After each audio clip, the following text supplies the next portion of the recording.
Lord of the Mysteries. Chapter 201, Inquiry. Klein held his breath with his back against the wall as he faced the darkness of the corridor. What's Captain doing? What's wrong with him? Was he drinking blood? Is this a sign of him losing control? Klein's mind was a mess, incapable of effective thought. Nearly 20 seconds later, Klein clenched his teeth. With the help of the control he had over his body as a clown, he silently made his way down the stairs. Later, he then intentionally took heavier footsteps and made his way back to the door of Madame Sharon's bedroom. Klein looked in to see the captain wrapping sealed artifact 3-0271 with the black cloth. His expression was serious, his face clean. It was as though what Klein had seen just now was only an illusion. Glancing sideways, Klein saw nothing abnormal with Kenley's body. It was the same as it had been. He inhaled and asked, "Captain, how am I going to confirm if those servants are still asleep? I can't make an accurate judgment just based on spirit vision alone. They'll have various emotional reactions due to their dreams which will be reflected in the color of their auras." Dunn Smith fiddled with the spirit medium mirror and was silent for a few seconds. He said with a raspy voice, "I'm sorry. I forgot about that. I've made too many mistakes tonight. There's no need for you to check, I'll confirm it." He lifted his hand and pressed his glabella, then he closed his eyes, allowing formless ripples to spread towards the first floor. It was crystal clear to a nightmare if anyone was asleep or not. Klein froze when he saw this. He looked down and bit at the insides of his lips. "Captain, were you really drawing me away just now? What are you doing? Do you know what you're doing?" He abruptly turned to look at the window, only to see the crimson moon hanging high in the sky, seemingly unchanged for thousands of years. After collecting himself, Klein used the cover of picking up his tarot cards, revolver, half-top hat, and other items to closely examine the corpses of Kenley and Madame Sharon. They maintained the same look as when they died, but their skin was turning pale at a rapid rate. They also had tinges of blue and black marks. "It's a little weird, they seem to be missing something. It's not something specific, but more of a feeling," Klein muttered to himself. He felt his hair stand on end due to the chilly wind blowing through the shattered window. At that moment, Dunn opened his eyes and said in a deep voice, "They're all still asleep, but some of them are close to waking up." That's good, that's good." Klein looked at the captain, not knowing what he was saying. Dunn surveyed the surroundings and said, "Clean up the scene, then get someone from the nearest police station to come over. Oh, and make a trip back to Zutland Street and get Fry to come help out." Klein gave the captain a deep look and nodded with his teeth clenched. "Okay." With Dunn's help, Klein quickly cleaned up the scene and left Madame Sharon's house through the front door. Walking through the garden and coming outside, Klein couldn't help but look back. All he saw was the silent nursery in the darkness. There was no light at all. He turned, his heart heavy. He soon located the nearest police station based on his memory. This was common knowledge to the Nighthawks. Knock. Knock. Knock. Klein knocked on the steel door. Sometime later, the officer on duty passed through the courtyard with a lantern in hand. He opened the door and observed Klein suspiciously. "What's the matter?" Klein failed to force any expression. With a heavy face, he produced his documents and showed it to the police officer. "There's a serious murder case at 15 Osna Street. Immediately call for other officers to head there to help out." The police officer lifted his lantern and scrutinized the documents before putting his feet together and saluted. "Yes, sir." Having settled this, Klein headed back to Zutland Street on a rental carriage. On the way back, he sat in the dark carriage. His thoughts were in a mess and unfocused. Kenley is dead. I remember that he was recently engaged. His parents are still alive. What was the captain doing just now? Does he crave fresh blood? Or does he have other motives? His memory is still as poor as before, without any obvious improvement. This means that he doesn't have the warning signs of losing control. But he's known about the acting method for some time now. Does the fact that his memory hasn't improved mean that there's a problem? No. It must be because the captain is still figuring out the proper way to act as a nightmare. Yes, the most important reasons why Kenley died was because of sealed artifact 3-0271. It was the captain who gave it to him. What am I thinking? It was a logical decision back then. It was also the captain who suggested using sealed artifact 3-0271. Calm down, I cannot make blind guesses. But I cannot wait around either, or the situation might worsen. I'll send a letter to Madame Daly later and see if she knows what this situation means. Even if she doesn't know the exact answer, she'll definitely understand the signs of danger and inform the Holy Cathedral. That way, we can smother the problem in the cradle and get the captain back to normal. No, the captain might not have a problem. I might have misunderstood something. I'll see what Madame Daly says. Klein had already made a decision when the carriage arrived at 36, Zutland Street. He was no longer flustered and helpless as before. He went up the stairway toward the entrance of the Blackthorn Security Company with heavy steps and opened the door from a key he fished out. The familiar setting calmed him down considerably. It reminded him of how he felt when he asked the captain for help every time something was wrong.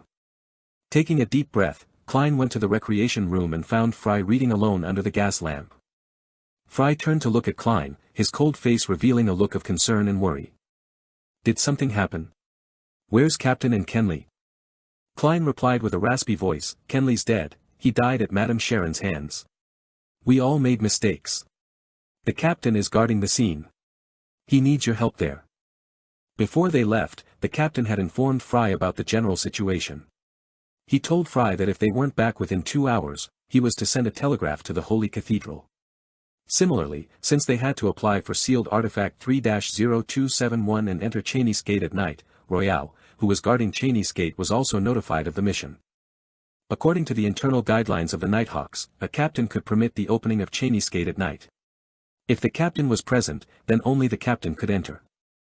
Fry froze for a moment, then he let out a sigh. He drew a crimson moon on his chest. He put on his coat and hat and headed out the door. When he walked past Klein, he suddenly said softly, You don't need to blame yourself. Making mistakes is something we can never avoid. We must always trust our partners. Yeah. Klein closed his eyes, his vision turning blurry. Klein and Fry first headed to the basement to notify Royale before locking the door to the Blackthorn Security Company and rushing to Madame Sharon's house. It was nearing dawn by the time they got Kenley's corpse and Madame Sharon's half-decapitated body back. Dunn stood in front of the mortuary, silently looking inside. It was some time before he turned to Klein and said, Go home first. You just experienced an intense battle, you must be exhausted. All right. Klein didn't reject the suggestion. He puckered his lips and stole a glance at the captain before quietly leaving the Blackthorn Security Company. He took a carriage back to Daffodil Street. Just as he had done the previous time, he easily entered his bedroom and locked the door. Taking out the silver ritual dagger, Klein sealed the room with a wall of spirituality. He then sat at his desk and wrote urgently. Dear Madame Daly. I've noticed that there's something odd about the captain recently. During a mission, he secretly. Klein stopped when he reached this point. His mind had gone blank. He didn't know how to continue or how to describe the incident. Pa. He threw the pen and crumpled the piece of paper in front of him into a ball. Looking at it, he pounded heavily on the table, sending a reverberating thump across the room. Klein closed his eyes and covered his face with his hands. He didn't move, as if he had become a statue. 5 minutes later, he sighed. He put down his right hand and burned the ball of paper with his spirituality. He watched it turn to ash as it fell into the bin.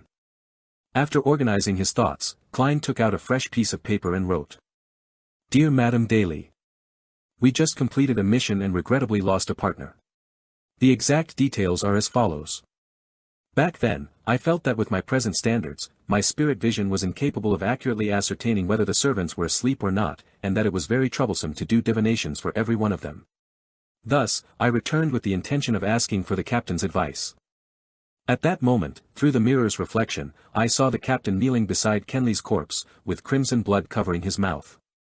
I'm not sure what exactly happened, nor do I know the state the captain is in. I hope that you can give me an answer. After writing this, Klein read the letter again with a heavy heart before folding it in half. He then set up a ritual and activated his spirit vision to summon Daly's messenger. He summoned the strange face which was only a mouth without any eyes or nose. He saw the red tongue laced with irregular sharp teeth and 5 pale fingers on the tip of the tongue. Klein silently handed the letter over. When everything was restored back to normal again, he sat down and continued writing. This time, he planned to ask Mr. Azik. On a recent mission, something strange happened to my superior. He sent me away and kneeled beside the corpse of a teammate. His mouth was covered in crimson blood. Have you encountered something like this in your memories before? How can I help my superior? Lord of the Mysteries. Chapter 202, Confirming the Situation. After folding the letter, Klein took out the copper whistle, put it to his lips, and blew hard. In the silence, illusory white bones came flying up from the desk like a fountain and finally formed a huge monster. It was almost 4 meters tall, still covered in a faint glow. Its head was still poking through the ceiling, looking no different from before. Klein flicked his wrist and threw the letter. The white bone monster caught the letter and gripped it tight. Klein blew the copper whistle again and saw the messenger break into illusory white bones and fall like rain before vanishing through the surface of the desk. Klein felt much calmer after finishing everything, but he didn't stop trying. He moved the chair back and stood up. He then walked 4 steps counterclockwise and entered the world above the gray fog.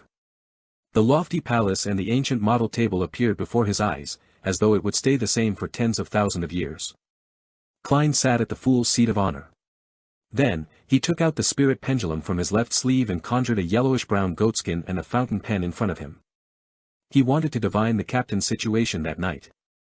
After some thought, Klein wrote the first divination statement. Dunn Smith's abnormality would lead me into danger. In mysticism, divination that involved any danger to the diviner was hardest to interfere. It was an instinctual ability of spirituality. In other words, as long as there wasn't an extremely strong disturbance, Klein would be able to get an accurate result from the divination about his own situation. This was also the reason why he would divine if there was danger in the mission, even though he knew that Madame Sharon had the ability to interfere with divination. He also knew that Madame Sharon wasn't strong enough to affect this kind of divination. In order to determine Captain Dunn Smith's situation, he decided to eliminate all disturbances and perform the divination above the gray fog. He held the pendulum with his left hand as he recited the divination statement 7 times. He closed his eyes and entered a cogitation state. After a few seconds, he opened his eyes and they returned to their normal color. He looked at the topaz pendant, and he felt heavy-hearted because the pendulum was spinning clockwise. The rotation wasn't small, nor was the speed slow. It meant that the result was positive. It meant that Dunn Smith's abnormality would lead him to danger. And the danger level was significant. After he closed his eyes, Klein wiped away the previous content and wrote down a new divination statement. The reason for Dunn Smith's abnormality. He put away the topaz pendant and leaned back into the chair. He recited the divination statement as he entered a dream with the aid of cogitation. In the blurry illusory world, he couldn't see or discover anything. There was nothing except gray fog. That means that there was insufficient information, so the divination failed. Klein looked at the goatskin on the long bronze table as he muttered bitterly and helplessly. Suddenly, he felt a strong feeling of exhaustion. He realized that it was the result of an intense battle, continuous rituals, and multiple divinations. Klein wrapped himself up with spirituality and stimulated a rapid descent from above the gray fog and returned to reality. He had a few nightmares that night. The ending of each dream was either Kenley vomiting his organs, or Dunn Smith with crimson blood around his mouth. The next morning, Klein was on duty at Cheney's Gate, so he arrived early at the Blackthorn Security Company. At that very moment, Roseanne, Mrs. Oriana, and the other clerks had yet to arrive for work. Klein walked through the partition and saw the wide-open door and Dunn Smith, who was seated in the captain's office. Dunn had taken off his coat, and he only had his white shirt and black vest on. He sat in his seat while he held a cup of coffee in his hands. He was staring at the wall in front of him blankly. His hair seemed dry, his gray eyes looked dull, and his face was showing obvious signs of weariness too. Even for the captain, who's experienced many similar incidents, it's still unbearable to lose 2 teammates in such a short period of time. Klein's heart winced as the scene of the shattered full-body mirror reflecting Dunn kneeling before Kenley's corpse with his face covered in crimson blood appeared once again. Klein clenched his teeth and looked away. After nearly 20 seconds, he composed himself and extended his hand to knock on the captain's door. Knock. Knock. Knock. Dunn put down his coffee cup as his gray eyes became deep again. He took a deep breath and said, "I've reported the matter to the Holy Cathedral," and they gave an initial reply. The church will compensate Kenley's family with £3,000, and the police department will give £1,000 as bereavement payment. A total of £4,000. To most middle-class citizens, that's wealth that can't be earned in a lifetime. Kenley's weekly salary was £7, making an annual income of £364. Adding in any bonuses and additional income, he would make at least £380. £4,000 is equivalent to 10 years of his income. Such wealth can provide at least £200 of income a year. Although money cannot make up for the loss of Kenley, it's the only effective thing at the moment. Klein had many thoughts passing through his mind before he finally sighed. That's all we can do. The Church of Evernight couldn't be faulted when it came to such matters. Dunn pulled his collar and said in a deep voice, "Go to the basement and take over Royale's shift." "All right." Klein nodded slightly. He turned around and walked towards the door. Then, he heard Captain add as though he was talking to himself, "We'll send Kenley home later." Send Kenley home. His father, his mother, his siblings, his fiancée, how will they react? Klein's heart tightened, and he was somehow glad that he didn't have to face such sorrow. He knew it was the mentality of an escapist, but he was really afraid of seeing the agony in the eyes of Kenley's parents, or how his fiancée would seem to lose her soul. He was afraid to see their expressions of hidden resentment and afraid of hearing their sobbing. Klein quickened his pace and hurried to Cheney's gate. He completed the shift change with Royale in silence. He sat in the duty room and occasionally took out his silver pocket watch and watched the time pass by slowly. After an unknown period of time, Klein suddenly heard illusory sounds that overlapped one another. He saw the 4 black dots appear on the back of his hand and understood that it was either Justice, the hanged man, or the sun praying to him. He had no way to answer them immediately. He could only wait till the notification ended, for more prayers to come, and until the next morning when he returned home.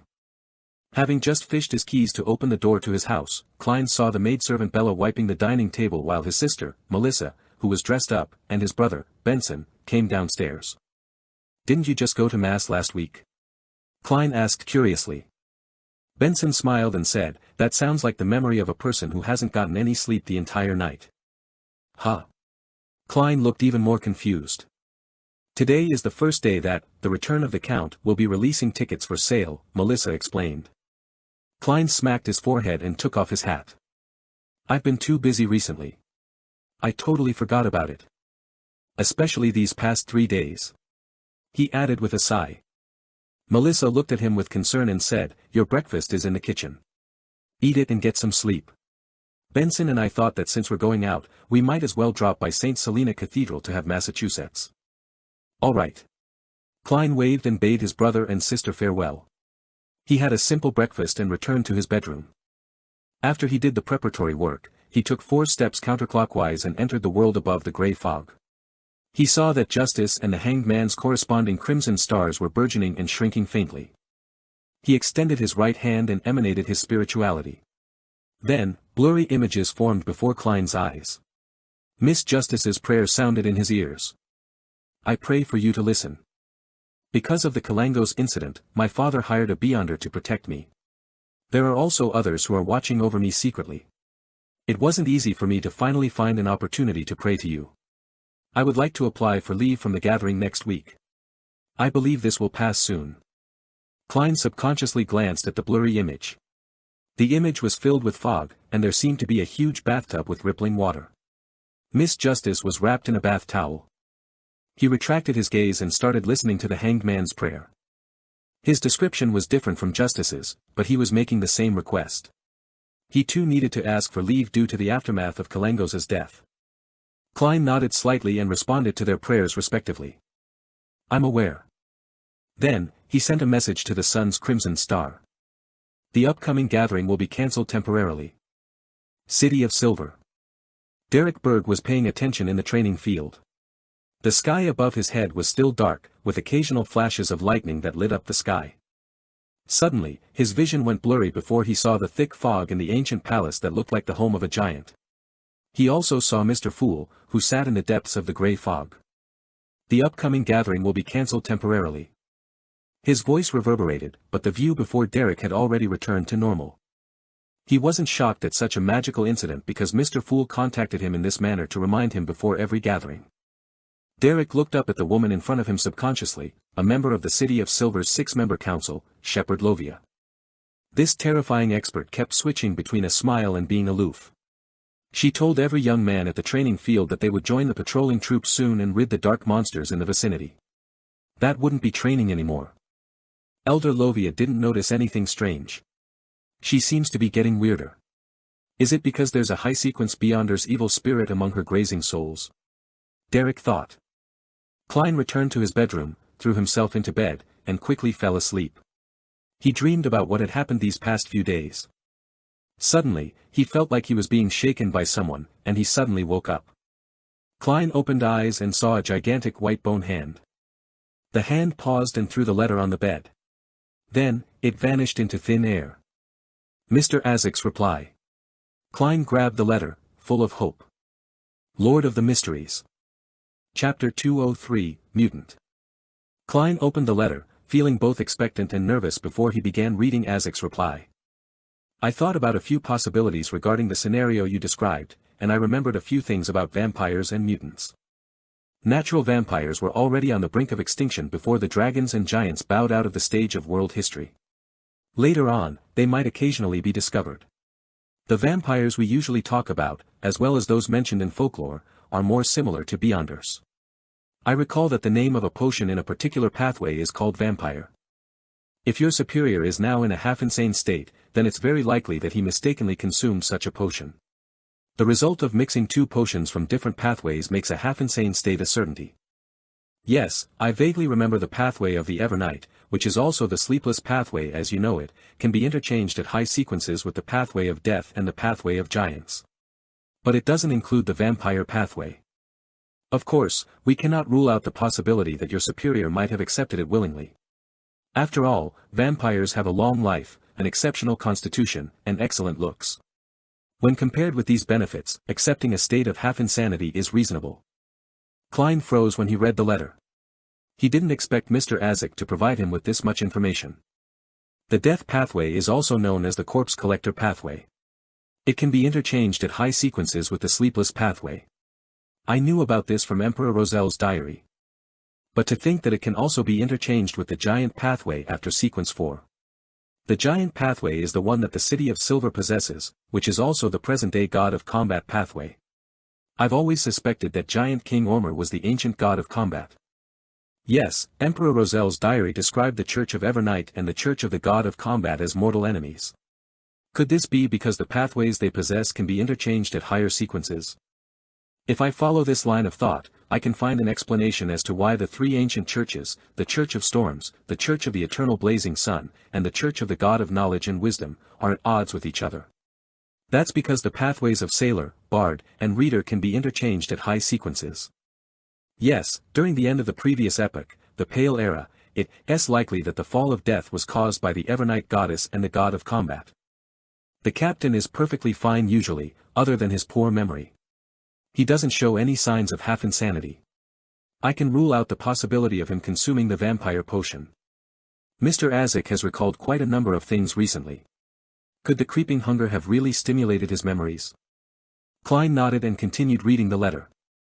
Mutant isn't the name of a particular species. It's more like the description for many similar creatures. Under normal circumstances, they're no different from an ordinary human, but there is an innate, suppressed, twisted desire in their hearts. This desire erupts when they come into contact with a certain scene or object. They become monsters, succumbing to their desires for blood and massacre. After everything settles, they will return to normal again. They become slightly more merciless and unfeeling after each time their desires erupt. This will continue until their souls are completely twisted. The only example of this that I can recall is the werewolf. They're similar to humans for the most part, and they cannot be distinguished using most Beyonder abilities.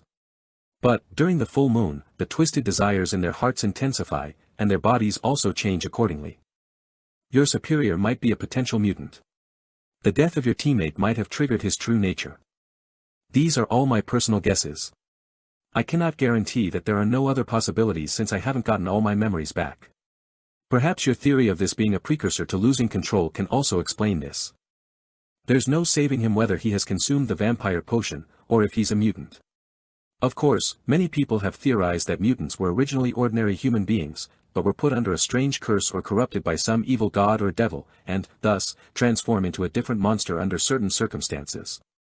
Also, I'm not too sure if you can treat him when you notice the warning signs of losing control. I would advise that you report this directly to your superior's superior and hope that there's still time. Klein looked gravely at the desk after placing the letter down. He slipped into deep thought. He had to admit that the theory of a mutant was a very possible one, but he couldn't eliminate the possibility that it was a warning sign to him losing control. All I can do is wait for Madame Daly's reply. I sent the letter 2 nights ago, so she should have received the letter yesterday morning. If she replied immediately, I should have seen the letter last night or this morning. It's almost noon. Does that messenger not dare to go near Cheney's gate? Or was Madame Daly held up by something? Klein shook his head. He still felt exhausted and used cogitation to force himself to sleep. In the hazy world, Klein was suddenly jolted to his senses. He knew that he was dreaming. He then saw Dunn Smith in his black trench coat appear in front of him. Responding in a manner congruent with a normal dream, Klein gave a delayed greeting, "Good morning, Captain." Dunn nodded slightly and said, "Leonard found a clue when he was investigating the Lenivas case. He needs your help. The mystery prior that the Holy Cathedral sent over won't arrive until tomorrow morning because of a train fault." "All right," Klein replied in a fleeting voice. Dunn thought for a moment before adding, "There's no need for you to return to Zutland Street. Head to 62, House Street directly. Leonard will be there waiting for you. It's been hard on you." The moment he finished his sentence, Klein's dream shattered. Klein instinctively opened his eyes.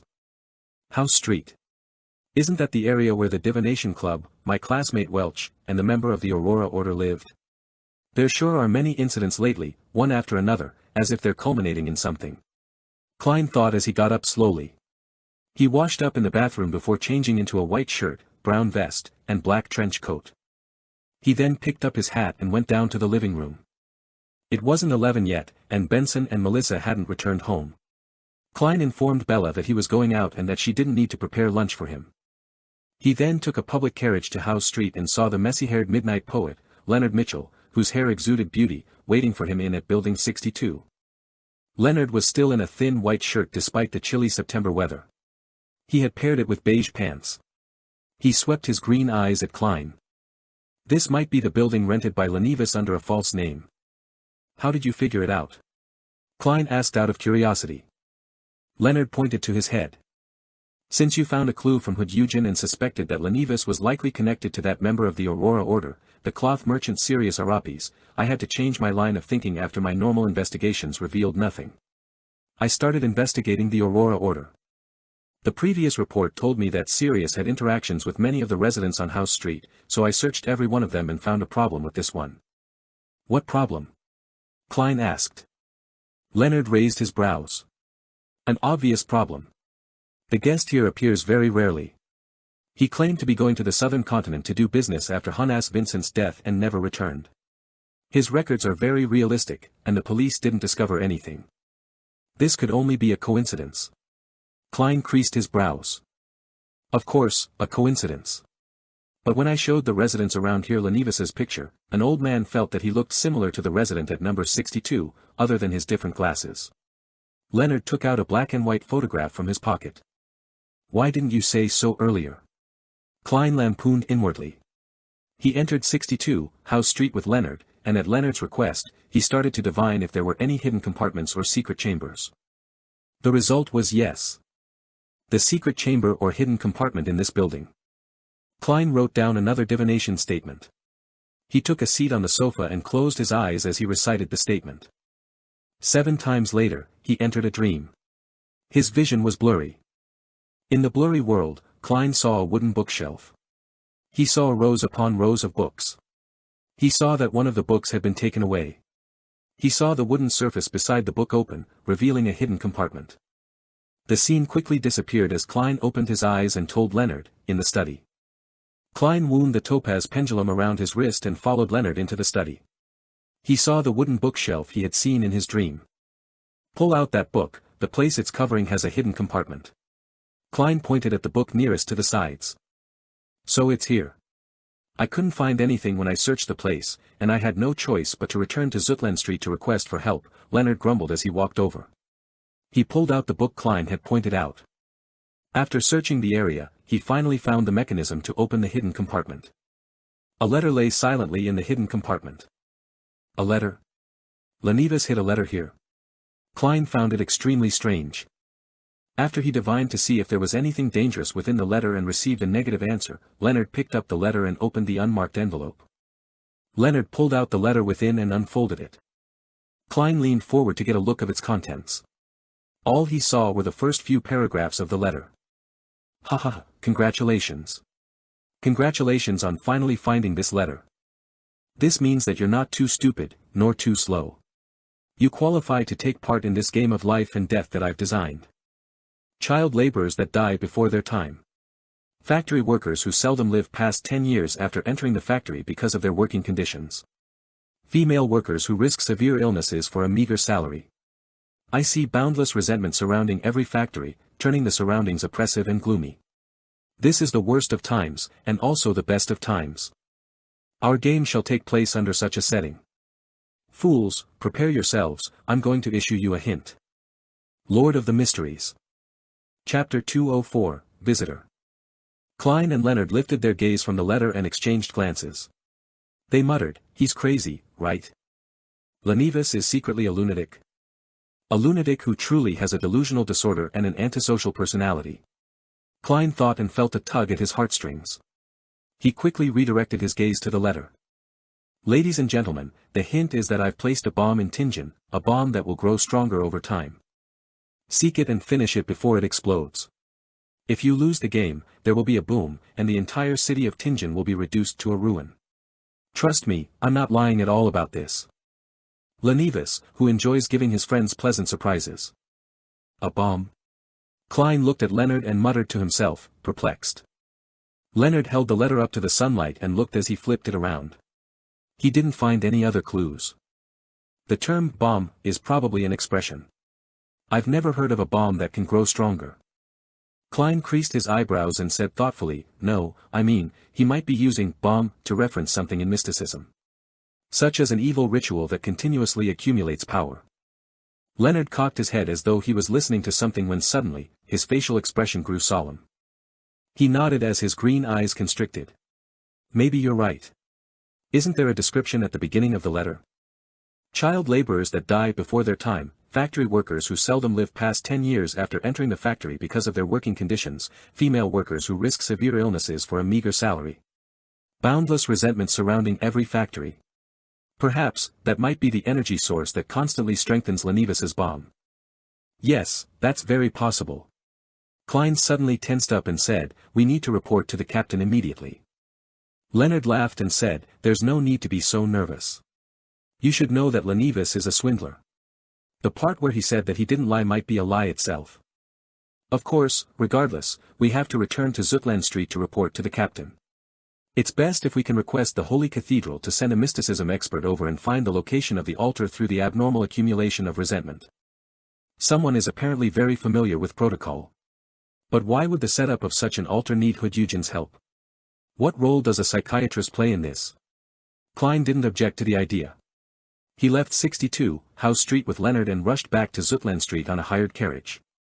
Just as they entered the Blackthorn Security Company's door, Klein saw two familiar faces, one voluptuous and one scrawny. They were Maynard's wife and sister. They were still in black dresses and black hats. The fine checkered black gauze concealed their faces. The two ladies were chatting with Roseanne, and when they suddenly saw Klein's return, they turned around and walked forward. You really are the cream of the crop in this industry. Mrs. Maynard nodded slightly and said in a low voice, I'm very pleased with the outcome and am also impressed with your work approach. Here's the reward that you deserve. The scrawny woman passed a light brown paper bag to Klein. It was filled with thick stacks of cash. There were 10-pound notes, 5-pound notes, 1-pound notes, and also 5 soldi and 1 soldi. It's a total of 230 pounds, the scrawny lady stated simply. Klein was in no mood to pay any attention to the money. He passed it to Roseanne and said, take this to Mrs. Oriana.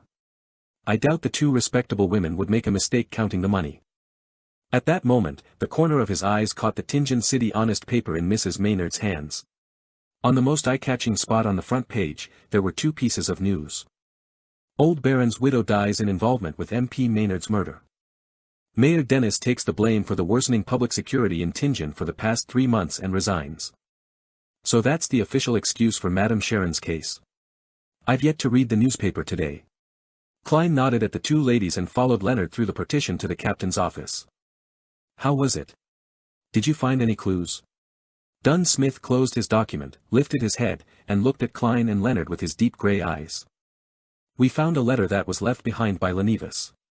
Leonard didn't provide any further descriptions and simply passed the captain the letter filled with madness and provocation. Dunn opened the letter and scanned through it quickly. He rubbed his temples as he said, "He really is a lunatic. He's only a sequence 8, sequence 7 at most." Klein agreed from the bottom of his heart. Lenevis is a dangerous figure who can damage the stability of social order. Even though he's weak, we can't belittle him. Then, he told Captain about his and Leonard's assumption. Dunn touched his receding hairline as he said, "That was my thought as well. I'll immediately send a telegram to the Holy Cathedral and ask them to send a mysticism expert over for assistance. Who knows how dangerous Lenevis's bomb could be? We have to be extremely careful. When the Holy Cathedral replies to me, I'll arrange for the follow-up." Klein and Leonard exchanged glances and nodded simultaneously as they said, "All right." Seizing the moment when Captain was sending a telegram to the Holy Cathedral, Klein returned to the reception hall to grab a copy of the Tianjin City Honest paper from Roseanne.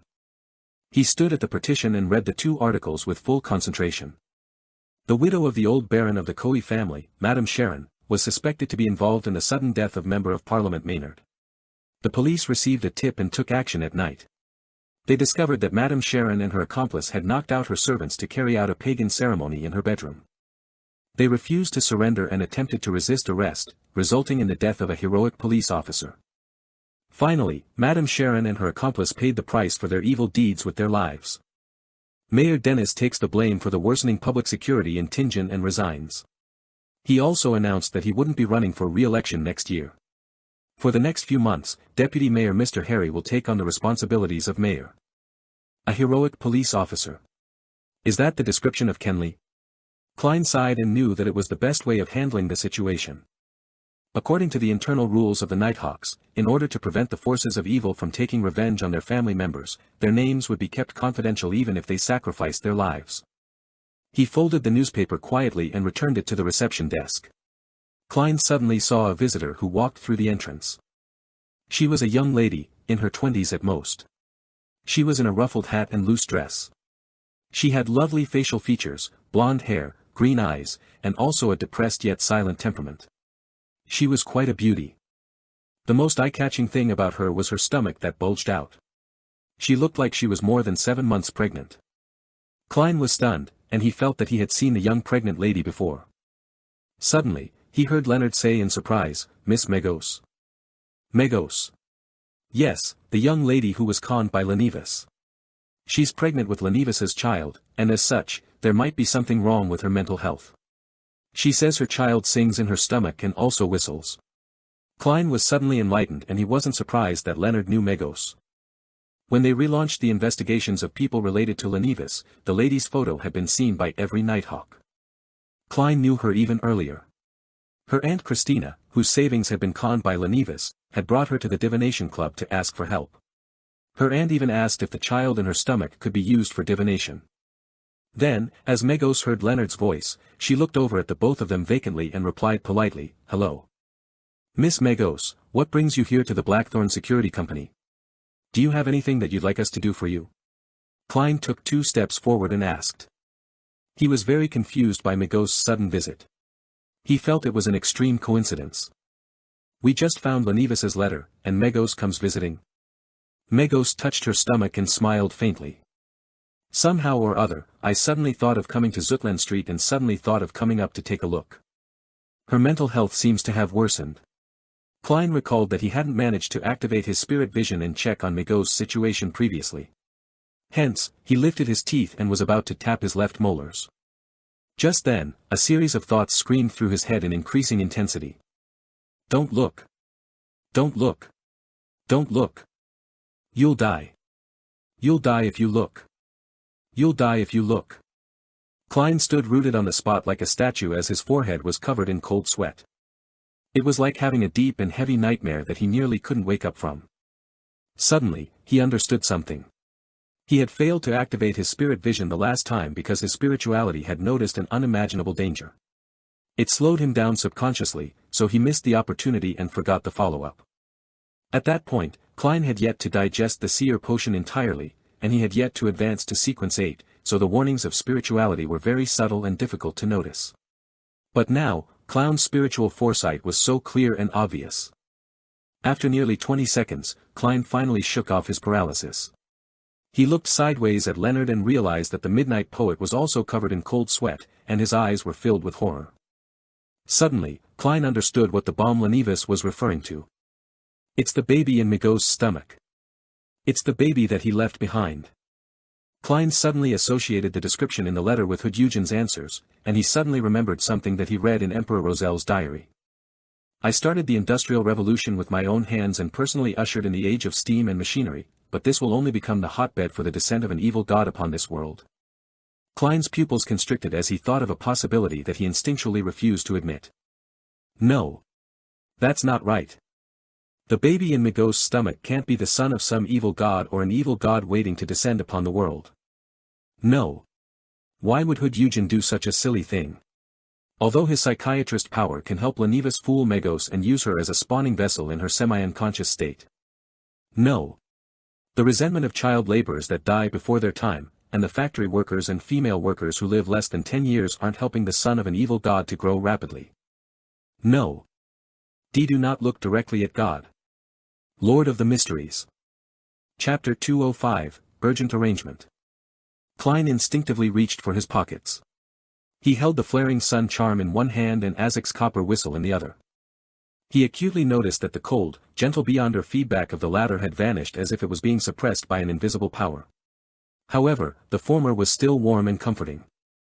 Making use of this comforting feeling, Klein entered a half-cogitation state. He blocked out his feelings of worry and didn't leave anything to chance. He turned and shot a look at Leonard Mitchell, then tipped his chin toward Migos. He then controlled his expression with his clown abilities and smiled at Migos. Do you want coffee, black tea, or nothing at all? Migos stroked her stomach as if she was listening to something. A cup of warm water. I suddenly thought of chatting with you guys about Lenivus. I have the feeling that you know a lot.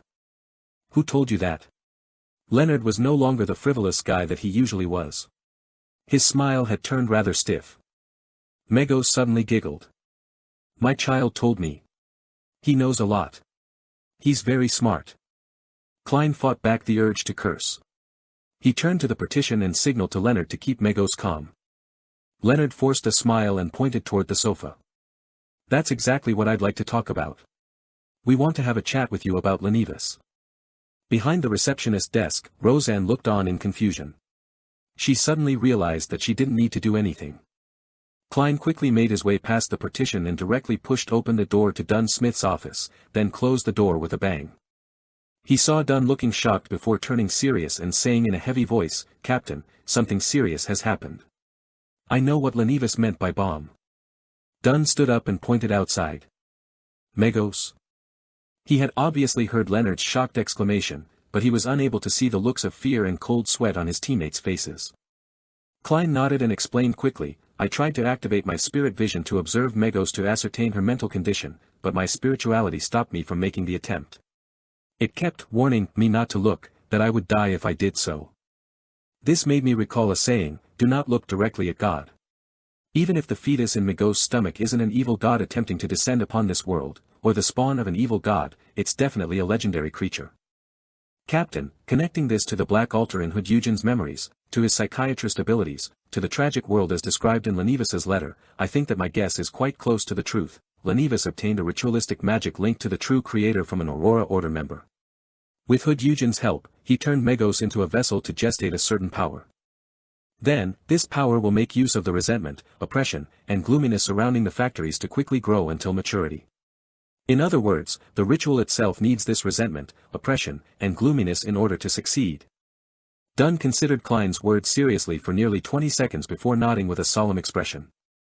I'll ask for assistance from the Holy Cathedral immediately. Let's hope that the baby in Migos' stomach can still wait. Of course, we can't just sit back and do nothing. Tell Leonard to keep Migos calm and keep her company. Notify Mrs. Oriana, Roseanne, and the rest. Get all the non-combatants to evacuate. I'll head to the back of Cheney's gate after I send the telegram. We have to prepare for the worst, which is if Migos' baby is born before the arrival of reinforcements from the Holy Cathedral. As captain of the Tinjan Nighthawks, I have the authority to use St. Selena's ashes during emergencies. St. Selena's ashes. The ashes of a high-sequence beyonder. The core seals within Cheney's gate. Klein's worries eased a little. He quickly thought of other things. Captain, we can also ask for reinforcements from the mandated Punishers and the machinery hive mind. They should have similar holy items. Klein suddenly had a stroke of inspiration as he muttered to himself, Lenivis's case was originally under the purview of the mandated Punishers. Old Neil and I were there to help when one of their senior members lost control. As he spoke softly, his voice grew to a crescendo. Captain, can you ask the mandated Punishers if the member who lost control was tracking or keeping Megos under surveillance? Are you suspecting that he lost control because he got corrupted by the baby in Megos' stomach? They were responsible for Megos when the investigation was happening. Dunn answered seriously. We cannot delay any further. Go to Mrs. Oriana and the rest. I'll take this time to send a telegram to first ask for assistance from the Holy Cathedral, then I'll inform the mandated Punishers and the machinery hive mind. Yes, I'll also have to send a telegram to the police department and see if they can come up with an excuse to evacuate the citizens nearby. All right. Klein had taken a few steps out of the room when he suddenly recalled something. He thought about the coincidence of Migos' sudden visit. The image of the building with the red chimney appeared in his mind. He turned around quickly and said to Dunn, Captain, one more thing. Do you remember the coincidences I told you about? The clue to the Antigonus family's notebook in the house opposite the kidnapping, Ray Bieber who didn't make it out of Tinjan in time, Hanas Vincent exposing himself because of a coincidence, and how a member of the Aurora Order lost his life because he chanced upon me, etc. All these coincidences are very subtle and hard to detect, but the fact that Megos suddenly came looking for us right after we discovered Lenivis's letter is too obvious and direct. This coincidence was already laid bare before us, it's no longer hidden. I think that the person behind this will soon take center stage. Also, why would Madame Sharon take the risk in killing Member of Parliament Maynard? Is this also a coincidence? Dunn thought about it and gave a solemn reply, I'll include this point in the telegram. Klein didn't waste any more time. He exited the office and went straight for the accountant's room on the opposite side. Mrs. Oriana was preparing the budget for the last 3 months of the year. She wanted to complete it in advance just in case the captain forgot about it again. When she saw Klein enter, she greeted him with a smile. Lad, what claims do you have to submit today? Klein exhaled. Mrs. Oriana, we will be on vacation today. Go back home immediately. Oriana froze for a while, looking at the serious face before her in a daze. A few seconds later, she stood up in a fluster. All right. Klein added in a hurry, help me inform the rest of the clerks in the office and the armory. I'll inform Roseanne. Yes. Oriana didn't even pack. She grabbed her handbag and hurried out of the accounting office. She turned and stared at Klein after entering the corridor. She drew a crimson moon near her chest and said, all of you will be blessed by the goddess. Thank you. Klein replied in silence. He made his way past the partition into the receptionist area only to see Leonard chatting with Megos about Lenivis, his expression rigid. Klein leaned toward Roseanne as he filled up a cup of warm water. He then whispered, go home, it's dangerous here. Come back tomorrow. Roseanne opened her mouth in shock but closed it again after seeing Klein's stern expression. She lowered her head and packed for about 10 seconds before picking up her bag and leaving the receptionist area. Just as she was walking past Klein, she bit on her lip and whispered, to be honest, I respect the Nighthawks as much as I hate other people who become Beyonders. After seeing the clerks evacuate the Blackthorn Security Company, Klein brought warm water to Megos, bent his back, and placed it on the table in front of her. I have something to settle, I'll be back soon. As he stood up, he took the opportunity to lean in towards Leonard's ear and whispered, keep her here. Leonard clenched his teeth and widened his mouth into a grin. He continued his conversation with Megos and noticed that Megos was getting a little restless, as though she was losing her focus. Klein returned to the captain's office, only to realize that Dunn had already gone underground. There was a telegram on the table. It was the reply from the mandated Punishers. Yes. We will be there immediately. Yes. The mandated Punisher did lose control because of Megos. Klein couldn't calm himself down as he made his way to the corridor. He didn't know if he was waiting for the captain to retrieve the holy ashes or for reinforcements to arrive. I wonder if high-sequence Beyonders can teleport. I don't think so. He paced around a few times, suddenly feeling peaceful. He saw that the gas lamps on both sides of the corridor were now dyed a faint blue. Amid the darkness, Dunn followed the stairs into the corridor. In his palm was a square, palm-sized box of ashes. This box looked as though it was made out of pure silver, but it also felt like it was human bones. It was carved with many mysterious patterns. Klein felt colder the closer he was to the box. It was as if the cold was rapidly seeping into his blood. Dunn's face was bathed in an icy blue light. He told Klein, "Go to Cheney's gate and pick out a sealed artifact with the highest offensive ability. Decide exactly which one with your own judgment.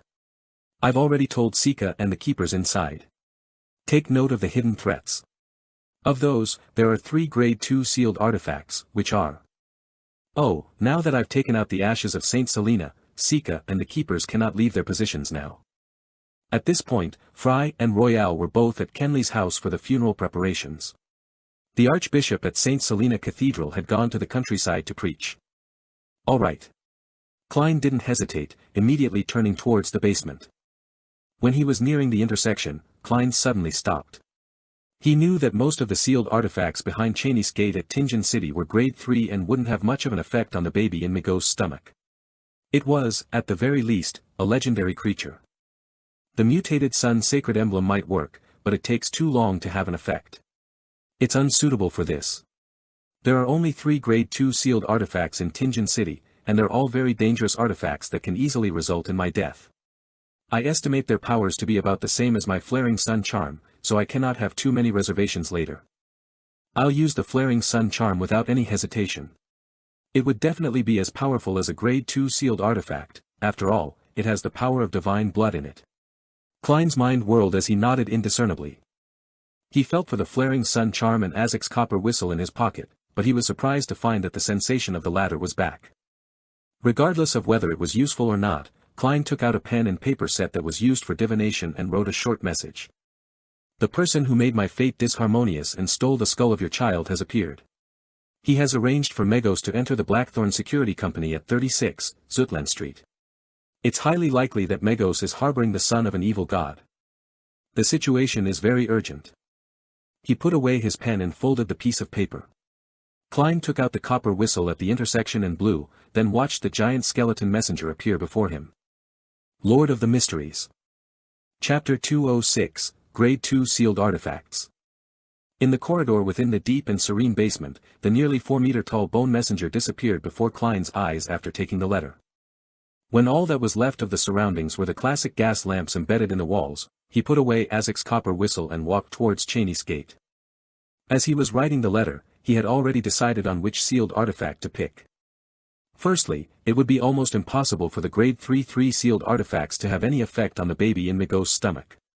Unless it was an item like the mutated sun sacred emblem which had hidden powers. But, at that very moment, in such a situation, Klein wasn't in the mood to explore or research a secret that might or might not exist. Plus, most sealed artifacts would carry a certain level of danger for the user. So, Klein eliminated the grade 3 sealed artifacts that would weaken the user without affecting the enemy.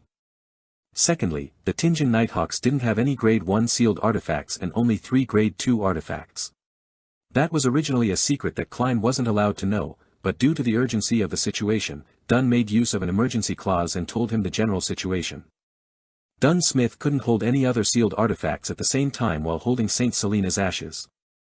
And behind the Tingen City's Cheney's gate, there were 3 grade 2 sealed artifacts, 2-030, 2-078, and 2-105. The name of 2-030 was Inexhaustible Poison. It originated from a Beyonder with an unknown sequence name who suddenly went mad and cut his wrist to commit suicide. He let his blood flow into an ordinary silver cup. But when his blood ran dry, the silver cup wasn't filled, and the liquid in the cup became crystal clear and alluring.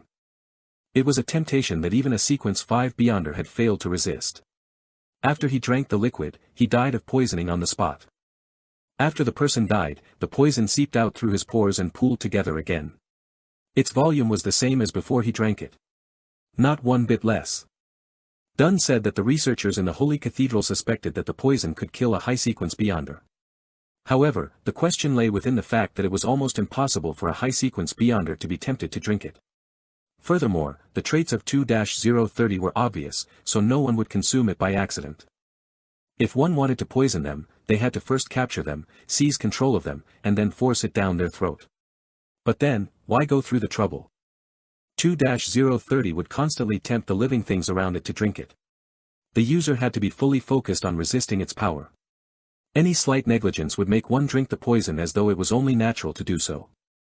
When Dunn finished his description, Klein decided, almost instantly, to not pick that sealed artifact. The name of 2-078 was Door of Death. Its appearance was like a normal wooden door. Any living thing that passed through it would die instantly. No high-sequence beyonder had ever participated in the test. It possessed living traits and constantly attempted to escape. It could change its appearance and disguise itself into pre-existing doors. If the user made any mistakes, he would lose control of it. Then, he would need to be careful and not pass through any door near him. He would have to try to wait at the original spot for help or break through a wall to escape. Klein thought of using 2-078, but after re-evaluating the latter two, he felt that the intuition of a legendary creature would be very sharp and would be able to differentiate whichever door was the door of death. In the end, he decided to pick 2-105. The name of the sealed artifact was Blood Vessel Thief. It looked like a thick, stiffened blood vessel. Anyone who touched it, regardless of whether they were protected or not, would have their life stolen. In the beginning, it wouldn't be obvious. But, if one didn't break contact with it, the effects would be visible half an hour later. Dunn said that a Sequence 5 heretic held onto it for 2 hours. He turned from a brawny man in his 30s into a hunched old man who had loose skin, thin white hair, and missing teeth.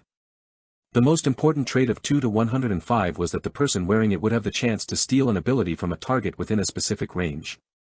Even high-sequence beyonders could be robbed of their abilities, but the probability was smaller. Within a 10-minute time period, the person who was robbed would lose the corresponding ability while the person who wore the item would be able to use the ability skillfully. 10 minutes later, the ability would vanish, and the person who was robbed would need to wait a couple of days to recover. Regardless of whether it works or not, it will at least raise the probability of success from 5% to 10%. I'm the king of yellow and black who wields good luck, after all.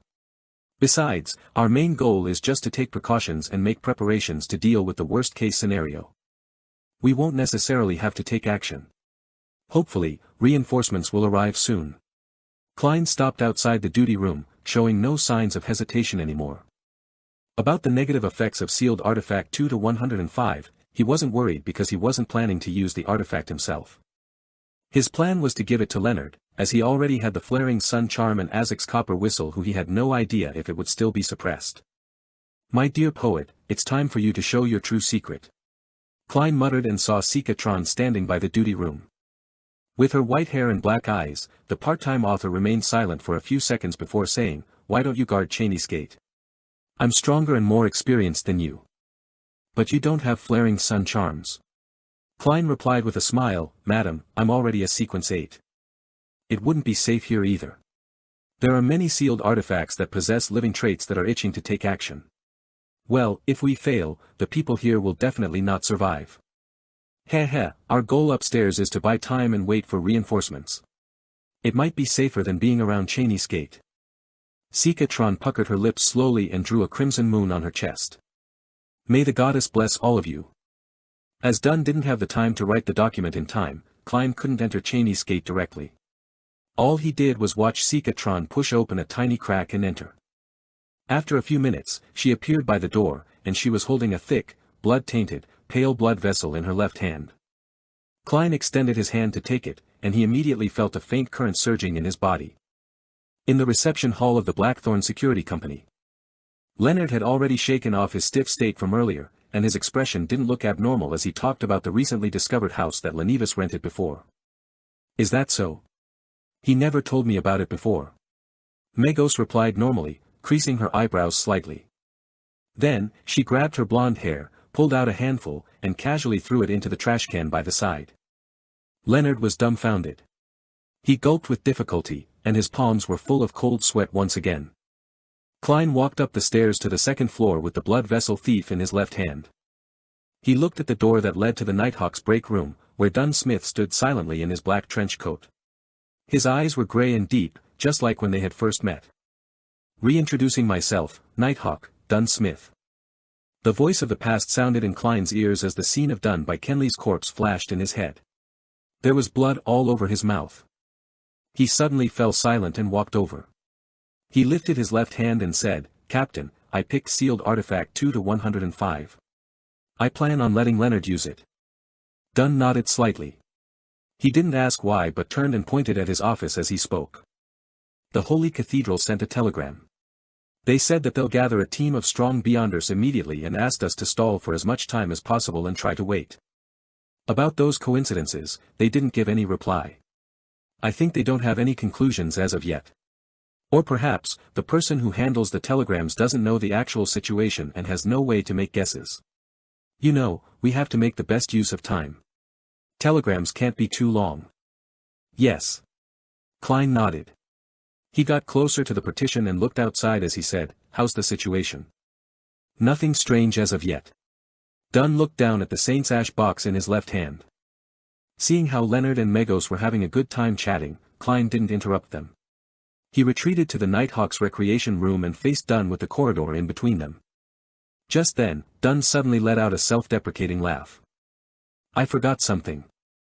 "What is it?" Klein replied, puzzled. Dunn looked sideways at him and said, "Daly told me to explain myself to you." "Huh?" Klein was stunned, as he couldn't quite understand what the captain meant. After 2 seconds, before Dunn could reply, he suddenly understood. Madame Daly didn't reply immediately because she thought it was unnecessary. She had forwarded the matter to the captain and let him explain himself. That means that there isn't anything serious with the captain. At this critical point, Klein suddenly felt a surge of joy erupt inside of him. Lord of the Mysteries. Chapter 207, Guardian. Dunn sighed. "I did want to send you away back then since I was going to do something that involves the secrets of the church and the Nighthawks. But Kenley's death left my mind in chaos. At that moment, all I could think of was a clumsy excuse, thus, giving you the opportunity to witness what I was doing." "What secret is that?" Klein pressed, now being more at ease. He had almost forgotten about the threat of the evil god's son, or the existence of a legendary creature outside. Dunn weighed his words and said, "There might be a law in mysticism. Even though I haven't read many books, I'm still aware of what a law means. This law is called Law of Beyonder Characteristics Indestructibility.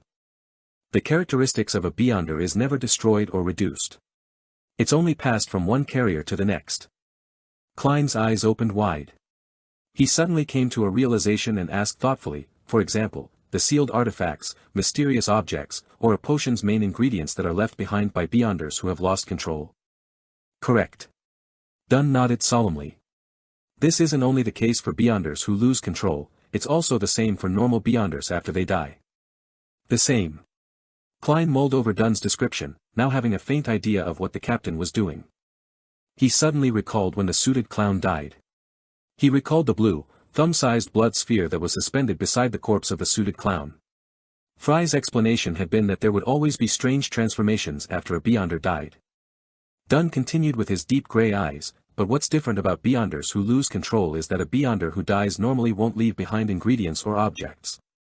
They're equivalent to a potion that corresponds to their sequences, except that they're lacking a certain amount of supplementary ingredients." Equivalent to potions. Equivalent to potions.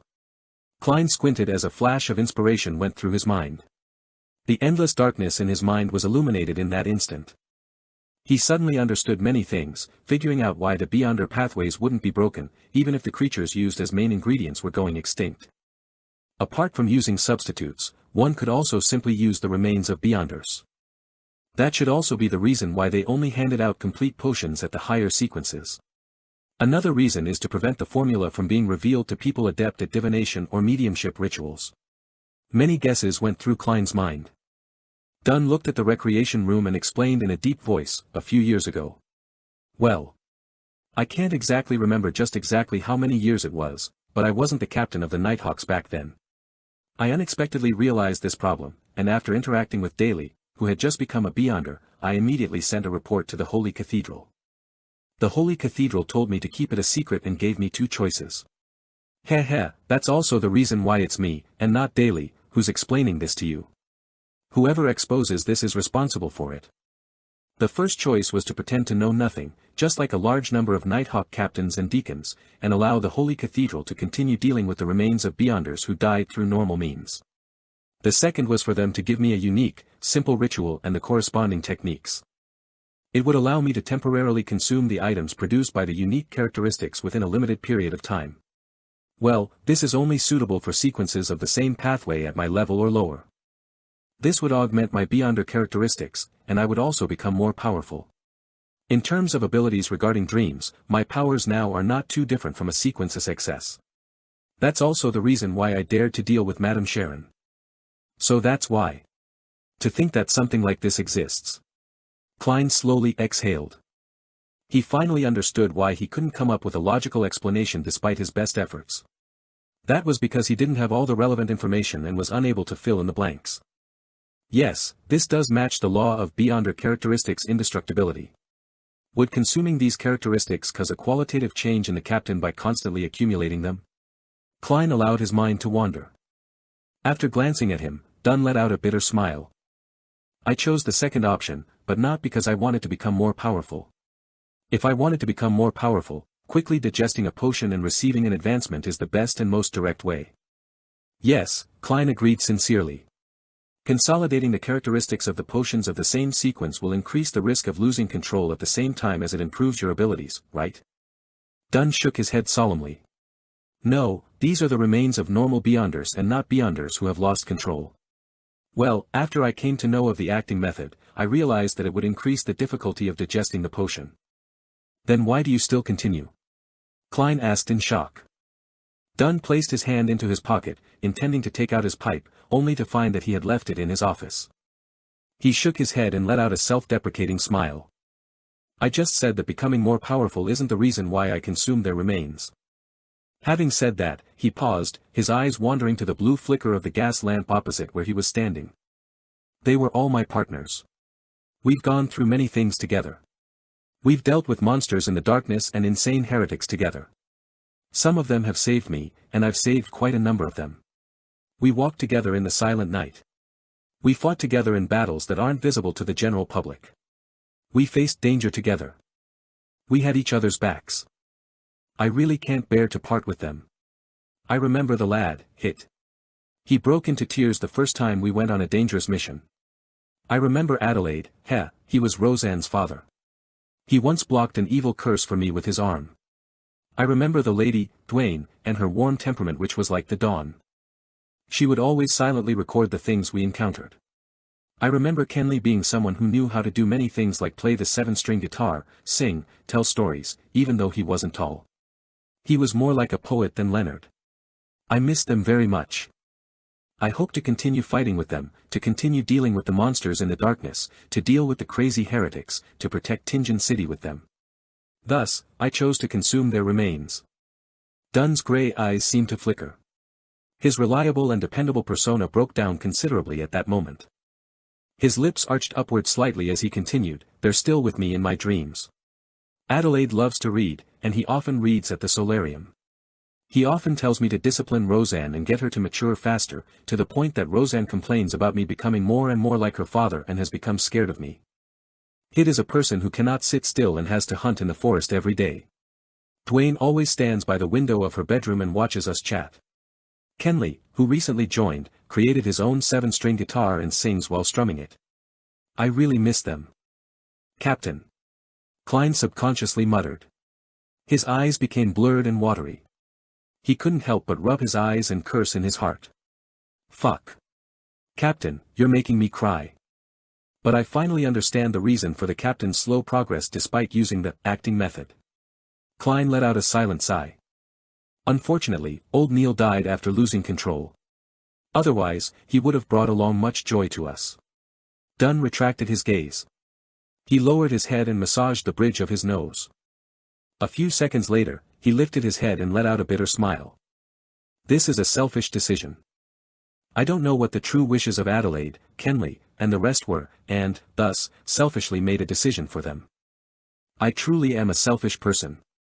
No. Klein shook his head. On the sofa in the receptionist area, Leonard watched Megos pull out clumps of her hair as his expression became more and more rigid.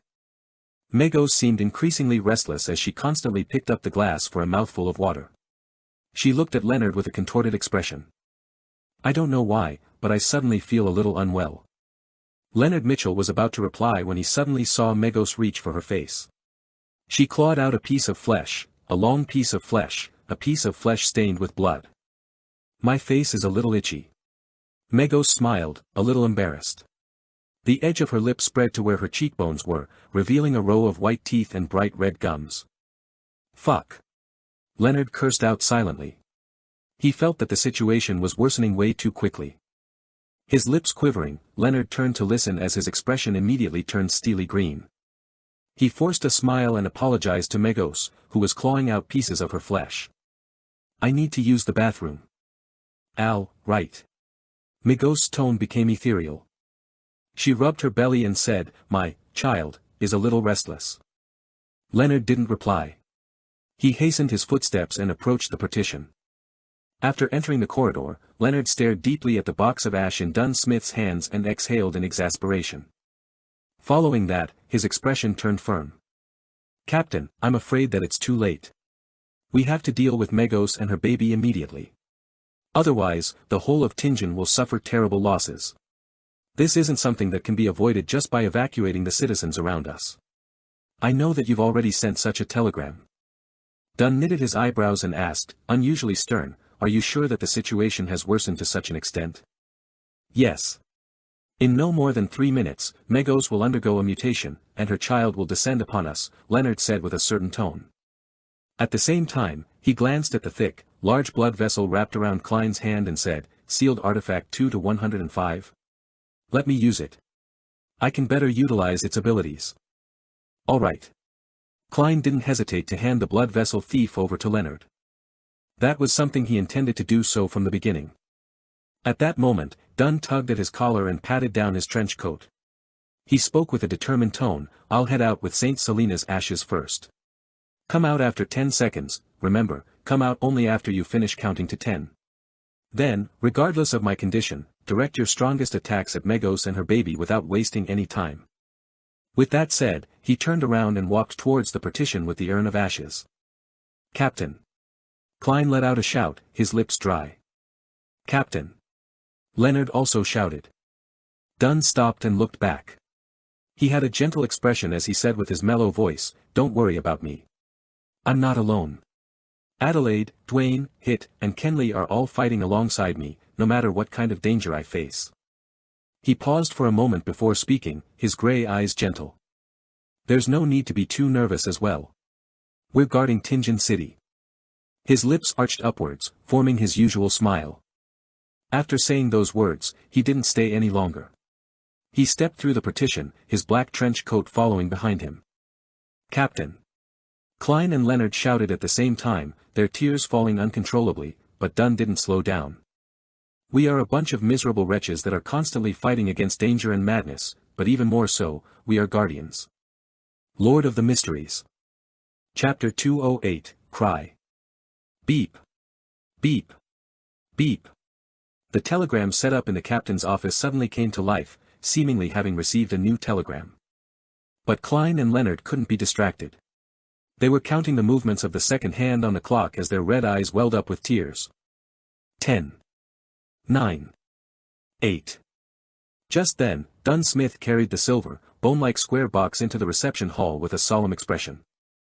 Megos, who was pulling out clump after clump of blonde hair, tore a wound that was deep enough to show her bones. It was as though she was triggered by something. She suddenly stood and pointed at Dunn Smith in his black trench coat. She shrieked, You want to kill my child?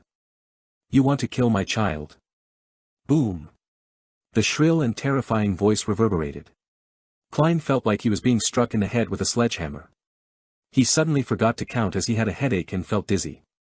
His vision went red, and there seemed to be liquid flowing from the tip of his nose. He subconsciously looked sideways, and he saw the corner of Leonard Mitchell's eyes. The tip of his nose and the corners of his lips were covered in fresh blood. His face was extremely pale, and his body was wavering as though he was about to fall. I'm probably in the same state. Klein reined back his thoughts and continued to count in silence as he skipped 2 numbers. 5. 4. Struck by the terrifyingly sharp voice, Dunn Smith's deep gray eyes were filled with red veins. Every single strand was crystal clear.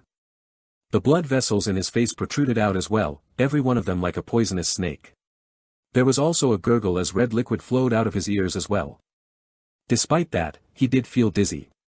Other than his right hand pausing, his strong willpower drove him to press down on St. Selena's urn and open the lid. Inside the box, there was deep darkness. In the darkness, there was fine resplendent sand. The scene was magically beautiful, just like the cosmos being stored in a box. The surroundings suddenly became dark, and the darkness engulfed the entire reception hall. In the air, there were countless black, cold, and smooth threads floating. They surged towards Megos and entangled her almost instantly. It wasn't like a spider web, but more like the tentacles of some unknown creature. Megos had already torn out her right eyeball. It hung by a thin cord of flesh underneath her eye socket. She stared at Dunn Smith with hatred as she roared, "You must die." Bang! Dunn was cast away by a formless force and slammed heavily into the wall opposite. The wall cracked, and bricks were thrown up. He spat a mouthful of fresh blood onto the ground, but both his hands were still tightly holding onto St. Selena's urn. He held onto it for dear life and kept it from falling to the ground. Those countless black, cold, and smooth threads tightened and bound Megos firmly to the spot.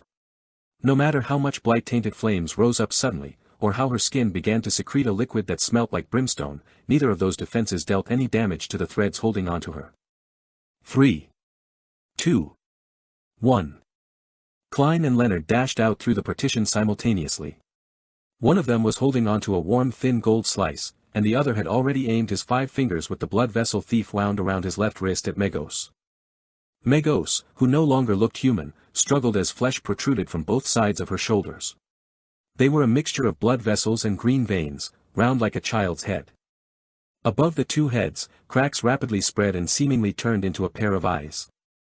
Megos suddenly noticed danger approaching, and she opened her mouth. The corner of her lips cracked all the way up to her ears. She was going to deal the blaspheme curse to every enemy that attempted to harm her child.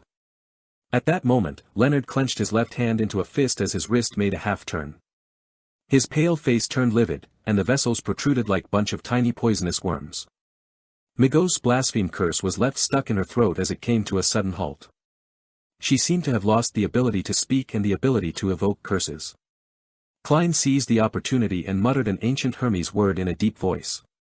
Light. I want light, and there will be light. He suddenly felt the thin gold slice that was covered in mysterious patterns become boiling hot as he saw it emit a blinding light, as though it had become a miniature sun. Right on the heels of that, Klein injected more than half his spirituality into it and threw the flaring sun charm towards the restrained Megos. The reception hall instantly turned transparent as darkness and gloominess vanished simultaneously. The black fine threads that entangled Megos shrank as though they were instinctively avoiding something. But before Megos obtained her freedom, she already saw the sunlight. At some point in the fight, a hole had ruptured in the ceiling of the Blackthorn Security Company, and the hole went all the way to the rooftop of the 3rd floor. The bright blue sky and glaring sunlight shined through simultaneously. The thin gold slice combined with the sunlight above Megos and immediately expanded in size. It went from a spherical light to a sphere with countless flames spiraling around it. Rumble. The entire building shook vigorously, and the glass windows on the nearby streets shattered. However, the power of the spherical light concentrated its might at its core, without dissipating much. It enveloped Megos, and the light was so glaring that Klein, Dunn, and Leonard couldn't open their eyes. Klein held back his tears and looked through squinted eyes. He saw that the light had dispersed, but the flames were still soaring. Among them, there were many black ashes dancing in the air. Megos and the baby in her stomach were nowhere to be seen. Just like the coffee table, water glass, newspaper, and sofa in the area. Is it over? Did we finish the son of an evil god before it descended upon this world, taking his mother out at the same time? Klein still couldn't believe it. His experience of playing video games told him that the final boss couldn't be taken care of so easily. Suddenly, he felt goosebumps all over. His clown instincts told him that there was extreme danger approaching. Without thinking, Klein rolled to the left abruptly. Just then, a long arm with an extremely sharp white bone blade cleaved the spot, seemingly out of nowhere. The monstrosity had an abnormal beauty, and it floated in midair. It was unbelievably fast and almost impossible to dodge its attacks. Whoosh! Klein's clothing on the right side of his chest was ripped apart, his skin ruptured, and his flesh, along with his bones, was split into two. The wound was so deep that he could almost see one of his lungs. If it wasn't because he sensed danger approaching beforehand and dodged in time, that slash would have sliced him in half. But, even so, Klein slowed down. Extreme pain filled his head and scattered his consciousness. At the end of the white bone blade, a figure rapidly flew out. If it wasn't for the bump on its stomach, perhaps no one could identify it as Megos. Her hair and dress had been burned entirely. The skin on her face and body was charred black and was peeling off, flake after flake. Her nose had melted, leaving only two small black holes behind. Her eyeballs were nowhere to be seen, and there were faint white flames dancing in the empty sockets. The two heads that had popped up from both sides of Megos' shoulders had been burned away. Her left arm had become the white bone blade that she was holding. It looked demonic, yet holy. Creak. As the ground shook, Megos ignored Dunn and Leonard, as well as the black, cold, and smooth fine threads that were hurtling towards her again. She phased over to Klein, who had come to a stop after rolling away. She aimed the white bone blade at Klein's neck and was about to slash down. Suddenly, she heard a voice that contained a rich blasphemous tone. Submit. Leonard lifted his left hand and aimed his palm at Megos. The sealed artifact 2-105 wrapped around his wrist had turned from a thick pale, blood-tainted blood vessel into a crimson intestine that had expanded to the point that it looked ready to explode. With the aid of the blood vessel thief, Leonard had successfully stolen Megos' blaspheme curse and was attempting to use her power to seize control of her. Only an ability at her level was effective. Under the influence of the blaspheme curse, Megos bent her waist, and her knees were constantly trembling. Her motions came to a halt as the surrounding black thread surrounded her as though they had found a delicious prey. Klein also took the opportunity to roll in the opposite direction, leaving a trail of fresh crimson blood behind him. However, he got some reprieve from his extreme pain and reached his hand into his pocket. He took out the last flaring sun charm. He took the opportunity when Megos was stationary to finish her off, once and for all. If she were to hold out until the baby was born, the outcome would be beyond their imagination. Boom! Megos' head exploded on its own. Her charred skin and flesh flew in all directions. But her headless body seized the opportunity to shake off the effect of the blaspheme curse. Boom! Megos' charred body transformed into a projectile that shot towards Leonard. Since the blaspheme curse had been forcefully disrupted, Leonard was temporarily frozen on the spot. At that moment, Dunn Smith was still holding onto St. Selena's urn tightly. His face was abnormally pale, and the black, cold threads that were created was still short of surrounding Megos. Creak. Megos slammed into Leonard, throwing him to the wall. The wall collapsed from the impact. Leonard's bones cracked, and there was blood spewing out from his mouth incessantly. Without even having the urge to struggle, he fainted instantly. Megos raised her white bone blade, but the countless black threads that emanated from St. Selena's urn enveloped her again and was about to bind her to the ground. Without the luxury of time to mind his injuries, Klein quickly took out the thin charm. Just as he was going to recite the ancient Hermes incantation, something suddenly sounded in the deep, dark, yet quiet room. Wah! It was the cry of a baby. Lord of the Mysteries. Chapter 209, Light. Wah! The baby in Megos' stomach cried. It squirmed, wanting to come into this world in a bid to help its mother escape from her predicament. The black, cold, and smooth threads appeared to suffer a shock as they seemed to be suppressed by an invisible power which led to their retreat backward. Wah! Dunn and Klein became dizzy at the same time. They felt their throats contract involuntarily as their contracting air passages instantly stifled them. Crimson liquid flowed from their nostrils, their eyes, and their ears. All of their capillaries seemed to have ruptured. If it wasn't for the fact that Klein had undergone the torture of hearing the mutterings and ravings every time he headed to the world above the grey fog, as well as Dunn holding on to the ashes of St. Selena, they definitely would have fainted on the spot, just like Leonard Mitchell. Megos' headless body turned over and looked at Klein, who saw her charred skin and flesh peeling to the ground, and the holy, yet evil white bone blade. Having escaped its influence thanks to his rich experience, Klein immediately felt his scalp tingle and forgot about the pain in his right chest. He seemed to witness his enemy charge towards him maniacally, not giving him any time to recite the incantation, infuse spirituality, and throw out the flaring sun charm. Just as he was about to dodge the attack, Klein saw Megos suddenly pause. He saw Dunn Smith's black trench coat fluttering, and the captain diagonally across him had buried his head. There were multiple thick twitching objects on his back as if they were venomous snakes or tentacles, or monsters. Dunn was using his abilities as a nightmare to forcefully impede Megos' movements. Bam! Bam! Bam! With a mere struggle from Megos, the thick tentacle-like objects that protruded from Dunn's back exploded at the same time. A large amount of blood splattered out, covering every corner of the room like rain. Dunn wasn't disappointed at the result, for the blood had been absorbed by the black threads created by Saint Selena's ashes. They had been absorbed. The countless cold, smooth, tentacle-like threads entered a frenzy. They swarmed forward and bound Megos tightly, wrapping themselves around her bulging, squirming stomach. An opportunity. Klein was as nervous as he was excited. He prepared to shout the ancient Hermes word for light. Wah! Wah! Wah! The cries of a baby could be heard once again, more frequent, and more incessant this time around. The countless black threads suddenly came to a pause, retreating and trembling again as if they had all been struck by lightning. Dunn's expression changed when he realized that Megos was about to free herself. Without hesitation, he retracted his right palm, formed a claw, and stabbed it into his own chest, his left chest. He quickly pulled out his right hand, his fingers holding a bloody heart tightly. It was a still-beating heart that brought with it the sereneness of the night and a dream. Captain.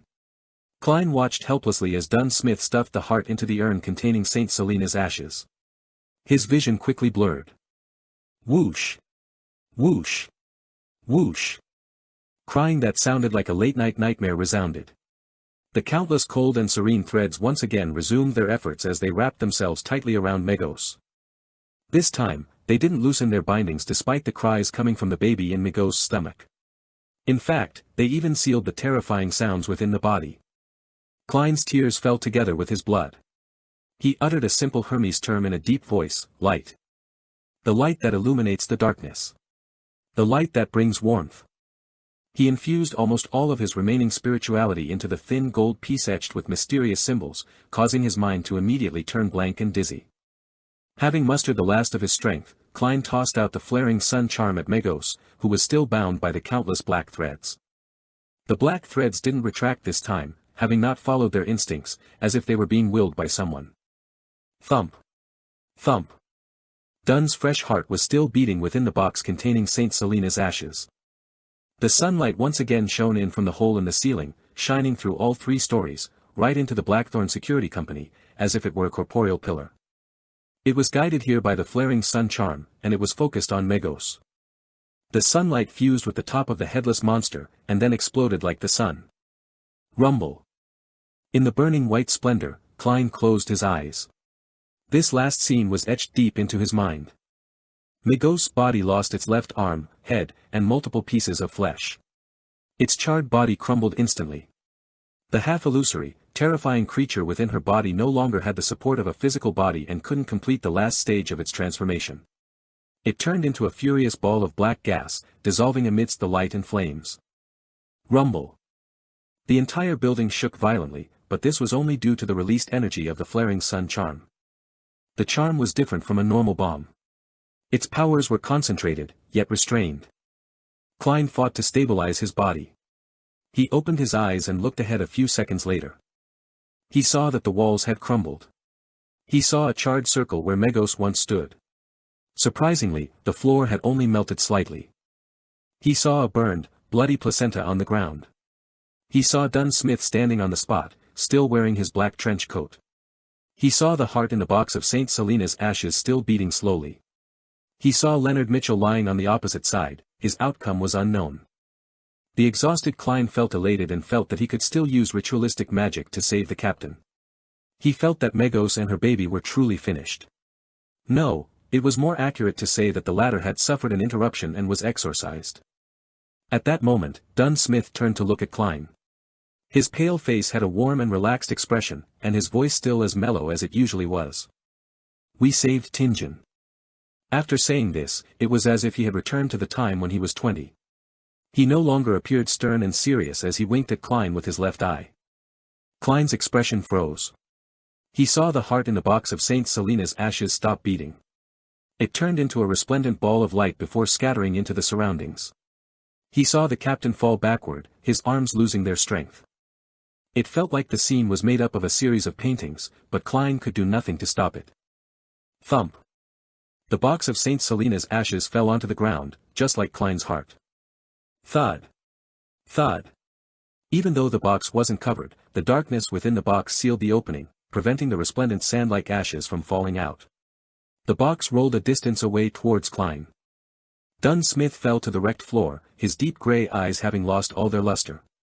He was looking at the hole in the ceiling, the sunlight pouring down on his face. "Captain." Klein's vision blurred once again. He wanted to shout, but that word and the subsequent words were stuck in his throat. "We miss you too." At that moment, the box containing St. Selena's ashes had rolled to his feet. Suddenly, Klein felt a pain in his chest, his pupils violently constricted as he froze in place. He looked down to see a slightly pale palm, drenched in blood, coming out the left side of his chest. Megos isn't dead. No, a new enemy. The mastermind behind the scenes. Am I going to die? Klein quickly lost his consciousness, his eyes almost losing focus. His body slumped to the side. His breathing gradually slowed and, he finally felt the palm pull back quickly. He saw a pair of brand new leather boots, and a hand reaching downward, a slightly pale hand. It grabbed the urn of St. Selena's ashes. Klein's vision went black, and he lost all consciousness. Burned and shattered objects were scattered around in the now destroyed Blackthorn Security Company, but there wasn't a single sound, it was just like a cemetery. A few minutes later, Leonard Mitchell's body moved, his eyes opening slowly. He propped himself up with difficulty and surveyed the surroundings. He saw Dunn Smith on the ground. He also saw Klein, who had his eyes staring wide as a look of shock was plastered across his face. Dunn and Klein both had visible wounds on the left sides of their chests. "No." Leonard squeezed out the word from his throat as he staggered towards Klein's corpse, that wasn't far away from Dunn. He kept checking them, going between the two repeatedly, but all he could do was accept this irreversible truth. Leonard's knees buckled as his knees plopped to the ground. His green eyes were filled with pain as tears streamed down his cheeks, washing away the blood and dust. He turned his head and listened for 2 seconds and suddenly sprawled forward. He let out an angry roar and clenched his palms into fists, and heavily pounded the floor. Thump. Thump. Thump. Leonard kept tearing up as he pounded the floor. Amidst his sorrow was a feeling of clear hatred and a clear sense of self-abhorrence. Thud. Thud. Thud. Leonard looked up when he heard the sounds of hurried footsteps and saw the members of the mandated Punishers and the machinery hive mind that had just arrived at the scene through his blurred vision. Lord of the Mysteries. Chapter 210, Story. In a Tingen suburb, there was a house with a green lawn. The house had a garden that had begun to wither at the beginning of September. Attached to the house was a crimson chimney. There was a desk next to the window in the bedroom of that house. An ordinary notebook was spread open on the table. A slightly pale hand flipped the notebook to the very first page, then it quickly flipped to the back. As the paper flipped, the rows of words appeared faintly. Regents, a member from the secret order, sold the Antigonus family's notebook as an ordinary ancient book by accident due to the influence both of weariness and illusions. It was a coincidence that made logical sense. Affected by the calling of the Antigonus family's bloodline, the notebook secretly affects its owners, one after the other. After repeated changes in ownership, it came to Tingen. It fell into the hands of the members of the Aurora Order, Sirius Arapes and Hanas Vincent. After they flipped through the content that temporarily appeared in the notebook and copied the corresponding potion formulas, Sirius and Hanas were worried that the secret order, who were good at divination, would track them down. After discussing it, they decided to avoid the risk by selling it to another person. They didn't wait for Mr. Z's reply, perhaps because he stayed at Enmat Harbor. Through Sirius's introduction, Hanas got to know Welch McGovern from the Koei University's Department of History. Then, Hanas sold the Antigonus family's notebook to McGovern as an ordinary ancient book. Subsequently, Sirius was attracted by the treasure that was said to exist on the main peak of the Hornacis mountain range. He started to visit the Deweyville Library and research the mountain. He didn't think that there would be any problems, so he left his real address and name. That aligned with his personality. During this process, he acquainted himself with Lenivas, who was reading up on information about iron mines to set up a scam. Lenivas's hidden lunacy and swindling ability were well appreciated by Sirius. He decided to nurture him into a member of the Aurora Order. Of course, before that, an investigation was inevitable. Sirius covertly informed Lenivas about the evil ritual of praying to the true creator to deliver his spawn into this world. But he knew that the possibility of Lenivas succeeding was very low, because the difficulty level of the ritual was very high, and the requirements were very harsh. However, the latter expressed his strong interest in the matter, tempted by the possibility of obtaining a deity's approval. He planned to complete the ritual simultaneously as he carried out the plans of establishing his steelworks company. The cunning Lenivas could tell that there was something fishy about Sirius Arapes. But for his personal goal, he didn't expose him. He visited Hood Eugen in the asylum once again. They had known each other long ago, and they knew about their respective situations. After a dark divination, the Antigonus family's notebook was awakened fully. Welch and his classmate died. The lucky survivor, Klein Moretti, sent it to Ray Bieber's house under the influence of the notebook. It was a destined ending. Many rows were scribbled off and new content followed. For some baffling reason, and a lack of sufficient explanations, Klein didn't commit suicide after that and somehow managed to stay alive.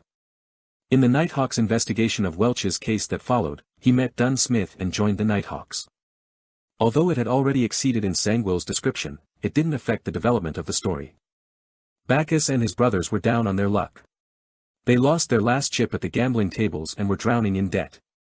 In a bid to obtain money, they decided to kidnap and blackmail the somewhat wealthy individuals.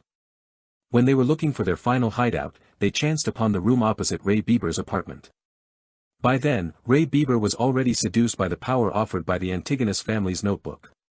He hoped to digest the gift left behind by his ancestors. However, he was in a semi-insane state, and he couldn't make the best and safest choice. He abandoned his dead mother, but he continued remaining in Tingen City.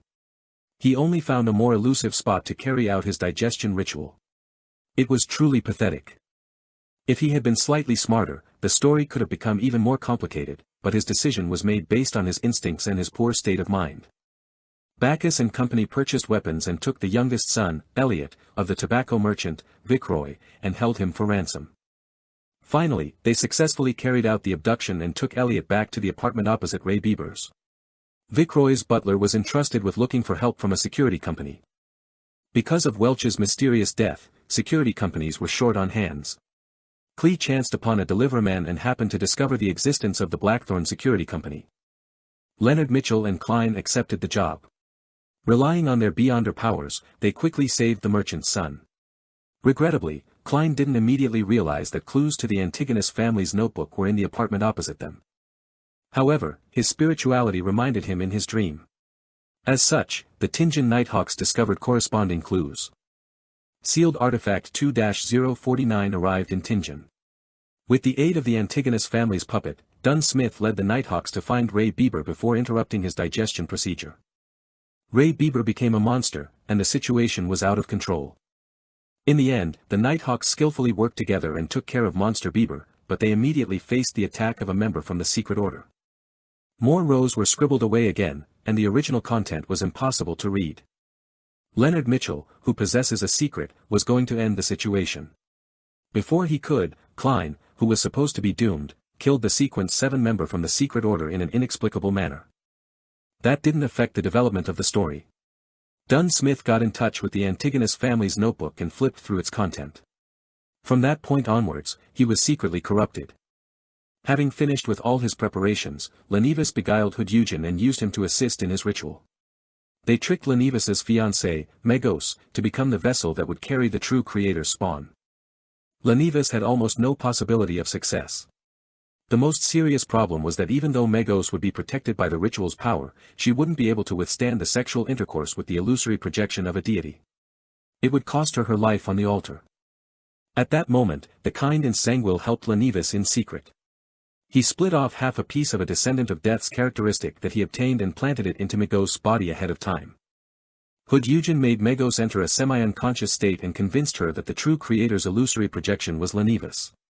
Nourished by the accumulated resentment, gloominess, and oppression of the factory district, the ritual succeeded. Megos was pregnant with the true creator's spawn. The deity saw through the coincidences, but since he wished to break through the shackles placed on him by the 7 deities, he didn't refuse. Hood-Eugen was contaminated. After the ritual succeeded, the mad Lenivus regained his rationality. He clearly knew that if the deity's spawn was to descend into the world, Lenivus, himself, would become one of the sacrificial offerings. How could a mortal be the father of a deity's son? This was blasphemy of the highest order. Lenivus decided to leave Tingen ahead of time and left clues to the Nighthawks, the mandated punishers, and the machinery hive mind so that they could resolve the repercussions of his actions. There was ultimately a price needed for lunacy. However, Lenivus didn't write the letter directly to the Beyonder squads. He thought it would make him look stupid. He decided to leave the letter in one of the houses that he rented. He pretended to be playing a game with the Beyonders from official bodies. As such, he didn't bring up Hood-Eugen's contamination and brought with him everything that he had obtained. Just in case, he informed Sirius Arapis in the safest way he could. The latter didn't quite believe him, but he could faintly feel the possibility of success. Selena would accidentally chanced upon the real magic mirror divination incantation from her mysticism teacher, Hannes Vincent. Her bold attempt was interrupted by Klein Moretti by coincidence. The latter successfully resolved this supernatural incident that might have caused serious casualties. The Nighthawks then investigated Hannes Vincent, who had recently been awarded. Therefore, Dunn Smith coincidentally saw a clear image of the true creator in his dream and suffered severe injuries. However, he wasn't contaminated because of what happened. That would have been noticed by the upper echelons of the Nighthawks. The injury made Dunn Smith's contamination by the Antigonus family notebook worsen. His absent-mindedness and forgetfulness worsened, and he was getting closer and closer to satisfying Insangwil's requirements. Many rows were scribbled away again. Seriously unbelievable. Klein Moretti noticed Insangwil's secret influence and saw the crimson chimney. This is because he was reminded by the teacher from the Koei University's Department of History, Isaac. He possesses many secrets. But even so, it's astounding enough for Klein to discover actual clues. It's unexplainable. Regardless of the reason, Insangwil continued to act, and the story continues. Klein coincidentally ran into Sirius at the library and had no choice but to kill him. Hence, the clues leading to Lenivus were abruptly severed, and the discovery of the problem was delayed. Klein met Megos, but his spirituality stopped him from observing her closely. However, he didn't notice the subtle abnormality. That is logical. Our stories aren't made up randomly. He searched for the red chimney, but he always opted for a route that didn't include his target. Maybe in another 2 or 3 months, when he was on the last batch, he would find the real red chimney house. Rows and rows of writings were scribbled away, more than all of the previous rows added together. Dunn Smith's problem was alleviated. His condition obviously became better. He actually mastered the acting method. And this was taught to him by Klein Moretti, who found inspiration from Daily Simone and Old Neil's example. No, Insangwil didn't believe that, but he could only change his original plans slightly. New elements in the story came to play. Isaac decided to go to Backland in search of his lost memories. It wasn't long until Klein and Dunn found clues from Hood-Eugen. In order to ensure that Tingen City's Conservative Party and New Party would be in complete opposition, Madame Sharon, who wanted to vent the accumulated madness after her transformation, decided to take the risk and murder Member of Parliament John Maynard. Her motive wasn't strong enough, but she took action anyway. There are always times when people are not clear-minded enough, and she happened to be in that stage. Besides, she was confident that she wouldn't be discovered. Maynard's wife found the Blackthorn Security Company through the tobacco merchant, Vicroy.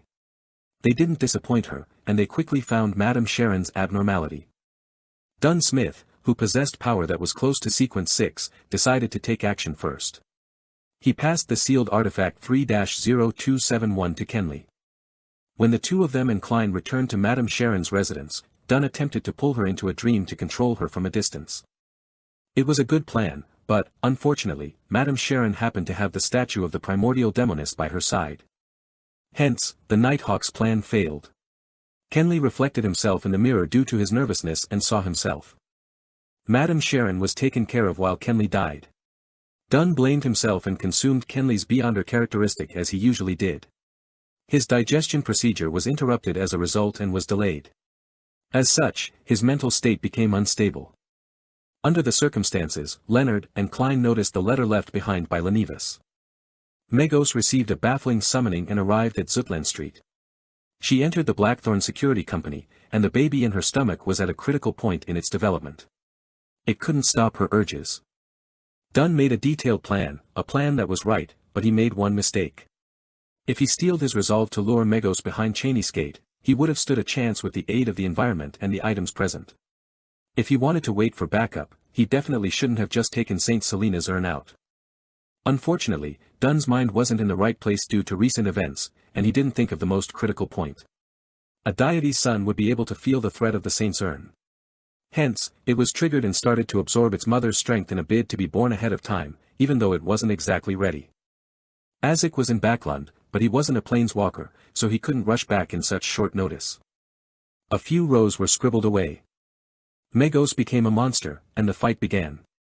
With the aid of the saint's urn, blood vessel thief, and 2 high-level charms that strangely appeared, Megos died and the deity's son was exorcised. Dunn Smith died as a result, and the power of St. Selena's ashes was severely damaged as well.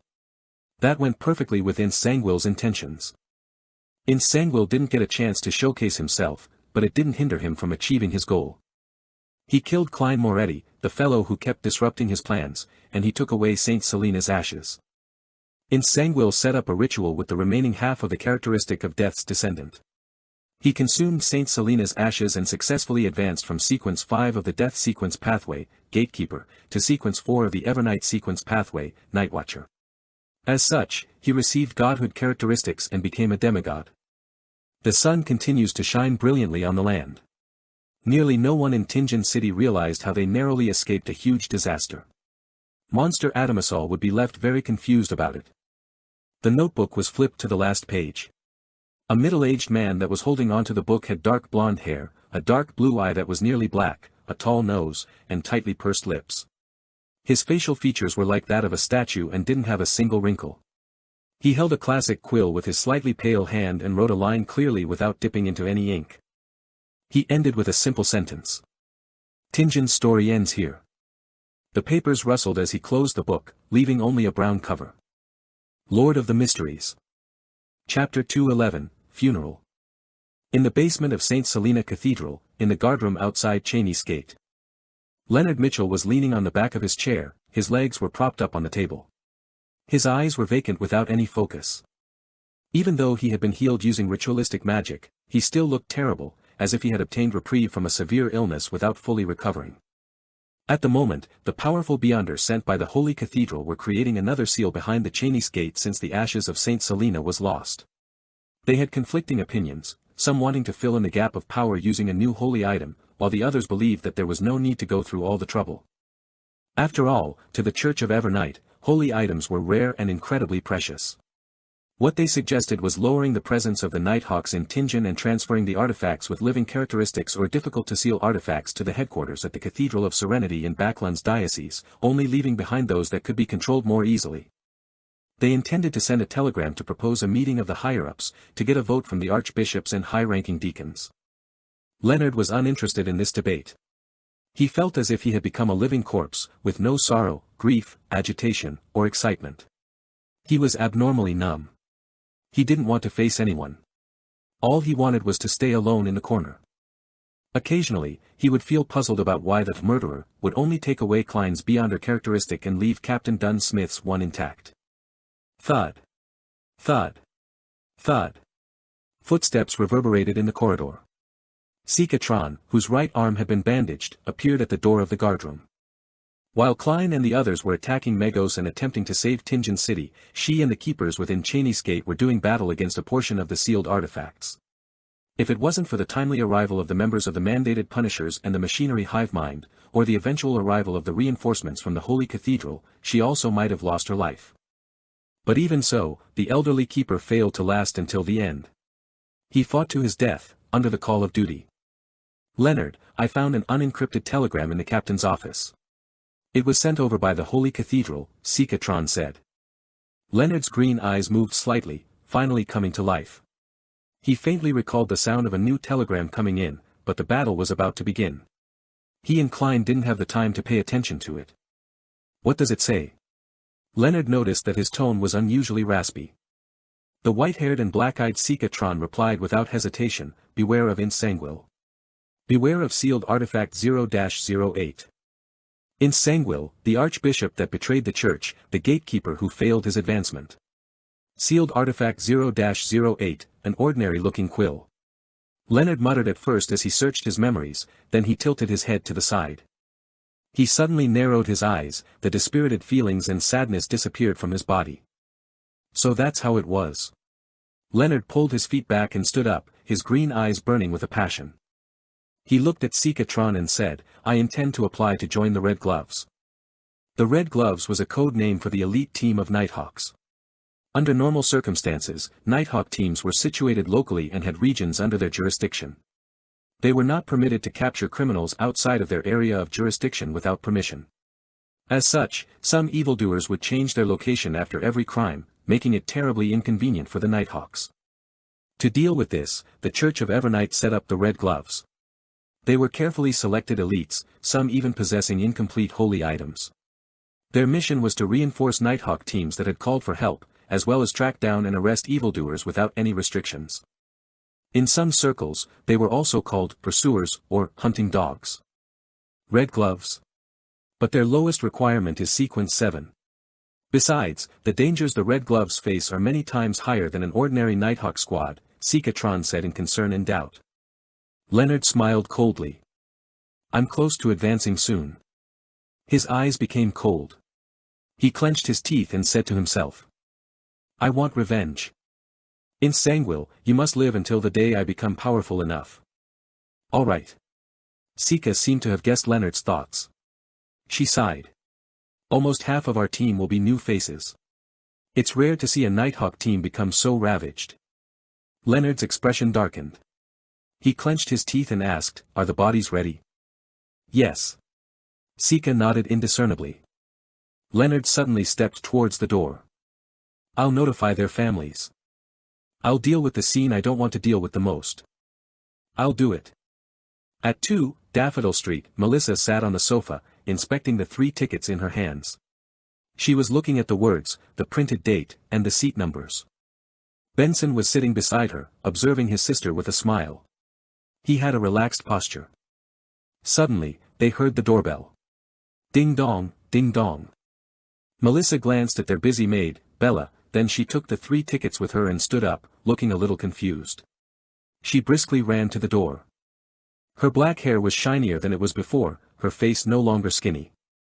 The color of her skin had a ruddy color, and her brown eyes looked brighter and energetic. Twisting the handle and opening the door, Melissa froze for a moment. She didn't recognize their visitor. It was a young man with black hair and green eyes. He looked handsome, but his face was unusually pale. Hidden in his eyes was deep sorrow. May I know who you are? Melissa asked, feeling somewhat lost. Leonard had specially draped a black formal coat over his white shirt. He said in a raspy voice, I'm a colleague of your brother Klein. Melissa's heart suddenly skipped a beat. She instinctively tiptoed to look behind Leonard but didn't notice anything. She said with a strange quiver in her voice, Where's Klein? Leonard closed his eyes, inhaling as he said, I'm very sorry, your brother Klein died at the hands of an evil criminal while he was trying to save others. He's a hero, a true hero. Melissa widened her eyes slowly, her body shaking indiscernibly. The 3 tickets in her hands dropped helplessly onto the floor. The tickets faced upward, revealing the name of the play, The Return of the Count. Sitting in the Moretti family's living room, Leonard didn't dare to look directly at Melissa and Benson. But he couldn't stop scenes of what they looked like from flashing through his mind. That girl filled with youthfulness and vibrancy had her eyes wide open.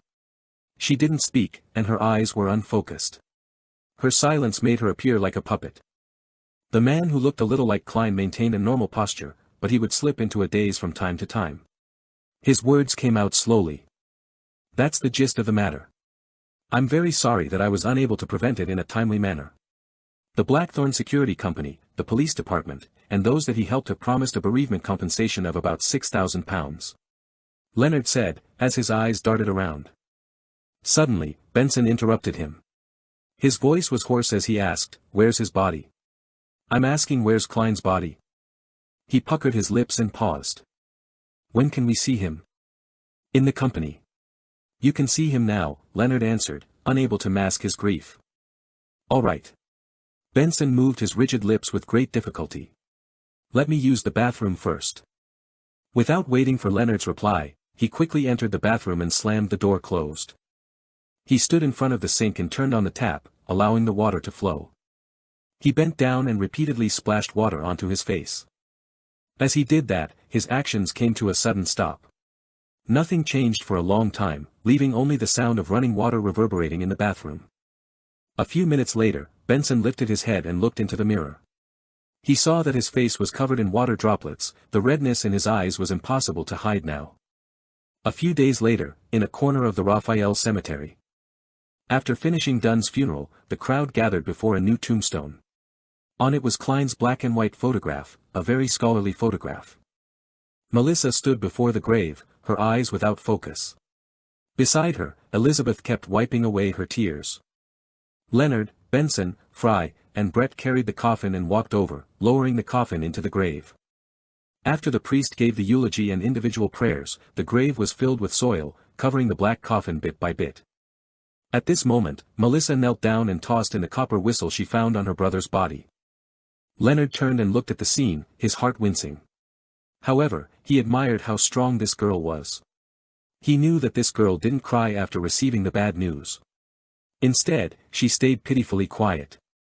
The grave was leveled and a stone slab was laid over it. Leonard took a final look at Klein's tombstone. There were 3 lines to his epitaph. The best elder brother. The best younger brother. The best colleague. Under the mournful atmosphere, the members of the Blackthorn Security Company gradually left. Selina and Elizabeth also bade farewell under the urging of their families. The only people left behind were Benson and Melissa. "I'll get a rental carriage." Benson was in a terrible condition, it was as if he hadn't slept for a long time. "All right." Melissa nodded. After seeing her brother leave, she turned to look at the tombstone. She squatted down and buried her face in her arms. After some silence, Melissa suddenly scolded, "Stupid." She cried as she wept silently. Her tears just wouldn't stop. Night time, at the Raphael cemetery. The copper-skinned Azek stood in front of Klein's grave holding a bouquet of white flowers. He didn't speak for the longest time until he finally sighed and muttered to himself, "I'm sorry, I was 10 minutes late. But I think I know who it was." He bent over and set the bouquet of flowers down before turning to leave the cemetery. He also left Tingen, but he didn't retrieve the copper whistle. The place was quiet and serene under the illumination of the crimson moonlight. Suddenly, the stone slab sealing the grave was flipped open. A pale hand extended out from the soil. A hand came out. Whoosh! The gravestone was shoved aside. The lid of the coffin was pushed open. Klein sat upright and looked around, lost. His memory was still frozen at the scene with the brand new leather boots, and the palm that grabbed onto the urn of St. Selena's ashes. Everything after that felt like a dreamless sleep. Klein instinctively lowered his head and unbuttoned his shirt. He looked at the left side of his chest, only to see that his ravaged injury and missing heart were squirming as they healed, similar to how he recovered from the bullet wound through his temple back when he looked into the mirror. The only difference was that this time, the recovery was much slower and much more difficult. Lord of the Mysteries. Chapter 212, Avenger. In the northern part of the Lone Kingdom, the September breeze, that had an additional coldness to it, howled through the cemetery. It was even gloomier and colder than usual. The cold jolted Klein back to his senses as he muttered with a rueful smile, "It looks like there are still some secrets behind my transmigration. But it seems like I'll only be able to resurrect another 2 times at most, not any more. And if I were to minced up or completely crushed, who knows if this recovery ability that doesn't usually appear would even be useful." After half a minute, Klein buttoned his suit and realized that he was wearing his newest shirt and tuxedo, but they were now covered in soil and dirt. Benson and Melissa really have no idea how to save money. The thought popped into his head. He supported his weight on his hand and flipped up into a standing position, realizing that he still had his clown abilities. The best elder brother. The best younger brother. The best colleague. Klein looked at his tombstone and read the inscription. He felt his heart wince, seemingly sensing the despondent feelings Melissa and Benson had experienced. This is probably even more depressing than watching Captain die before my eyes. He sighed and retracted his gaze. He squatted down and closed the coffin lid. His thoughts were still scattered, but Klein knew that he had to take care of the scene as soon as possible and not let anyone notice. Resurrection wasn't something any commoner could accept. If the Nighthawks, mandated Punishers, or the machinery hive mind learned of this, Klein believed that he wouldn't have a great ending. Of course, if it was on Earth, he could deceive the people into believing that he was the blessed one of God, the man of salvation, had he consumed the lawyer or swindler potions. However, in the world he was in, there was a real God that could respond to rituals. He scraped the soil back together and covered it with the stone slab. Klein clapped his hands and stood up once again. At that moment, the scene didn't appear strange. He was just like a gentleman who came to offer his condolences late at night. The only oddity was that the person in the photo on the tombstone looked exactly like him. During the process of filling his grave, his spirituality noticed the existence of Isaac's copper whistle. Hence, he dug it out and wiped it clean. However, Klein didn't intend to summon the messenger immediately. He decided to figure out the situation first. Klein lifted his left hand and saw the topaz pendant that was still wrapped around his wrist. I guess this is considered a burial object. He gave a self-deprecating laugh and took off the pendulum. He looked around, and his face grew solemn. Captain should be buried in this cemetery as well, I guess. He changed directions twice and finally determined the location of Dunn's tombstone using the pendulum. With the moonlight's aid, Klein walked around and searched for about 15 minutes until he finally saw Captain's monochrome photo. It had a gentle expression, high hairline, gray eyes, nothing unusual compared to before. Under Dunn's photo was his name, date of birth, date of death, and epitaph. The true guardian. The most trusted partner. The captain forever. Klein looked in stunned silence and somehow his sight grew blurry for some baffling reason. He felt as though he had returned to that day again. He saw the captain turn his head to him and wink. He spoke with a mellow and relaxed voice. We saved Tingen. Captain. Klein shouted in silence. He stood there like a statue for a good few minutes until he suddenly said with a smile, Captain, your mental state was definitely not the best that day. You even said things like you could bring old Neil into the dreamland if he hadn't lost control. He was a mystery prior, and you're a nightmare. You couldn't consume the beyonder characteristic that he left behind. Yes. You didn't ask me what powerful offensive attacks I had. Was it trust, or did you forget about it? But, you definitely guessed something. I only took one sealed artifact and said it was for Leonard. Even without a brain, you could have guessed that I had the extra means for a powerful attack. Having said that, Klein paused, then he shook his head and sighed. I have no idea what I am now. Maybe I'm just an evil spirit that has clawed its way back from hell to seek revenge. As he spoke, he suddenly stopped.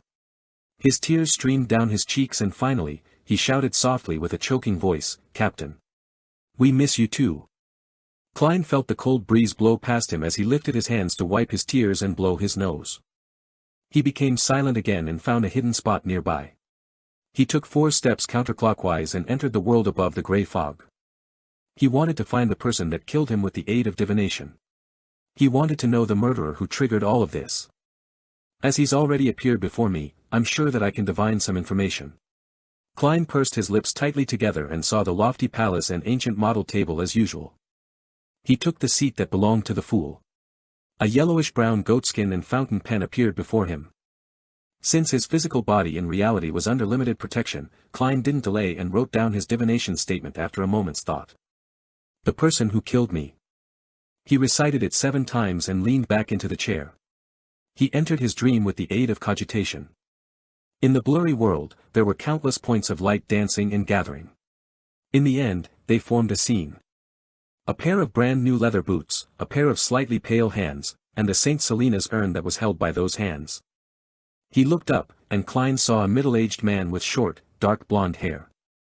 He wore a black 2-button suit, and one of his eyes was obviously blind while the other one was so blue that it was almost black. His facial features were like carvings, and his face had no wrinkles at all. The image shattered and Klein woke up from his dream. His eyebrows were tightly knitted.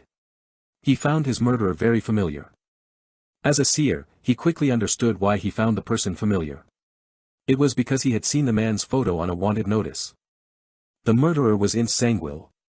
He was the former Archbishop of the Church of Evernight who took sealed artifact 0-08. He had failed to advance as a gatekeeper. It's him. Countless images flashed through Klein's head, and they finally stopped on the scene when Ince Sanguil picked up Saint Selena's urn. Tap. Tap. Tap.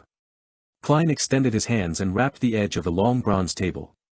He felt that he suddenly understood many things. The captain said that a beyonder that dies normally would leave behind a beyonder characteristic. When gathered together, they're equivalent to a potion that lacks the supplementary ingredients.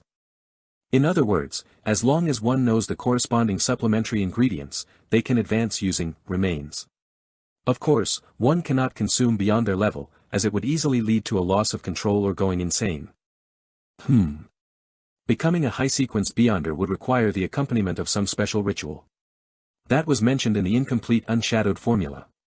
The subsequent advancements would require a ritual as well. Ince Sanguil is a gatekeeper, a sequence 5 from the death sequence pathway.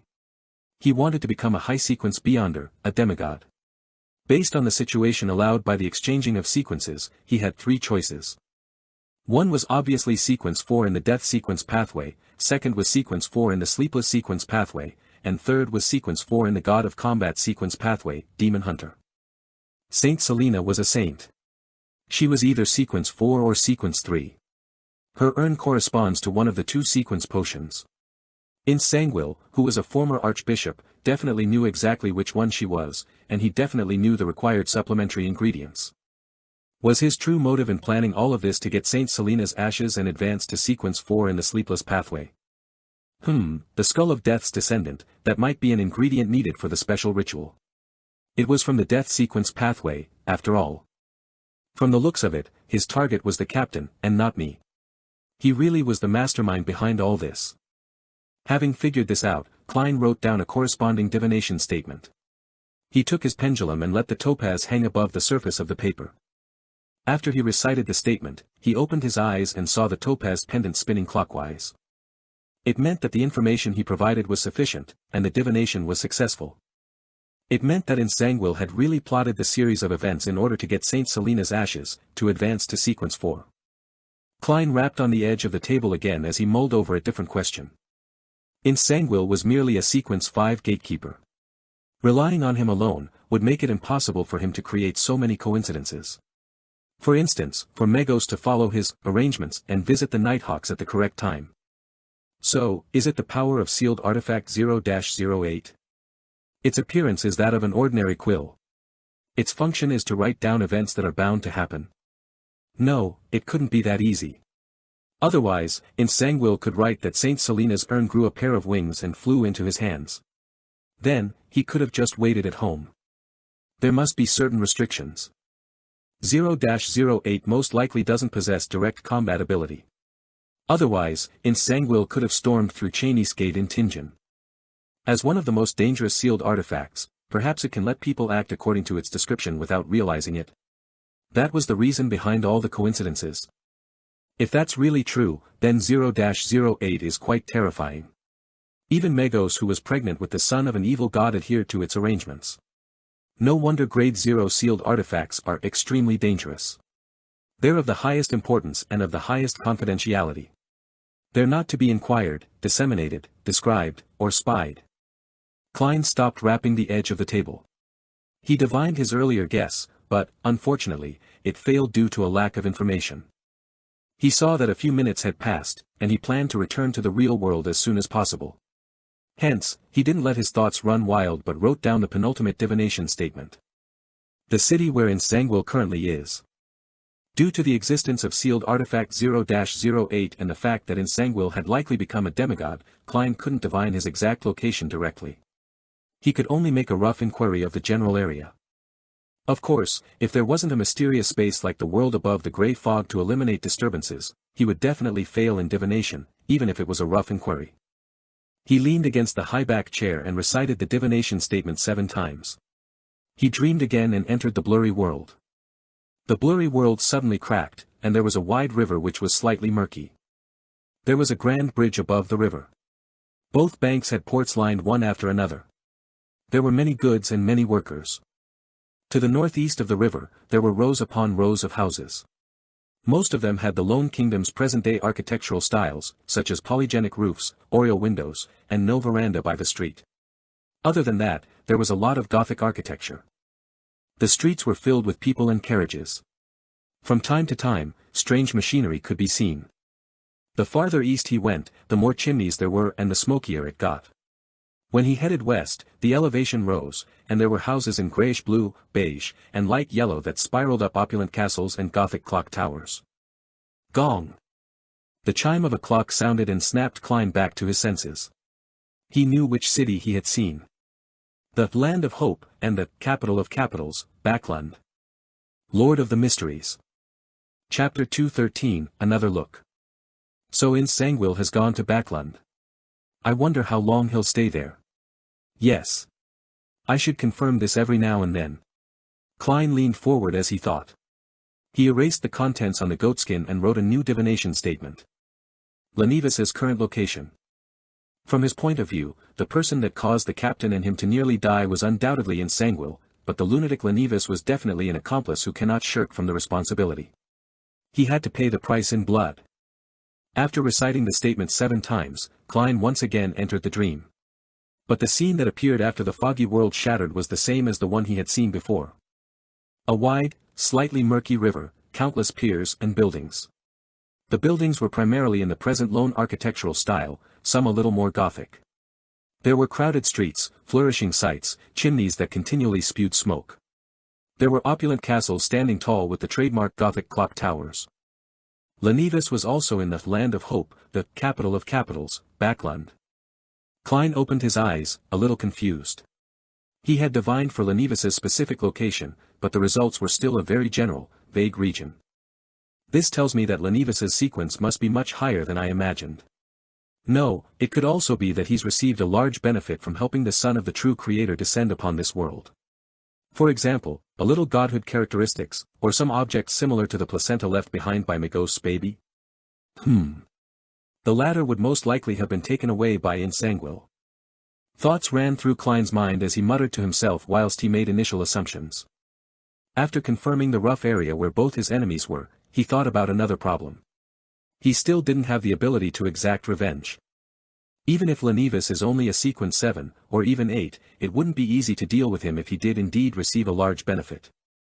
Lenivus is also obviously very crafty, he could outwit and defeat Beyonders more powerful than himself. Insangwil is even more terrifying. He's a sequence 4 demigod, and he wields a powerful grade 0 sealed artifact. Although there were some secrets surrounding my transmigration, it's clear that I can't convert those secrets into combat strength. It's likely that it's not possible for a very long period of time. The only means that I have are to continue raising my sequence, or I could collect even more powerful mystical items. I have to use both the methods at the same time. In between his thoughts, Klein decided to add another divination. He deliberated on the statement before writing solemnly, "My opportunities of becoming powerful." He gently placed the pen on the table and leaned back, then he closed his eyes. He recited the statement silently and fell into a deep sleep with the help of cogitation. In the foggy world, he once again saw the scene that he had previously seen. The river, piers, chimneys, crowds, castles, various machinery, and Gothic clock towers. He had once again seen the capital of the Lone Kingdom, Backlund. Immediately following that, the scene changed. He saw a magnificent peak piercing through the clouds, and, on it, he saw a majestic, ancient palace. He saw the giant throne carved from stone, adorned with dull gems and gold. He saw a strange vertical pupil formed from countless mysterious symbols. The scene shattered silently without warning. Klein slowly sat up and tapped on the edge of the table with his fingers. Backlund contains the opportunities for me to become powerful. Does the second scene refer to the main peak of the Hornaces mountain range, the treasures left behind by the Antigonus family? The strange vertical pupil formed by countless mysterious symbols which the misfortune cloth puppet conveyed to me through the corruption from the Antigonus family's notebook is the key to beginning all of this. Many thoughts flashed through his mind. Klein decided that he was in no rush to visit the Hornaces mountain range.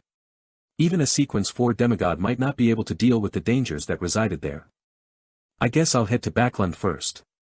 Klein sighed and made a decision. He enveloped himself with spirituality and stimulated a descent, exiting the mysterious space above the grey fog. When he returned to the material world, he slowly walked out of his hiding spot towards Dunn Smith's grave. He stared deeply at the picture and epitaph. Klein slowly drew a crimson moon on his chest and walked out of the cemetery. As a former Nighthawk, a Nighthawk who had to regularly patrol Raphael's cemetery, he was quite familiar with the routes of the guards, as well as its surroundings. He managed to leave the cemetery easily, without causing any alarm. He followed the gravel road into Tingen, using the shade of the trees as cover. The night was peaceful and the moon was ever so dreamy. Klein walked alone, his thoughts running wild and unbridled. He sometimes considered his plan for revenge, sometimes thinking back to the times he spent with the captain, sometimes recalling old Neil's hidden grief beneath his humorous facade. Unknowingly, Klein had entered the nearest street like a wandering ghost, making his way past turn after turn. It was 2 hours later when he freed himself from that state and regained complete control of his thoughts. He realized that he was standing on Daffodil Street. Opposite him was the house he shared with his brother and sister. Instinctively, Klein had returned here. He took a step forward with clear joy, but suddenly paused. He let out a bitter smile and muttered with a self-deprecating tone, "If I went up and knocked on the door, Melissa might faint from shock. Benson would be so nervous his hair would start to drop. He would then try his best to calmly convince me, in the name of a curly-haired baboon." Shaking his head, Klein stared at the familiar door for a while before heading towards Iron Cross Street. "This is fine too, this is fine too. The things that I do in the future will not implicate them. The compensation given to them by the Nighthawk team and the police department will be enough for them to live a stable middle-class life, even if Melissa fails to find a job and Benson loses his job." Klein walked silently for a moment before starting to feel fatigue. But, as someone who was dead, he didn't have any other belongings on him except for the clothes he was wearing, his topaz pendulum, and Azek's copper whistle. He didn't have pounds, nor soldi, nor pennies. Should I give the whistle a blow to send a letter to Mr. Azek and get him to help me? Klein laughed optimistically. Forget it, I shouldn't contact him for the time being. Perhaps since Zangwill is still keeping him under surveillance. I'll look for him when the time is right. To an old monster who has lived countless lives for thousands of years, he should be able to understand resurrection. At least it's not too cold tonight. I'll make do by finding a place to sleep for the time being and head to the Tingen branch of the Backlund Bank tomorrow morning to retrieve the money in the anonymous account. As there had been too many things to do lately. Klein hadn't had the time to start on the experiments involving the sacrificial ritual. He hadn't touched the £300 in the anonymous account either. That should be enough to support my expenses for quite a while. I'll buy a newspaper tomorrow to confirm what day it is. Miss Justice and the others didn't make any new prayers, which means that I didn't miss a gathering. Klein thought as he found a spot that had no wind. He sat down and took off his jacket. He used it as a blanket and leaned on the wall to sleep. It wasn't long into his sleep when he was suddenly woken by someone. He saw a policeman wielding a baton. He only had a single chevron on his epaulette, the lowest-ranking police constable. Klein glanced at him to ascertain his identity. The policeman said fiercely, "You can't sleep here. The streets and parks aren't for you lazy, jobless vagrants to sleep in. Those are the terms in the poor law." "Is that so?" Klein froze. Given his sensitive identity, he didn't argue with the policeman. He grabbed his jacket and continued walking until daybreak. Soon after, he lowered his head and entered the Tingen branch of the Backlund Bank. He took out £200 with the password he had set, leaving behind a third of the money as savings, in case of any emergencies. Without a doubt, Klein heard prayers when he wrote the password in ancient Hermes. Klein then spent £38 on 2 sets of formal wear, 2 shirts, 2 trousers, 2 pairs of leather boots, 2 bow ties, 4 pairs of socks, as well as 2 thick double-breasted jackets, 2 solid-colored fur coats, and 2 pairs of thick trousers in preparation for the winter. He also bought a cane, a wallet, and a leather luggage bag. After completing his purchase, Klein found a hotel to wash up and change in. He rented a private carriage directly to the train station in Tingen in order to avoid meeting anyone familiar. Along the way, he purchased a newspaper and discovered that it was Sunday. It took about 4 hours to get from Tingen to Backlund by train. A luxurious first-class seat cost about £0.75, or 15 soldi. A second-class seat cost 10 soldi, or half a pound. The packed, Poorly maintained third-class seats were rather cheap at only 5 soldi. Klein thought for a moment before buying a seat for the 2 o'clock train, a second-class seat. Klein found a random spot to sit in the waiting area with his ticket and luggage in hand. It was only slightly after 9 in the morning. He was happy that the Lone Kingdom didn't have a strict census. He could prove his identity just by using the water and gas bills, as well as his rent for the past 3 months. Purchasing a train ticket was even easier, as all he needed was money. Klein suddenly had an empty feeling in his heart as he was sitting there, thinking about how he was about to leave for Backlund from Tingen in the afternoon. He thought about his sister who always gave him a motherly vibe. He thought about his brother who liked to crack cold jokes. He thought about how they would fill their stomachs up so much that they wouldn't feel like moving. Recalling these scenes, Klein suddenly laughed. He laughed bitterly, for he thought about the tortoise that Melissa called a puppet, as well as Benson's pitiful hairline. He suddenly had a strong urge. He wanted to see his siblings again. At this moment, Klein suddenly realized why he hadn't picked an earlier train but instead bought a ticket for the 2 o'clock train. He carried his luggage and left the waiting area quickly, taking a rented carriage back to Daffodil Street. He then hid in a shady area on the opposite side and looked at the door to his house. There were many times when he felt like heading over, but he couldn't bring himself to cross the wide street. Klein looked across the road in a daze, suddenly having a feeling of homelessness. He'd had a similar feeling when he had just transmigrated. Suddenly, he saw the door to the house open as Melissa and Benson came out. Melissa was wearing a black dress and black veiled hat. Benson was in a shirt, vest, trousers, coat, and hat, all in black. They both had numb, sullen expressions. Melissa has become skinnier. Why is Benson so haggard? Klein's heart winced in pain. He opened his mouth but couldn't shout out their names. Without realizing it, he followed Benson and Melissa to the nearest municipal square. He saw that tents had been erected there again. A new circus troupe was in town for a performance. Benson took out some money and purchased the entrance tickets and led Melissa into the circus. He forced a smile. This circus troupe is very famous. Melissa nodded without expression. Okay. Suddenly, she slipped and almost fell. Klein, who was also buying a ticket, opened his mouth. He wanted to help his sister, but he could only retract the hand he had instinctively extended and stood helplessly in the busy crowd. Benson jumped in fright, but he was too late to help. However, Melissa quickly steadied herself. She puckered her lips and said nothing. At this moment, clowns swarmed forward, some performing balancing acts on wheels or large rubber balls, others tossing countless tennis balls into the air, then ridiculously catching every one of them. Melissa seemed to disregard the clowns as she looked at the performance. Benson tried to lift his sister's spirits by cheering, but he didn't succeed. He slowly turned sullen too. Klein puckered his lips tightly as he watched this scene from afar. He wanted to approach them, but he didn't dare to. Suddenly, he touched the wallet in his jacket and had an idea. Benson and Melissa continued walking forward, silently watching the various performances. Some time later, they saw a clown running towards them. His face was painted in colorful pastels. At first, he threw a tennis ball into the air, and, while the attention of the surrounding people was drawn to the air, he conjured a flower out of thin air. It was a Seville chrysanthemum. The clown brought the flower before Melissa and Benson. The flower was golden in color and symbolized happiness. Melissa and Benson looked at the clown in a daze. All they saw was a wide smile plastered over the pastel face. It was a happy smile, an exaggerated smile, a ridiculous smile. End of the first volume, Clown. Lord of the Mysteries. Chapter 214, Land of Hope. Choo-choo. A train whistle resounded in every corner of the station as a metal behemoth, in the form of a steam locomotive, came to a slow stop with more than 20 carriages in tow. Dressed in a tuxedo and half-top hat, Klein was carrying an exaggerated luggage bag that appeared incongruent with his figure. He took a firm step onto the ground of the Lone Kingdom's capital, Backlund. This city was divided into 2 regions by the Tussock River which flowed to the southeast. The 2 lands were connected by the Backlund Bridge and ferries, with a population exceeding 5 million people. It was the most prosperous capital in the southern and northern continents. Klein looked far into the distance and saw faint yellow smog everywhere.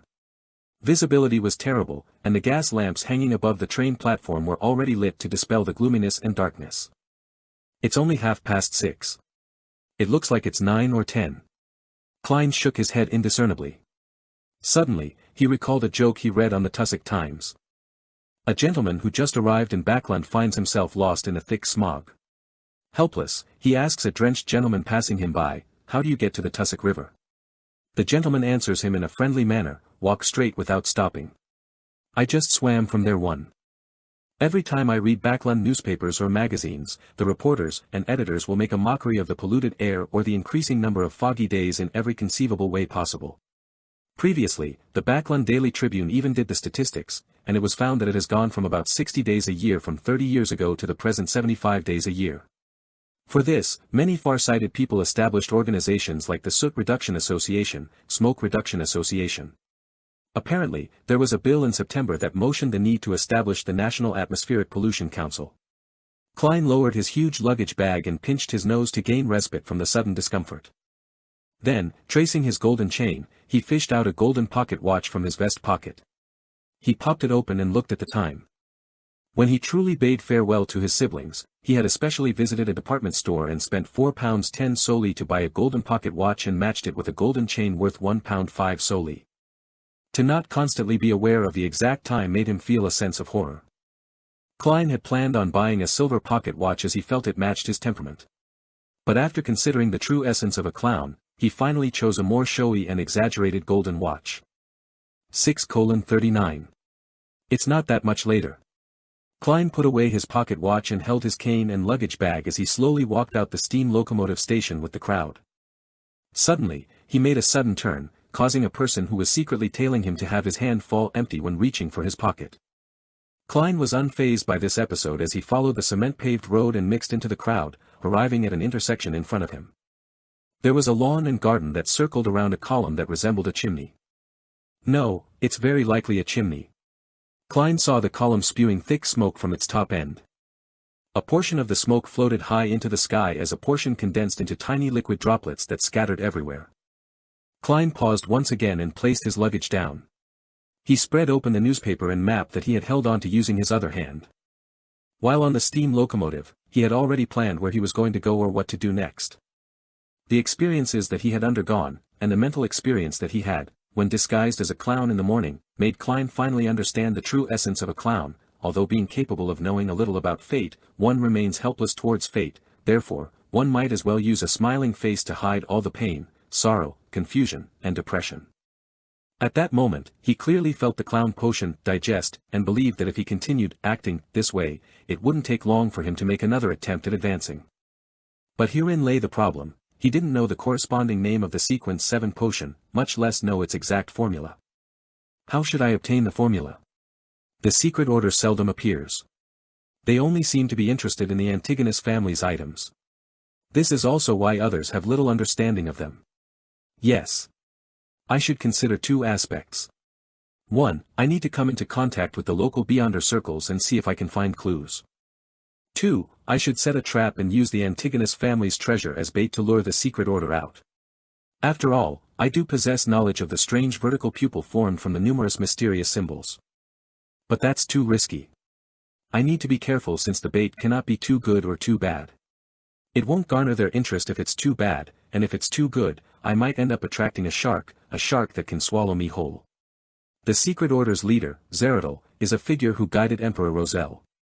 Maybe he had obtained the biggest slice of the pie during that revolutionary feast. Of course, he might not still be alive as that was something from 200 years ago. Amidst his thoughts, Klein felt the coldness of Backland and couldn't help but shiver. He decided to find a residence as soon as possible. He flipped through the papers and, once again, browsed through the rental section and saw a circled advertisement. 15, Minsk Street, Sherwood Borough, Terrace House. Weekly rent of 18 solely. Klein had thought this through very carefully about the area in which he was to stay in. Although Backland had a population exceeding 5 million people, he still needed to be wary about meeting the local Nighthawks. Be it the newly transferred Daly or Larada, Iyer Harson, and Borja that he previously met, they would definitely be able to recognize him. Therefore, Klein eliminated the North Borough where the Church of Evernights Backland Diocese's headquarters and St. Samuel Cathedral was. He also eliminated areas with the best security and the extremely strictly monitored Empress Borough and Western Borough. These two boroughs belonged to the nobles and the richest magnates, with more of the nobles living closer to Empress Borough. After eliminating the worker areas, the harbor, and the East Borough and Backland Bridge region where the poor gathered, Klein had few choices left. The first choice was Hillston Backland, where the Backland Stock Exchange, Clearing House, Futures Center, the 7 major banks' headquarters, various trust funds, rail companies, and bulk cargo commerce companies were. It was known as the financial, business, and economic center of the Lone Kingdom. The second choice was Sherwood Borough, where there were many small companies and residential buildings. The two boroughs had a lot of people in them, and the security was relatively good. It was good for hiding in. After serious consideration, Klein chose the cheaper Sherwood Borough. The reason why he didn't seek out organizations like the Capital Housing Improvement Company or Capital Housing Improvement Association was due to the fact that they needed identification which he couldn't produce at the moment. If I can't find a place to rent today, I'll find a motel that doesn't need any identification to stay for the night. Klein gathered the things in his hand and carried his luggage. According to the map, he walked towards what seemed like a department store's entrance. That was the Backland Metro's entrance. Yes, a metro. The first time Klein saw the word metro on the newspapers and magazines, he nearly jumped in fright. He never expected that such a transportation vehicle had become a reality in this era which hadn't entered the age of electricity. It was born 25 years ago. It first connected both banks of the Tussock River and had now expanded to the key city boroughs. Of course, there weren't many stations. Through the main door, Klein followed the people ahead of him as he walked to the ticketing booth. After being in line for a few minutes, he finally saw a cashier with a head with beautiful golden hair. The lady didn't raise her head. All she did was point at the wooden board by the side of the window with the prices. Peak period, 7 a.m. to 9 a.m., 6 p.m. to 8 p.m. 10-minute headway. 15-minute headway for all other times. First class seat, 6 pence. Second class seat, 4 pence. Third class seat, 3 pence. Return trips are respectively, 9, 6, 5 pence. Annual pass. First class, £8. Second class, £5.10 solely. Third class, no annual pass. It's cheaper than I imagined. There's actually no distance restriction. Melissa would definitely love this more than a horse carriage. This is the culmination of machinery. Klein thought as he suddenly felt upset. He revealed a brilliant smile and fished out 4 pence and handed it to the cashier. Second class seat. Smack. The cashier tore a ticket and stamped it before handing it to Klein. After finding the line that led to Sherwood Borough and passing through the not very strict security checks, Klein went down the flight of stairs and quickly came to the platform. He followed the labels on the ground and found the corresponding location for second-class seats. Choo-choo. He didn't wait long before he heard the chugging sound of the train and the thunderous steam whistle. He saw a huge steam locomotive. Its large and meandering body, together with its black metallic luster and complex machinery, mixed together to form a unique beauty. Backland's metro still used steam locomotives. The smoke that they spewed was specially designed to enter a pipe above and travel through a chimney, out into the world. This was also the true usage for the lawn and garden out on the streets. Amidst the screeching sound of metal, Klein first waited for the passengers to alight before carrying his cane and luggage over slowly. He then allowed the conductor to check his tickets. Unlike the third-class seats, the second-class seats were one person to a seat, so there were no concerns about having one seat snatched. Just as Klein sat down, stowed away his luggage, and leaned on his cane, he suddenly heard hurried footsteps. He subconsciously looked towards the door and saw a thin, adolescent boy rush into the carriage. The boy was wearing a coat that didn't suit his age. He wore a rounded top hat and carried a ragged haversack. He kept his head very low. "I'm sorry. I got on the wrong carriage. I'm from third class." He showed his ticket and apologized to the passengers before briskly walking towards the third-class carriage. Klein retracted his gaze and once again confirmed his destination as he waited for the doors to the carriage to close. At that moment, he heard chaotic and hurried footsteps.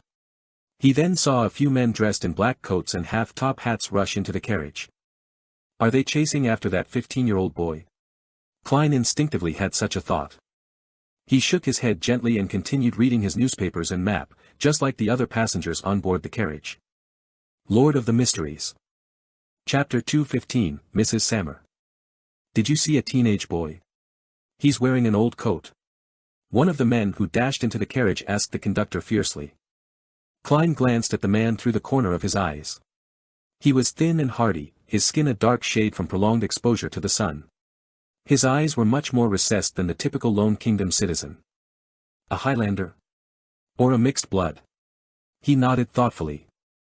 In the middle of the northern continent, the point where the Hornacis mountain range began, there was a highland which was extremely hot and dry. Most of it belonged under the Fanapotter kingdom, while the area west belonged to the Intis Republic. The area to the east belonged to the Lone Kingdom.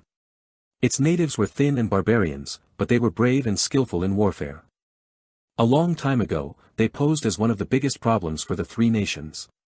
But with the advancement of gunpowder, and the changes in the way war was carried out, these Highlanders eventually recognized reality and submitted. A large number of them left the highlands and entered Backland, Trier, Fanapotter City, and the various flourishing cities or ports in the northern continent. Some were workers, while others became grunts of the local triads. They dared to kill and showed no fear of thorny situations. The conductor was a man in his 20s. He shrank back when he heard that as he pointed in the direction of the third-class carriage. I saw him. He went that way. The leader, wearing a black coat and half-top hat, nodded indiscernibly. He led his men and rushed to the third-class carriage and showed no concern towards the surrounding passengers. If I were that boy, I would have already alighted from the third-class carriage. As Klein read his newspaper, he began letting his thoughts stray. About a minute later, the train whistled as the carriage doors closed. Chug! Chug! The steam metro began speeding up as it cruised along. But at that moment, Klein suddenly sensed something as he looked up to see the door leading to the other second-class carriages. The teenage boy walked slowly into the carriage wearing his old coat and round top hat while carrying a ragged haversack.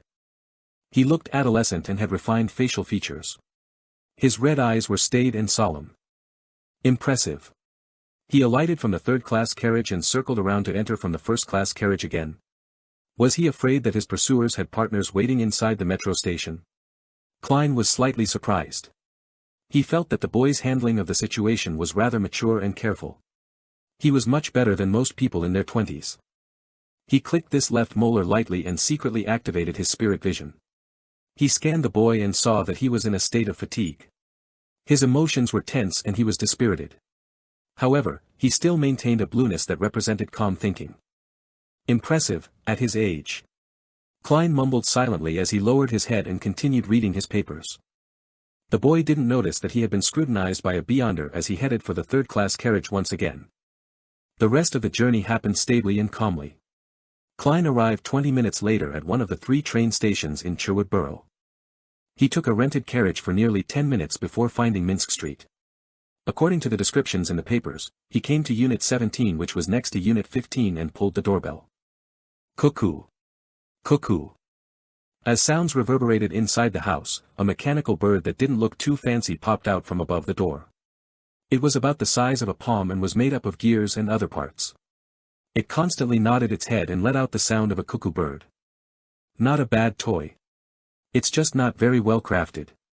Klein made an objective assessment. Nearly 20 seconds later, the dark door was pulled open. A young maidservant dressed in white and black looked warily at Klein and asked, "May I help you?" Klein smiled and waved his cane which was now wrapped with the newspapers. "I'm here to find Mrs. Sammer about renting a house. I'm guessing it hasn't been rented out." The full name on the newspaper was Stellan Sammer. "Not at all. Please wait a moment." The maidservant bent her back politely. She rushed inside and reported to her mistress. Moments later, she came out again and ushered him in. She then helped him place his cane and luggage in the foyer and hung his coat and hat on a clothes rack in the same place. A warm blast of air inundated him, dispersing the chill Klein had brought in. He scanned the area and first saw a uniquely designed fireplace. He saw pieces of red, smokeless charcoal burning inside. Sammer's living room was rather big. It was nearly equivalent to the entire Moretti's first floor in area. Certain areas were decorated with carpets or oil paintings of beautiful sceneries. The maidservant brought Klein to the sofa and said to her mistress in a pale yellow dress, "Madam, the guest is here." The mistress was in her 30s. She had blonde hair and blue eyes. She looked rather pretty and had preserved her youthfulness well. She held a silver-inlaid feathered royal fan in her hand. As she was at home, and the fireplace made for a warm environment, she didn't wear anything around her neck, revealing her white bosom and shiny long neck. "Hello there, Mrs. Sammer." Klein pressed one palm to his chest and bowed. Mrs. Sammer smiled in a reserved manner. "Good evening. Please, have a seat. Do you wish for some coffee or tea?" Klein sat on the sofa and answered frankly, "Tea, please." "Julianne, Marquis black tea," instructed Mrs. Sammer. She then turned her eyes to Klein and asked, "How might I address you?" "Sherlock Moriarty." "You can call me Sherlock." Klein had long thought of a fake name. At that moment, he caught a whiff of a fragrance from the kitchen and saw complicated pipes. Those are my husband's designs. Although his actual job is a manager at the coin company, he's a machinery enthusiast. He's also a member of the Kingdom's Soot Reduction Association. Mrs. Sammer noticed Klein's gaze and explained with a smile. "Mrs., there's no need to go into such detail. I'm not here on a blind date with your husband." Klein lampooned as he said without his smile waning, "Mrs. Sammer, I wish to rent the Unit 15. Mrs. Sammer straightened her back as she sat elegantly. She said with a smile, "I have to remind you of certain things. Unit 15 doesn't have such pipes, reclining chairs, card tables, mahogany kitchen cabinets, fine porcelain, silver cutlery, gold-plated tea sets, or removable carpets." She pointed at the things in her house as she introduced them, one after another. After she was done, she added, "It originally belonged to my elder sister and brother-in-law, but due to a business failure, my brother-in-law had no choice but to move to the southern continent. They have a plantation at Balham. However, I don't agree with their choice. This is just too unfair for my niece and nephew. There are no good grammar schools there, not even a good home tutor." "Mrs., that's not something I would like to know." Klein nodded sincerely and said, "Apart from the weather, there's no place in the southern continent that can compare with Backland." His agreement satisfied Mrs. Sammer greatly as her eyes darted slightly. "This house still has a 3-year lease. I wish for you to pay a year's rent at once. 18 soldi a week. The use of the furniture will cost 1 soldi. I can collect a deposit of £50. Klein shook his head and smiled. "Mrs. Sammer, you should be able to tell that I just arrived in Backland. I don't know what will happen to me in time. To pay £50 for a deposit will lower my ability to resist any risks. My limit is half a year. £25. He still planned on renting another one-bedroom apartment in Backland's East Borough. He would use it to change his clothes, undergo disguises, and shirk off any tailing. It was necessary for what he planned to do. Stellan nodded slightly and asked, "Have you studied at grammar school?" Klein chuckled and said, "Yes, I later self-studied history." "Do you have any identification with you?" asked Stellan casually. "I'm sorry.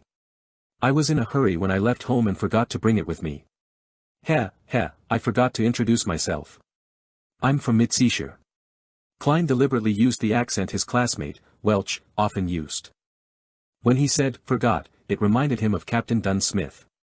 The smile on his face turned even more brilliant. At this moment, the maidservant, Julianne, brought a cup of black tea over. The cup was porcelain white with classic flowery patterns. Some areas were plated in gold. Klein took a sip and found the fragrance distant. The mix of sourness and sweetness were perfect, and it was clearly much better than the side black tea he often drank.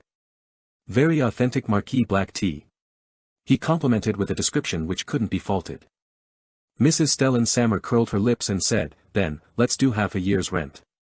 £25. Klein thanked her and engaged in a few minutes of idle chatter with her until another maidservant found a service contract from the study. After both parties signed the contract, Klein counted £25 while feeling the pinch and pushed it to Mrs. Sammer. Stellan counted it silently before smiling. "Mr. Moriarty, I believe you'll be finding a job in Backland?" "Yes," Klein answered, feeling a little lost. The corners of Stellan's mouth hooked up. "I can give you some suggestions. With a weekly salary lower than £3, it would be difficult for you to live in Sherwood Borough.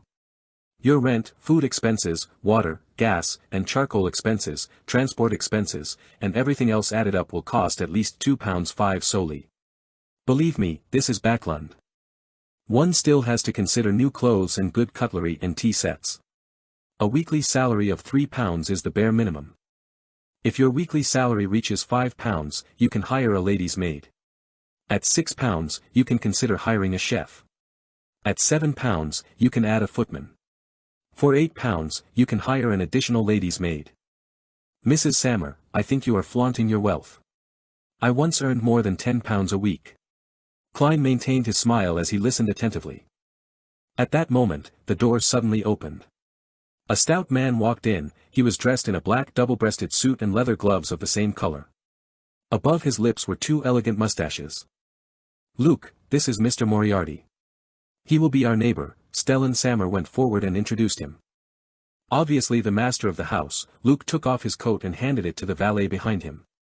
He smiled politely and said, "Mr. Moriarty, would you like to join us for dinner? This is the manager of some coin company, a member of the Lone Kingdom Soot Reduction Association." Klein said with a smile, "I'm very sorry, Mr. Sammer. I've eaten on the steam locomotive, although, that taste does leave a deep impression on one." After exchanging some pleasantries, Klein was led by Julianne out of the house and into the neighboring Unit 15. The layout was very similar to the unit next door. The first floor had a huge living room, a dining room with decent lighting, 2 guest rooms, a bathroom, a cellar, a kitchen that extended all the way back. On the second floor, there were 4 bedrooms, an activity room, a solarium, a study, 2 bedrooms, and a huge balcony. Mrs. Sammer wishes to tell you that you can rent out part of it, but not to workers or make this place too packed or noisy. Oh. I'll bring you clean blankets, sheets, and pillowcases in a while. Julianne returned to the Sammers after informing Klein. After doing a round of packing, Klein finally settled into Backland. He sat in an empty living room and suddenly felt lonely.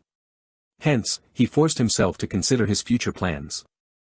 Whether he liked it or not, revenge and advancement couldn't be done in the blink of an eye. Therefore, he had to obtain a lucrative job to prevent himself from facing any financial problems. However, the job couldn't restrict him and affect his movements and plans. In other words, he needed sufficient freedom. After some deliberation and eliminating unsuitable jobs, Klein was left with 3 choices. He could become an author by becoming a plagiarist. However, his identity was sensitive, so the more famous he became, the more trouble it meant. All he could do was give up unwillingly. The second choice was to be a news reporter. This was considered quite a decent job in this time and age. However, job applications required his educational certificates and other documents. Klein was helpless in that respect. Finally, he chose the third job. Private detective. This was also the reason why he had taken on a fake name. Lord of the Mysteries. Chapter 216, The Same Old Gathering. Klein started his first morning in Backland under cold and humid weather conditions, with a light fog that provided very little visibility. For breakfast, he had 1 liter worth of cheap tea, costing 1 penny, and 2 pieces of toast with inferior butter in the center. He was busy the entire morning, but he first went to the Sherwood Borough's Backland Bulletin to post a tiny advertisement for a month at the cost of £30. From Tuesday, the Backland Bulletin's loyal readers would see a tiny advertisement along the seams of its 7th and 8th page. Sherlock Moriarty. Good at various types of private investigations. Reasonable prices and strictly adheres to the principles of confidentiality. Resides at Sherwood Boroughs 15, Minsk Street. The reason why Klein didn't choose major newspapers like the Tussock Times or the Backland Daily Tribune, that had a readership all across the entirety of the Lone Kingdom, was due to the fact that his business was temporarily limited to Backland. Furthermore, he didn't wish for a sterling reputation. Therefore, the Backland Bulletin, which was well received locally and had low advertisement fees, became his first choice. After leaving the Backland Bulletin's headquarters, Klein took out a map and followed it to purchase various herb powders and silver slices from various herbal stores, flower stores, jewelry stores, and accessory stores. He did it in preparation for holding a ritual.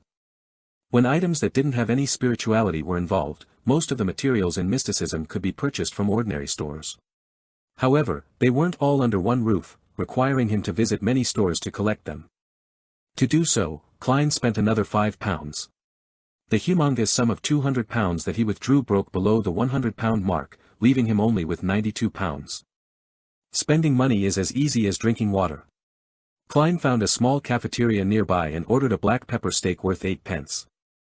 He returned to 15, Minsk Street at 1 in the afternoon, and without rest, he spent his time using slumber flower, dragon blood grass, dark red sandalwood, and mint powders to create holy night powder, a key ingredient needed to create a wall of spirituality.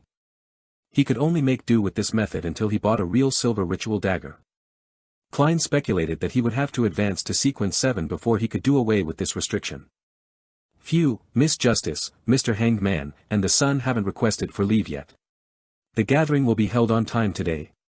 I wonder what surprises Mr. Hanged Man will bring me, and how many pages of Roselle's diary he can provide. Klein laid back on his bed in the bedroom and thought about all sorts of things. To him, a private detective was a career that took into account both money and action. It allowed him to get in touch with people from all walks of life and slowly discover the Beyonder circle in Backland. From there, he could slowly find clues regarding the secret order. Of course, if he was lucky, he would even be able to figure out the sequence 7 which corresponded to the clown through a particular circle of Beyonders and by the corresponding potion formula and main ingredients. As for Zangwill's whereabouts, Klein temporarily chose not to take the initiative to seek him out. He might even avoid him a little. However, if he were to accidentally discover this enemy of his, without exposing himself, he wouldn't mind doing a good deed and sending an anonymous letter to the Church of Evernight. A private detective's income can, at most, support a middle-class standard of living. If I want enough money to buy the potion formula and Beyonder materials, it will either depend on Miss Justice, or it will be through investments with the remaining £100 that I have left in my anonymous account. Yes, I can't touch the £92 that I have for the time being. Perhaps, I wouldn't be having any income for some time.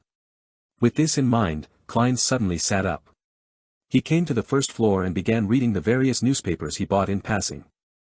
These newspapers often carried news about what had been invented and required investments, or how someone wished to form a joint venture with others to do a particular business. Klein relied on his knowledge from Earth and his understanding of this era to carefully sift through the projects. Unfortunately, none of the ones on the papers today were reliable. At 15 minutes to 3, he returned to his bedroom, locked the door, drew the curtains, and used holy night powder to create a wall of spirituality. Klein took 4 steps counterclockwise and arrived above the grey fog. He sat in the high-back chair belonging to the Fool before extending his spirituality and touching the crimson star that symbolized the sun as if he was responding to a prayer. This is one of the few things in my new life that hasn't changed, he suddenly sighed. In an area outside of the City of Silver, in a grayish-black tower that was half-collapsed. 9 members of a patrol squad were gathered around a blazing bonfire, chatting about their experiences in the past few days. There were also a few other team members guarding the perimeter, prepared for any possible attacks that might break out from the darkness. Many of the City of Silver's Beyonders had used their blood to teach them a lesson. At all times, never let your guard down. The monsters in the darkness could very well be right behind you. On a night when the frequency of lightning was very low, it was necessary to keep the flames burning and the light shining. Once they were completely enveloped in darkness, it wasn't impossible for them to all disappear. No one could say for sure just what terrible things would happen in total darkness, because reality had broken the limits of their imagination time and time again. Derek Berg remained reserved and silent as he quietly listened to his companions reminiscing about the monster they had encountered before. It was a humanoid monster with eyes covering its entire body. In order to finish off the monster, their patrolling team suffered a heavy price with 5 injured, and 2 of them severely injured. Suddenly, Derek's vision blurred, and he felt himself being enveloped in a thick grey mist. In an inexplicably far-away place, in the depths of the grey fog, a blurry figure sat on an ancient high-backed chair, looking down at him. Prepare for the gathering. The Fool's voice echoed in Derek's ears, but none of his teammates were aware of it. After withdrawing his gaze and observing the area for more than 10 seconds, Derek moved to the very edge of the fire, leaned against the broken wall, and pretended to be asleep. Ever since he found out that the members of the 6-member council and Elder Lovia were unable to discover the existence of Mr. Fool, he gradually believed that as long as he didn't carelessly reveal any clues, he would be able to quietly attend the tarot club's gathering above the grey fog even under the gaze of others. Backlund, Empress Borough. Using the excuse that she was tired, Audrey returned to her bedroom.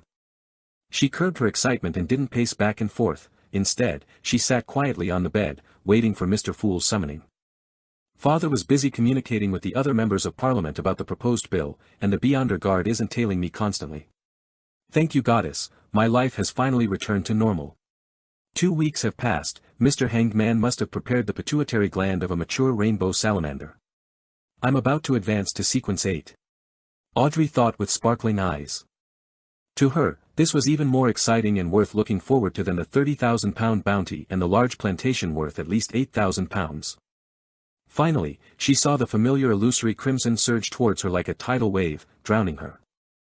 On an ancient-looking sailboat. Alger Wilson locked the door to the captain's cabin and sat behind a sextant and the ship logs. He kept memorizing the contents of the thick stack of sheets in front of him. After the investigations, he left the bustle of Backland without any qualms after being rewarded by the upper echelons and returned to the sea, carrying a batch of secretly copied Roselle diary pages. After digesting the seafarer potion, I'll be able to advance normally. My contributions are enough for me to trade for the formula and ingredients. However, this will expose the fact that I know the acting method. There are advantages and disadvantages. Alger shook his head, suddenly distracted. At that moment, he felt the summoning of the fool. His mind suddenly recalled the face of Vice Admiral Hurricane Kalangos, whose flesh and blood quickly rotted as pieces of his face peeled off. Alger instinctively lowered his head, allowing the crimson tide to engulf him. Above the grey fog, inside the palace that looked like a giant's residence. Having activated his spirit vision, Klein examined Justice, the Hanged Man, and the Sun to confirm their current states.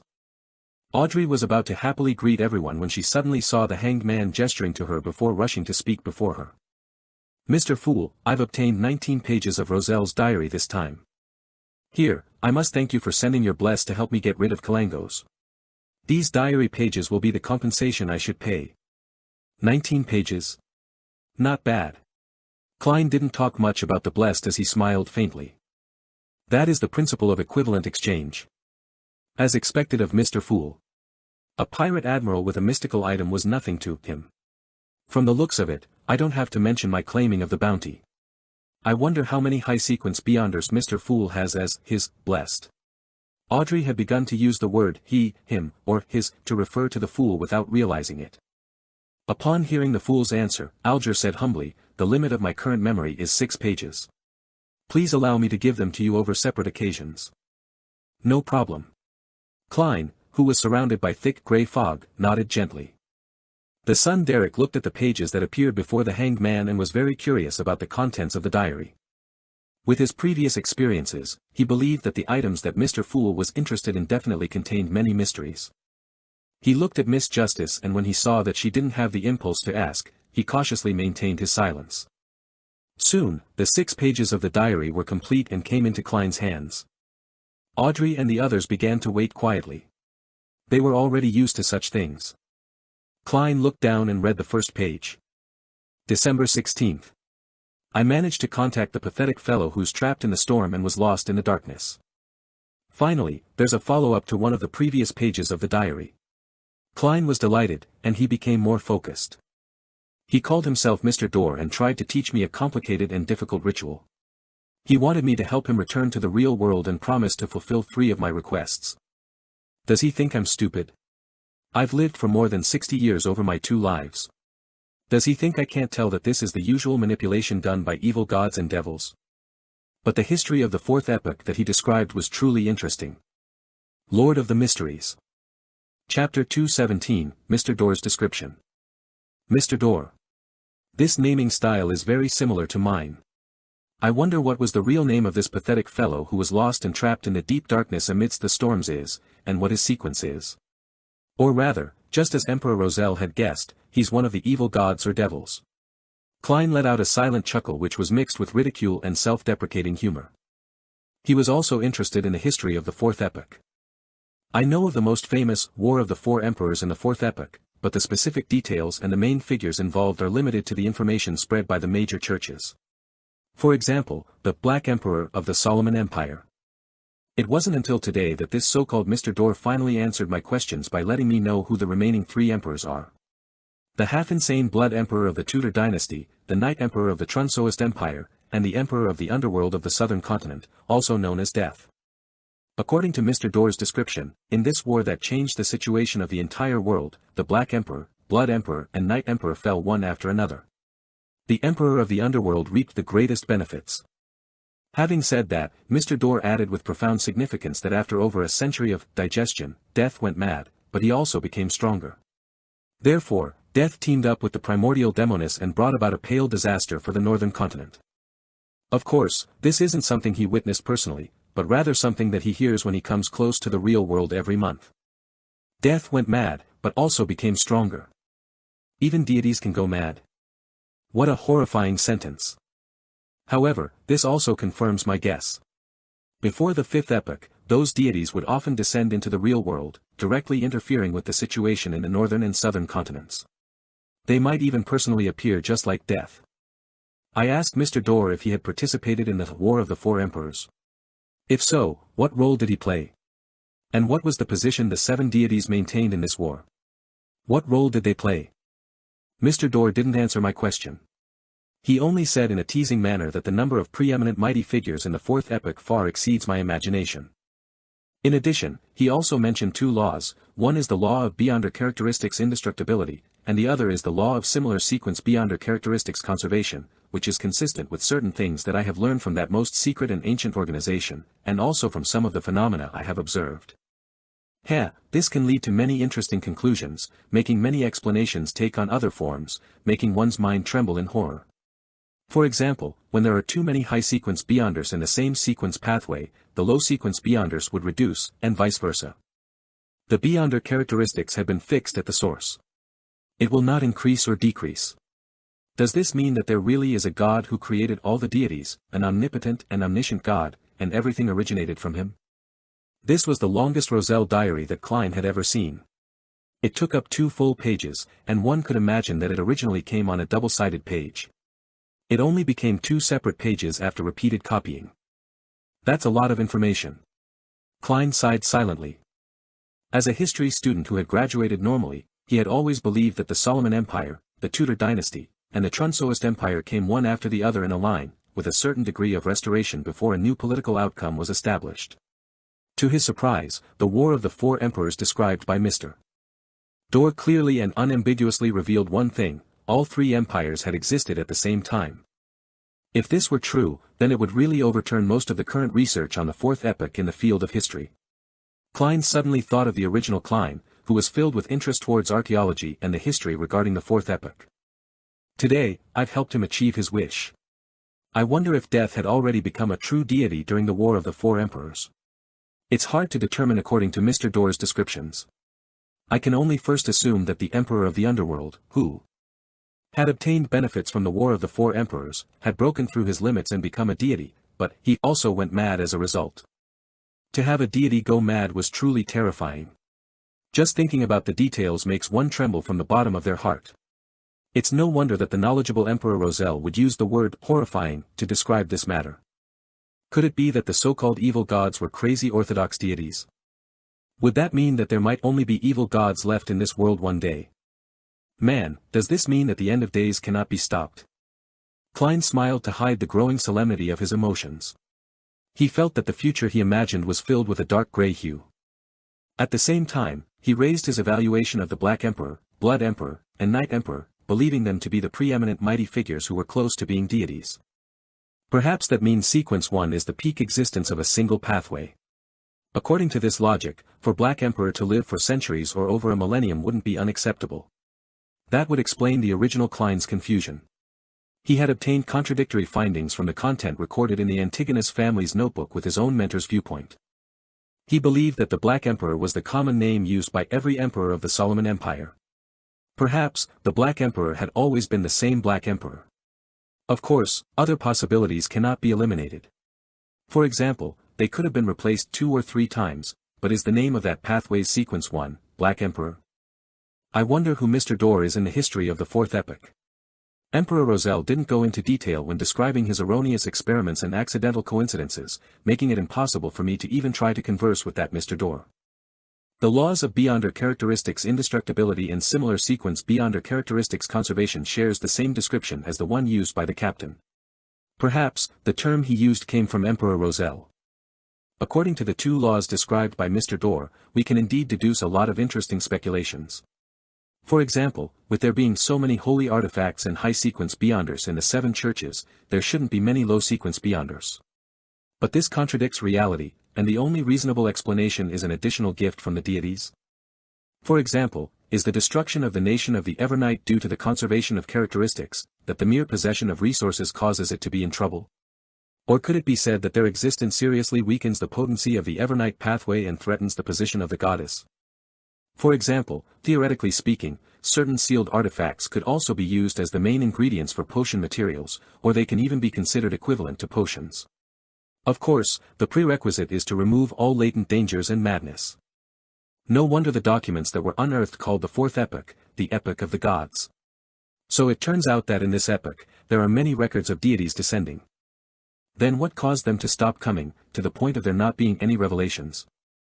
If it wasn't for the fact that Beyonders receive responses from ritualistic magic, perhaps many of them would have doubted the existence of the deities. Many ideas came to Klein suddenly as he felt that he had delved deeper into the realm of mysticism in this Beyonder world. He flipped through the next 4 pages and was disappointed to realize that they were no longer related to Mr. Dorr. His ability as a clown allowed him to conceal his emotions well, and coupled with the grey fog's obstruction, even Audrey, who was secretly observing him, didn't notice anything amiss. He gathered his chaotic thoughts and started reading the 3rd page of the diary. September 10th. I've endured it for a long time, but I still can't help but complain a little. I must have had F*** King *T for brains to choose the savant path, right? Of course, this has indeed allowed me to develop my greatest advantage, allowing the church to attach great importance to me. But the problem is that the first few sequences lack any Beyonder powers needed for combat. I can only make do by relying on mystical items and rely way too much on external items. For example, Sequence 9 Savant only has extraordinary abilities in memory, learning, and practical skills. For example, Sequence 8 Archaeologist gains a strong physique and corresponding ancient knowledge, and they can only barely apply some ritualistic magic. For example, Sequence 7 Appraiser, whose ability is to quickly identify mystical objects, allowing them to avoid hidden dangers to the greatest extent. For example, Sequence 6 Artisan, who can produce machinery wonder but not very powerful Beyonder objects. Apart from that, one standard in ritualistic magic will be enhanced. It's no wonder its modern name is Machinery Specialist. Comparatively speaking, the Sequence 7 Warlock and Sequence 6 Scrolls Professor of the Mystery Prior pathway are sufficiently tempting. It would be great if only the church has the complete sequence and that the hidden sage doesn't exist. However, I finally received some good news. After I advance again, I'll gain Beyonder powers for combat that I can call my own. Sequence 5 Astromancer. Its modern name scares me a little. It's actually called Astronomer. Am I going to end up as an all-powerful mad scientist? Heavens have mercy on me. I was only a second-tier student at the college entrance examination. It had to be said that Emperor Roselle had a strange talent for making jokes. Even the recently dispirited Klein couldn't help but twitch his mouth, wishing to light a candle for this senior. Study hard and improve by the day is indeed a wise saying. He lampooned and remembered the unique trait of the Church of the God of Steam and Machinery. They lacked Beyonder powers when it came to combat, but they were good at making and using items. After flipping to the 3rd page of the diary, Klein continued reading. June 2nd, the kingdom has created chaos, again and again, instigating wars without being able to completely destroy the Fasak Empire, the Lone Kingdom, and the Fenapotter Kingdom. As such, the kingdom has no choice but to shoulder huge debts, and its economy is on the verge of collapse. From my observations, the people, merchants, and soldiers are very dissatisfied. The riots are just lacking a spark. This is my chance. But I have to be very careful. The Sauron family has witnessed the history of the Fourth Epoch and is an ancient family with a high possibility of having high-sequence Beyonders. I need the support of the Church, as well as gain a tacit agreement with the Church of the Eternal Blazing Sun. I can't appear immediately. First, I'll let the rebels destroy order before I end it all as a protector. Consul Roselle Gustave. I like that name.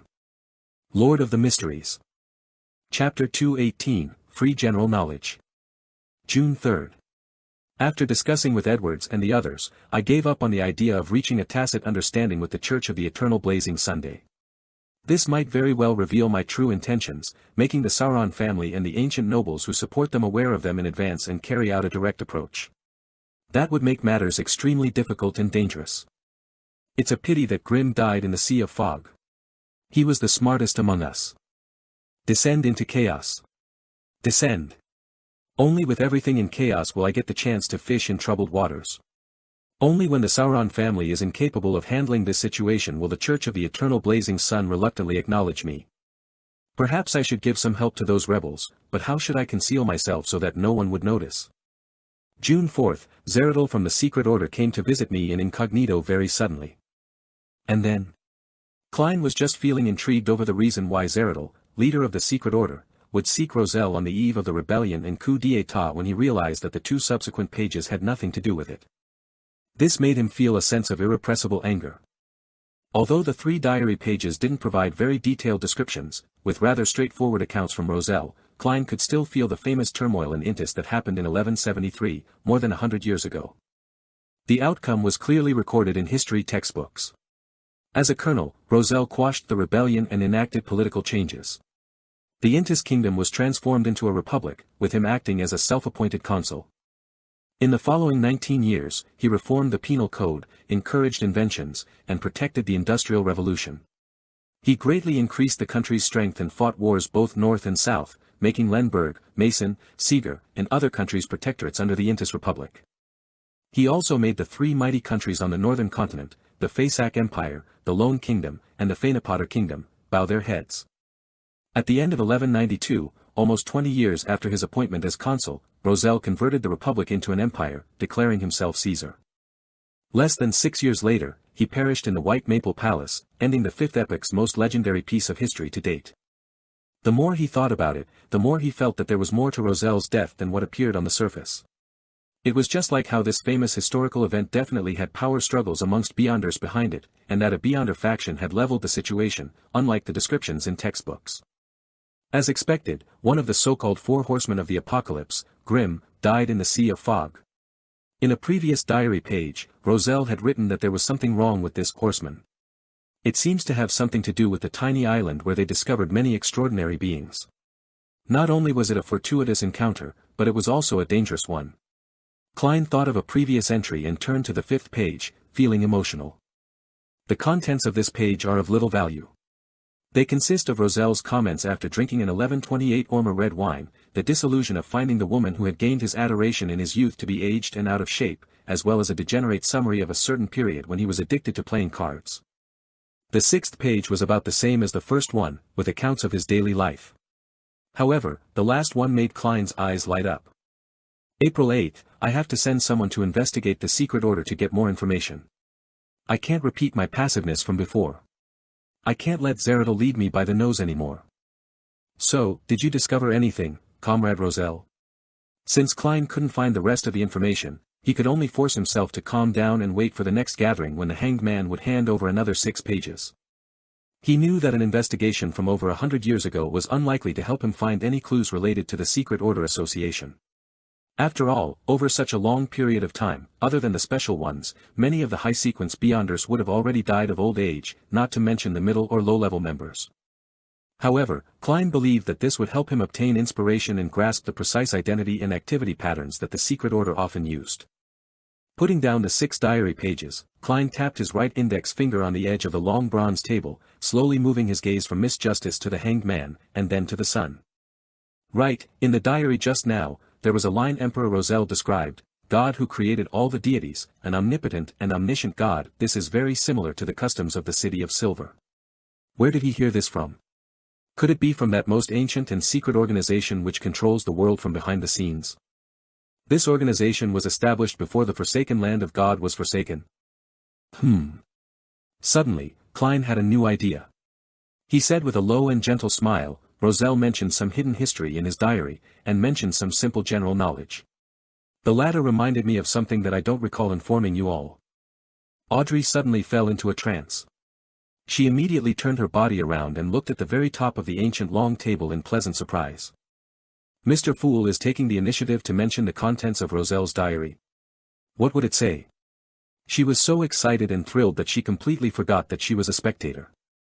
Compared to her, the hanged man, Alger, was much more composed. However, the subconscious straightening of his back heartlessly betrayed him. Only the son, Derek, had always believed that the items of interest to Mr. Fool contained many mysteries, but he didn't know anything about Emperor Roselle and didn't know what this name represented in the northern continent. Thus, he just found it difficult to hide his curiosity and didn't reveal any unusual behavior. Mr. Fool, did Emperor Roselle mention some general knowledge? I'm willing to pay for this information, Audrey couldn't help but say. However, I want it to be communicated to me privately. She added silently in her heart. Klein chuckled and said, "There's no need. This is very simple general knowledge. After reading this part of the diary, as the summoner of the Tarot Club, I feel it's necessary to let all of you know this. Of course, I'm very certain that some of you are already aware of this." He was mainly referring to the sun. The City of Silver had a history of 2,000 to 3,000 years, so it was impossible for them to not discover the law of Beyonder characteristics indestructibility. Moreover, they were in a relatively extreme environment. Even if the surrounding areas had no lack of monsters in the darkness, there would still be times when they failed to obtain the corresponding materials. In order to pass on their heritage, in order for their city to continue on, using the Beyonder characteristics of the remains of their predecessors to create a potion wasn't particularly unacceptable. To them, this was perhaps a sacred and glorious ceremony. Of course, Klein could see from a previous exchange that the hanged man knew something. It's a pity that Miss Justice cannot always be made to pay in gold pounds and transfer the money to my blessed. My blessed can't appear any less impressive. I mustn't destroy the image of the powerful man that Mr. Azek has created. Yes, I'll give it a try when I have the chance. After all, no matter how powerful a being is, they'll have subordinates that run errands. For instance, the Evernight goddess is sleepless. No one would ever suspect that the Evernight goddess isn't a true deity just because the low-level Nighthawks are weak. Klein sighed silently. "Thank you very much. Mr. Fool, you are just too generous." Audrey replied in joy. She was originally feeling 3 seconds of regret for the coarse action of using cash to purchase the information. Klein stopped rapping the table and described with a calm voice, the first piece of general knowledge, law of Beyonder characteristics indestructibility. The characteristics of a Beyonder is never destroyed or reduced. It's only passed from one carrier to the next. Without realizing it, I used Captain's tone. Klein's lips subconsciously curled upwards. It cannot be destroyed or reduced. It just transfers from one carrier to another. Audrey ruminated over Mr. Fool's description, feeling that there was too much meaning in that simple sentence. Her emerald green eyes turned, and when she saw that neither the hanged man nor the sun showed any signs of surprise or contemplation, she immediately understood that these two members of the Tarot Club had long known of this law. Only I didn't know. She thought, feeling somewhat aggrieved, but she quickly began to praise Mr. Fool for his kindness. At this point, Klein added, after a rampager dies, they will leave behind an item of Beyonder characteristics. It could be the main ingredient, or it could be a mystical artifact that requires sealing. An ordinary Beyonder's death results in similar results. However, the item left behind will be equivalent to the corresponding potion without the supplementary ingredients. Of course, the item alone will contain Beyonder powers. They can be used as a half-mystical object. The plain and indifferent words instantly echoed in Audrey's mind. Layers stacked upon layers and, bit by bit, it eventually reached a crescendo. Audrey thought of cannibalism and the question, would a sequence pathway be severed if the source of Beyonder material ceased to exist, she had asked the hanged man previously came to mind. Now, she knew the answer, but she would have rather not heard it.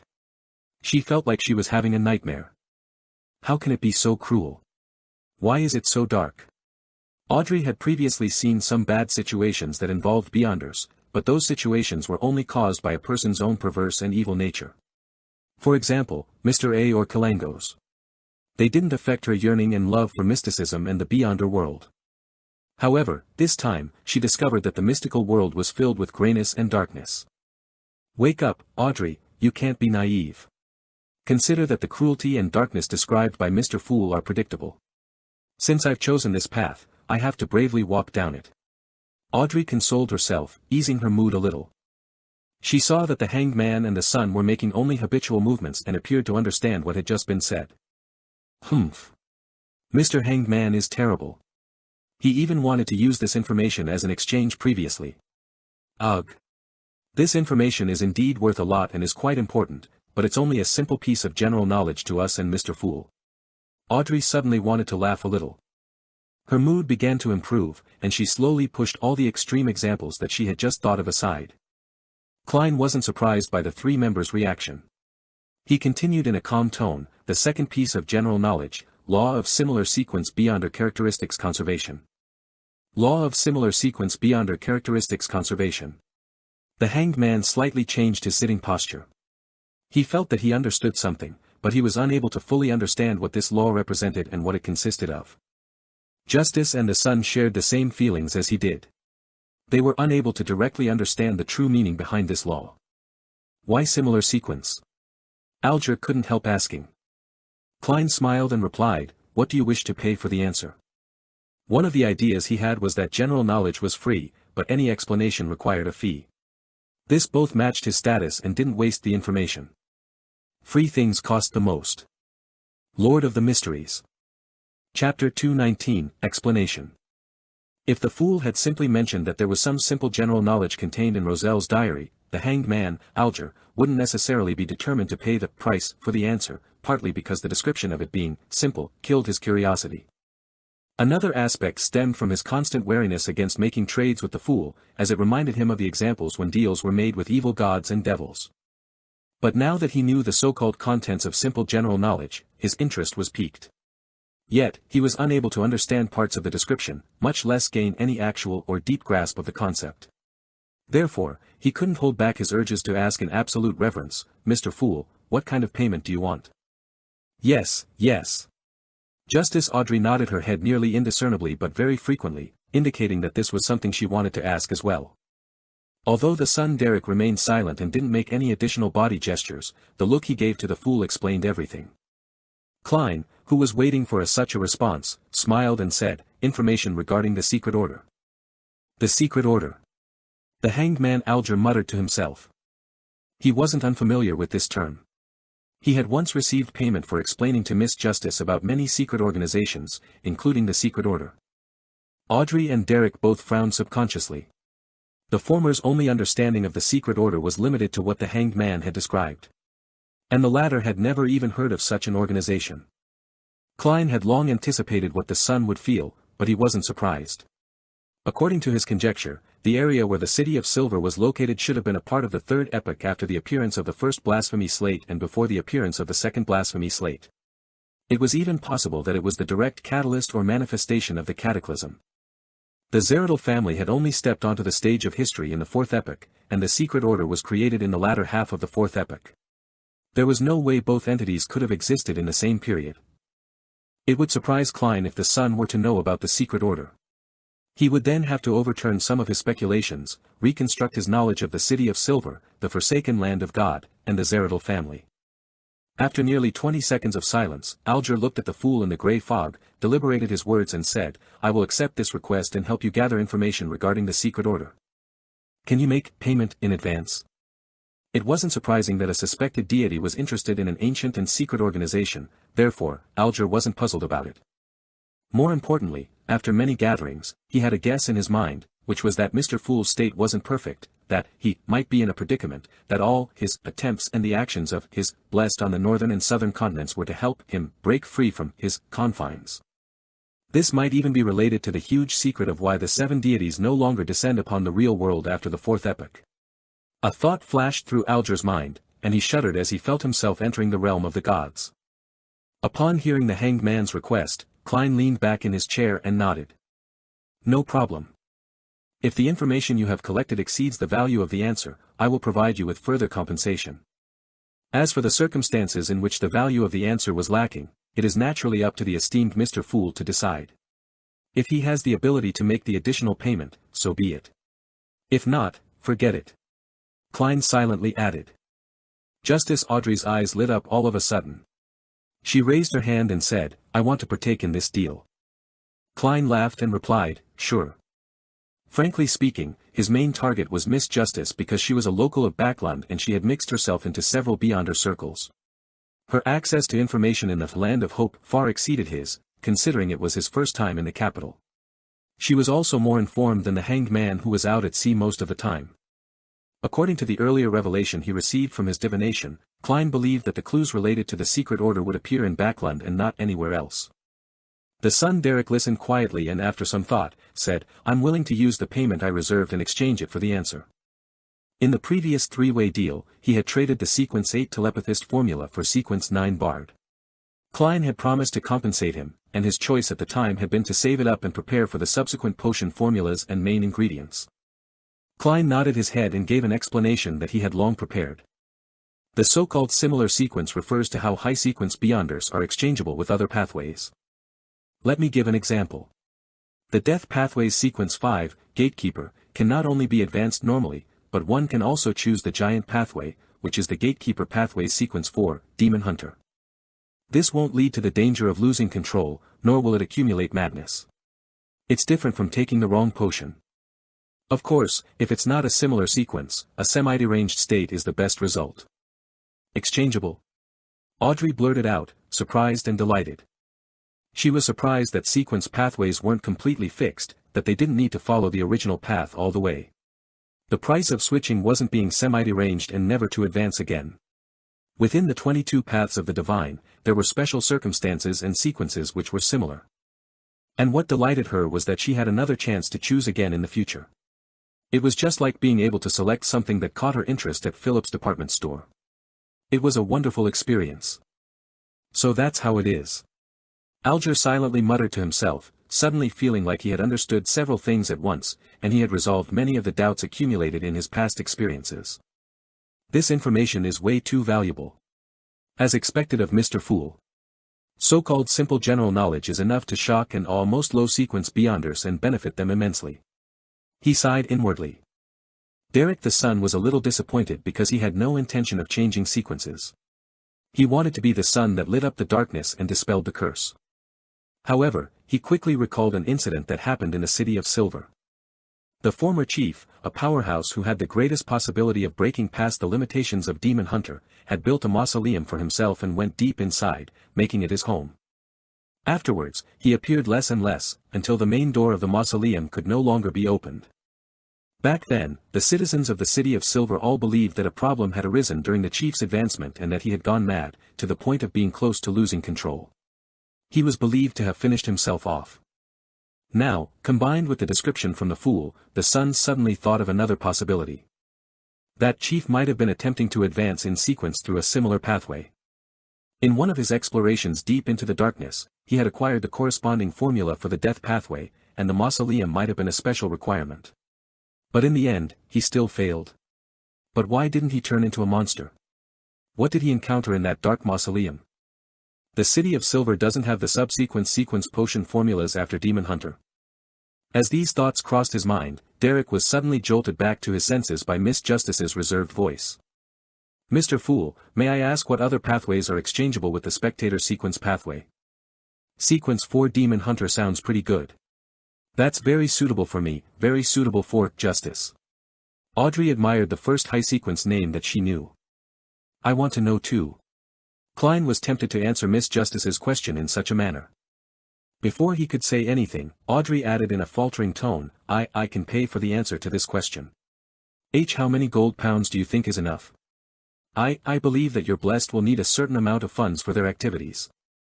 Having said that, she recalled how Mr. Fool's blessed had easily finished Pirate Admiral Kalangos who possessed creeping hunger. Clearly, he was a high-sequence beyonder, so she nearly said, I apologize. Mr. Fool, treat it as though I never said a thing. However, since she had already asked, she couldn't back down. Come on, Audrey. Perhaps the fool has a weaker blessed. Audrey quietly bit at her lips, silently encouraging herself. Gold pounds? Klein thought about it seriously and said, we'll make the transaction after enough information about the secret order is gathered. As he spoke, he recalled his informant in the Psychology Alchemists, Daxter Guderian. Captain and I. Sigh. Daxter's identity as an informant can no longer be verified. I wonder if it's a tragedy or a comedy. It's a pity that I can no longer contact him anymore. Otherwise, it would be the most convenient way to obtain the information regarding the spectator pathway from him. Klein smirked. All right. Audrey answered happily. The conversation between the two made the hanged man, who was about to ask a similar question, shut his mouth. He left it until he had gathered enough information on the secret order. After a brief silence, Audrey turned her head to look at Mr. Fool and raised her hand very slightly. After receiving a nod of confirmation, she turned to the member opposite her and asked with a sense of anticipation, Mr. Hanged Man, my tip allowed you to finish Vice Admiral Hurricane. Have you prepared the complete pituitary gland of a mature rainbow salamander? That's one of the reasons why I returned to the sea.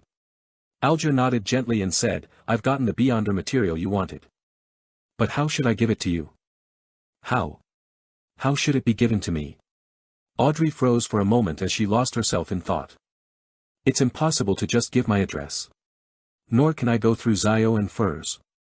That will reveal the fact that I'm a Beyonder. It's not impossible. Emperor Roselle once said that when we should choose the lesser of two evils. At that moment, Klein's heart stirred. He lightly tapped the edge of the long table and smiled. Sir, are you willing to cooperate with me in making an attempt regarding this matter? Lord of the Mysteries. Chapter 220, Klein's Sacrificial Trial. Attempt? Justice was instantly thrilled as she nodded her, acting reserved and elegant. I'm very willing to cooperate. As a spectator, she clearly remembered that Mr. Fool had only used the word attempt on two things. The first time involved bringing her and the hanged man into this mysterious space, and the second time was when they were given an honorary name so that they could attempt to make a prayer. And the outcome was sufficiently successful, revealing his true nature. What would it be this time? It really is something to look forward to. Audrey restrained her impatience and tried her best to behave as a qualified spectator. Attempt. Alger suddenly tensed up, viewing the fool's proposal with utmost wariness. What does he want to do? What is his true purpose? Is this good or bad for me? One by one, thoughts popped up in his mind. The rapidly rotting appearance of Vice Admiral Hurricane Kalangos surfaced in Alger's mind. Finally, he lowered his head and respectfully replied, "Your wish is my wish." Beside him, Derek looked at the hanged man, and then at Justice, wondering why they were so sensitive to this so-called attempt. Klein lightly tapped his fingers on the edge of the long bronze table and smiled. This attempt will make your transaction easier and safer, and it will definitely be sufficiently confidential. He turned his head to the side and looked at the hanged man. He said with a moderate pace, "Do you remember the sacrificial ritual described by the sun?" Klein had deliberately mentioned it to show how open he was. It made it difficult for the members of the Tarot Club to imagine that the sacrificial ritual he was about to provide had actually first been obtained from the sun and that he had gone through all that time and effort back then to trick the sun out of a template sacrificial ritual. "I remember. I do come into contact with such things usually," Alger answered truthfully, but his heart was throbbing. Since the Orthodox gods rarely responded to similar rituals, the word sacrifice had often been equated to evil gods and devils in the fifth epoch. Thinking about how this could lead to a terrifying outcome, the hanged man felt as if he was walking at the edge of the abyss. If he wasn't careful, he would fall in, only to be eroded and devoured. Klein followed his plans and didn't provide further explanations. He nodded slightly and said, "My idea is for you to sacrifice the Beyonder material to me through the ritual and I'll bestow them to Miss Justice. A transaction like this will be beneficial for both of you."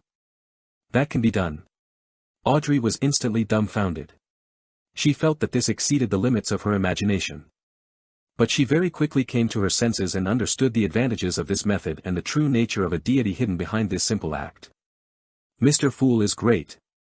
As expected, our Tarot Club will be different from the other secret organizations. We'll use the method of deities to exchange for material goods and ingredients. Audrey almost said, "Praise the lady," in her mind out of habit, but in the end, she said, "Praise Mr. Fool," instead. Alger turned even warier as he entered a state of calm thoughts. "Honorable Mr. Fool, what do I need to do?" He tried to figure out the true purpose of the fool from the process of the sacrificial ritual. Klein lightly pressed his right hand and said, "Like I said, this is only an attempt. It might not succeed, so it will need your cooperation. First of all, prepare an altar. There's no need to make it too complicated, it can be very simple and crude. The only requirement is to engrave or draw this symbol." As he spoke, a screen of light appeared in front of him. On it was the symbol of the hidden, pupilless eye, and the mysterious symbol of the partial contorted lines, the same symbol on the back of the fool's chair. After previous experiments without using materials with spirituality, Klein was certain that the sacrificial ritual he designed could create an illusory gate above the grey fog, similar to the door of summoning. However, his strength alone couldn't construct a stable channel, and he could only use the uniqueness of the mysterious space above the grey fog to complete the sacrifice. Therefore, he was 90% confident that the ritual would be successful. The only problem was if an ordinary passageway could be constructed using ordinary materials that contained spirituality, or did it need to be Beyonder materials as well as a sufficient number of them. "I'll let Miss Justice and Mr. Hangman bear the cost of this experiment." In any case, they knew from the very beginning that the Tarot Club was a product of an attempt. It can be foreseen that there would be other attempts subsequently, and failure is inevitable. Even deities are no exception. Klein decided to transfer the costs. As the Hanged Man, Justice, and the Sun were attempting to memorize the symbol, Klein chuckled. If you forget, you can pray to me, and then you can remember. All right, Audrey answered happily. With Mr. Fool, rituals aren't tedious and troublesome. She thought happily. The Hanged Man nodded in response as Klein continued the description. Secondly, follow the normal procedure, but there's no need to burn any more additional herbs or apply the holy oil. There's no restriction on time, just chanting my name is enough. Remember, use ancient Hermes or Jotun to recite this piece of prayer. Your devoted servant prays for your attention. I pray for you to take his offerings. I pray for you to open the gates to your kingdom. After you finish chanting, combine the materials that contain spirituality with the natural power created by the incantation, and await my response. If you don't succeed in this step, change from materials containing spirituality to beyonder materials, and try again from the beginning. After listening quietly to the procedure, Alger felt that his previous guess was very likely to be the truth. The Fool was in a predicament. He offered alluring attempts, making attempts one step at a time and planned to use himself, Justice, and the Sun to slowly break free of the restrictions. In the end, he might even descend into the real world. This was also the true reason why he had initially pulled people into this mysterious space, agreeing to the establishment of the Tarot Club. Even without this previous speculation, Alger believed that he would have come to the same conclusion after hearing of the experimental procedures required after the sacrificial ritual and comparing it with the Fool's previous attempts. The only thing that stumped him was the possession of a powerful blessed, therefore, there was no need for him to use himself, Justice, and the Sun. His blessed could make similar attempts. There must be secrets I don't know about yet. The attempts need to be sufficiently secretive. And perhaps his blessed is being watched by certain existences. Alger began connecting the dots. After Klein finished describing the ritual, he asked in a low but gentle voice, the sacrificial ritual needs a specific time. Mr. Hanged Man, when do you plan on making the attempt? This was different from responding to a request which could have a delayed response. The stable passage created by the sacrificial ritual could only exist for a very short period of time, so Klein had to wait above the gray fog ahead of time. The rainbow salamander's pituitary gland is the only beyonder material I have with me for the time being. As for materials with spirituality, I do have quite a lot.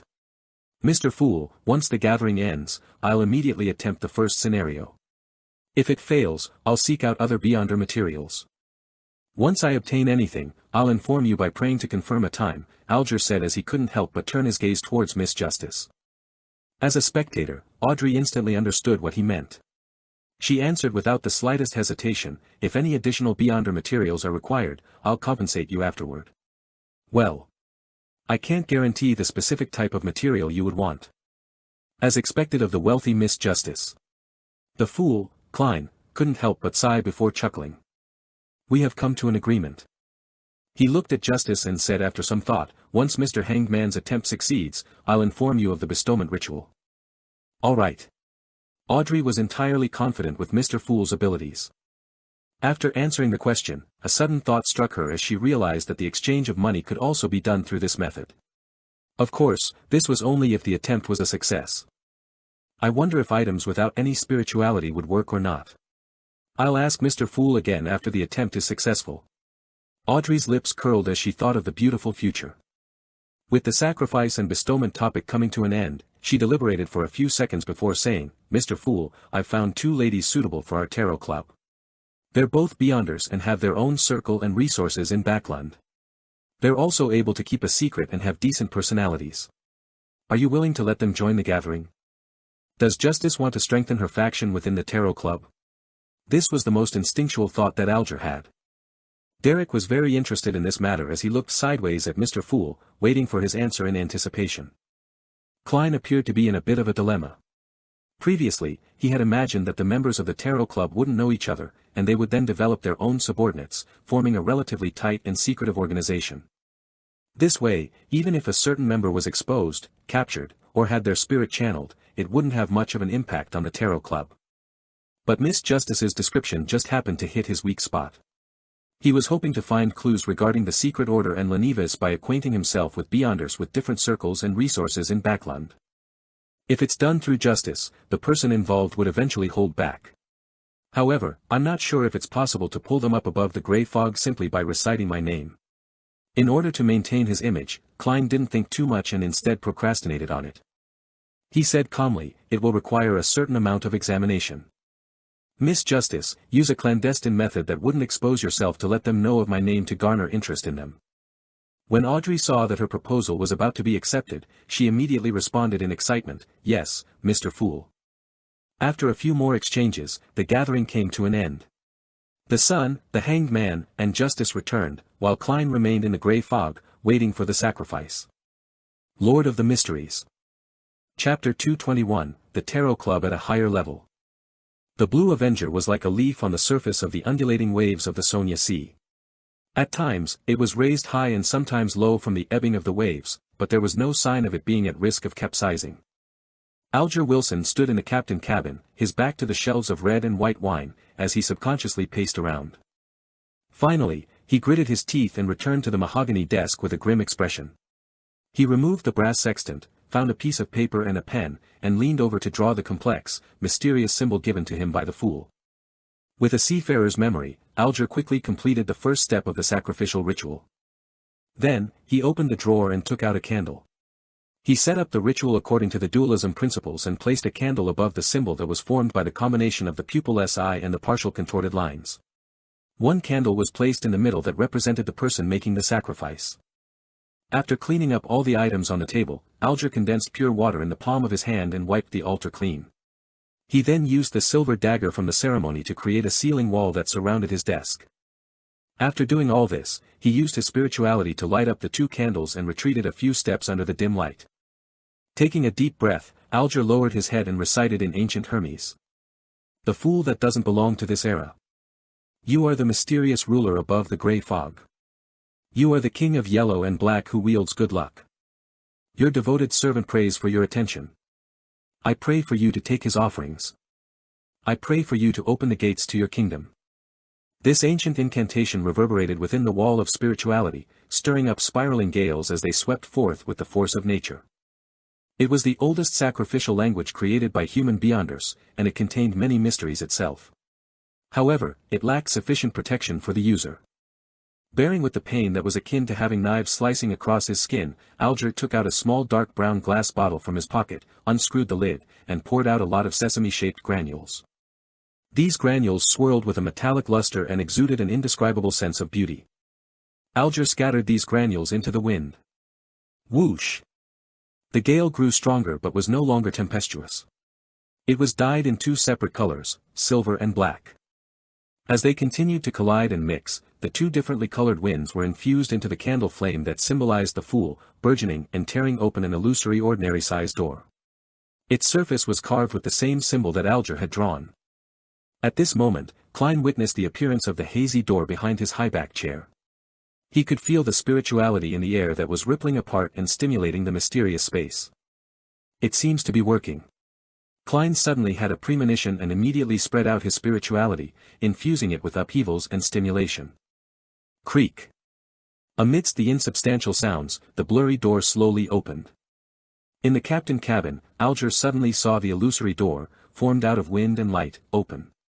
Behind it was deep darkness formed from an innumerable number of almost invisible shadows. They were lustrous splendors encompassing massive amounts of knowledge. Situated above them was the thick grey fog with the ancient palace overlooking the real world.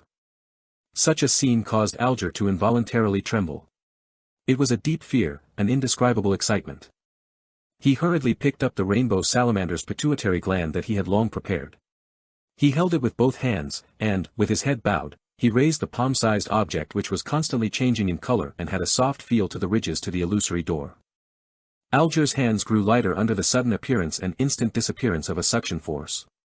He lost the slight tingling sensation that the rainbow salamander's pituitary gland gave him. He didn't dare raise his head until he heard the deep voice of the fool echoing in his ears.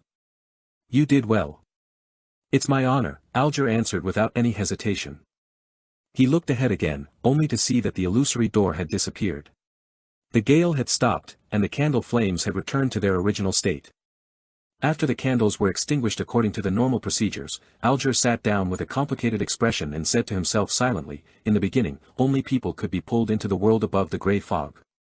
After a while, responses could be made by listening to prayers. Now, sacrifices and bestowment can be performed. Mr. Fool is freeing himself from his predicament one step at a time, and bit by bit, will he enter the real world? This guess or conclusion frightened and worried Alger, but he also felt a bit of delight. At least I'm a member of the Tarot Club, one of the earliest members. He sighed. In the majestic palace above the grey fog, Klein was playing with the pituitary gland of the rainbow salamander. Various colors were reflected on his face as they constantly changed colors. A slight tingling sensation came from his palm, and a strong sense of accomplishment filled his heart, causing him to reveal a genuine smile. In the future, the Tarot Club will become even more miraculous. After reflecting over the situation, Klein extended his spirituality and sent his will to the crimson star representing Miss Justice. After returning to her bedroom, Audrey was no longer able to sit quietly on the edge of the bed. She would restlessly flip through the books by her bed and from time to time, scrutinize herself in the mirror with an unfocused gaze. She was looking forward to the completion of the hanged man's sacrificial ritual, but she was also afraid that the result would be a failure. Emperor Roselle had said that one must remain calm and collected when important matters arise. Audrey, come on, take a deep breath. Or perhaps I should go tease the dog. However, Susie can talk and think, so she's an entity with her own dignity. I can't just casually tease her. Audrey's mind wandered, her hand unconsciously wringing an ornate doll dressed in splendid clothing. After an unknown period of time, a thick grey fog suddenly appeared before her eyes, and in the depths of the fog, there was a lofty chair. Sitting there, the fool said with a smile, Miss Justice, the attempt was successful. Have you prepared the materials that contain spirituality? That's great. As expected of Mr. Fool. Audrey forgot the hanged man's role in this matter. She held back her excitement and said, yes, I always have such materials with me. Audrey had been the same even before she joined the Tarot Club, but back then, she didn't know which materials could be considered to contain spirituality. She had merely moved them from the family treasury in accordance with the various essential oil formulas she had gathered. Klein nodded slightly and said, when do you plan on holding the ritual? This is based on the premise that there are no Beyonders around you. Does a Beyonder dog count? Audrey looked at the tightly shut door, feeling a small tug at her conscience. I can do it now. Klein tersely acknowledged. The ritual's process is the same as I described previously. All you need to do is change the prayer to. Your devoted servant prays for your attention. I pray for you to open the gates to your kingdom. I pray for you to give me strength. In addition to this, use the dualism method. Audrey thought it over, fighting the urge to nod, and she began preparing for the ritual. When the illusory door opened, and a scene even more illusory than the cosmos appeared, Audrey felt intoxicated in both body and mind. This is the mysterious world I've always been pursuing. This is the kind of feeling I've always wanted. She praised Mr. Fool wholeheartedly. It's faith towards the goddess, but for the fool, it's worship. Audrey silently explained herself in her mind. Soon after, she was stunned to see that there was something on the altar. It was a soft object with lustrous color and was filled with ridges. The rainbow salamander's pituitary gland. Audrey felt a surge of joy in her heart. Her eyes lit up as she had the urge to step forward and grab it. However, her customs of etiquette took hold of her as she sincerely praised Mr. Fool once again. After finishing the ritual, she impatiently walked forward and carefully examined the Beyonder material 5 times. Our Tarot Club is at a higher level than all the other secret organizations. Audrey secretly felt smug. She then glanced warily at the door, as if afraid of Susie's sudden intrusion. She had to redouble her efforts and immediately concoct the potion to complete her advancement. A few minutes later, she held a bottle of liquid that contained constantly changing lusters that could shine to the bottom of everyone's hearts. She confidently drank the telepathist potion and successfully tied through the integration stage with the Beyonder characteristics, achieving an advancement. The view before her seemed to clear up significantly, with a great increase in other aspects. Audrey familiarly used cogitation to restrain the dissipating spirituality. After her sequence stabilized, she smiled and walked briskly to the door, letting in the golden retriever. She saw the obvious suspicion on Susie's face. You took far longer than usual. Susie didn't hide her thoughts. Audrey sat down on an ottoman and dryly laughed before changing the subject. Susie, tell me, how should I secretly inform Zio and Furs about a particular matter without revealing myself, yet get them interested? Before she finished her sentence, Audrey had begun to seriously ponder over the mission Mr. Fool had assigned her. Then, she looked at Susie, and Susie looked back at her. The human and dog both fell into deep thought at the same moment. After completing his goal, Klein returned to reality, slept for a little more than an hour before hurrying out the door. He spent £1 to buy a pair of gold-rimmed glasses, wigs, and a variety of mustaches that could be torn off and stuck on with adhesives. They were disguises he would need later. Before dinner, he made a trip to East Borough, the most crowded area and the most unsafe part of the city. He rented a one-bedroom house at the rent of 4 soldi, 3 pence a week. He paid 2 weeks' rent and a deposit, coming up to a total of 17 solis. Only then did Klein complete all his early preparations. East Borough also left a deep impression on him. Most of the streets here were the same as Tingin's Lower Street, but the area that shared the traits was many times larger. The clothes of the residents here were old but decent. Many of them were dressed in shabby clothes with sallow skin and thin frames. It was as though they would turn into beasts at any moment due to their hunger or poverty. Therefore, gangs ran rampant in East Borough. When he got back to Cherwood Borough, Klein felt as if he had entered heaven from hell. For the next 2 days, he experimented with using his spirituality to perform the rituals and create charms. He no longer prayed to the goddess and waited for the effects of his tiny advertisements to bear fruit. On Thursday morning, Klein finally heard the doorbell ring. Lord of the Mysteries. Chapter 222, The First Job. Ding! Dong! A rope was being tugged, causing the doorbell and the sound it made to constantly tinkle and send its sound echoing throughout the spacious but relatively empty living room. Klein, who was seated on the sofa reading a newspaper to study the various investment opportunities, stood up. He was wearing a white shirt and a black vest without a bow tie, just like what one would wear at home. The first job in my career as a detective. But I can't always be at home, waiting for a mission to arrive. Yes. I need to hang a notice on the door, along with a fountain pen, so that clients can write down the time of their next visit and allow me to prepare in advance. However, for a new detective in this profession, without any fame, doing so would basically be the same as not having a next time. Sigh, I can only go through the trouble of performing a divination in the morning to see if I would receive any jobs for the day. And if so, what time so as to make plans. Of course, it's also possible that I would miss out on missions from powerful beyonders. Well, so be it, it might be a good thing after all. He walked to the door, and without looking through the peephole, the image of the visitors outside appeared in his mind. One of them was an old lady in a black plush hat. Her back was slightly hunched, and her face was deeply wrinkled. Her skin was shriveled and sallow, but her dark dress was very formal and neat. Her temples were completely white, but her blue eyes were quite lively. She was looking at the young man beside her, gesturing for him to pull the doorbell again. The young man was in his 20s, with eyes similar to those of the old ladies. In the progressively cold weather, he wore a black double-breasted coat, a half-top hat, and a bow tie like he was about to attend a banquet. It was as if he wouldn't relax his demands of himself at any moment. With the help of a clown's premonition, Klein turned the handle, opened the door, and greeted his visitors with a smile before the bell could ring again. "Good morning, madam, sir. What a wonderful day it is, at least up to this point, for I have already seen the sun for 5 minutes." He spoke of the weather in a slightly exaggerated manner, small talk that had been popular in Backland for more than a century. "Yes, it's always shy and doesn't come out from behind the fog and the dark clouds." The old lady nodded in agreement. By her side, the lad asked, "Are you Detective Sherlock Moriarty?" "Yes, and what may I help you with?" "I'm sorry, please come in. Let's sit down and talk." Klein turned his body to the side, making way for his guests as he pointed to the guest area. "No, there's no need. I don't want to waste any time. My poor Brody is still waiting for me to save it," the old lady said with a rather sharp voice. "It?"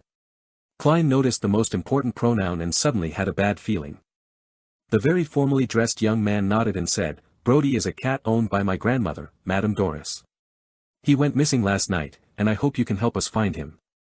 We live at the end of this street, and I'm willing to pay you 5 soldi for it.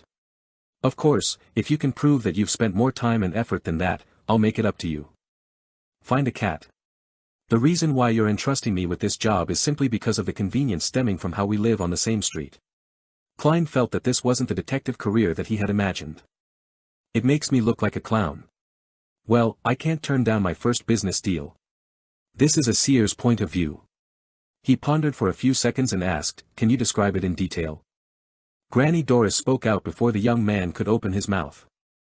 Brody is a lovely, lively black cat. It's very healthy, has beautiful green eyes, and loves to eat cooked chicken breast. Goddess, last night, he ran off just like that. No, it must have gotten lost. I've placed lots of chicken breast in its bowl, but it refuses to return to take a look. Klein's lips curved up and said, I'm very satisfied with your description, Mrs. Doris. I accept this request. All right, let's go to your home now. I need to search for clues and find traces. You should be clear that the basis of my reasoning lies in the details. Mrs. Doris didn't consult her grandson as she nodded and said, You're the most proactive detective I've ever seen. It's a deal. Klein put on his coat and hat, picked up his cane, and followed Madame Doris and her grandson out onto the street. Unlike Tingen, roads in many parts of Backland had been rebuilt with cement or asphalt. Even during a downpour, the roads were less muddy.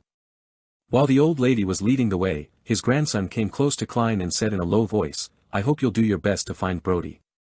It's been one of the pillars of my grandmother's life ever since my grandfather and parents passed away. After Brody went missing, something went wrong with my grandmother's mind, so much so that she started hearing things. She keeps telling me that she hears poor Brody mewing miserably. Klein immediately nodded and said, I'll do my best. Right, I still haven't gotten your name. Jürgen Cooper, a senior solicitor, the young man replied.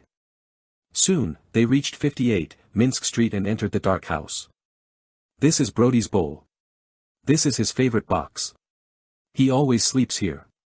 Doris's wrinkled face was filled with worry and expectation. Klein squatted down and found several strands of black cat fur in the box. He straightened up and gripped his silver-inlaid cane with the hand that held the cat's fur. Klein's gaze turned deep as he pretended to observe his surroundings as he silently recited a divination sentence. His hand secretly slipped from the end of the cane but didn't leave it completely. It just made it difficult for Jürgen or Doris to notice that the cane was standing on its own. Soon after, the black silver-inlaid cane tilted to the side. It fell very slowly, with very little movement. Klein gripped the cane again, looked in that direction, and observed it for more than 10 seconds. Then, he strode over to an old cupboard. Any signs of Brody running away? Jürgen asked with concern. The old lady, Doris, was also waiting for an answer. Without answering, Klein kneeled and pulled open the door at the bottom of the cupboard. Meow. A black cat darted out, tail high, and ran for its bowl. Brody. When did you get into the cupboard? How did you get locked in there? Mrs. Doris cried, surprised and confused. Jürgen turned his head in surprise and looked at Klein. How did you know it was in the cupboard? Klein smiled, and replied in a deep voice, deduction, my good man. After obtaining the 5 solely reward from Mrs. Doris and Jürgen, as well as their friendship, Klein returned to 15, Minsk Street under the gloomy weather. Before he even got close, he saw a figure loitering in front of his door. More business. When Klein looked over, he saw that the visitor was a boy of 15 or 16, dressed in an old coat and a round hat that didn't fit his age. It's him. Klein immediately recognized him as the boy he had met on the steam train the day he had arrived in Backland. Back then, he was being pursued, but his maturity and calmness at the time had left quite a deep impression on Klein. What would he want to entrust me with? As he wondered, Klein walked over and smiled. Excuse me, are you looking for me? The teenage boy was startled as he quickly turned around, his bright red eyes filled with unconcealable fear. He composed himself and asked hesitantly, Are you Detective Sherlock Moriarty? Yes. Klein looked around and said, Let's talk inside. All right. The teenage boy didn't refuse. Inside, Klein didn't take off his coat, but he did take off his hat and put his cane away.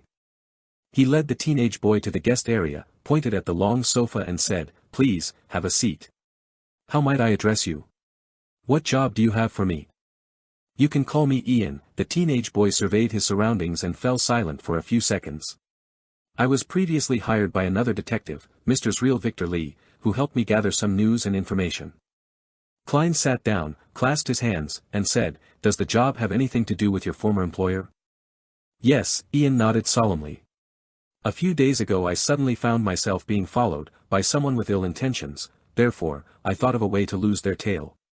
I believe you saw this scene yourself, Mr. Moriarty. I recognized you as the man who was sizing me up on the metro that day as soon as I saw you.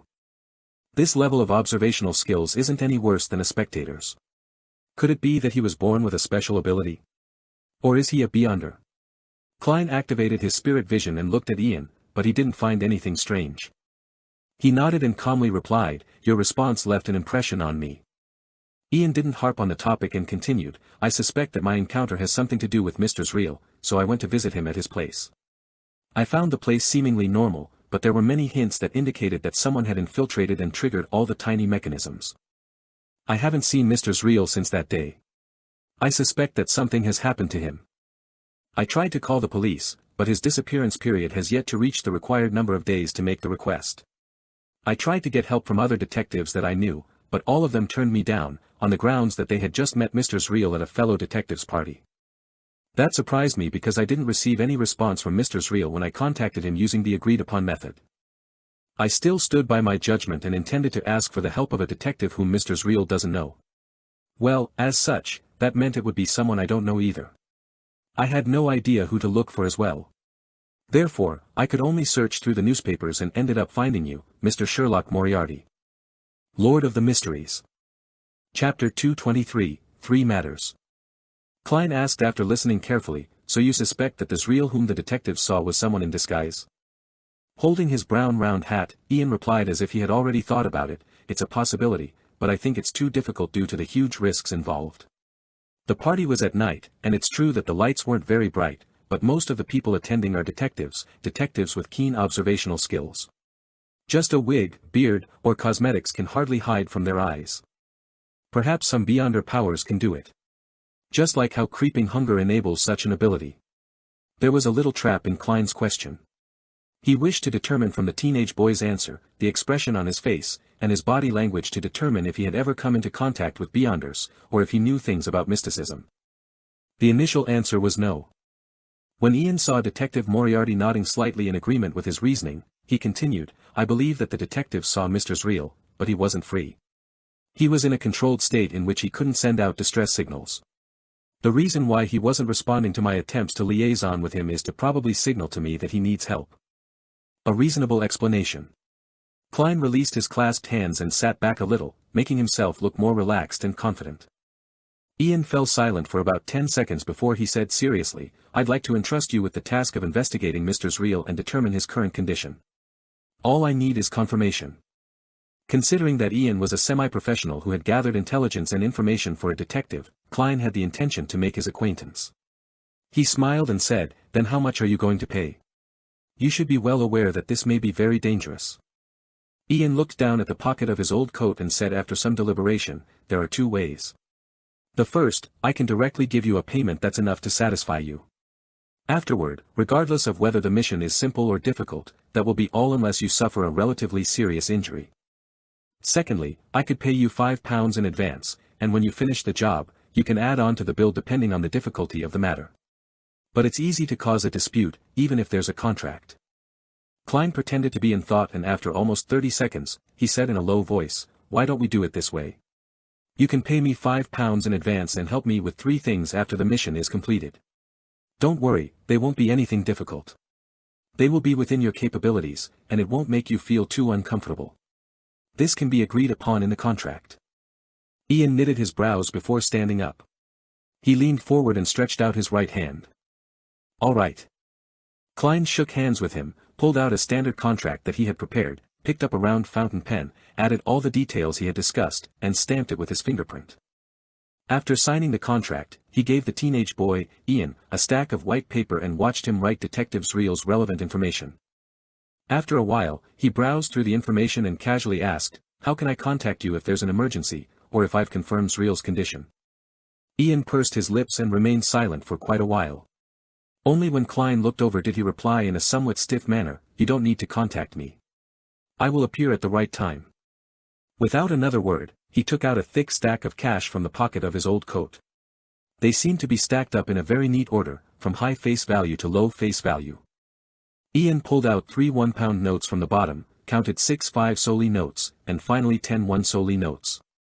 When Klein saw that Ian had neatly arranged the notes, with even the portraits of the former kings facing up without a single mistake, Klein suddenly felt a bit frustrated. This is some late-stage obsessive-compulsive disorder. He silently exhaled and received the payment from Ian. According to his visual estimate, Ian had less than £3 left. He probably had all his savings with him. If I had asked for more, would he bail on me without paying? He doesn't look like the kind of person to do so, but one shouldn't judge a book by its cover. Klein folded the bills at random and stuffed them into his pocket, ignoring the untidiness. As such, he succeeded in seeing Ian's slightly twisted expression. I'll try to complete the investigation as soon as possible. Klein stood up and held out his hand as a gesture of bidding him farewell. Thank you for your help. Ian thanked him sincerely because the counteroffer was obviously at discount.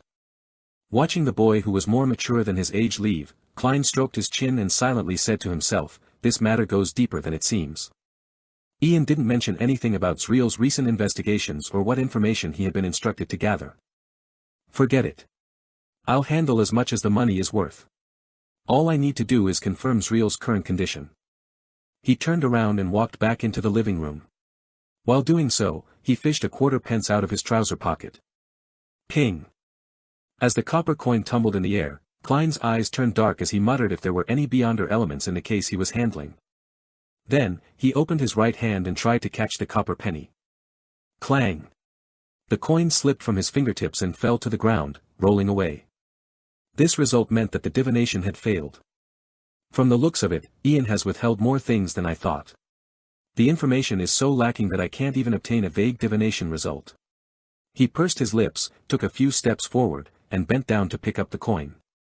That night, in the wee hours of the morning, at 138, Rose Street, Backland Bridge. Klein had changed into a cheap light blue workman's outfit. His mouth, chin, and cheeks were covered with a black beard that, at first glance, made him look rough and savage. He wore a dark-colored cap and pressed it so low that it nearly covered his eyes. Such caps originated from the Intis Republic hunters. There were certain differences from the traditional deer hunting caps the Lone Kingdom hunters wore. However, such caps had become popular among the lower-class populace of Backland. Hiding in the shadows of an Intis parasol tree by the side of the road, Klein studied the house across the street with the aid of the elegant gas lamps. It was Zreal's home. The detective was from Southville. His parents, relatives, and friends were all there, and he had come to Backland alone where he slowly forged a name for himself. He was still a bachelor and had only hired 2 temporary maids, the kind that came by every 3 days to clean up the place, without needing to provide them with food or lodging. At the moment, the terrace house he rented was pitch dark. Klein took off the silver chain inside his sleeve and let the topaz pendant hang down naturally. There's danger inside. There's danger inside. After repeating it 7 times, he opened his eyes and saw the spirit pendulum spinning clockwise, but very slowly. There's danger, but it's nothing serious, Klein muttered, and once again confirmed that he had his tarot cards, self-made charms, and holy night powder on him. After doing all this, he looked around, and taking advantage of the stillness of the night, he nimbly rushed across the street. There was no veranda, garden, or lawn as it directly faced the edge of the street. Klein went around to the side and easily climbed up the water pipe to the small balcony on the 2nd floor where clothes could be hung out to dry. Immediately following that, he took out a tarot card and slid it through the crack, opening the door to the corridor. Following Ian's drawing of the house's layout, Klein walked almost soundlessly to Zreal's bedroom. He lightly tapped his left molar and activated his spirit vision. Through the wooden door, he looked inside. Spirit vision could see aura colors through obstacles without spirituality. However, it was highly dependent on one's abilities. Currently, Klein was able to observe through wooden doors but was stumped by concrete walls. Furthermore, the scenes he could see weren't too clear. In his vision, he saw 3 humanoid auras in the bedroom behind the door. The colors were blurry and were located in different locations. There are 3 people lying in ambush. Is it to capture Ian, or someone else? The bedroom isn't that big. Klein stood in the darkness, calmly considering the results of his observations. At that moment, he suddenly retreated towards the balcony while keeping his footsteps very light. Back at the balcony, Klein took a thin silver slice from his pocket. This was a slumber charm that he had created in an attempt during the afternoon. He didn't pray to the Evernight goddess, but to himself instead. He held a ritual in the name of the fool that doesn't belong to this era, the mysterious ruler above the grey fog, the king of yellow and black who wields good luck, before entering the world above the grey fog to respond. Since this method was difficult to mobilize the power of the mysterious space above the gray fog, Klein could only use his own spirituality to respond. The charms that he made in the end were worse than normal, but better than the ones he made in his own name. After surveying his surroundings again, Klein covered his mouth and whispered a word in ancient Hermes. Crimson. Feeling the chill of the charm, he moved quickly but silently to the door of Zriel's bedroom again. As he held the handle, he injected spirituality into the thin silver slice. Creak. Klein carefully twisted the handle and opened a tiny crack in the door. Immediately after that, he threw the slumber charm inside. Pulling back his arm, Klein closed the door again and began counting. 3. 2. 1. He abruptly pushed open the door and rolled on the ground. Not sensing any movement from the three people, Klein stood up and, using the crimson moonlight shining through the window, began observing the room. It was a normal furnished bedroom with a bed, a row of closets, a desk, a set of sofas, and a coat rack. On the other side of the bed, a man in a black coat was sleeping soundly. In addition to that, there was one person by the side of the sofa and another in front of the closet. All of them were asleep. After confirming the trio's condition, Klein walked over to the bed and bent down to find a few short, yellowish-brown hair. According to what Ian had written, Detective Zriel was a man with short, yellowish-brown hair. This should be right. Klein whispered. He grabbed the few strands of hair and sat down on the sofa. He slowly sat in the darkness tainted by the crimson light and planned on using dream divination to find Zriel. Leaning back against the back of the sofa, the corner of his mouth curled up as he made a self-deprecating comment, "Deduction, my good man. Lord of the Mysteries." Chapter 224, Mystic-Type Detective. The dim room was covered in a thin veil of crimson moonlight, and everything was indistinct. The three men in the black coats were sleeping in different spots. And on the sofa, Klein's eyes half blended into the darkness by closing them, it was as if he had entered a deep slumber. His dream was a gray, distorted world, occasionally flashing with brilliance. Finally, the brilliance settled to form a scene. It was a gloomy corner, the ground sloshed with sewage. A man with short brown hair, a white shirt, and a brown vest was leaning against the wall, surrounded by a dense mischief of gray rats. Half of the man's lips had been bitten off, revealing his yellowish teeth and rotten gums. His nose was only stained with blood, mixed with some short hairs, and the flesh on his face had disappeared, piece by piece, revealing white bone. White, fat maggots were crawling around everywhere, constantly squirming, and his throat seemed to have been the victim of some wild beast, at least half of it was missing. Klein could just barely make out that this was real Victor Lee. It was nearly impossible to relate him to the mature and handsome man in the black and white photograph he had taken with Ian. Zriel is already dead. In a few days, he would probably be gnawed to the point where he would only be bone. He might not even have a complete skeleton left. Klein left the dream and recalled what he had just seen. His past experiences had allowed him to witness similar corpses more calmly.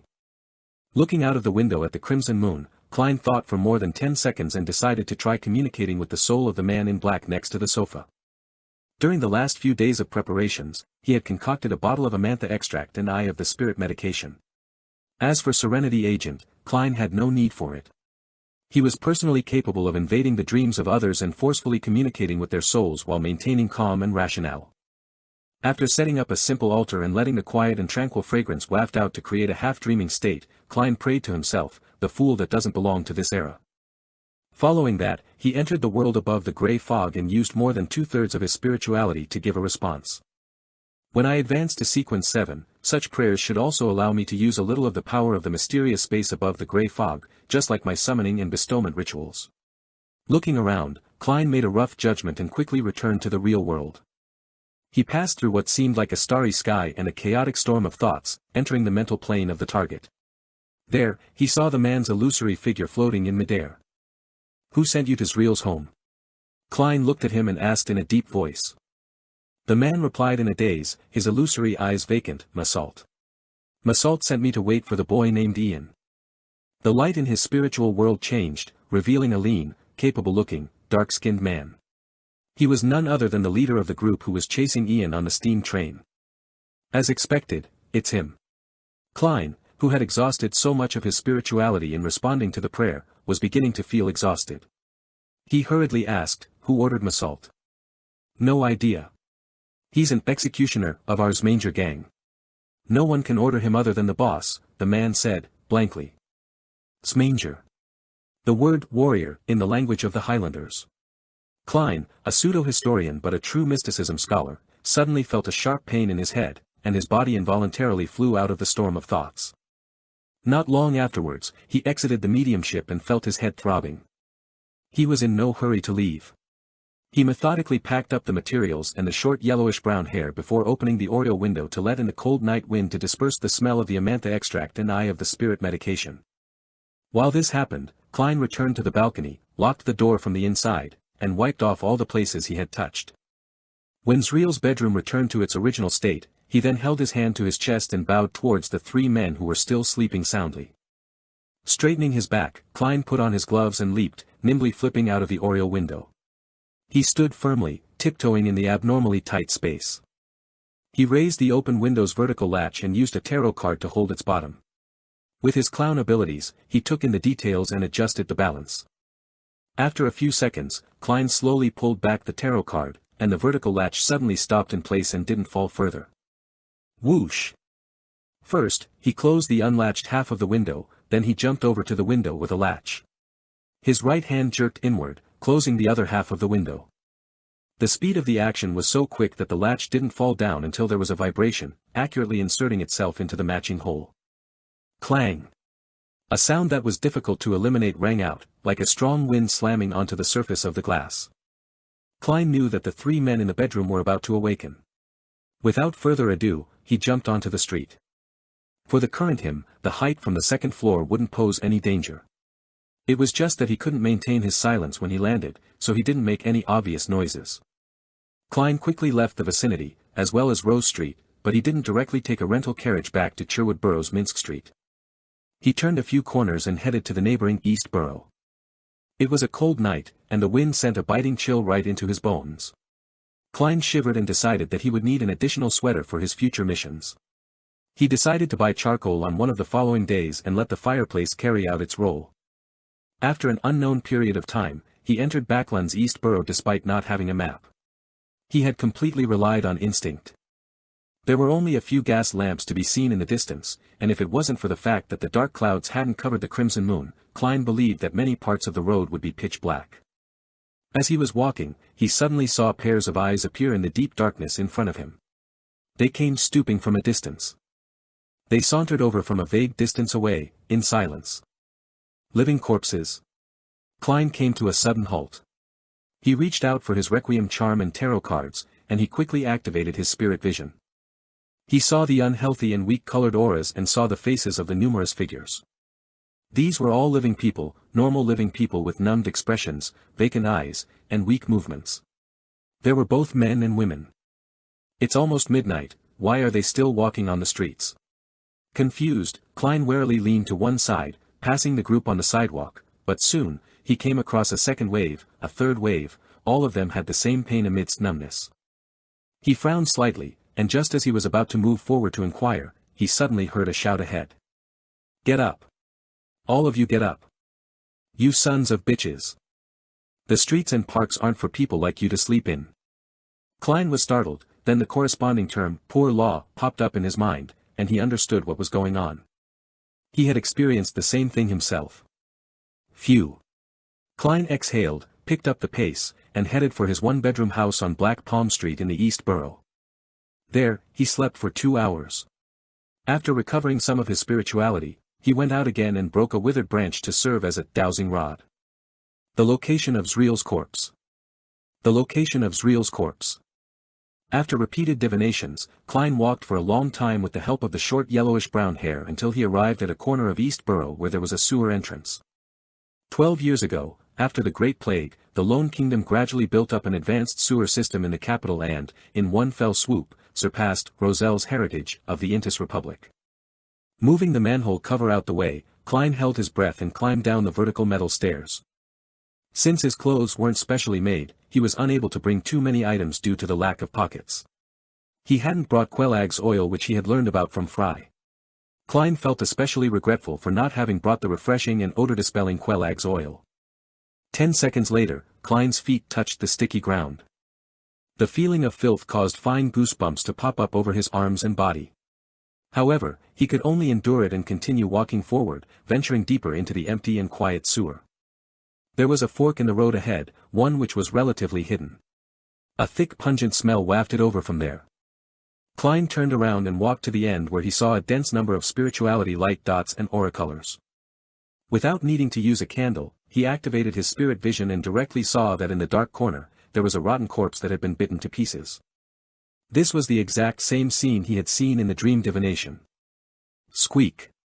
The densely packed grey rats scampered in every direction, but there were also some who stayed where they were, unwilling to leave and part with their food. After confirming that it was real, Klein hesitated for a moment before quickly setting up a mediumship ritual. If there's nothing wrong with Ian's description, and Zriel died only a few days ago, I should be able to get some rough information by channeling his spirit, he thought confidently. Whoosh! As the wind swirled and the wall of spirituality was set up, all the rats fled, and Klein proceeded with his ritual as he had done before. The cause of Zriel's death. The cause of Zriel's death. As he recited the words, Klein's eyes turned black. His pupils and the whites of his eyes disappeared. He quickly used cogitation to enter a dream. However, nothing appeared in that misty, illusory world. Klein opened his eyes, frowning slightly as he made his judgment. The channeling failed. Someone has dealt with Zriel's spirit. A Beyonder was involved in this. The fact that someone was able to disguise as Zriel, making the other detectives unable to see through him, also proves this point. After some deliberation, Klein came to a decision: it was to end this matter here and not get involved any further. Regardless, he had fulfilled the requirements of the job that he was entrusted with. I'll get Ian to call the police, he muttered as he put away the materials and removed the wall of spirituality. Lord of the Mysteries. Chapter 225, Unnoticeable Guidance. Klein backed up from the fork in the path, without touching Zriel's corpse. Thump. Thump. Thump. Suddenly, a sound echoed in the distance through the empty sewers. Klein listened for a few seconds before decisively retreating towards the exit, down the dirty concrete road that ran along both sides of the sewage channel. There was no need to take risks in matters that didn't involve him. Klein closed the iron manhole cover after he climbed out of the sewers. After ensuring that the surrounding area looked normal, he returned to his rented room in the East Borough and changed out of his disguise. Then, he put on his gold-rimmed glasses, walked to another street, took a rented carriage, and returned to Sherwood Borough in the silence and cold of 3 in the morning. However, he didn't return to Minsk Street. Then, Klein made another huge detour, and only after confirming that no one was following him, did he enter his house. He slept till dawn and was woken up by the doorbell. He sat up immediately, put on his shirt, buttoned his vest, and hurried down to the first floor to open the door. And even before that, his premonition ability as a clown was already capable of naturally forming the image of the visitor in his mind. The visitor was wearing an old coat, a brown round hat, and a tattered satchel. He had bright red eyes, a delicate face, and a quiet temperament. It was none other than Ian, the teenage boy who had come to entrust him with a job yesterday. "Good morning, Detective Moriarty," Ian greeted him and looked around. "Any progress?" "Yeah. I'm only asking because I happened to pass by." Klein nodded seriously and said, "Yes." Ian seemed shocked as he didn't say a word for quite a while. After a while, he stammered in surprise, "Have you determined Mr. Zriel's condition?" "Yes." Klein paused for a moment, then said seriously, "I found Zriel's corpse." "Corpse." Ian's pupils shrank as he repeated it in a low tone. He wasn't too surprised, as if he had already expected the worst possible outcome. Klein watched silently without interjecting. Sigh. Ian exhaled and warily surveyed his surroundings. "Your efficiency is amazing. Can you take me to see Mr. Zriel's body?" "No problem. In fact, that's what I was planning to do." Klein then thought for a moment before saying, "I hope you won't mention me when you call the police. Just say that you found the corpse yourself. I believe you know how to make up a reason." Ian wasn't surprised. He knew that not every detective liked to deal with the police. In fact, except for the very famous detectives, who often gave advice to the police with mutual cooperation, the rest were discriminated against, ostracized, and even extorted from. This was the current situation of the Lone Kingdom. "All right," Ian readily agreed. Considering that they were entering the sewers, Klein changed into a set of clothes worn by the common working class, put on a deer hunting cap, and took a lantern with him. Both of them took the public carriage to the East Borough. They walked for half an hour to reach the remote sewer entrance under the watchful gazes filled with numbness and malicious intent. "How did you find it?" Ian asked, half surprised and half curious, as he watched Klein lift the manhole cover and climb down. Klein focused on the area beneath him and answered casually, "Skillful training which includes many techniques in reasoning, investigation, tracking, and interrogation." Ian followed him into the sewers. He nodded without looking disgusted. "You seem to have received very professional training." Klein didn't answer him directly. He held the already lit lantern and led Ian to the fork in the path where they arrived at the gloomy corner. He narrowed his eyes as he approached. More of Zreel's body was missing now when compared to the previous night. He was missing an arm and half of his ribs. "That's not something a rat can do." Klein muttered to himself and didn't inform Ian of this. With the help of the lantern's light, Ian was able to clearly see the corpse's appearance. He squatted down suddenly, vomited, and gradually vomited yellow-green bile. Klein took out the Quelaag's oil he prepared, unscrewed the cap, and bent over to place the mouth close to Ian's nose. Ian's eyes lit up, and he calmed down. Nearly 20 seconds later, he weakly whispered, "Thank you." He stood up slowly and examined the mutilated corpse a few more times. "I can confirm that this is Detective Zreel." "My condolences," Klein replied out of politeness. "I suggest you call the police." "Okay."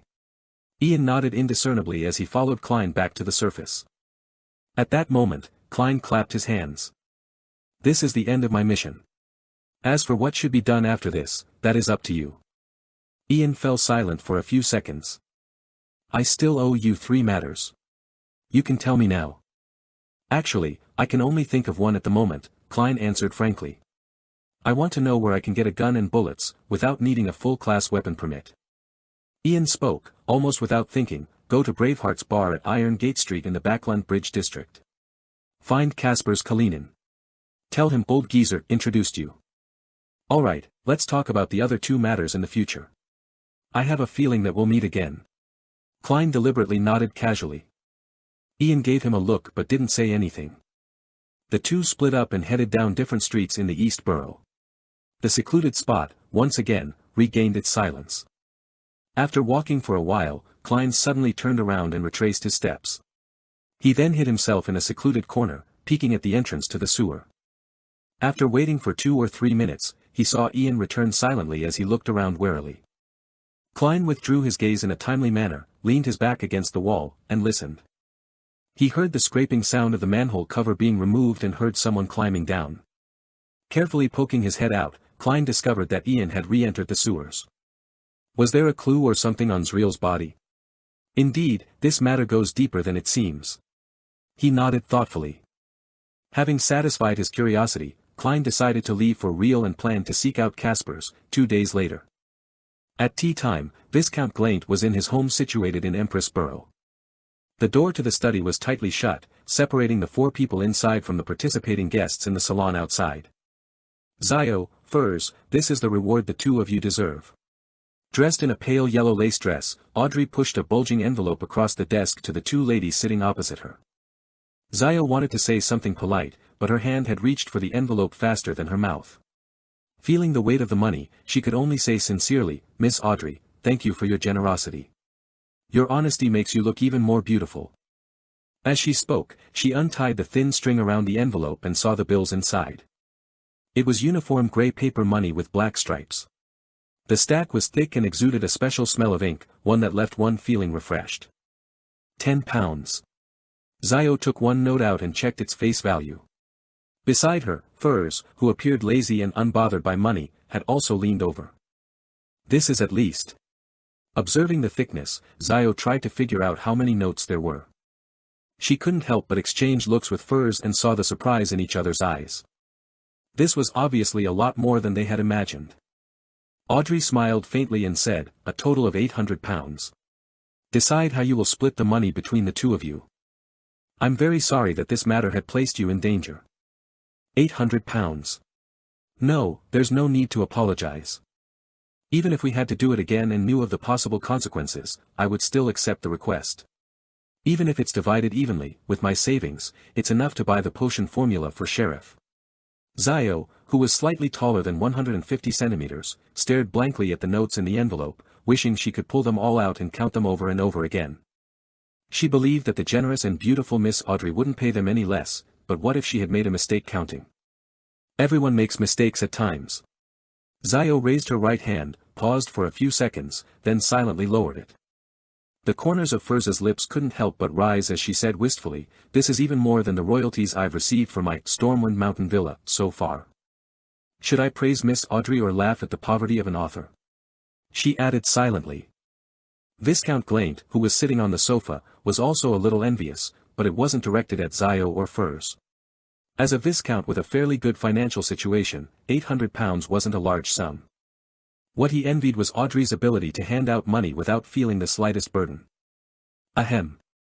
Viscount Glaint cleared his throat. "If you can get the formula for apothecary, I will also provide you with substantial payment." "We'll do our best," Zio answered without any hesitation. Then, she looked at Audrey. "We've recently come into contact with someone who's suspected to be from the Psychology Alchemists, and will soon have clues regarding the spectator potion you're looking for." "Zio, I'm already at sequence 8, far stronger than you." Audrey smiled in a reserved manner as she said, "I'm looking forward to it." With that said, the four began chatting about various rumors among the Beyonder circles while following Audrey's example of finding books they wished to read. Suddenly, Zio's eyes lit up as she saw two hardcover books. History of the Lone Kingdom's Aristocracy, and Study of the Coat of Arms. Meanwhile, Furz also found books that interested her. Geography and People of the Faesac Empire, and Traveling the Northern Continent. "Honorable Viscount Glaint, may I borrow these two books? I'll return them soon." Zio looked pleadingly at the owner of the study.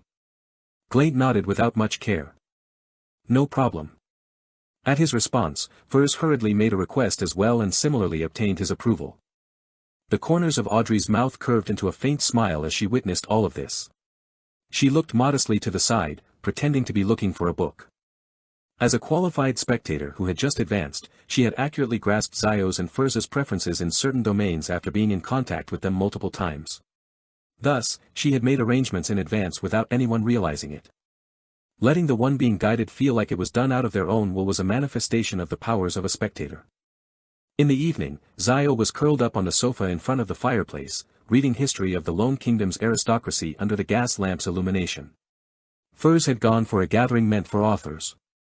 After reading for quite a while, Zio suddenly felt something strange about the hardback cover, so she carefully examined it and found an interlayer where an ancient piece of paper was hidden inside. The front side of the paper was covered with the special symbols created by Emperor Roselle, and on the back was a paragraph written in ancient Hermes. Viscount Glaint's ancestors deciphered some of Emperor Roselle's special symbols. Zio was suddenly excited. She struggled to decipher the ancient Hermes as she muttered silently. "The fool that doesn't belong to this era. The mysterious ruler above the grey fog. The king of yellow and black who wields good luck. Lord of the mysteries." Chapter 226, The Terrified Zio. Sherwood Borough. 15, Minsk Street. A satiated Klein sat in a reclining chair in the living room, beside a fireplace burning with charcoal. In a warm environment akin to summer, Klein wore a white shirt, a black vest, and thin trousers, while having a newspaper spread open in front of him as he flipped through the section with the most ads. A new type of transportation vehicle is in urgent need for investments. Details to be discussed in person. Klein read the advertisement twice before picking up a pencil from a small, dark red table to his side and circled the message. If there were no commissions tomorrow or the day after, he planned on seeing if this so-called new type of transportation vehicle had any investment value. Such matters were impossible to divine since there was a lack of sufficient information. "I hope it's a product similar to a bicycle," Klein mumbled to himself before suddenly hearing an illusory prayer echo in his ears. "Who is it? Miss Justice? Mr. Hanged Man? The Sun? Or some clerk at the Backlund Bank is copying my passcode?" Thoughts flashed through Klein's mind as he put down the newspaper, returned to his bedroom, and locked the door behind him. Taking 4 steps counterclockwise, he entered the world above the grey fog. He saw that to the side of the fool's seat and by the edge of the ancient model bronze table was a clear and bright brilliance that emitted waves of radiance. The experienced Klein calmly sat down and emanated his spirituality, touching the light ripples of light in response to the prayer. The scene in front of his eyes suddenly changed. It was a blurry sofa with a petite woman in a knight's trainee uniform curled up on it. She's not copying my passcode. She's reading a piece of paper. Klein suddenly realized the reason for this. She should be one of the 2 Beyonders that Miss Justice mentioned that requires my vetting. After nearly 20 seconds of silence, Klein didn't give any form of formal response. He planned on taking the next step deep at night. He would then test her reaction, attitude, and way of handling things to test her personality and abilities. Of course, he would absolutely not force others to join the tarot club. The fool that doesn't belong to this era. Zio, who had just finished chanting the ancient Hermes sentence, froze for a few seconds. Then, she suddenly straightened her back and sat up straight. This seems to be the honorary name of a hidden existence. She realized this in horror. Furthermore, her knowledge in mysticism and the various rumors she had heard told her that once someone recited the full honorary name of a hidden existence, it would often attract the attention of said existence. The consequences of such attention was mostly misfortune or could even be described as tragic. Quite a few of those hidden beings were the incarnations of the evil gods and devils.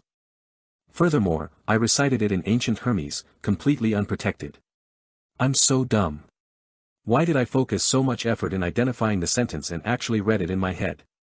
Zio looked around in horror, terrified that an indescribable monster would suddenly appear in her house. The sofa, coffee table, cupboard, dining table, chairs, oil painting, and other items were all reflected in her eyes, without any changes. After nearly a minute of heightened vigilance, Zio relaxed a little and comforted herself. Don't worry, don't be afraid. I just said the honorific name and didn't follow up with a prayer. This is an incomplete ceremony, so it shouldn't attract any attention. Moreover, there's a good chance that the name might have been translated by the owner of the paper based on the special symbols left behind by Emperor Roselle. It might not be correct. But I heard that if the evil gods and devils generate interest, they would still provide a response even if the ceremony is incomplete. I'm so stupid, really. As she thought over the matter, Zio's face scrunched up into a grimace. She felt that she had made a grave mistake. After waiting for a few more minutes, she slowly exhaled as she puffed out her cheeks when she realized that there was no obvious response. She stuffed the piece of paper back into the History of the Lone Kingdom's Aristocracy, as she entered the bathroom with a heavy heart. She turned on the faucet and tried to use the cold water to clear her head. Splash! As nearly transparent water flowed down, Zio hunched her back and reached out her palms to cup some water. Just as she was about to dab the cold water onto her face, she spotted a long, slightly curly brown hair in the mirror through the corner of her eye. As for her, she had shoulder-length, unkempt yellow hair. Suddenly, Zio's hair stood on end. She stomped on the ground and, with a push of her hands, she shot backwards, turning her body halfway around and slamming the entity with her elbow. Pow! She leaned against a warm body, causing the other party to let out a familiar scream before falling to the ground.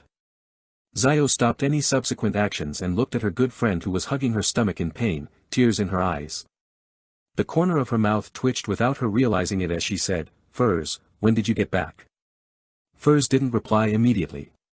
It took her quite a while to get over the pain. As she slowly stood up, using the wall as a support, she grumbled, "I just got back." "Zio, are you nuts? Why did you attack me without even looking clearly? And you hit me so hard. Where did you come in from?" Zio asked awkwardly. "Through the bathroom window." "Why? Is there a problem?" "As an apprentice, it's normal to not bring a key with me," Furs replied matter-of-factly. Zio straightened her back and pushed away all responsibility. "Then why didn't you go through the door?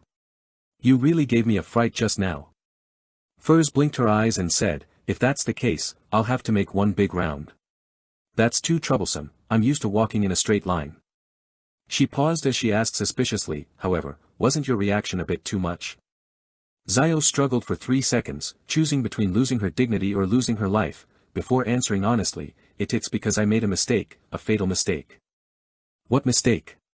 Furs asked, rubbing her belly as she felt puzzled and concerned. Zio hurriedly recounted the whole story of how she had discovered the interlayer in the book's cover and found an old piece of paper in it. Then, she had accidentally recited the suspected incantation in ancient Hermes silently. What she had recited seemed to contain the honorific name of some hidden existence. "You. Where's your brain? IT should be fine." The ceremony wasn't complete, and who knows if it's real or fake. Furs looked around, and for some baffling reason, she felt a chill. She followed Zio back to the living room and saw the yellowed sheet of paper, as well as Roselle's special symbols, and the sentence that was written in ancient Hermes. After a quick glance, Furs, the professional researcher in mysticism, nodded and said, "It's not any of the evil gods, devils, and secret existences that I know of.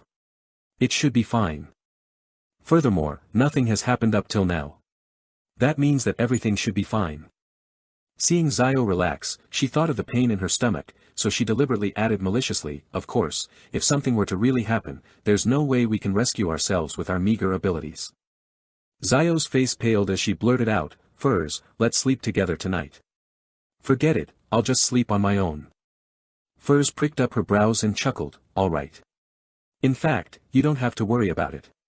Think about it, I hear strange murmurs whenever there's a full moon, but I don't see any signs me going mad or losing control. Well, we should study the other 3 books. If there's the same piece of paper and the same incantation, it means that it's very likely to be a prank from Viscount Glaint." The duo hurriedly flipped through Study of the Coat of Arms and the other books and checked them carefully, but they didn't find anything else out of the ordinary. Zio looked at Furs, who looked back at her, turning the mood somber again. "Should we sneak into St. Samuel Cathedral's nave tonight?" Zio came up with an inspired suggestion. That was the headquarters of the Church of Evernight in the Backlund Diocese. "Why not St. Hireland Cathedral? I don't think the Evernight goddess will protect me." Furs subconsciously replied. That was the headquarters of the Church of the God of Steam and Machinery, which was located in the St. George Borough, adjacent to many huge factories in the southeast. The 2 ladies with different faiths fell silent again, and after a while, Furs sighed and said, "And that would make us end up being targeted by the Nighthawks or the machinery hive mind. That might be the goal of that hidden existence." "All right, go to sleep. We'll know the answer tomorrow morning. If nothing happens by then, it means that it'll really be okay." In the middle of the night, the waxing crimson moon was obscured by clouds, and the stars were barely visible in the sky above Backlund. Klein instinctively woke up, lifted his blanket, got off the bed, and entered the world above the grey fog. He sat down on the high back chair that belonged to the fool. He planned on responding to Miss Justice's companion and proceed with the examination process. At that moment, he suddenly had a new idea. Perhaps he could try and see if he could pull her into the world above the grey fog under the present circumstances. The young lady must have fallen asleep, and even if I succeed, she would probably treat it as a dream that appears clearer than usual. If I succeed, I can sever the connection in a timely manner to prevent her from seeing her surroundings clearly. After repeatedly deliberating over the matter, Klein stretched out his hand and tapped at the rippling ring of light to form a connection with it. Suddenly, Klein felt his spirituality surge out in an unstoppable manner, causing the mysterious space above the grey fog to tremble slightly. Just when Klein thought that his spirituality would be completely drained, everything calmed down. A blurry, distorted figure appeared at the edge of the long bronze table. In her reverie, Zio opened her eyes sleepily and saw the endless fog, the ancient high-back chair, and a dark figure watching her. Klein was overjoyed and immediately severed the connection according to his plan. The hazy, petite figure disappeared, but within the grayish-white mist, a crimson, illusory star appeared. Klein looked at this scene and confirmed one thing. As long as someone chanted his name, he would be able to pull that person into the world above the grey fog. The crimson star was a symbol of a stable connection. However, there are certain limitations. With my current strength, at most, I can establish another connection. Based on my previous experiences, my current spirituality can only pull in beyonders who are a sequence higher than me, and it won't necessarily be a success. It's just a preliminary judgment, so it shouldn't be a problem if it's someone at the same sequence as me or lower. Klein thought, feeling satisfied. There was no need for him to respond. His attempt was already enough. Zio sat up in her sleep. She had been worrying about the potential dangers of chanting an honorary name the entire time. Not long after she fell asleep, she dreamed of a mysterious space, and a grey foggy figure looking down on her from above. The dream was so clear that Zio felt afraid. She looked at the sleeping Furs beside her and thought with a tremble, is it a nightmare caused by fear, or is it because of the attention I garnered from some hidden existence, resulting in being haunted by evil spirits? Yes. There's going to be a gathering of beyonders tomorrow night. In addition to buying the formula, I need to find a person who is good at exorcising evil spirits to purify myself. Lord of the Mysteries. Chapter 227, Inventor Leopard. Sitting at his own dining table on a foggy morning, Klein broke up his specially bought wheat bread and soaked it in milk, improving the way he ate it. Although his body had changed a long time ago, his pursuit and obsession with delicacies were engraved into his soul. He was completely unable to adapt to the Lone Kingdom's monotonous and repetitive style of breakfast. He could only try his best at experimenting. He tried not to limit himself to toast, bread, bacon, sausages, and butter. He tried hard to expand the boundaries and improve the way he ate. For example, his recipes had new additions such as pork-filled pastries from the south, Potter noodles, and roasted corn pastries. Caviar from the Fasak Empire isn't bad either, but it's too expensive. It's only suitable for formal meals. Klein scooped up a small piece of wheat bread he had softened and put it in his mouth. Just by chewing it a little, he could feel the intertwining flavors of milk with the fragrance of wheat. The aftertaste of the bread was even sweeter. After breakfast, Klein put down his cutlery, but he was in no hurry to tidy up the table. He picked up the newspapers, and began to read. I'll do a divination in a while. If there's nothing else to do, I'll pay Mr. Leopard a visit at St. George Borough's 3rd Street and see if his new transportation vehicle is worth investing in. Backlund is really big. Every borough is almost the size of Tingen City. The East Borough is especially ridiculous. It's at least twice as large. The easiest and most economical way to travel is to walk, followed by the steam metro, before walking again. It's just quite a waste of time. Klein's mind wandered aimlessly. Backlund's public horse carriage system was rather similar to Tingen's. The price was about the same, but the only problem was that most of them were confined to a single borough. If one wanted to go from Sherwood to St. George, a few transfers were needed and that would naturally raise the price. Such a situation made the prospects for a new transportation vehicle very alluring. Knock. Knock. Knock. At that moment, knocks on the door sounded. It was as loud as the pounding of a hammer. Who is it?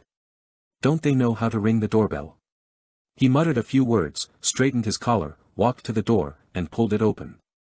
In front of him was a familiar face. It was the Highlander man who had chased Ian at the steam metro. His skin was dark, his eye sockets recessed, and he was lean and hearty man.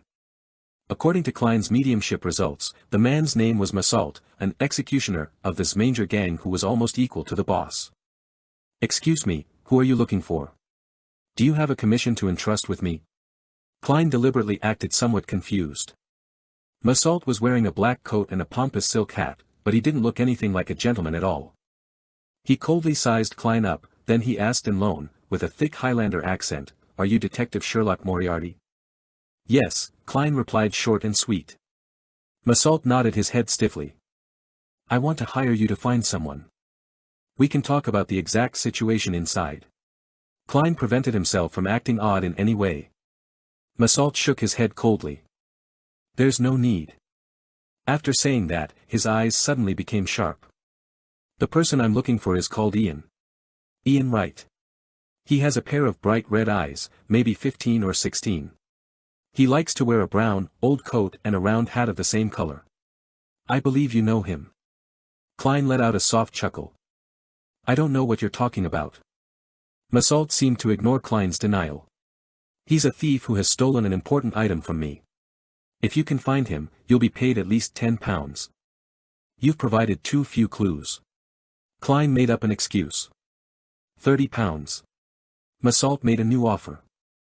Klein glanced at him and said, "No, this is against my principle of confidentiality." £50, Massault replied coldly. "I'm sorry, I cannot accept the mission." Klein was startled for 2 seconds, but in the end, he still chose to reject the request. Massault studied him slowly for a few seconds as his eyes slowly turned cold and fierce. He didn't offer a new price, nor did he politely bid farewell. He turned around abruptly and walked quickly to the end of the street. "This gang has pretty good intelligence. They actually know that Ian had come to me once." Klein secretly sighed, full of emotion, but he didn't feel too much anxiety or fear. "After all, I'm someone who once directly faced the son of an evil god, although it was separated by a belly." As he thought about it, his smile suddenly became brilliant. He began flipping a coin to decide whether or not he was going out today. The answer was positive. St. George Borough, Surrey Street. Having transferred from a tracked public carriage to the steam metro, before transferring to a trackless carriage, Klein finally arrived at his destination, spending a total of 11 pence. Just after he alighted the carriage, he discovered that a drizzle had already started, but he hadn't brought an umbrella. According to the newspapers and magazines, this is a daily occurrence in Backland. The reason why hats are popular is that ladies and gentlemen don't carry umbrellas all the time. Klein pressed down on his half-top hat and briskly ran outside Unit 9 and used the eaves to shield himself from the rain. He brushed off the obvious water droplets from his body and rang the doorbell. However, he didn't hear any cuckoo sounds or tinkling sounds. Is the doorbell broken? Klein was just about to raise his hand to knock when he suddenly saw footsteps approaching from afar. The image of the person naturally appeared in his mind. It was a tall, thin man with black hair and blue eyes. He was in his 30s and was dressed in grayish-blue worker attire, but he appeared gentle and refined. Creak. The door opened. The gentleman rubbed his forehead and asked, "May I know who you are looking for? Is there something?" Klein took off his hat and bowed slightly. "I'm here to find Mr. Leopard. I'm interested in his new transportation vehicle." The gentleman's eyes suddenly lit up. "I'm Leopard. Come in, please." He turned to the side and allowed Klein entry. However, there was no coat rack in the foyer. Klein could only lean his cane and not take off his coat. He followed Leopard into the living room. It had to be said that the gentleman's house was very messy. On the coffee table in the living room alone were many mechanical objects, such as wrenches, bearings and screwdrivers. "How much do you wish to invest?" "Ah, right. Would you like some coffee or black tea?" It seems I'm out of black tea." Leopard blurted out. This gentleman is a bit straightforward, and doesn't seem to be very good at interpersonal relationships. A thought flashed through Klein's mind, and he changed the words he planned on saying. He went straight to the point. "I've to see your new transportation vehicle before I make a decision. I can't make any promises without understanding anything." As he spoke, he looked around and saw a triangular sacred emblem hanging on the wall. That was the symbol of the god of steam and machinery. The solid triangle was filled with symbols such as steam, gears, and levers. Leopard wasn't irritated by Klein's straightforwardness. He immediately said, "I'll show you." As soon as he said that, he slapped his head. "I almost forgot, we have to sign a non-disclosure agreement to ensure that you don't steal my invention." "Mr. Leopard, you don't have a very good memory either." Klein smiled and said, "That wouldn't be an issue." After signing the simple contract, Leopard led Klein into a room that seemed like an activity room. He had knocked through the neighboring guest room and basement, making it much wider and spacious. The ground was littered with components, and a rough object, that was half the height of a man, that resembled a carriage stood in the center. In addition to that, the line of the doorbell was connected there and was cleverly constructed. As long as someone pulled the rope, a steel ball would pop out from the mechanism, allowing it to roll along a special track before colliding with the object in the center to produce a clanging sound. The sound certainly wasn't too loud, but it was enough to rouse Leopard, who was engrossed in machinery. "Is that the new form of transportation you invented?" Klein pointed to the crude object in the middle of the room. "Yes, I invented it based on Emperor Rozel's imagination," he replied with a fervent look in his eyes. "Emperor Rozel's imagination?" Klein asked in surprise. Leopard explained in a tone of adoration. Emperor Rozel left behind a number of manuscripts in which he drew his vision of the machines of the future. He was an outstanding genius, no, a master. Many things have already been turned into reality. This manuscript is kept in the church of the god of steam and machinery. There's no way for non-pious believers to borrow them. Emperor, are you still leaving no stones unturned for others? Klein's mouth twitched, almost unable to maintain his smile. Describe it in detail. He changed the subject. Leopard led Klein to the crude metallic object and opened the door. This is a transportation tool that doesn't need a horse. The driver sits in the front left seat, continuously stepping on the pedals. Through the levers and a chain connects to the four wheels, allowing the vehicle to roll forward. And on the wheels, I used inflated rubber which can make the journey smooth. So it's a human-powered car? Klein couldn't help but lampoon. He said with some deliberation, with such a huge carriage, and at least 4 passengers, it would be impossible to travel that far just by relying on human strength alone. That's exactly my next goal, to reduce the weight and expand the lever a few times. However, my financial situation isn't at its best. I can't fund any more attempts. Leopard looked hopefully at Klein. Why not consider other methods? Such as using steam as the driving force. Klein slowly organized his words. Leopard shook his head. There have been people who have invented that, but it has a very huge body, making it difficult to drive it along many streets. That was exactly what Klein was waiting for. Then, why don't you just do something simpler? For example, have only 2 wheels with only one person without an outer shell. You mean something like a bike? Leopard asked in thought. Roselle's manuscript has that. Klein nodded heavily. Yes. Those bikes which other people have invented aren't very practical. Simplifying this, seems like it might work. It will really seem different. But, who would buy it? Leopard said to himself. Klein didn't hesitate to provide him with a direction. The postmen, the working class who have a bit of savings, the businessman who doesn't need to look respectable while hoping to save money. There are many of them in Backlund. Leopard thought for a moment, then nodded slightly. I can try, but I don't have the money for spare parts.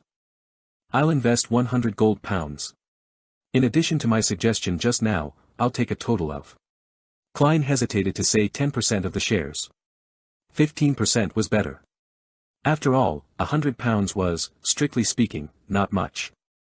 You can have 35% of the shares. But that's only limited to the bike concept you described. Leopard spoke out first, afraid that Klein would make an unreasonable request. Deal. Klein immediately laughed. We'll first draw up a simple contract and settle this matter. Afterwards, I'll find a lawyer to make a formal contract and add some detailed terms. For example, if there's anyone else who wants to invest, they must first get my consent. No problem, Leopard replied impatiently. All he wanted was to buy his spare parts as soon as possible. In the gloominess brought about by the drizzle, Klein returned to Sherwood Burrows Minsk Street. He entered the house and went straight to the bathroom on the first floor and resolved the problem of his bloated stomach. Splash. As the water echoed, Klein bent down to wash his hands. At that moment, an image appeared in his mind. The mirror in front of the sink reflected his lowered head, dim surroundings, and a pair of eyes to his side. A pair of eyes. Lord of the Mysteries. Chapter 228, The Mastermind. Almost instinctively, Klein bent his knees and rolled sideways toward the bathroom door. So. A small black feathered arrow stabbed into the wash basin. The arrow seemed to be made of bone and suffused a blue luster. It was extremely beautiful. If Klein had hesitated in any way, he definitely wouldn't have been able to escape this sudden attack. After rolling for a moment, Klein reached into his pocket and attempted to pull out a few tarot cards. But at that moment, he felt a gust of wind engulf him. Through the corner of his eyes, he saw a black figure quickly closing in on him at high speeds. It appeared in front of him in an extraordinary pose, as he tightened his foot and kicked out from bottom to top. Realizing that he couldn't avoid the attack, Klein quickly gave up on his previous intentions and used his elbow to block the attack. With a bang, he felt his entire left arm go numb, and his body was yanked over, just like in the sport squash, that the middle class loved to play the most, or like a soccer ball that was now popular among the lower class. What immense strength! Klein's heart tightened.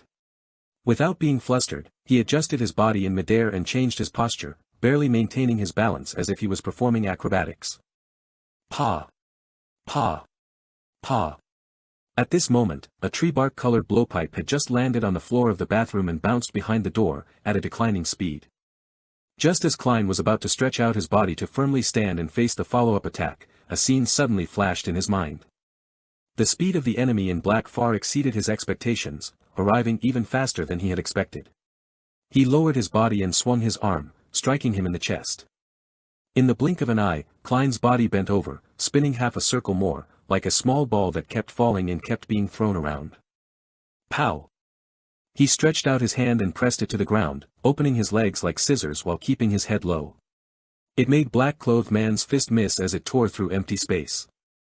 The fist that was originally aimed at his chest could only hit his legs after Klein turned his body, but his legs were opened wide.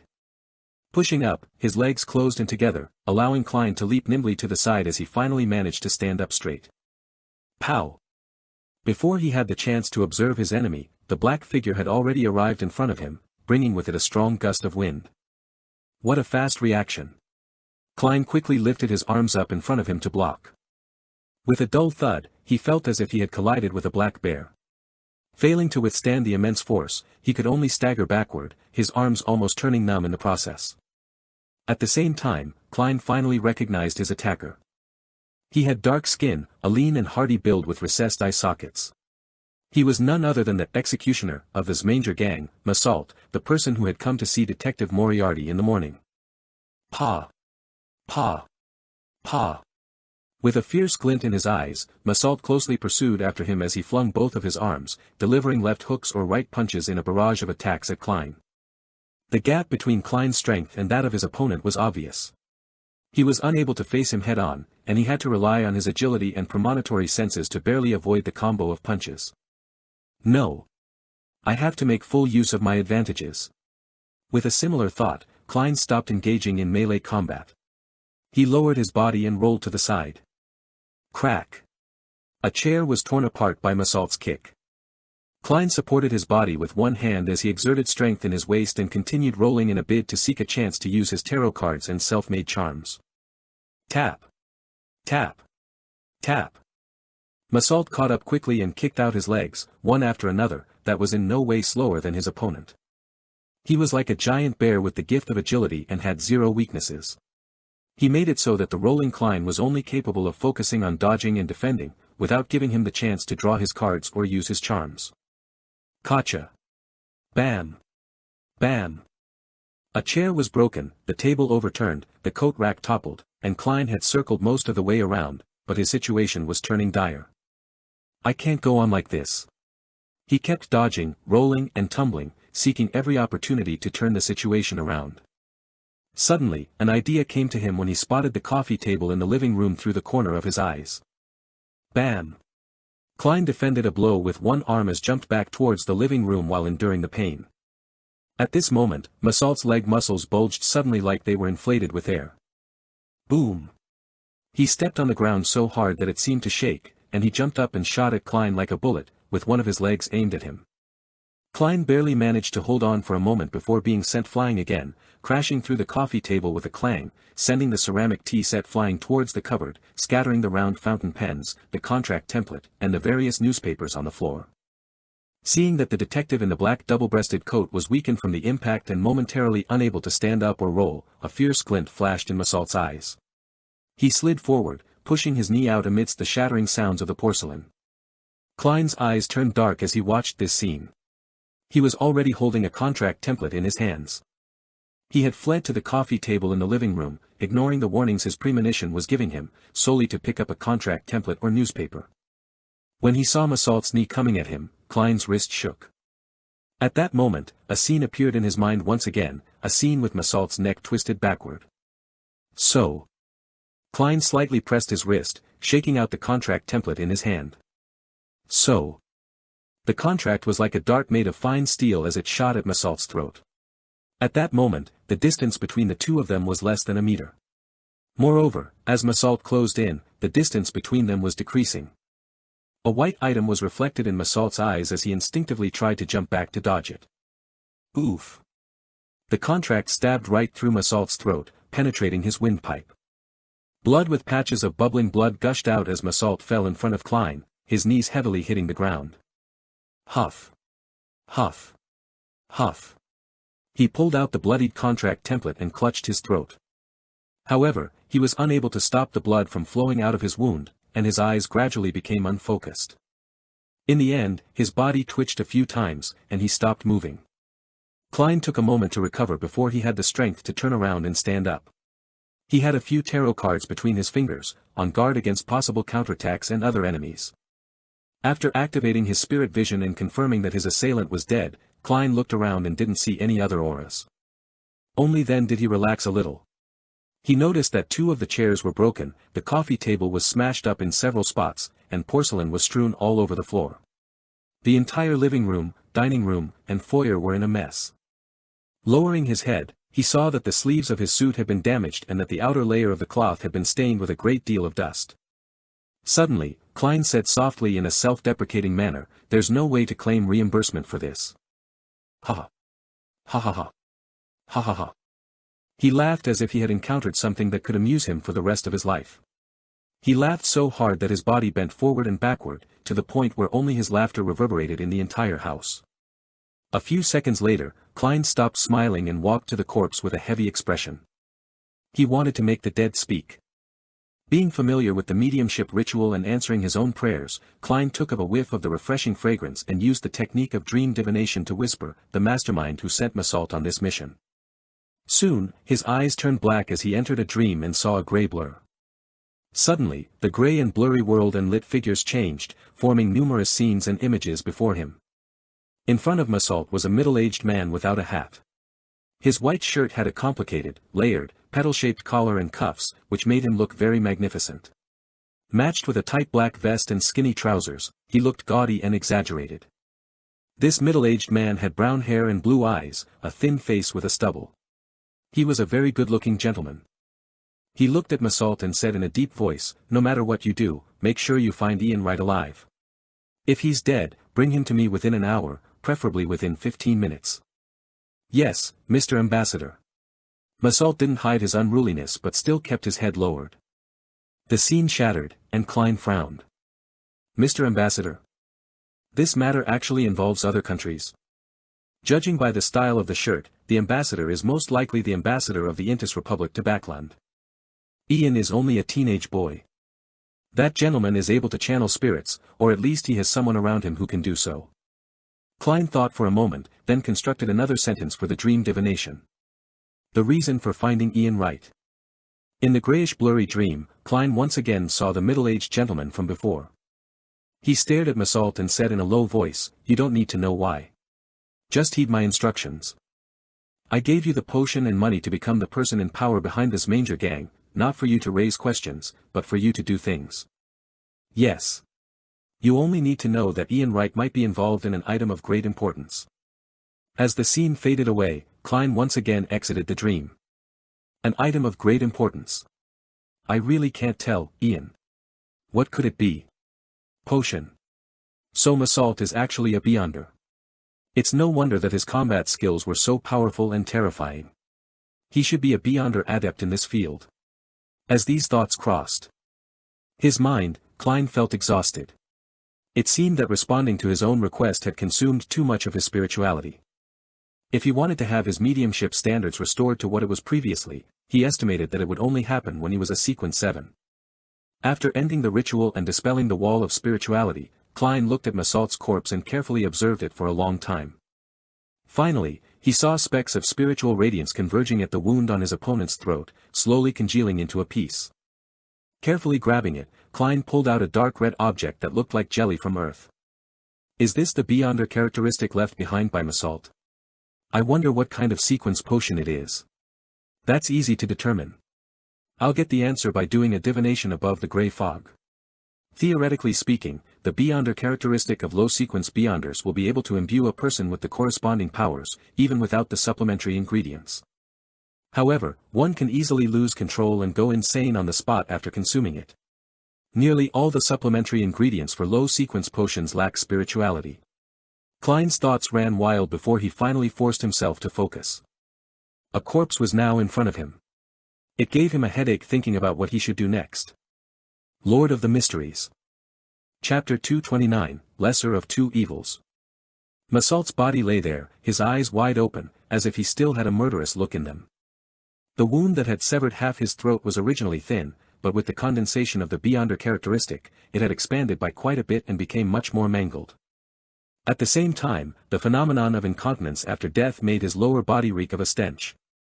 Klein held on to the crimson jelly-like object, feeling troubled about what he should do next. He had three general choices. The first was to clean up the scene, deal with his wounds, and to report it to the police in the name of legitimate self-defense. The second was to wait deep into night, throw the corpse into some sewer, and pretend that nothing had happened. The third was to immediately give up his current identity, flee to another borough, and change his name again. The problem with the first option was that Klein was still an illegal resident with skeletons in his closet. Reporting it to the police could easily lead to discovering a problem with his identity. As for the second option, other than being constantly worried that the corpse would be found and that the police would come knocking on his door, there was another hidden danger. When the ambassador behind Massault confirms the disappearance or death of his subordinate, he would definitely send someone else to 15, Minsk Street again. When that happens, Klein would be facing perhaps a Sequence 7 and or Sequence 6 enemy. He was facing a faction that might very well be a country, a powerful country. The third option seemed to be the wisest and safest option that allowed him to avoid all the risks, but there was also a downside, and that was that the portrait of Klein was likely to be posted, making him wanted. Furthermore, it would be a portrait of his undisguised self which Mrs. Sammer next door, his neighbor lawyer Jürgen, and others would describe. Once the wanted notice was published in the corresponding newspapers, even if it was limited to the greater Backland area, Klein would very likely be recognized by Daly and the other Nighthawks. That would make the problem become even more troublesome. As this matter involved in Zengwell and sealed Artifact 0-08, it was highly likely that he would be pursued by an expert at the level of a high-ranking deacon. Of course, the third option had a separate branch which was, of course, to hide the body and dump the evidence into the sewers, and then try to escape. However, there was also the risk of becoming wanted when the ambassador couldn't find Klein. He could order the members of the Zmanger gang to call the police and use the official forces of Backland to search, and if he could track Klein down, that would be the same as the second option. After thinking about it, Klein quickly came to a decision: divination. Of course, he was inclined towards a particular option already, the lesser of two evils. The first option was relatively less risky, and it allowed him to take the initiative to a certain extent. Through exposure, he could attract the attention of the official factions and suppress the ambassador's subsequent actions from being too maniacal. He took out a piece of paper and wrote a divination statement. After that, Klein took out a spirit pendulum from his left wrist, causing the topaz pendant to naturally hang down over the surface of the paper. I should make a police report. I should make a police report. After he finished his silent incantation, he saw the spirit pendulum rotating clockwise with weak amplitudes and a relatively high frequency. This indicated a positive response. After divining the other two choices in turn and obtaining a negative answer from both of them, Klein no longer hesitated and began to deal with the scene. He put on a pair of black gloves and began to search the corpse. He found a sharp dagger, a small stack of cash, a pack of cigarettes, a lighter, and some miscellaneous items. Klein put the rest of the items back in place, took off his gloves, held the dagger in his hand, and stabbed it into Massault's throat wound, destroying its original shape. Then, he wore his gloves and let Massault grab the dagger. After doing all of this, Klein gathered together the Massault's Beyonder characteristic, the self-made charms, the tarot cards, the blood-stained contract, the paper on which the divination was written, and the various materials he carried around with him, and put them in a paper bag. Then, he summoned himself in a ritual and transformed into a special spirit. Carrying Azek's copper whistle, he felt himself become stronger and more corporeal. Klein picked up the paper bag, ended the summoning, and returned to the world above the grey fog. He placed the items from reality behind the fool's high back chair for the time being, leaving Azek's copper whistle as well. Then he relaxed himself as he stimulated the sensation of descending rapidly and re-entered his own body. The reason why Klein didn't burn the blood-stained contract and the piece of paper on which he had written the divination statement was because he was afraid that after the report was sent to the police, the matter would be transferred to a special department, and a powerful Beyonder would engage in divination pertaining to the situation. However, with the grey fog's interference, even if the eternal blazing sun were to personally descend, he wouldn't be able to obtain a productive answer. This was also the reason why Klein placed his weekly review and summary above the grey fog after his spirituality was greatly enhanced after advancing to Sequence 8. Right now, he couldn't afford to take on more suspicion and deeper investigations. After removing the wall of spirituality, the wind that suddenly stirred blew away the remaining smell of the ritualistic materials. The items related to the domain of mysticism and Beyonders that were left behind on Klein's body and in the entire house were the candles that were silently burning in front of him. But this time, he chose ordinary candles. Since he was praying and summoning himself, there was no need to be so meticulous. And in a family, having candles was a very normal thing that matched the era, even if he was the only bachelor in the family. After extinguishing the candles and returning them to their original spot, Klein took out his golden pocket watch, snapped it open, and estimated the number of minutes since Massault's death and added the minimum amount of time it would take for the police to send people to investigate and report back. He wanted to ensure that even if a Beyonder came to investigate, an hour would have passed since Massault's death. In mysticism and in the domain of spirit channeling, this was an important time point. Beyond it, the information available was very limited and vague.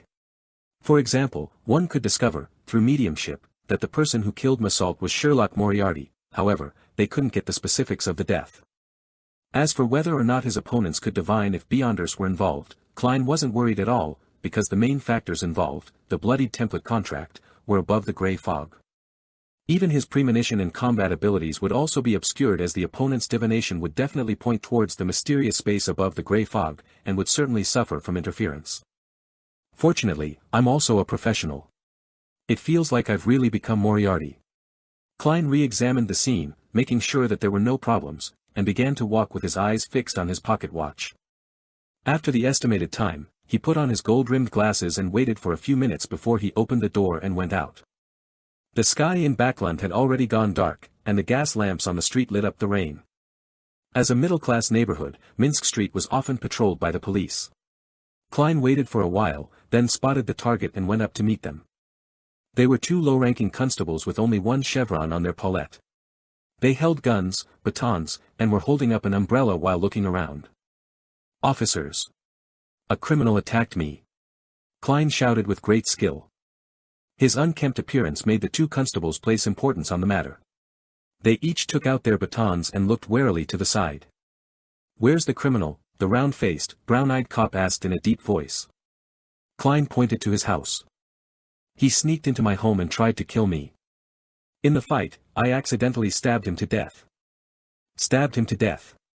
The two constables exchanged looks and looked at Klein with scrutiny. "Take us there." "All right." Klein acted like he had just survived a disaster as he led the two officers to 15, Minsk Street, took out his key, and opened the door. The two police constables first saw the chaotic scene before noticing the corpse laying on the ground.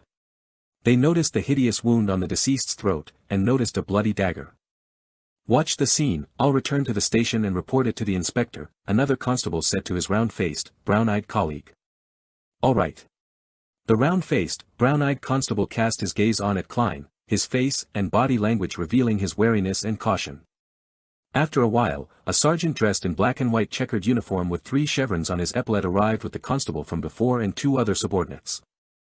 The constables investigated the scene, and while searching for clues, the sergeant with a short brownish-yellow beard under his chin brought Klein to the side and began asking some preliminary questions. "Name?" "Sherlock Moriarty. This is my rental receipt for half a year." Klein had long prepared all of this.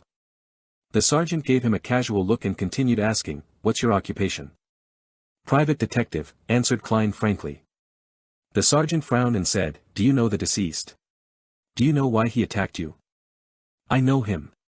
His name is Massault, and he's the executioner of this Manger gang." Klein didn't wait for the sergeant to ask any further questions as he continued, "I had previously accepted a job from Ian Wright, who asked me to investigate his former employer, Detectives Real Victor Lee. This matter happened to be related to this Manger gang and Massault. I tailed him and found out that he was secretly meeting a gentleman who appeared to be of significant standing. Massault addressed him as Mr. Ambassador." After saying that, Klein was unsurprised to see the sergeant's expression change. "Ambassador. Do you know his name?" the sergeant asked in a deep voice. "I don't know, but if I saw his picture, I'd definitely recognize him," Klein told the truth. "This morning, Massault came to me and asked me to seek Ian Wright. On the basis of my professional ethics as a private detective, I refused him, and when I got home in the evening, I was attacked and almost killed by him. Thankfully, I'm still quite skilled at combat and was sufficiently quick to react." The sergeant thought for a moment and asked for details of the fight. Klein recounted the fight from beginning to end nearly in its entirety, changing his premonition to a reaction, then changing the contract template he had thrown in the fight into a dagger that Massault had dropped. "Yeah. Follow us back to the police station and wait for the autopsy results, the results of the on-site investigation, and inquiries from the relevant parties involved." The sergeant's thoughts wasn't on the case anymore, clearly acting rather perfunctory. Right now, he only had one thought in his mind. This was an important case involving foreign ambassadors. He had to report it immediately. In his daze, he suddenly thought of a question and quickly added, "What's your faith?" "God of steam and machinery," Klein replied without hesitation.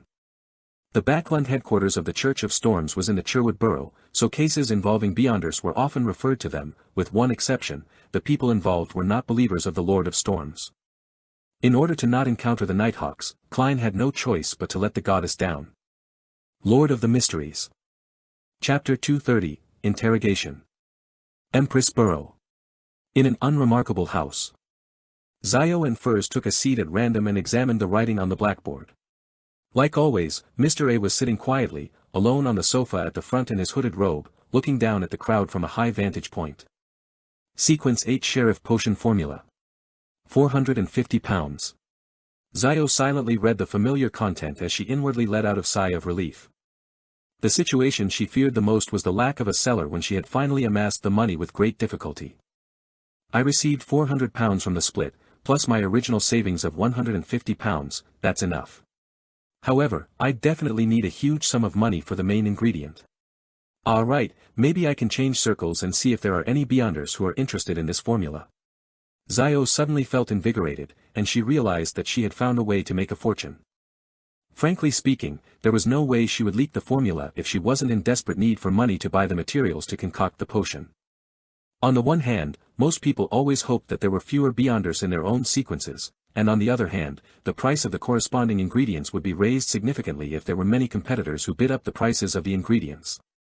It was the same with the subsequent potions. After some serious thought, Zio slowly became nervous again, because it was normal for a recipe to be placed on sale for a long time without being sold. Moreover, the arbiter pathway belonged to the royal family and the military. All aspects were strictly controlled, and the leaked ones came from a small number of destitute nobles. There were hardly any complete formulas for the low to mid sequences. Often, only one or two of them were complete and compounded with the knowledge that the main ingredients were controlled and difficult to obtain. Beyonders who chose this sequence were rather rare. Zio had been in some mysticism circles in Backland for a long period of time, but she hadn't found an arbiter apart from herself. On the one hand, the others might have concealed it well, but on the other hand, that might also explain the problems faced in this sequence pathway. Phew, but compared to Furs, I'm lucky enough. She hasn't encountered any of the subsequent recipes for apprentice all this time. Zio saw Mr. A's attendant approaching and wrote a note saying that she was purchasing the sheriff's recipe. Before long, she was led to the study on the first floor.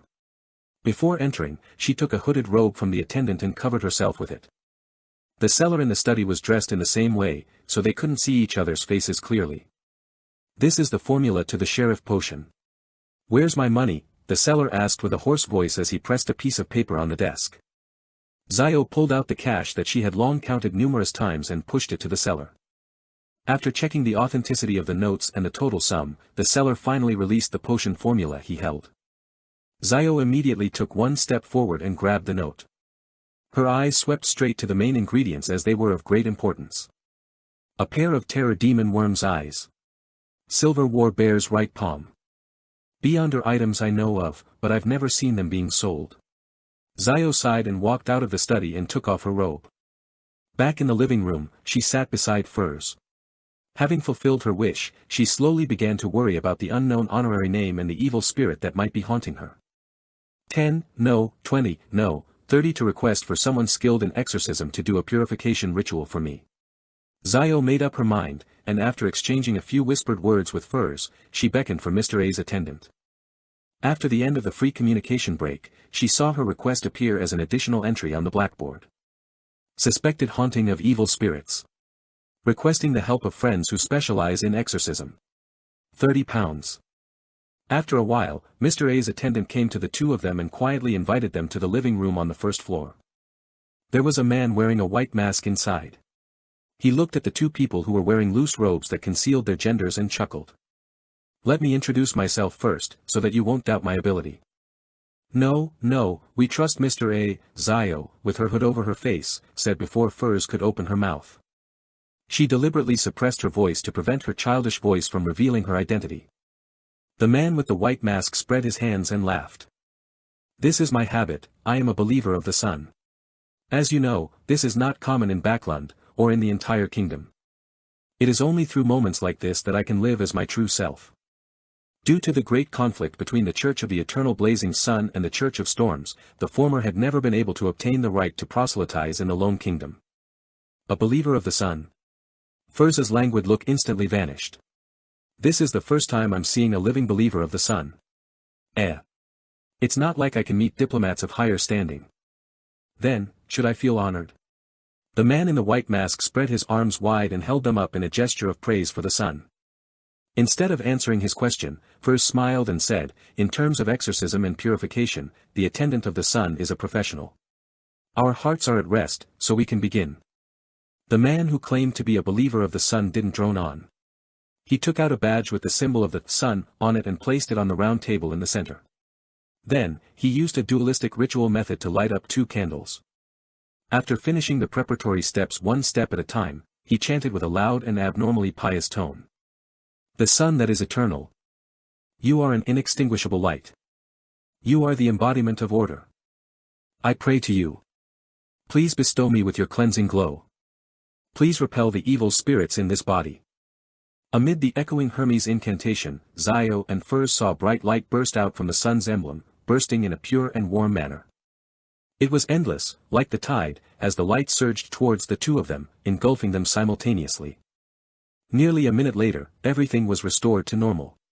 All Zio and Furs felt was warmth, finding the warmth very comfortable and relieving. It was like soaking in a hot spring, or having gone sunbathing. Sherwood Borough. Rice Police Station. Klein was sitting on a low bench with a group of thieves and drunkards. It looked very disgraceful. Suddenly, he felt warmth on the back of his hand as the coldness of the Backlund night was dispelled quite significantly. Lowering his head, Klein realized that the 4 black dots representing the mysterious space above the gray fog didn't appear. Who's being so kind? To know that I was feeling a little cold just now, he mumbled half jokingly and half curious.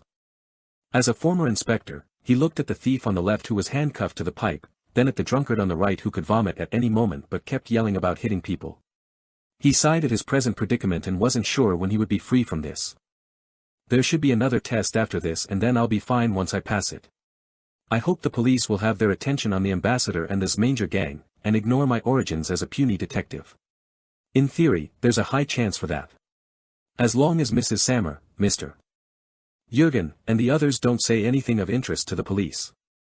Yes, they have only just met me, so it's impossible for them to know too much. Massault's Beyonder characteristic was taken away by me and was hidden above the gray fog. He didn't leave behind anything strange, so no one would able to discover that he used to be a Beyonder and have questions about my strength. More than an hour has passed. In his self-encouragement, Klein saw the officer with the short brownish-yellow beard walking towards him. Sherlock Moriarty, come with me to the interrogation room, the sergeant said without further explanation. Here it comes. Klein stood up and followed. After going around a corner, the sergeant stopped in front of an iron door and gestured for Klein to enter. Klein took a deep breath before exhaling. He yanked the handle and opened the door. It was a small room with thick walls and a small table in the middle. There were chairs on both sides of the table. Under the elegant gas lamp's illumination, Klein identified the interrogator as a man who wore a black shirt, a rather uncommon sight. He didn't wear a vest but wore a black coat that wasn't part of the usual formal attire. He had thin eyebrows and cold blue eyes. His face was cut, looking rigid while lacking any gentleness. The man pointed the chair opposite him and said in a deep voice, I ask, you answer. Before he finished his sentence, Klein felt an unimaginable suppressive force on him. He felt that an electric current was tearing through his mind that lashed at his soul with a barbed whip. This feeling was painful and numbing, as though it stemmed from deep within the brain. It was barely resistible, and all he could do was tremble and have his knees buckle. Klein nearly fell to the ground as he hurriedly held onto the table and sat down. His temples felt a throbbing pain. This is the result of Beyonder powers. Ordinary people might have thought of it as a psychological problem caused by nervousness and the authority of the interrogator opposite them, but Klein had clearly identified that this was a result of Beyonder powers, powers that could directly attack the mind of others. He quickly recalled the information he had seen before and quickly confirmed the target of his suspicion. Arbiter Pathway, Sequence 7, Interrogator. Has the matter been transferred to a special department of the military? Klein thought with some relief. As long as it isn't the Nighthawks, everything's fine. Identify the ambassador who met Massault from these photographs. The cold and unyielding man in black spread out 8 black and white photos on the small table. Klein felt as if the electric whip in his mind was being lifted high, and the warning of extreme pain made it so he didn't dare to lie. Of course, there was no need for Klein to lie. After a moment of identification, he pushed a photo in the direction of the interrogator. It was a middle-aged gentleman who wore ostentatious clothing and looked rather charming. The interrogator glanced at it, but didn't make any response. He once again asked, "Were your previous statements the truth?" Klein felt like he was being forced into a dream. He kept his mind clear and rational, and he didn't yield to the whip in his mind as he sincerely replied, "Nothing but the truth." The interrogator leaned forward with his hands on the small table and said, "When was the last time you met Ian Wright?" Yesterday morning," Klein said with great difficulty. "I tailed Massault and found the body of Detectives Real. As I didn't want to deal with the police, I took Ian to identify the body and told him to call the police." Sreel's body was located at the sewer entrance at the bottom of Iron Carbon Street in East Borough. After a brief silence, the interrogator finally nodded his head.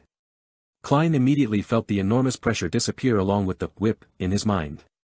"You may leave now," he said without a trace of emotion in his voice. Klein stood up and opened the door, not masking the frailty in his gait. He found it more tiring than fighting Massault. If he made the slightest mistake, his spirit would have been completely crushed, and he would obediently answer any question that the other party asked. "No, if it wasn't for the fact that my spirit is special and how it's been subjected to the test of raving and screaming for a long period of time, allowing me to maintain my calm and rationality under certain circumstances, I would have most likely had a mental breakdown just now." Klein walked back down the corridor, his back feeling cold. At this moment, the sergeant from before came over and said, "Come with me to fill out some forms. Lawyer Jürgen is waiting to bail you out." Phew. Klein secretly exhaled and completely relaxed. He knew that the danger was over. Lord of the Mysteries. Chapter 231, Losses. Klein met Jürgen Cooper in an office at the Rice police station. This young senior solicitor was still dressed formally as though he was always ready to go to a posh dinner party. He wore a black double-breasted attire, a white shirt with a stiff collar, a huge bow tie, and bright leather boots, which made the policeman act very polite to him. Jürgen held his half-top hat and looked at Klein with his blue eyes while saying, "The formalities are over. You can leave if you pay the bail of £10. Thank you." Klein didn't say anything more, but followed the good-looking but seemingly old-fashioned Jürgen to the police station's financial affairs office that was nearby, where he fished out his wallet and pulled out 2 5-pound notes. He was grateful that he had all his cash, £95, on him, or else he might have had to borrow it from his good neighbor, Jürgen. Of course, the worst-case scenario would be if he had left the money at home. Klein wasn't certain how much of that would be left after the police searched the scene. Yet, he couldn't put it in the world above the grey fog, because it was possible that he needed to offer bribes to free himself. At present, many newspapers and magazines were discrediting the police as being unsupervised, violent, corrupt, extortionary, and vicious. Klein didn't dare to believe it fully, but neither did he dare to doubt it. After all, Massault's money could very well end up in the pockets of someone in the police station. After paying the bail, Klein followed Jürgen out of the police station and shivered when hit by the humid, cold wind. "After the case is closed, your bail will be returned to you. Of course, you can't expect them to voluntarily notify you." "Yes. In a week, if no one notifies you that your presence is required back at the station, you can come here and ask for your bail to be returned. In theory, you could still get appropriate compensation, if any, from the other party's estate." Jürgen walked over to a carriage parked nearby. The rain that had poured down during the entire day had finally come to a stop, but the crimson moon remained hidden by the dark clouds. The only light that could be seen on the street was from the gas lamps. All right. Klein almost believed that he would have to part with the £10 forever. He couldn't help but calculate how much it cost him to take up Ian's job. He had been paid £5, but many pieces of furniture and tea sets were destroyed at his home. He either had to buy new ones or get someone to repair them for him. With the materials used, the cost of the carriage, and the cost of mending his clothes, the math seemed to imply that he would be losing money. "If I don't manage to get back the £10 worth of bail money, this would be a great loss." Well, the beyonder characteristic left behind by Massault is actually worth quite a bit of money. Klein got into the carriage and frowned slightly. He had always thought that the private detectives who used their own residences as offices would, at most, not be entrusted with anything and wouldn't suffer any losses, but in the end. Klein turned his head to look at Jürgen, who was sitting up straight, and he said with sincerity, "Thank you. Thank you for coming to bail me out. How much should I pay you?" Jürgen nodded very formally and said, "This one's pro bono. I heard from Sergeant Faxine that you were involved in an incident. I believe that we'll have many opportunities to work together in the future. There will be many opportunities to work together in the future. Klein couldn't help but laugh as he said, Lawyer Jürgen, are you cursing me? Jürgen shook his head solemnly and said, no, it's not what you think. It's very common for a private detective to have a fixed lawyer he works with. Sir, you sure lack a sense of humor, even though you look rather young. Klein lampooned before saying with a smile, coincidentally, I'm in need of a lawyer to help me draw up an investment contract. Investment contract? Jürgen asked in a slightly stunned tone. I know that this isn't part of the work of a private detective, but I happened to chance upon a good investment opportunity, Klein explained simply. Lawyer Jürgen, how much would a contract cost according to your usual fees? Generally, it's based on the total amount of the contract and the level of ease, Jürgen answered seriously. The total amount is £100, the terms needed are. Klein described his needs in detail, including a preemptive right, veto rights, and so on. Jürgen thought hard for a few minutes before saying, £2. I'll give it to you Monday morning. All right, Klein said no more regarding the matter. Instead, he began asking Jürgen information about the case that night. On the way back to Minsk Street, Klein took the initiative to pay the carriage's fare of 3 soldi. After bidding farewell to the young but serious lawyer, he walked back to his house. He opened the door and when he saw the messy scene, his heart winced.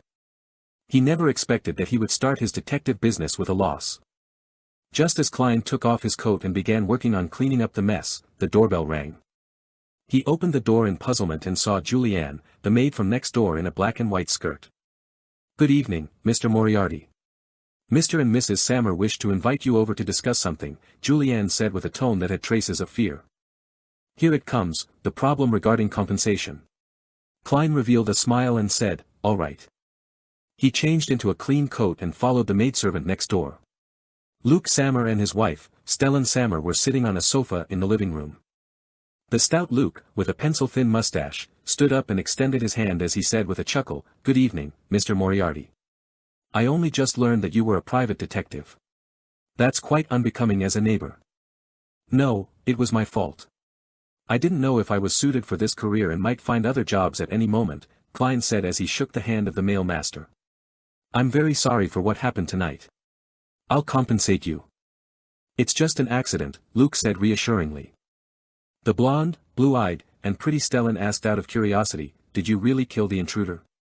Heh, you must want black tea, right? Klein nodded. Perhaps he was just a thief.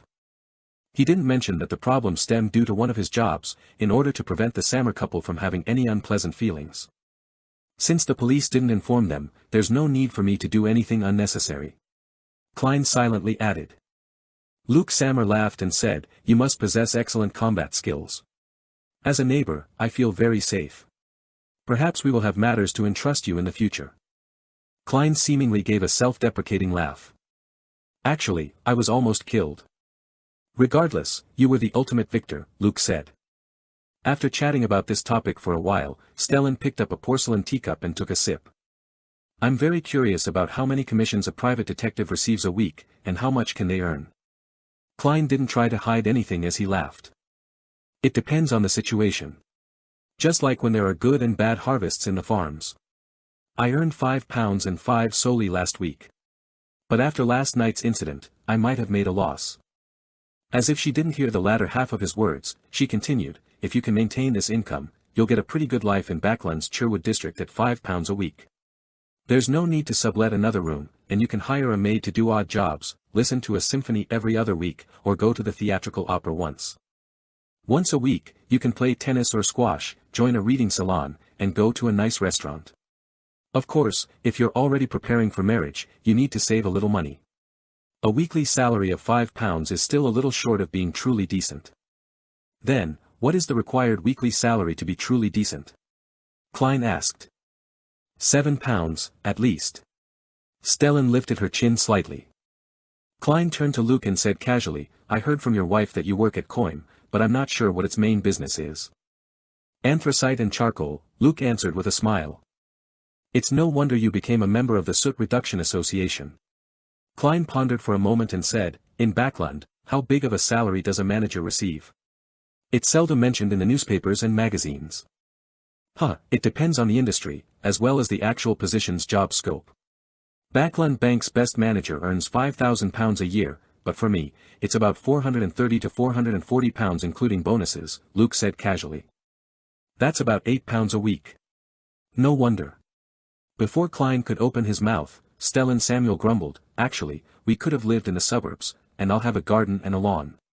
Luke would then be able to have a stable and buy a new carriage and the 2 foals he's been eyeing all this time, but he would waste too much time on his commute to work. That would be even more valuable. A new carriage including horses costs about £100. £8 a week is indeed impressive. Unfortunately, it hasn't been long since I had a pay rise when. Klein could only smile in response. After exchanging a few more pleasantries, he bade farewell and left, sighing to himself in his heart. Mr. and Mrs. Sammer are still considered nice. If I had a mean landlord, I'd have had my deposit deducted and refunded and be asked to get lost after what happened tonight. After returning home, Klein began laboring. He wasn't in a hurry to go above the grey fog to examine the warm current on the back of his hand, nor was he in a hurry to do divination because he was afraid that the military special department was still keeping tabs on him. He decided to go to the bar which Ian had described tomorrow night to buy a gun so as to deal with people who might assault him recklessly in desperation. Klein even planned to find the means to hire a bodyguard, a powerful Beyonder bodyguard. This was so that first, he could take advantage of the opportunity to contact Beyonder circles without exposing himself, and second, it was because he was also afraid that the ambassador's next assailant would have the ability to hide from the military's special department. Although it was a slightly comical thing for a Sequence 8 Beyonder, a vengeful evil spirit in hiding, to need a bodyguard, as safety was of paramount importance to Klein. If the price is too high, I'll blow the copper whistle for Mr. Azek, which, of course, might be more dangerous. I don't know much about sealed artifact 0-08. After cleaning up the house, Klein silently muttered. After the purification ceremony ended, the man in the white mask said to Zio and Furs, no matter what kind of sinister spirit it is, it has already been exorcised by me. If it has reached the level of an evil spirit that I'm unable to exorcise, it should have given a response. However, there was none. As he spoke, he poured the water which had condensed on the emblem of the sun into a small metal bottle and handed it to Zio. Sprinkle it in your room to ward off any remnants. Thank you. Zio paid him while feeling the pinch, but she felt a lot more relaxed. Moments after she returned to the living room with Furs, the attendant delivered a note to them. Miss Arbiter, who has just bought the sheriff formula, would you mind having a chat in the study? I might have what you need. Lord of the Mysteries. Chapter 232, The Braveheart's Bar. Who? How did that person know that I purchased the sheriff recipe? Zio's dark green pupils contracted as she surveyed her surroundings in astonishment, but she didn't see anyone suspiciously watching her. According to Mr. A, the transactions here should be very safe and confidential here. Finally, Zio couldn't help but look at the single sofa where Mr. A, whose face was covered by a hood, sat. He was still quietly sizing people up without revealing anything odd. She nudged Furs with her elbow and whispered, "Should I go?" Furs took the piece of paper, glanced at it, and replied without hesitation, "Go, at least you still have Mr. A watching. No one would dare to do anything to you, so you can take the opportunity to find out what the other party's goal is. Who knows? You might actually obtain the potion materials you want as a result." That makes sense. Zio, who was a very proactive person, immediately nodded to the attendant, followed him to the study, and finally, put on a hooded robe. This hood can cover my entire face, so much so that I can't see the path in front of me. Having worn the hood, Zio opened the door and saw a man dressed in a tuxedo sitting behind a desk. The man wore a golden mask that revealed his eyes, nostrils, mouth, and cheeks, but it was impossible to identify him. The light brown eyes behind the golden mask shifted as the man pointed to the chair opposite the desk and said, "Have a seat." His voice was deliberately hoarse, otherwise, there was nothing special about it. Zio closed the door to the study, stuck her chest out and raised her head, and sat down in the designated position without feeling intimidated. She then asked, "Do you have the main ingredients for the sheriff potion?" The masked man chuckled and said, "Yes, I have the eyes of a terror demon worm and the right palm of a silver war bear. In fact, that sheriff potion formula you bought was sold on my behalf." No wonder. Zio was often mocked as a brainless person by her good friends, but to survive in the circle of Beyonders, in the gangs of the East Borough, and among the poor, she wasn't a completely reckless person. She had the intuition for danger that was akin to a wild beast. She asked in a deep voice, "Why are you doing this?" "To select suitable helpers." The masked man chuckled. "With your financial situation, it'll be difficult for you to gather the money needed for these two Beyonder ingredients in a short period of time. Of course, you can sell the formula at other Beyonder gatherings, but please, believe me, this will bring you unnecessary danger. Our circles might not overlap, but I'm not the only person." Zio frowned and said, "Since you have such a massive organization and possess the formulas to the sheriff and arbiter potions, why do you need my help?" "There are certain matters we do not wish to deal with ourselves." "There are many reasons, but there's no need for me to tell you that. And every arbiter that embarks on the journey as a Beyonder by themselves has, more or less, some connection with the aristocracy. This is something we need," the masked man explained, simply. "It seems like he doesn't know about my origins, nor is he aware of my reputation in the East Borough." Zio relaxed a little. The masked man continued, "Just treat it as additional missions beyond the Beyonder gatherings. I will give you some missions and pay you with the corresponding rewards. If you feel that it's dangerous, you can reject them. This is a fair and free trade. Once you save up enough money, you can purchase the ingredients from me." This. Zio, who was still struggling with her financial situation, suddenly had her heart stir. She continued acting reserved for 9 seconds before she said, "As long as I have the right to reject missions, I can consider it." "No problem." The masked man laughed. "We can agree on where and how we'll meet in the future. To make you feel at ease, we'll concede the right to decide the details to you." "All right." Although Zio was still baffled and didn't understand why the other party was offering her missions to perform, she still agreed. At the very least, she couldn't identify any obvious dangers at the moment. Klein busied himself with buying chairs and tea sets and mending his clothes the whole of Sunday. He spent a total of £6.9 solely to restore the living room, the dining room, and himself to their original states. What a loss. I hope that the police department compensates me for my losses from Assault's estate. Sigh, the chances are slim since it's, at best, just a portion. Klein placed the invoices and receipts neatly in place, waiting for them to be used in the future. Of course, in terms of income alone, he had made quite a killing. Massault's Beyonder characteristic was worth at least £300, or more. The premise of all of this was that Klein had access to a circle of Beyonders. After dinner, dressed in a turtleneck sweater, a solid-colored sweater, a grayish-blue worker's coat, and a cap, Klein went out, once again, and made 2 transfers before arriving at Iron Gate Street in the area of the Backland Bridge. He saw Braveheart's bar after taking a few steps. He saw a seemingly heavy black wooden door and a nearly 2-meter-tall brawny man with his arms folded. The brawny man sized up Klein, but he didn't stop him from pushing open the door, but his throat moved when he heard the cheers inside. This was when the bar was experiencing its peak business. Before Klein even entered, he felt a heat wave engulf him. He could smell the strong aroma of malt beer and hear a din. Unsurprisingly, he saw 2 stages in the middle of the bar. One of them was having a rat baiting with dogs competition, and the other stage had 2 boxers patiently waiting for the fight to begin. The aroma of alcohol mixed with the smell of sweat emanated. Klein lifted his gold-rimmed glasses and pinched his nose. While protecting his belongings, he squeezed his way to the bar counter. Before the bartender could say anything, he said, "1 glass of Southville beer." This was the best beer that the Lone Kingdom produced. 5 pence, the bartender replied like clockwork. Klein took out a handful of coins and counted out 5 pence before handing them over in exchange for a large wooden cup of golden beer. The aroma of the beer was alluring. In front of it, many beers can't even be called alcohol and can only be considered as beverages. The bartender chuckled. Klein lifted up the cup and took a swig. It was cool and refreshing, first bitter and fragrant, but later, the flavor of malt burst out. It had a slightly sweet aftertaste. After putting down the cup, he looked at the tiny white bubbles and took the opportunity to ask, "Where's Kasper's Kalinin?" The bartender stopped wiping the glass in his hand as he looked up and observed Klein for a few seconds before pointing to the side. "Billiard room 3.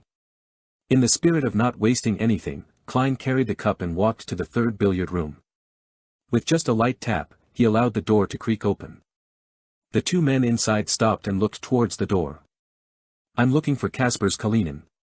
Amidst the silence, Klein hurriedly added, "Old geezer introduced me." Upon hearing this, a 50-year-old man with a big nose and a linen shirt said in a deep voice, "Come in." He had a huge, twisted scar running from the corner of his right eye to the side of his mouth, and his nose was a typical brandy nose, one that almost completely red. Klein slowly walked in with the cup in his hand and saw that Kaspers's billiard opponent had put aside his cue stick like clockwork and left the room before closing the door behind him. Kaspers Kalinin hobbled over and asked, "What do you want?" "A powerful custom revolver and 50 rounds. Klein took another sip of his Southville beer. £3 10 solely. Kaspers gave the price. "This will definitely be more expensive than a regular weapons store. The price includes the risks I have to undertake." "Deal." Klein took 5 £1 notes he prepared from his trouser pocket and counted them. Kaspers checked for the notes' authenticity before nodding. "You're more straightforward than you look. Give me 5 minutes." He put the notes on the billiard table, leaned against a crutch, and limped to the door. After watching Kaspers leave, Klein glanced back at the currently trendy billiards and found it to be very similar to snooker on Earth. "It must be you, Emperor Roselle." He nearly lost his composure and laughed while shaking his head. After a short wait, Kaspers pushed the door open and entered, carrying a package wrapped in brown paper and 2 5 solely notes. Klein took the money and the item and opened it on the spot. His eyes caught the long, silvery barrel of a revolver. The grip seemed to be made of walnut wood. In addition to that, there were 50 glistening rounds neatly placed in the box. Klein tried the empty gun, loaded 5 rounds, stuffed the revolver into his underarm holster he bought some time back. Then, he gathered up the remaining bullets and looked up at Kaspers. He deliberated and asked, "If I wish to hire a good bodyguard, who should I look for?" "A very good one, the kind that exceeds human limitations." Kaspers rubbed his red nose and his eyes turned cold. He carefully examined Klein for 2 minutes, using his silence to create a terrible sense of oppression. "I can make the query for you, but there's no guarantee that someone will accept this mission. He seems to know more than one beyonder." Klein smiled and said, "No matter what the result is, please allow me to express my gratitude in advance." Kaspers put away the bills on the billiard table and walked out again. It was a full 10 minutes before he returned to his room.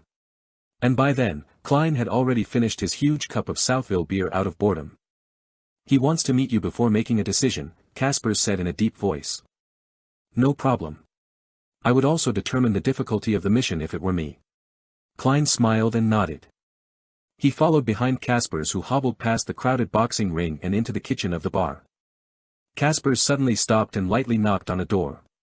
After gaining permission, he pushed it open and entered with Klein in tow. It was a card room where more than 10 people were playing Texas poker. A man wearing a black vest and a white shirt slowly stood up after seeing Kaspers and Klein enter the room. The others who were playing cards stopped in their tracks and didn't make a sound. With a single glance, Klein frowned indiscernibly. Apart from the man that had stood up, he noticed that all the other players had an indescribable sense of strangeness to them. Their faces were pale, and their eyes were like those of wild beasts. Tapping his left molar twice, Klein secretly activated his spirit vision. His muscles tensed up abruptly, and he almost couldn't control his expression because the auras of those players were dark black. That meant that, apart from the man who stood up, the 10+ people playing cards were all dead. No, they weren't just dead, as the dead had no aura colors. These were all zombies. The feeling of rotting came over him, and the man in the white shirt and black vest walked in front of Klein. His face was equally pale, and there seemed to be deep malice in his eyes. Lord of the Mysteries. Chapter 233, A Man Cannot Be Judged by His Looks. The more he thought about how a living person was playing cards with more than 10 corpses in a dimly lit room into the night, the more his scalp tingled. Klein suppressed his instinctive fear and looked at the pale face, the malicious brown eyes, and the man who was about 28 years old that suffused madness. He pretended to be intimidated by the man's dominance and took a step back. During this time, Kaspers left the room and closed the door. The man asked in a deep voice, "You're the one looking for a bodyguard?" "Yes." Klein gulped deliberately. The man's strangeness made him feel fear, but it also brought him peace of mind. The stronger the bodyguard, the safer he would be. The pale-faced man in the black vest lifted his chin and asked, "Why are you looking for a bodyguard? How much are you willing to pay for this?" Klein didn't answer straight away. He thought for nearly 20 seconds before saying, "I'll tell you the details of the mission first. Give me a price after you assess it. If I can pay for it, or if I have an item of equivalent value, we would have ourselves a deal." Otherwise, I can only give up and look for someone else. The fierce-looking man didn't say a word. Instead, he nodded as a gesture for Klein to recount his story. Klein deliberately looked at the zombies, treating them as normal card players. Then, he gave the man an inquisitive look saying, "Before I answer, do you want to kick these guys out of the room?" "There's no need for that," the pale-faced man said in a deep voice. Klein hesitated for a moment, then honestly said, "I offended a big shot who might have a country supporting him." The room suddenly turned still and silent. The man, who had a hint of madness and malice in his eyes, froze on the spot as if he had turned into a plaster statue. After nearly a minute, he slowly said, "This mission is priceless. Get out." Ah. Klein didn't manage to react until the man turned and walked back to the card table. Only then did he realize that there was no deal. You played cards with a bunch of zombies in the room and presented yourself as a person of high standing in strength. Yet, you were scared off just like that. You're clearly a little crazy. Klein didn't know whether to laugh or cry as he added, "The big shot doesn't have that much freedom in Backland." The man in the black vest ignored him and sat down again. The zombies began to hand out cards, look at their cards, and throw out chips. Klein exhaled and backed out of the room only to see Kasper's Kalinin. He had been waiting outside with his brandy nose and hideous wound. "We didn't come to an arrangement." Klein threw up his hands. Kaspers didn't show a look of surprise as he pondered for a few seconds before saying, "Did he request too high a price?" "No, he finds the mission too difficult." Klein didn't hide the reason. Kaspers frowned. "Marek is the scariest person I know. He isn't even afraid of bullets, and since he thinks the mission is difficult, I don't think I can help you get in touch with other powerful people." "What a pity." Klein sighed. Kaspers clenched his right fist and struck his left chest. "May the storm be with you." "Then I'm dead." Klein said with a smile as he made the best out of it, "Thank you. You can try asking around for me. I'll pay you a fee." "Yeah. I'll come again tomorrow night." After receiving a positive answer, he left the Bravehearts bar feeling slightly melancholic. He didn't even have the interest to play a game of billiards. Was I being too honest? If I described the mission in a way that sounded simpler, Marek would have agreed. I just wonder how much money he would ask for. Sigh, it's not my style to let someone else face the danger for me through deceit. As a Beyonder, if I constantly go against my heart's true thoughts and my own principles, then I probably won't be far from losing control. Feeling mixed emotions, Klein changed carriages and returned to Minsk Street. After washing up, Klein didn't waste any charcoal. He directly went to the bedroom and pulled the curtain to isolate the room from the outside world. On the way back, he carefully thought for a while and discovered that the possible danger wasn't something that couldn't be resolved. To the unknown ambassador, his primary and fundamental purpose is to find Ian Wright. The reason he sent people to deal with me was because he wished to obtain clues to finding Ian from me. If direct interrogation doesn't work, killing me and channeling my spirit could be considered. If I let him know that I can't find Ian either, he wouldn't take the risk to deal with a hired detective when the military special department might be monitoring the situation. Of course, my appearance and strength far exceeded his expectations, causing their operation to be exposed and causing them to suffer heavy setbacks. If I were the ambassador, I would definitely think about revenge and vent my anger, but it definitely wouldn't be now, not when the situation is so tense and turbulent. Yes, this is building on the premise that the ambassador has brains, and he isn't a good-for-nothing who got to his position through connections and only knows to act rashly. For him to be handling such an important matter, it must mean that he's still rather reliable. In other words, the crux of the problem is Ian Wright's whereabouts. There's still some latent danger. Would the ambassador reveal to the military special department that Massault is a Beyonder after his failure? That would make them find my strength questionable, and use them to retaliate against me. This can be done easily with an offhand remark with no difficulty involved. I have to be on my guard. Klein analyzed his situation and suddenly had the urge to kill the unknown ambassador. However, just the thought of powerful Beyonders around him left him depressed. I wonder if the messenger can accept my delegations without Mr. Azek's permission. Probably not. Should I pay close attention to this matter and find an opportunity to silence him? Since he sent someone to kill me, I wouldn't feel any psychological burden from killing him. Yes, I can consider setting a mission for the Tarot Club. Let's see if Miss Justice and Mr. Hanged Man have any solutions. Perhaps, a large sum of money can tempt that Mr. Or some other powerful beyonders. Klein suddenly had an idea came to him as he thought of the tarot club. With this idea in mind, he calmed down a lot. He found some paper and a pen and wrote the divination statement, Ian Wright's whereabouts. After confirming that there were no hidden beyonders in the room, Klein looked at the curtain that shielded him from prying eyes. He recalled Ian's appearance and silently read out the divination sentence before leaning back into his chair. He quickly entered a dream and saw a dark, small, run-down room in the dreamy world. There was a bunk bed and a floor mat that 4 people slept on.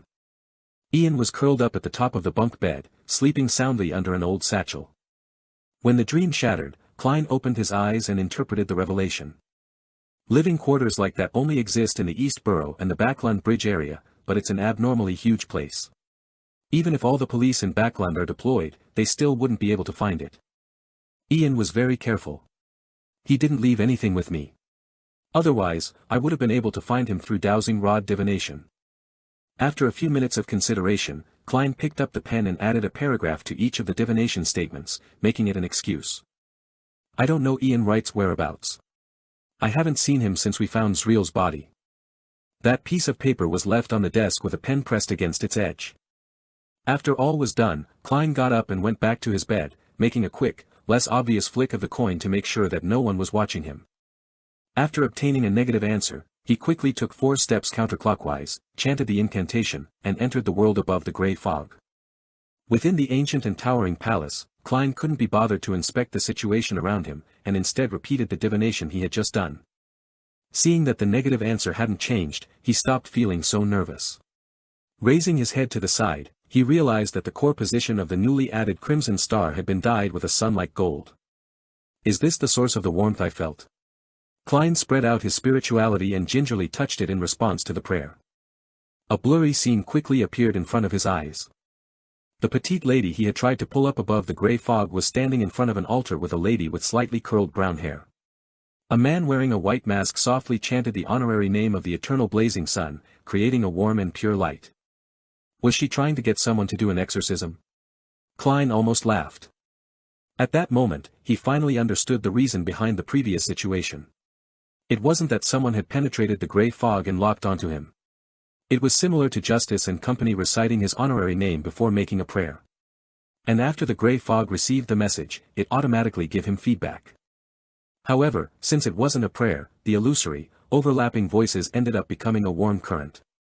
Notification. This is a notification, and not something that can cause harm or influence. Klein made a definite judgment. At the same time, he was roughly certain of one thing. The way the mysterious space above the grey fog connected with Justice and the others wasn't absolutely abnormal or above the rules of this world. It still suffered particular restrictions that could cause effects of varying degrees by using specific methods. Klein continued watching the scene before him and listened to the voice speaking. He was surprised to find that it lasted longer than ever before. Before this, he wouldn't be able to take the initiative to spy on the corresponding target of the Crimson Stars, unless the other party had prayed for it, and only then would he be able to receive the corresponding scene. In another situation, when he gave his feedback, he would be able to see the scene and hear synchronized voices at the same time. However, once the response ended, he would no longer be able to gain any additional information. Now, it was like watching a long video whose footage was filled with mosaicked reality TV footage. He saw the petite lady talking to a man in a golden mask in the study, heard her companions address her as Zio, and realized that she was looking for the Beyonder potion corresponding to the sheriff's potion. It wasn't until the 2 women returned home that Klein felt regretful that he failed to identify their address. The recording thus came to an end. Watching the gradually dissipating gold colors, he nodded his head thoughtfully. He vaguely understood why such an anomaly had appeared. In other words, the power of purification helped me maintain the corresponding passageway. Zio's £30 was worth it. I wonder when I'll be able to maintain it myself. Klein shook his head and smiled. He took out a pen and a paper to continue to divine Ian Wright's whereabouts. Lord of the Mysteries. Chapter 234, The Night of the Full Moon. It was the same dream divination, but this time Klein saw more.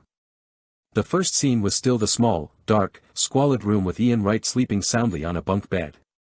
The second scene was the same sewer they had both gone to. Ian squatted in front of Zreel's mutilated body, reached out with his hand to rub the 2 rows of white teeth, and removed one of them. The third scene was a busy and noisy street. The passers-by were all dressed in plain clothes, some of which that could be described as old and tattered. In the middle of the street, there were gardens and lawns, surrounded by low chimneys that were puffing out smoke. Ian, in his old overcoat and round hat, warily watched as he entered the telegraph office not far from the center of the street. Diagonally across it was the mall entrance to the steam metro. The image quickly turned transparent. Klein opened his eyes, tapped his index finger on the edge of the long bronze table and made a preliminary judgment. From that tooth and the telegram, it seems that Zriel and Ian aren't just a detective duo that found themselves involved in a dangerous situation. They have an organization behind them. I should be able to determine where the third scene is. Klein was in no hurry to deeply analyze it, as he didn't want to stay too long above the fog. Leaving the high-back chair belonging to the fool, he went to a corner, rummaged through the paper bag that he had been placed there previously, and found Massalt's Beyonder characteristic. Holding the crimson, jelly-like object, Klein sat down again and wrote a new divination statement, the corresponding potion name. As he silently recited the statement, he held on to the Beyonder characteristic with one hand and the piece of paper with the divination statement in the other. With the help of cogitation, he fell into a deep sleep. In the grey, dreamy dream, the ambassador who was dressed to the nines, appeared again before Klein with his thin, stubbly face. Holding a bottle of crimson liquid, he said to Massault, "Drink it, drink this hunter potion, and you'll rule this manger gang." Of course, money is also indispensable, as Emperor Roselle once said, a stick in one hand and a carrot in the other. Hunter. Backlund is a huge metropolitan city. Massault frowned and asked curiously. To someone illiterate like him, hunters were associated with the wilderness and animals. The middle-aged ambassador chuckled and said, "The biggest city is the largest dark forest. Here, everyone has 2 identities. One, the prey, and the other, the hunter. Even the weakest hunter is a hunter. It's possible for them to harm stronger prey. Go, join this magnificent hunt." The scene shattered and turned into countless specks of light. Klein looked down at the crimson Beyonder characteristic in his hand and said to himself silently, "So it's the hunter potion. It's no wonder Massault was so good at fighting. He even used a blowpipe to shoot poison darts. It's no wonder how he was able to track me here. However, he doesn't seem to fully understand the essence of being a hunter. He didn't set any traps ahead of time or use any weapons. He didn't put his advantages to use. This is partly because he didn't know that I'm also a Beyonder, one that happens to be a sequence 8. He underestimated me. It's also evident that he only recently consumed the potion. The hunter pathway is both wielded by the former Intis royal family, the Sauron family, and the Faesak Empire's rulers, the Einhorn family, as well as the secret organization, the Iron and Blood Cross Order, which appeared in the past 2 to 3 centuries. Taking into account his attire, that ambassador's identity can essentially be confirmed, a high-ranking diplomat of the Intis Republic, an ambassador of the Lone Kingdom. I wonder what that important item he's trying to get his hands on is. As his mind churned, Klein wrapped himself in his spirituality and began the rapid descent. As soon as he returned to his room, he immediately checked his surroundings vigilantly, but he didn't notice any unusual changes. Phew. Klein let out a silent breath. He felt a bit more confident that he would be able to convene the members of the Tarot Club on time tomorrow afternoon. He rummaged through the map of Backlund that he had bought on the steam locomotive, looking for a telegraph office that was along the subway line, one that wasn't far from the middle of the street. There were only a few subway lines in Backlund, so Klein quickly identified 3 targets, one in West Borough, one in St. George Borough, and one at the junction of East Borough and the Backlund Bridge. He recalled how most of the pedestrians in his dream were dressed to determine their socio-economic statuses and arrived at the final answer. The third spot. The place where the East Borough intersected with the Backlund Bridge. Sometimes, interpreting a revelation requires a plethora of practical knowledge and the ability to infer. Klein mocked himself, walked to the desk, and added another sentence after the previous statement, adding more to the contents written on the piece of paper. I don't know where Ian is. I haven't seen him since we discovered Zriel's corpse. However, I learned through my own channels that Ian Wright had appeared at the telegraph office on Bacardi Street. After he finished writing, Klein didn't fold the piece of paper and put it away. Nor did he burn it with his spirituality. Instead, he allowed it to remain spread out on the desk, freely revealing its contents. After giving it a deep look, Klein went back to the bed and took off his clothes to sleep. Outside the tightly closed curtains, the crimson moon peeked out from the layers of clouds, shining brightly and perfectly. In a house at Hillston Borough. Furs, who didn't sleep with Zio, sat up suddenly and put her hands to her head. Her relatively pretty face was extremely twisted as if she was a devil. Furs pressed against her ears and constantly tossed about in bed, as though she was resisting the illusory muttering. Sweat trickled down her forehead, and veins bulged on the back of her hands. Her body randomly tensed up or rolled. Her originally teasing and languid pale blue eyes were filled with pain. In the depths of those pupils, countless layers of light and shadow seemed to appear. No. Furs finally couldn't hold it in anymore as she let out a low tragic cry. Her hands stopped covering her ears and resorted to yanking at her hair, as though she was going to fight pain with pain. After a few minutes of writhing, she finally stopped. She released her hands, looked at the handful of slightly curled brown hair, and weakly laughed at herself. I lied to Zio, telling her that the murmurs every full moon don't have much of a negative effect on me. At least losing hair is a serious concern. With difficulty, Furs sat up and looked at the curtain that half covered the window. Through it, she could see the dreamy crimson moon outside. It's getting worse each and every time. Will I lose control the next time because of this? Furs could no longer suppress the weakness that she had buried deep in her heart. She had attempted to separate herself from the bracelet that allowed people to teleport through the spiritual world, but it no longer resulted in the disappearance of the murmurs during a full moon. She had tried to take sedatives, had tried chanting the name of the god of steam and machinery, had tried some ritualistic magic, but it hadn't changed the fact that she was gradually slipping into the abyss. If only I could understand what the murmurs are saying. I wish to die in the know, and not be buried clueless. Perhaps, I might be able to hear it clearer after advancing to sequence 8. But I've never encountered anyone selling the Trickmaster potion formula. Furs looked out the window in a daze as her eyes were dyed red by the moonlight. On Monday morning, Klein woke up early from his restless sleep and got out of bed. He went to his desk and began to draw the curtains and open the window to let the light and wind into the room. At that moment, he caught sight of the paper on the desk at the corner of his eye. It was facing the window, maintaining its original spot. However, Klein clearly remembered that before he slept, this piece of paper was facing the chair and the bed. It had flipped over and changed orientation after a night's sleep. Klein's pupils constricted as he abruptly reached out and pulled the curtains open. He saw that the oriel windows were still shut tight, not letting even a waft of wind in. Without any wind, the paper had rotated 180 degrees by itself. No, someone came in without me noticing. Klein felt a chill run up his spine to his head. He was shocked that he didn't realize it while sleeping. This meant that he was almost at the mercy of others, and his life and death depended solely on the other party's mood and thoughts. Was it a member of the military's special department, or was it a powerful beyonder sent by the ambassador? From the fact that the paper wasn't returned to its original orientation, it's more likely to be the latter, indicating a certain level of warning. To be able to sneak in like that without a trace, how incredible. Should I thank him for his kindness? No, there must be a reason why he didn't do something that could have been so conveniently accomplished. They don't want to alarm the members of the military's special department who are monitoring the area. Klein couldn't help but think of countless reasons. The reason he wrote those words last night and spread the paper on the desk, was to let others see it.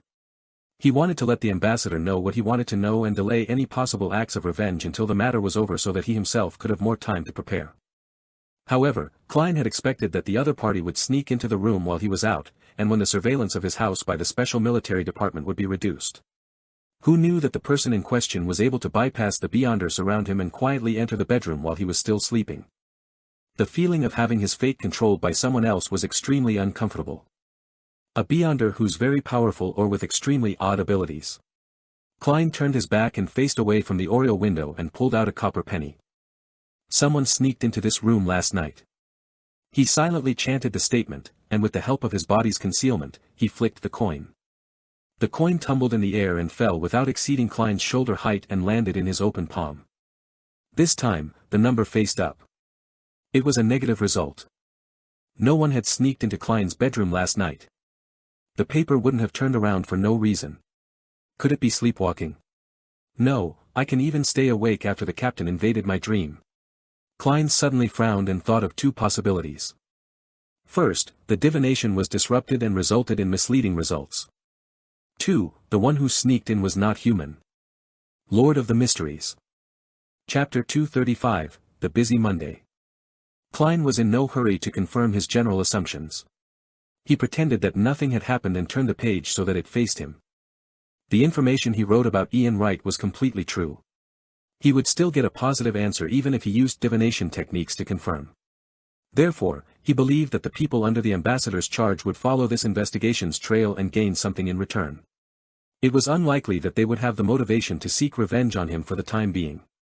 Similarly, he would continue to spread the paper out on his desk for the military special department who were monitoring him.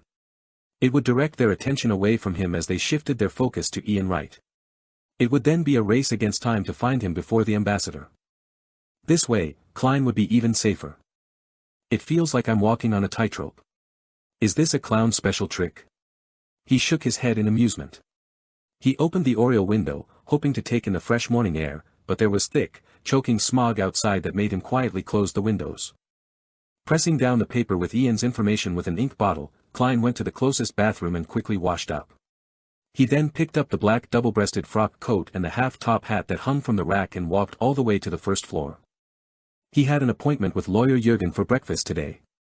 Pulling his black silver inlaid cane from the umbrella stand in the foyer, Klein walked along the edge of the street in a thick fog that provided visibility of no more than 10 meters until he reached 58, Minsk Street. He rang the doorbell of the dark house. As the clanging sound echoed, a black green-eyed cat with a raised tail suddenly appeared in his mind. Brody the black cat walked straight to the door. After preparing itself for 2 seconds, it leaped up and grabbed the handle of the door. Then, it inevitably fell and twisted the handle with its weight, and opened the door. With a creak, the morning wind blew in, and the door slowly opened. Brody the black cat glanced at Klein haughtily as it walked to the side. What a clever cat, Klein praised as he faced the old lady, Doris, in her white apron. Doris laughed as her wrinkles eased. It depends on its mood. Most of the time it acts stupid, as though it doesn't know what you're talking about. Oh, I've prepared my best bean turnip soup for you. Eat it with bread. Bean turnip soup. Sounds like something randomly mashed together. Klein smiled. I'm looking forward to it. The lawyer came out of the bathroom. Even at home, regardless if he had just woken up, he was dressed to the nines. His white shirt was ironed and his brownish-yellow vest was tightly fitted, the lines of his trousers appearing to be freshly ironed. The contract you wanted is complete. Check to see if there are any omissions. Jürgen's blue eyes swept over. He didn't make small talk as he went straight to the point. His brown hair was neatly combed back, and the sheen from the pomade was unmistakable. All right. Klein leaned his cane, took off his hat and coat, and followed Jürgen into the study on the first floor, where he received a thick contract. He stood there, casually flipping through it. The more he read, the more his head hurt. In the end, he only skimmed through the key clauses. I hope that everything that's needed is in there, as well as the previously omitted clauses, such as the establishment of the 3 instances that will determine how much money is to be supplied to Leopard based on his progress, rather than a lump sum payment of £100. The first instance involves £50. Yes, that way I won't have to go to the Backlund Bank for the time being and take out the remaining £100 from my anonymous account. What I have on me is enough. Klein closed the document, smiled at Jürgen, and said, I'm satisfied. Your professional skills are better than I imagined. As he said that, he took out 2 £1 notes that he had prepared. Jürgen took the money, gave Klein the remaining contracts, and said in a serious tone, if an error is made during the signing, there are 2 extra copies. Remember to shred the remaining contracts when everything is over. The current iteration of shredding machines was a hand-cranked mechanical shredder. Klein was about to nod his head, when Mrs. Doris suddenly shouted from the dining room, Good lads, it's time for breakfast. My grandmother's hearing has deteriorated, Jürgen explained as he invited Klein with a hand gesture.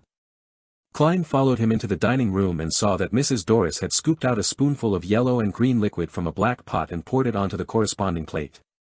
Here, try the bean turnip soup. Here's your bread. Mrs. Doris smiled and pointed to the suspicious pile of food. Klein looked at Jürgen, who looked even more serious than before. His heart skipped a beat. Forcing himself to sit, Klein broke off a piece of white bread, dipped it in the yellow-green soup, and stuffed it into his mouth with the spirit of an adventurer. He was surprised to find that the flavor was actually quite good. The faint salty taste had a sweet tang to it that stimulated his appetite. It also perfectly brought out the soft, fragrant flavor of the bread. My grandmother was once an excellent cook, Jugan said casually as he slowly savored his breakfast. Then why do you have to keep a straight face? I really don't have any appetite watching you eat. Klein lampooned silently before immersing himself into the relaxed and happy feelings brought by the delicacy. After leaving the Jurgens, he made 3 transfers to Surd Street in St. George Borough, where he made a formal agreement and paid Leopard the first £50. The second sum of £30 would be paid in 2 weeks' time, depending on Leopard's progress. At this point, Klein was left with only £21.08 solely. Then, he returned to Sherwood Borough and went to the public library to read the Tussock Times of the past year in search of news regarding the Intis ambassador to the Lone Kingdom. When it was almost noon, he finally saw the black and white photo and confirmed that it was the one he had seen in his dream divination. Bakerland Jean Mudun, Klein recited the Intis Republic's ambassador's name silently. He left the library and found a small restaurant for lunch. At 10 minutes to 3, Klein pretended to take a nap. He drew the curtains, took 4 steps in the counterclockwise direction, and arrived above the grey fog. He first divined if the military's special department had relaxed their surveillance on him and received a positive result. He then wrote a divination statement that he had thought of in the morning, the infiltrator from last night. Leaning back in his chair, he muttered the sentence. Klein's eyelids drooped as he fell asleep. His bedroom came into view in a world of illusion, separation, and obscurity. At that moment, Klein saw a black shadow squirming in the crack at the bottom of the door. A slender, iron-black threadworm drilled its way into the room. It arched at the center and then flattened itself, constantly repeating it as it proceeded towards the desk. Its movements were extremely stiff, as though it had broken down a series of slow motions, making it appear quite odd. The black threadworm crept to the front of the desk and crawled to the top, leaving a trail of quickly evaporating mucus behind. It stopped at the written piece regarding Ian Wright. Its head lifted up as the middle of its body rose, leaving only the tail to support the body. At this moment, it was just like a human. After examining it for a moment, the black iron threadworm turned the paper around and disappeared back the way it came from. So that was the case. That is to say, it wasn't that the infiltrator didn't want to take revenge on me last night, he simply didn't have the ability to do so. Unless this iron-black threadworm is highly venomous. Klein nodded in enlightenment. He then used divination and obtained confirmation that the Beyonder who manipulated the black iron threadworm had done so under Ambassador Bakerland's orders. After doing all of this, he completely covered the paper bag in the corner with grey fog and sent a message to the son, Derek. When the hands of the pocket watch were in place, Klein pulled in Justice, the Hanged Man, and the Sun at the same time. This week's Tarot Club happened as scheduled. The familiar grey fog and blurry human silhouettes appeared. Audrey, who had successfully advanced to sequence 8, half stood up, lifted her skirt, and happily greeted them. "Good afternoon, Mr. Fool. Good afternoon, Mr. Hanged Man. Good afternoon, Mr. Sun." Klein, who had activated his spirit vision earlier, noticed the change in the surface layer of the astral projection in the depths of Miss Justice's ether body with the help of the grey fog's uniqueness. With a chuckle, he said, "Welcome, our Miss Telepathist." Audrey smiled reservedly and said a few words of humility before turning to face the person across her. "Mr. Hanged Man, you should be handing this week's 6 pages. Perhaps, when Mr. Fool reads it, he will think of something and shares with us a little more of his general knowledge." The corners of her mouth curled up in anticipation. Alger nodded and began to produce the 6 pages of Roselle's diary with Klein's help. Previously, he had thought about consulting the Fool about whether he should directly submit the rest of the diary via a sacrifice. However, seeing that the Fool didn't seem too interested or take the initiative to mention it, he gave up on this idea. And this was in line with his understanding of the Fool.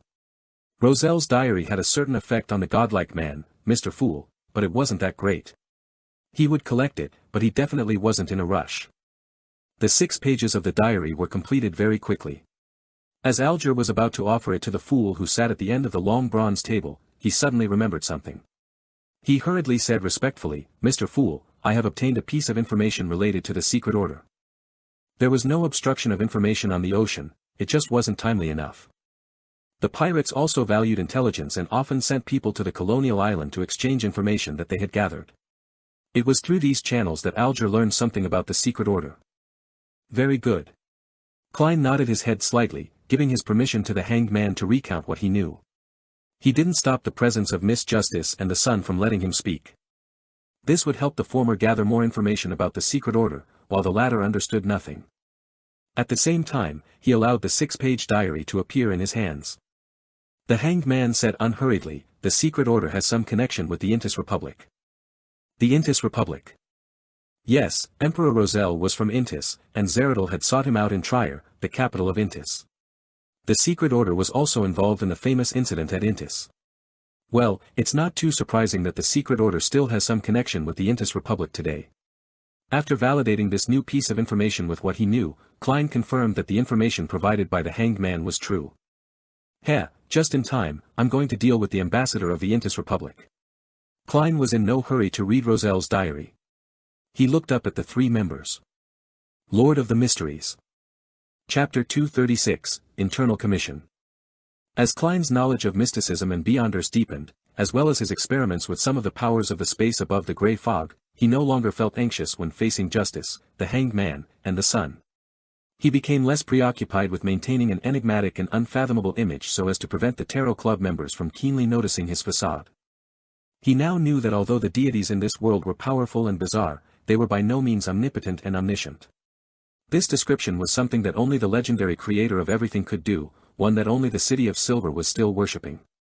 The deities had their limitations, and the deities could also be put into tough situations. That was something Klein could now confirm.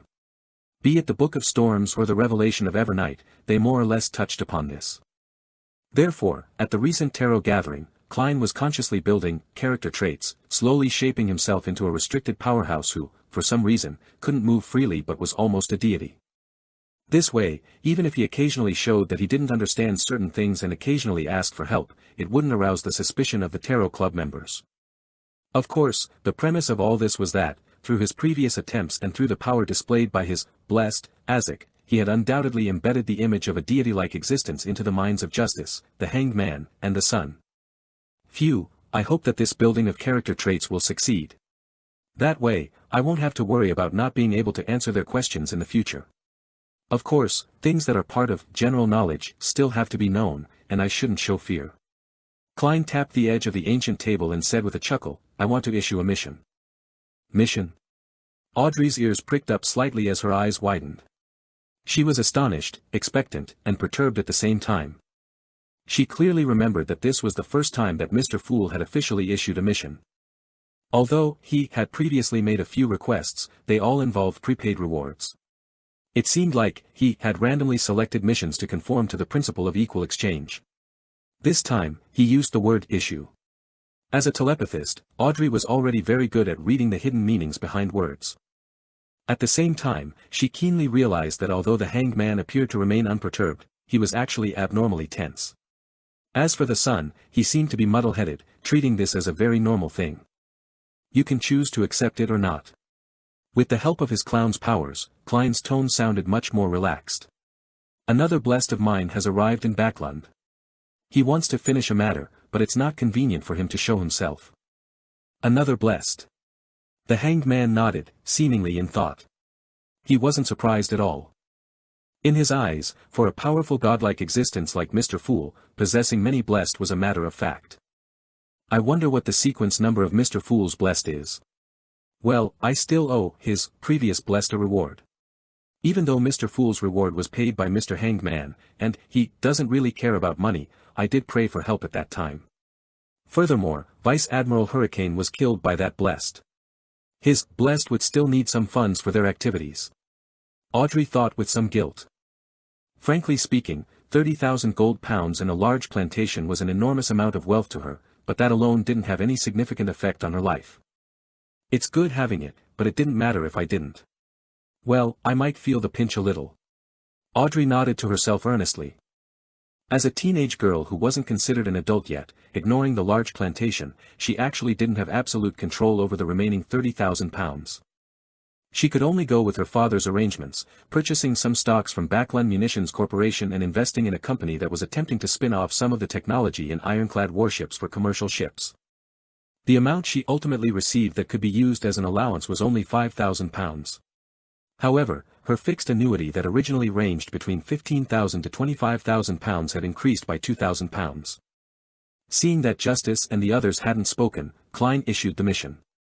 The task he wants to be completed is the assassination of the Intis Republic ambassador to the Lone Kingdom, Bakerland Jean Madan. Assassinate the Intis Republic's ambassador. Audrey lost her composure as she asked in surprise. This would cause conflict between the two countries and might even be an act of war. As a qualified aristocratic lady, her first thought was about international foreign affairs.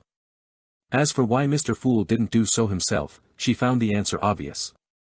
Which mighty figure would always be helping their subordinates? After the kingdom suffered defeat at the east coast of Balam, the king didn't personally set off. At most, the general would be replaced and new troops deployed. Rumor has it that His Majesty wanted to set off for the front line, but was stopped by the nobles and officials. Alger was only mildly surprised by the task, his focus was on another matter. Mr. Fool is indeed unable to strongly interfere with the real world. My guess is right. I wonder to what extent can he influence us after establishing our connection. Can he easily take one's life away? Alger, a little pleased with himself, began to let his thoughts wander. Derek blanked out listening to the conversation. What's the Intis Republic? What's an ambassador? These words sound so strange in Jotun. Klein swept his gaze around and maintained his casual attitude. Which one of you is willing to accept this mission? What kind of reward do you want? I can't convince myself to kill an innocent man for no reason. And it could very well lead to a disaster caused by war.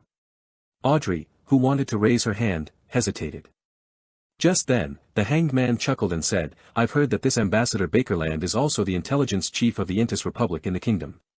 He secretly supports bloodshed, planned a number of incidents that destroyed the relationship between the nobility and the rich, and spread rumors to incite the public into standing against the government. He seemed to notice the hesitation in justice, so he described the dark side of Bakerland in detail. Then, he added, I'm not sure if the ambassador is a Beyonder, but there are many clues that suggest he may very well be. He has quite a number of Beyonders around him, Beyonders that come under the Intis intelligence web. And this department is influenced by the original royal family in Intis, the Sauron family. They're in control of the early sequences of the Hunter pathway. Moreover, the possibility of a war between the two countries depends only on whether or not the upper echelons of both sides want to fight. It has nothing to do with the life or death of a diplomat.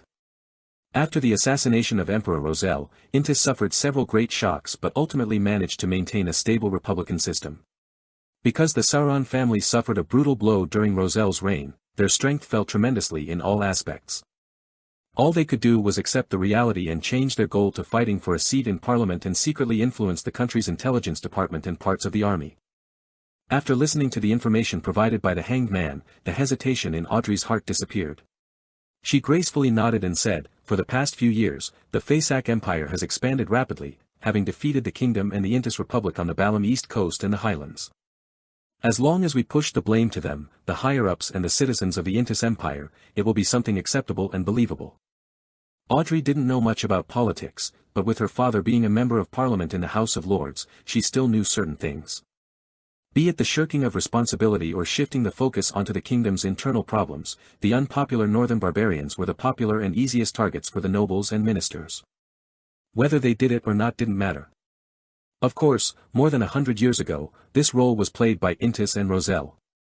After pondering for a few seconds, Audrey looked at the seat of honor, feeling a little perturbed and a little guilty. Mr. Fool, I can attempt to complete this mission, but I cannot guarantee its success. On the one hand, she was going to find her father and confirm that Ambassador Bakerland was really the head of the Intis intelligence service. On the other hand, she wasn't going to do it herself either. As a spectator or a telepathist, neither one of them was good at combat, and all she could do was gather as much information about Ambassador Bakerland from high society as she could and delegate the mission. Well, I could get Zio and Furs to ask Mr. A to do it. Or find the hosts of the other Beyonder circles. I cannot be exposed. Things have to be kept secret, and there might be Intis intelligence agents lurking in those circles. I don't know how much money I'll have to pay, but £5,000 might not be enough. Audrey was already beginning to think of the subsequent plans. Klein didn't pin his hopes on Sequence 8, Miss Justice, to succeed. He nodded and said, what compensation would you like? The formula to the psychiatrist potion, Audrey said before hesitantly adding, as well as the corresponding Beyonder ingredients. Oh, we can wait until the mission is completed before discussing further. If it doesn't succeed, I'll bear the expenses. I still owe your blessed the bounty money. Bounty money? So it was given to Miss Justice. £10,000. That's 5,000 if we split it equally. Shrouded in the grey fog, Klein pondered for a few seconds on how much Ambassador Bakerland was worth and finally decided that he was definitely more valuable than Vice Admiral Hurricane Kalangos. Sure, Klein replied in a normal tone. At this moment, the hanged man Alger added, I'll also accept this mission. The compensation can be determined after the mission is completed. Didn't you return to the sea? Audrey asked in surprise. Just because I'm not in Backland doesn't mean I can't kill Ambassador Bakerland, Alger said with a smile without giving any detailed explanations. Derek, who was beside him, never had the chance to join in on the conversation. Klein nodded in agreement. Okay. He immediately turned his gaze to the Roselle diary in his hands. Lord of the Mysteries. Chapter 237, Sequence 2. October 29th. The leader of the secret order, Zeradol, visited me once again. He didn't mention anything specific and just casually chatted with me. I wasn't able to guess his true intentions. It seems like he just wanted to strengthen the communication between us and understand each other better. I've already met the two high-sequence Beyonders from the church, but I felt that Zeradol was much more powerful and mysterious than them, so I asked him what sequence number he was without much hope, and in the end, he actually answered me. He told me that he was a Sequence 2, Miracle Invoker. Sequence 2. In the church's categorization, that's the position of an angel, close to that of a deity. He truly is more powerful than the alchemist and arcane scholar that I met before. But my intuition tells me that Zeradol isn't telling the whole truth. Sequence 2 might just be his former position, or that he's about to advance. Miracle Invoker. A master at creating miracles. The name of this potion makes one's imagination run wild. This is the corresponding Sequence 2 of Seer, a miracle invoker who controls fate. I tried probing Zeradol if the word miracle refers to the miracle of fate. That the Seer pathway is one that slowly understands and grasps fate so as to control it. Zeradol ignored the first question. He told me that fate is just one of the parts of the Seer pathway, and it's not even its main focus. The pathway that truly represents fate is Monster. He raised a few examples which were all potion names of the Monster sequence. Sequence 7 Lucky, Sequence 5 Winner, Sequence 2 Soothsayer, and Sequence 1 Snake of Mercury. It's also known as the Snake of Fate. This was the first Sequence 1 I got to know. It hit me right in the face. According to what I know, the Monster pathway should be controlled by the Life School of Thought. This school seems to also have parts of the Apothecary sequence pathway.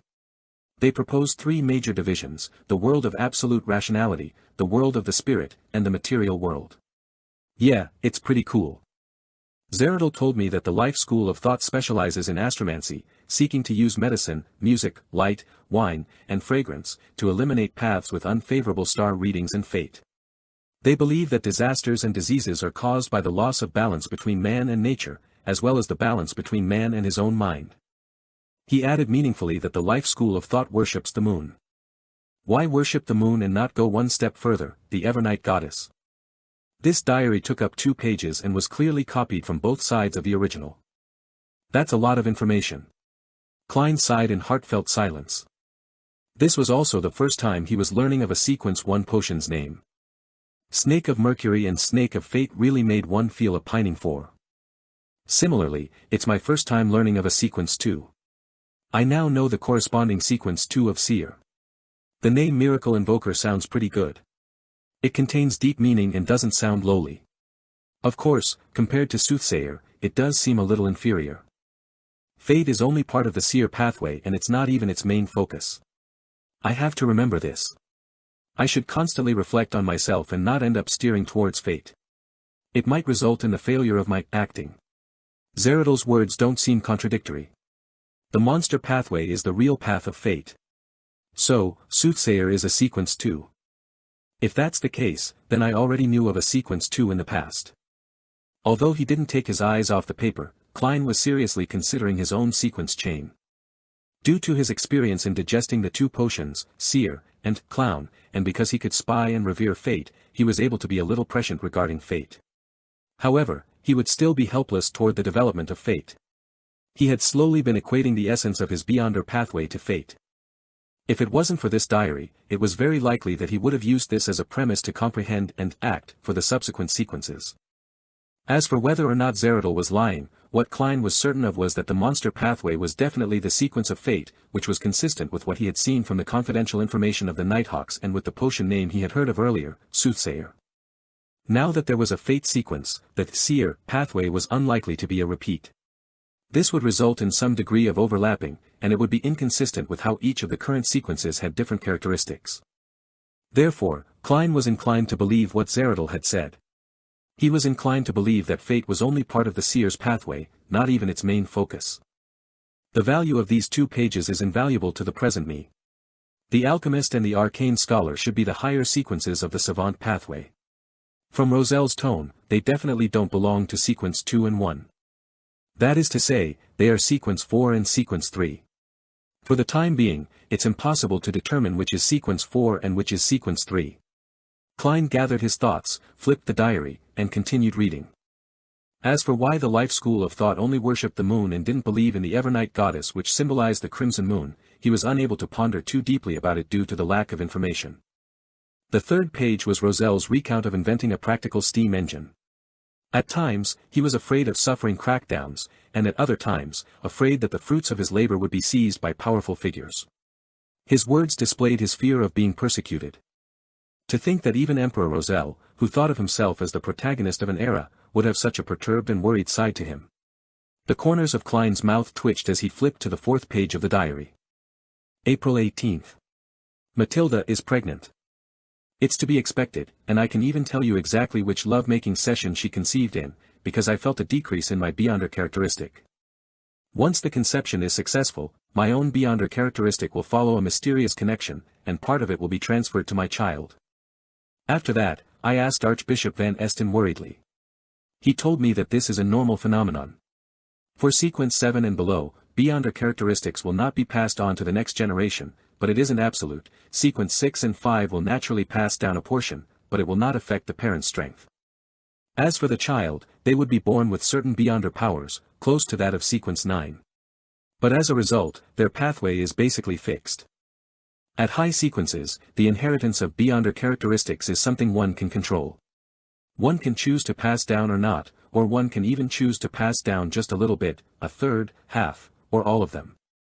In other words, the children born from high-sequence Beyonders might be born as Beyonders. As for the sequence number, it's up to either one of the parents to decide. I wonder if the descendants of the deities are like this as well. After reading the diary, there were only 2 phrases in Klein's mind: Law of Beyonder Characteristics Indestructibility, and Law of Beyonder Characteristics Conservation. Is the law governing the survival of Beyonder creatures? It's no wonder that some magical animals will reproduce only before they die. It's no wonder there would be the phenomenon of increased killing and bloodlust after childbirth. The target would be of their own race or even their partner. This is to supplement their Beyonder characteristics. According to this logic, if we trace this all the way back, where did the earliest Beyonder characteristics come from? Produced out of thin air. From the Creator who created everything. Since Miss Justice had already advanced to telepathist, Klein controlled the urge to nod and continued to leaf through the pages. The 5th page was Roselle's criticisms about how no one could enjoy his pop music and thought that he was making noise, while at the same time, he mused how refreshing stories was a common pursuit of different people from different worlds, and that the popularity of the novels he plagiarized from the Count of Monte Cristo allowed the newspaper he founded to flourish. Emperor, is there anything else you haven't done? With a smile, Klein turned to the 6th and final page. November 10th, I received the great pirate Savigny Solomon in secret at the White Maple Palace. I hope that he will plunder my opponents on the new sea route and strike at the ships of Faceac, Lone, and Fainapotter. And I promise to help him advance to a high-sequence Beyonder. The Beyonder pathway of Black Emperor has names that are as strange as the Demoness pathway: corruption, confusion, the fallen, disorder. However, in order to match the Black Emperor, they added on their own suffixes: Baron of Corruption, Mentor of Disorder, Earl of the Fallen, and Prince of Abolition. In order for Savigny to live up to his name, I decided to confer him the title of Earl of the Court in secret. Savigny has a child named Nast Solomon, and my intuition tells me that he will dominate the 5 seas in the future. Nast Solomon. The king of the 5 seas, Nast. Nast, who claims to be a descendant of the Solomon Empire. To think that he was born during the Roselle period, Klein was stunned. Since Roselle had mentioned the term New Sea Route, Klein had easily determined the corresponding year. It was in 1194 that the New Sea Route was discovered and the southern continent was found, and Roselle was assassinated in 1198. The diary could only have been written between those 2 years. That also meant that it was about 151 to 155 years ago. If Nast, the King of the Five Seas, was the Nast Solomon Roselle had spoken of, he's almost 160 years old. Is this due to other reasons, or do high-sequence beyonders obtain an extension to their lifespan in the first place? Klein thought seriously. He gathered his thoughts and let the diary disappear from his hands. He then looked at Justice and said, "You are free to trade or communicate now. Mr. Fool has no general knowledge to tell us today." Audrey was slightly disappointed. She turned her gaze to Sun and said, "Can I exchange information related to the dragon from you?" She clearly remembered that Mr. Sun called the spectator pathway, the dragon pathway, and that he said it originated from the dragon race. "Sure. I want the sequence 8 potion formula for Bard," answered the Sun, Derek, who had been silent all this while, in hesitation. He had wanted to use this as an exchange for information on the world where Justice and the Hanged Man were living so that he wouldn't always be confounded by what he heard. However, seeing that his process of digesting the potion was nearing completion, he still made his advancement his top priority. Lord of the Mysteries. Chapter 238, Dragon of Imagination. Audrey wasn't surprised by the Sun's request. Since the acting method had proliferated in the City of Silver, then the amount of time that had passed suggested that it was likely that he was close to the end of his digestion period. Seeking the subsequent potion formula was definitely one of his highest priorities. I wonder how the Bard acts. Sing poetry every day. When encountering combat, dodge to the side and use his singing to bring courage and strength to his companions. Or perhaps he would first bless himself before charging forward with a hammer or sword raised. I wonder if it will bring about an improvement in his singing ability. If it's possible, then he would definitely be an outstanding singer or opera singer. Audrey thought with great interest. She purposely didn't express her stance in a hurry, so as to not let the Sun raise the price again. This wasn't something she learned from her tutor or from the Beyonder gatherings she had attended. It was purely a technique she had developed herself after she had advanced to become a telepathist. I will try my best to find the sequence 8 potion formula corresponding to the Bard pathway, but it won't be today. Are you satisfied with this condition? Audrey said in deliberation before looking at the seat of honor at the ancient table. We can seek Mr. Fool's help to bear witness to this agreement. At that moment, Klein laughed and replied, Miss Justice, perhaps I can provide the light supplement formula for you. Audrey's eyes lit up as she quickly nodded slightly. No problem. Then, what should I use to exchange with you? I haven't thought of it yet. Klein chuckled and said, Don't worry, perhaps my blessed will require help in certain matters in the future. His thoughts were very simple. If he allowed Miss Justice to obtain the formula of light supplement in her Beyonder circles, then wouldn't the knowledge he had stolen from the eternal blazing sun at the cost of near immolation be for naught? At the very least, it would be wasted at the Tarot Club. All right, I will do my best to help them. Audrey promised happily. Klein pressed his hands together and a yellowish-brown piece of goatskin parchment appeared before him. On it was the formula for the light supplement potion, including substitute ingredients and their ancient names. Furthermore, they were all translated to Jotun. Main ingredients, a piece of brilliance rock or powder of dazzling soul, blood of a mirror hedgehog or the heart of a magma titan. Supplementary ingredients, a golden-edged sunflower, 3 drops of aconite juice. With a gentle push, the goatskin appeared in front of the sun. Although he could pray to Mr. Fool to recall the formula even if he forgot it completely, Derek still diligently memorized the formula. It took him quite a while before he said, Miss Justice, we can talk about the dragons. Mr. Fool, I seek your permission to speak with Mr. Sun alone. Audrey quickly raised her hand. She originally believed that the Sun would put the appropriate content on paper for her to read, but it would be inconvenient for her to ask questions. She would have to pen her questions and push them back to him. Such a way of communication was utterly cumbersome. Speak with him alone. In such a conversation, you probably wouldn't understand what the Sun is saying, likewise for the Sun. Klein nodded as his voice remained placid. All right. In the Beyonder circles, Hermes was a language one had to master. Ancient Hermes was something that one could learn and was relatively popular. Jotun, Dragonese, and Elvish were relatively less popular, so few people knew them. The moment that was said, Klein isolated the hanged man, preventing him from seeing or hearing. Alger had a certain interest in the knowledge of the dragons, but it wasn't enough for him to pay the price of listening, so he kept silent and waited.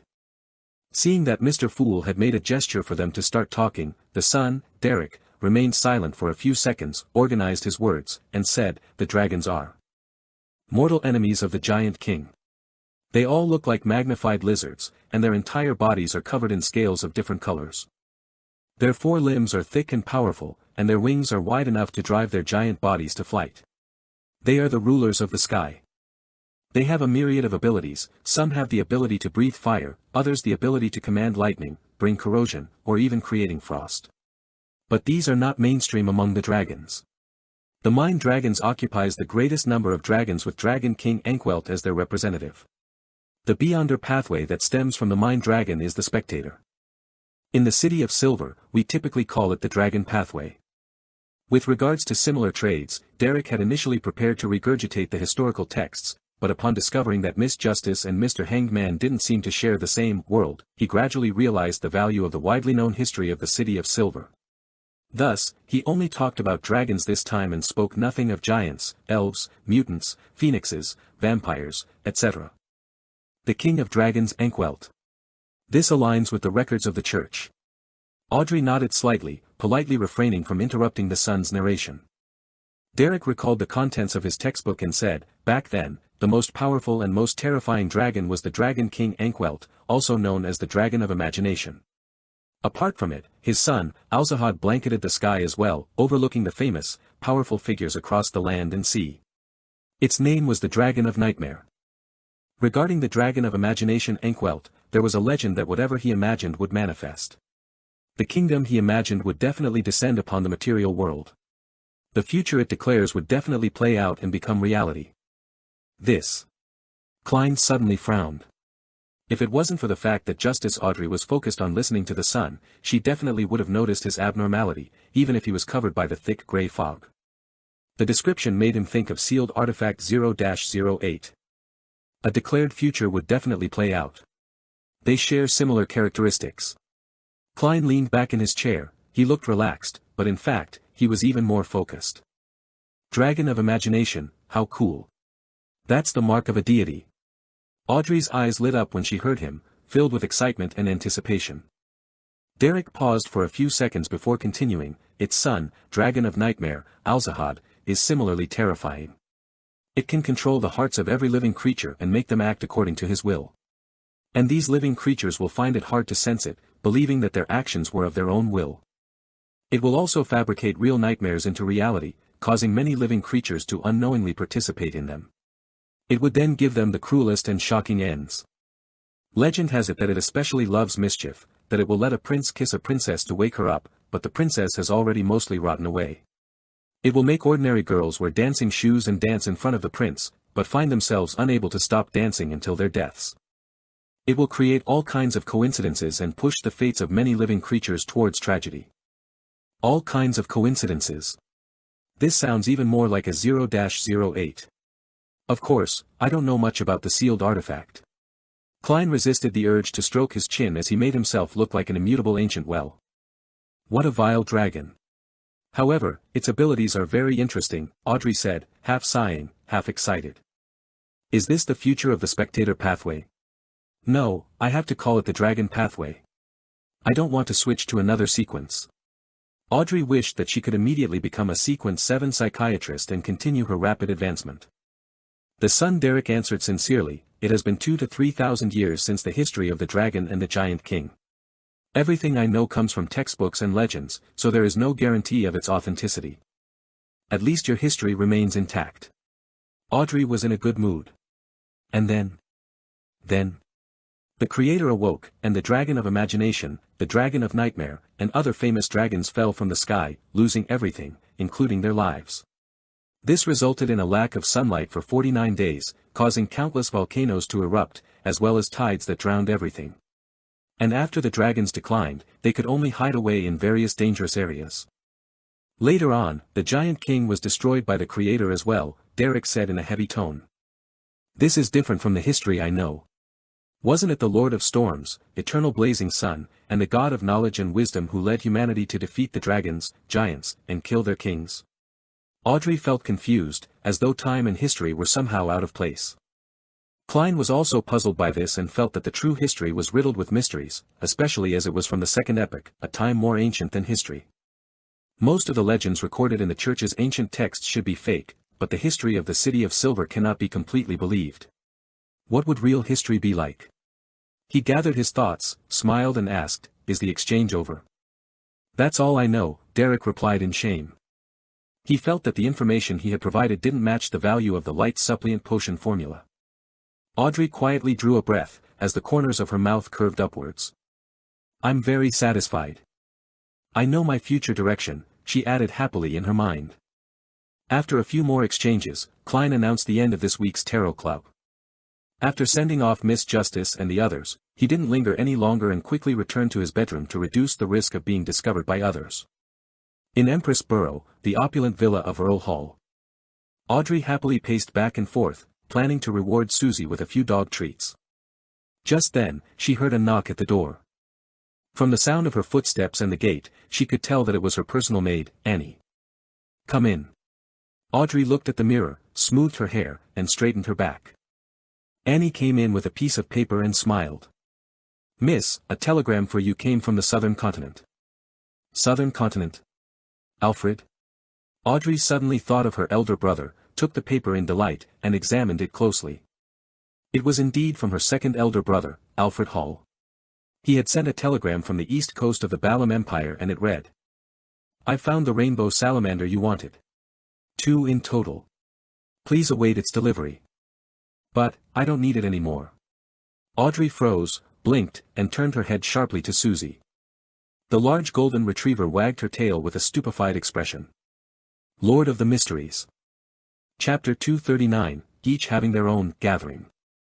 "Well, I don't need it anymore, but I can give it to Susie, and I can exchange it for other Beyonder ingredients." Well, Susie's potion is still short of the spinal fluid from a Farsman rabbit. Some things are easier left to Susie, it's far more convenient for her than for me. Every famous detective needs a good assistant. Aha! Audrey quickly made her decision. To her, this was no longer something she particularly cared about. As she put down the telegram, her pleasure subsided, and the worries of reality began to emerge. "I still owe Mr. Fool intelligence regarding the secret order, the mission to assassinate the Intis ambassador, and a request from his blessed. I've finally experienced the feeling of being riddled in debt.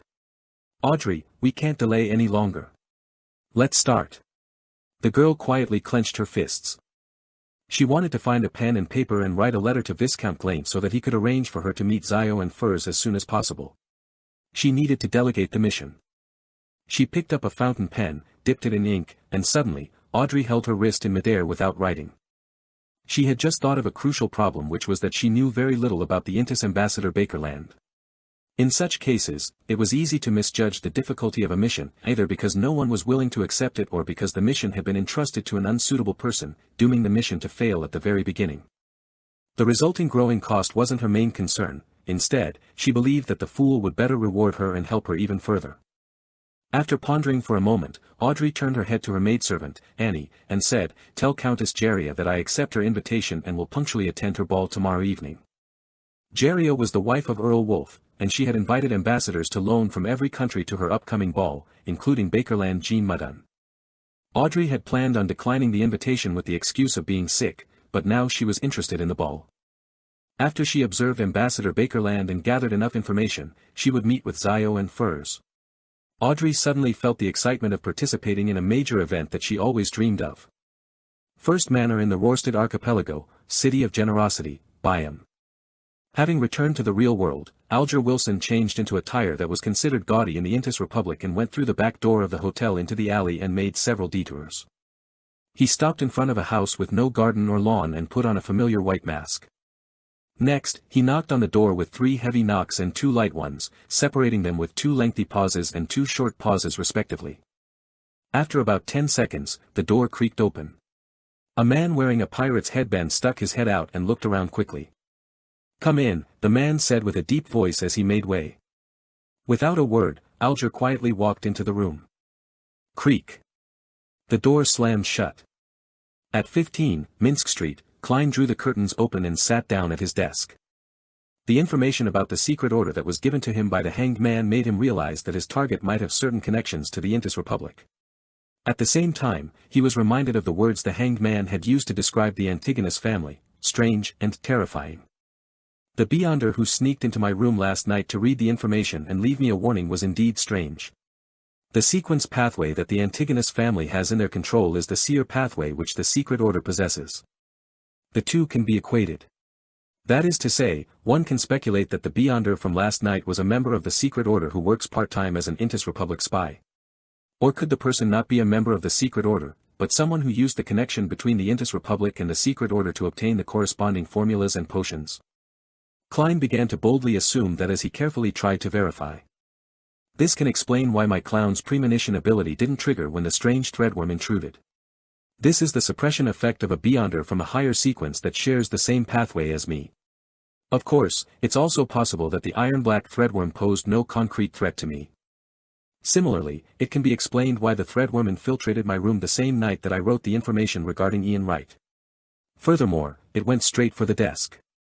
The other party is equipped with seer abilities, making matters appear reasonably logical. After repeatedly verifying his speculation, Klein felt that his guess was very likely close to the truth. If the person in question is a relatively higher sequence beyonder from the seer pathway, what sequence number would he be? And what would the potion name be? To have the threadworm in his control, could it be another component of a circus, the beast tamer? Klein shook his head in a self-deprecating manner while feeling amused. Perhaps my subsequent potion formula will be obtained from him. Is this the true meaning of the revelation I received from my former divination? Backlund really is the land of hope. Klein muttered a few words to himself and began to consider what to do next. He had entrusted the task of assassinating the Intis ambassador Bakerland to put an end to all latent dangers. He had to avoid suspicion, but he didn't have the ability needed to do so. After Ian Wright's whereabouts were revealed to both sides, he was confident that Ambassador Bakerland wouldn't have time to exact revenge on him in the near future and wouldn't add to his problems. Finding the extremely important item he mentioned was obviously what he was most concerned about. In other words, before that item is found, I will be safe. I won't need to rush to hire powerful, beyonder bodyguards. Even if there's any follow-up revenge, it's unlikely the ambassador will hire a high-sequence beyonder to deal with me. It's neither economical nor necessary. After all, Backlund isn't his home ground. The highest possibility is that he would still get the beyonder who sent the iron-black threadworm to infiltrate my room last night. He would at least be at sequence 7, and perhaps even sequence 6 or 5. He has the strength required and is familiar with the situation. When the time comes, I just need to hire a bodyguard according to this standard. I hope that before then, the ambassador will never be able to issue such an order. Klein looked out of the window at the fog which had finally dissipated, seemingly in a daze. He decided to continue heading to Braveheart's bar tonight. Firstly, this was to come into contact with other beyonders through Casper's so as to choose a suitable bodyguard. Secondly, he could find an opportunity to sell Massault's beyonder characteristic, gather some funds, and see if anyone was selling any powerful mystic items to enhance his strength. This was a plan that would never go out of date. After confirming his plan, Klein pretended to leisurely read the newspaper. He waited until the sky turned dark before slowly getting up and making himself tomato oxtail soup. After eating and drinking to his heart's content, he drew the bedroom curtains as usual and decided not to open them tonight.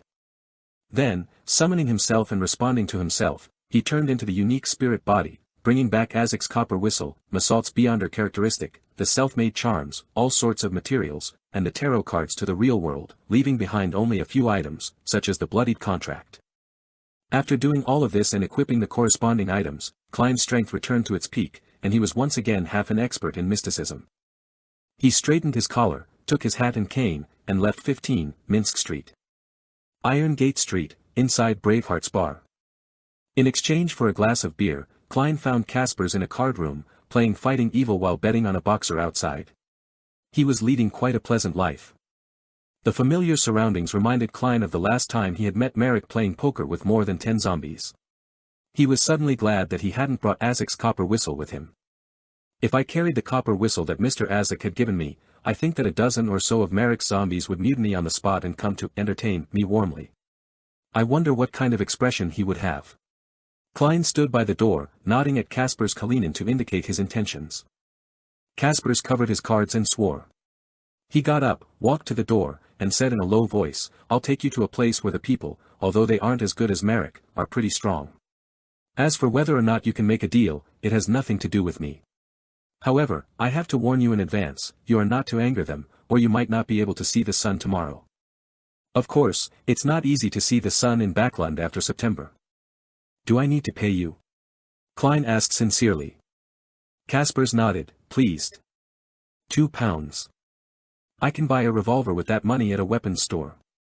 Although they set the price at more than £3, it can basically be haggled for around £2. Klein grumbled and gave Caspers two £1 notes. Caspers turned his head to his fellow players to inform them that he was leaving. Hobbling along, he led Klein towards the bar's kitchen, and from there, entered the back alley and circled around a darkened house. He took out an iron mask that could only cover half a face, handed it to Klein, and chuckled. "Just pretend that you bought this for £2. I can buy a lot more with £2. Klein wore the iron mask and deliberately messed up his hair. Seeing that he was ready, Caspers knocked on the door rhythmically. 7 or 8 seconds later, a small wooden board on the door was suddenly pulled open, revealing a pair of brown eyes behind it. After a long moment of scrutiny, Klein finally saw the door open behind him. A man wearing an iron mask stood there and handed Klein a hooded robe. He said to Caspers in a hoarse voice, "Next time, remember to tell me in advance. Otherwise, humph." He closed the door, turned, and led Klein through the darkened living room into the activity room on the first floor. There was a candle burning on the coffee table, and the room was dimly lit. There were about 10 people sitting on the sofas and chairs around the coffee table. They were all wearing hooded robes and wearing iron masks. After putting on the long robe, Klein quietly found a chair in a corner and sat down. He heard a fat-faced man complain, "Recently, there has been a group of wild beasts in the sewers that have gnawed away a lot of the herbs I grew. They're very smart and didn't even touch the poisonous ones. I need someone to help me clean them up. You know, this isn't my specialty. I'm only good at concocting medicine and treating your illnesses." Lord of the Mysteries. Chapter 240, Trying Your Luck. Good at concocting medicine, treating illnesses, and growing quite a few medicinal herbs in the sewers. Is he an apothecary? I wonder if he's a member of the Life School of Thought or a believer of Earth Mother. Of course, it's more likely for him to be unaffiliated. Klein listened thoughtfully but didn't speak out carelessly. In the Lone Kingdom, due to the Church of Storms rejecting the eternal blazing sun and the God of knowledge and wisdom, while the Church of Evernight and the Church of the God of Combat were irreconcilable, as a result of this, among the foreign religions, only the Church of Earth Mother had obtained the right to preach, but under the tacit suppression from the 3 churches. They only had a few churches with very few believers, to the point that they didn't even need to form a team of Beyonders. And even if they did, they wouldn't be recognized by the government and couldn't cooperate with the police department. They would be considered as vigilantes. According to the confidential information of the Nighthawks, the Church of Earth Mother had 2 sequence paths in its control, planter and apothecary. However, the latter was apparently incomplete. The suspected apothecary didn't have his hood on. He revealed a black iron mask on his face, but it only covered the part above the bridge of his nose, making the quivering fat on his cheeks appear to stand out. I repeat, I need someone to clean up the newly appeared beast in the sewers. I only need the area around Backlund Bridge cleaned up. Payment will be with 4 bottles of my precious medicine, 2 of them can effectively stop bleeding and stimulate the healing of wounds. Trust me, this is better than going to the clinic to do a suture operation, and it's effective for 6 months. The man suspected to be an apothecary stated his requirements and corresponding conditions. He suddenly let out a soft laugh and continued to describe the case. The other 2 bottles can last 1.5 months, and can allow a man to find the urges from back when he was 17 or 18 years old and become a Beyonder on the bed. Hee, you know what I mean. Even if it exceeds the use-by date, it can still produce effects, but it will also spread throughout the body. The user will become abnormally violent and their strength, speed, and agility will greatly increase before exhaustion kicks in half an hour later. Why does he look like those old military doctors who plaster their tiny advertisements everywhere? And shamelessly promoting the effects of his expired drugs. Klein couldn't help but silently lampoon. Seeing the silent room after he said his piece, the suspected apothecary could only grit his teeth and say, "I'll add £30 on top of my 4 precious bottles of medicine." Finally, a man sitting somewhere along the periphery of the couches spoke up. He surveyed the area and said in a deep voice, I accept this commission. You should pay in advance with 2 bottles of medicine, one of each kind. Mr. Eye of Wisdom will bear witness. No problem, said an elder seated on a single sofa with a nod. The lines on his cheeks were deep, his skin a little shriveled, and his voice had an ancient quality to it, so Klein judged him to be an elderly gentleman. All right. The suspected apothecary heaved a sigh of relief. After the conclusion of this transaction, the gathering seemed to turn more lively. Soon, a woman with her face completely covered by a hood said, I want to sell 2 weapons. Weapons? Klein adjusted his posture and became more focused. Since he was temporarily unable to advance, he could only increase his strength by using external items. One of them is an inscribed steel sword. It was smithied by the Church of the Eternal Blazing Sunday.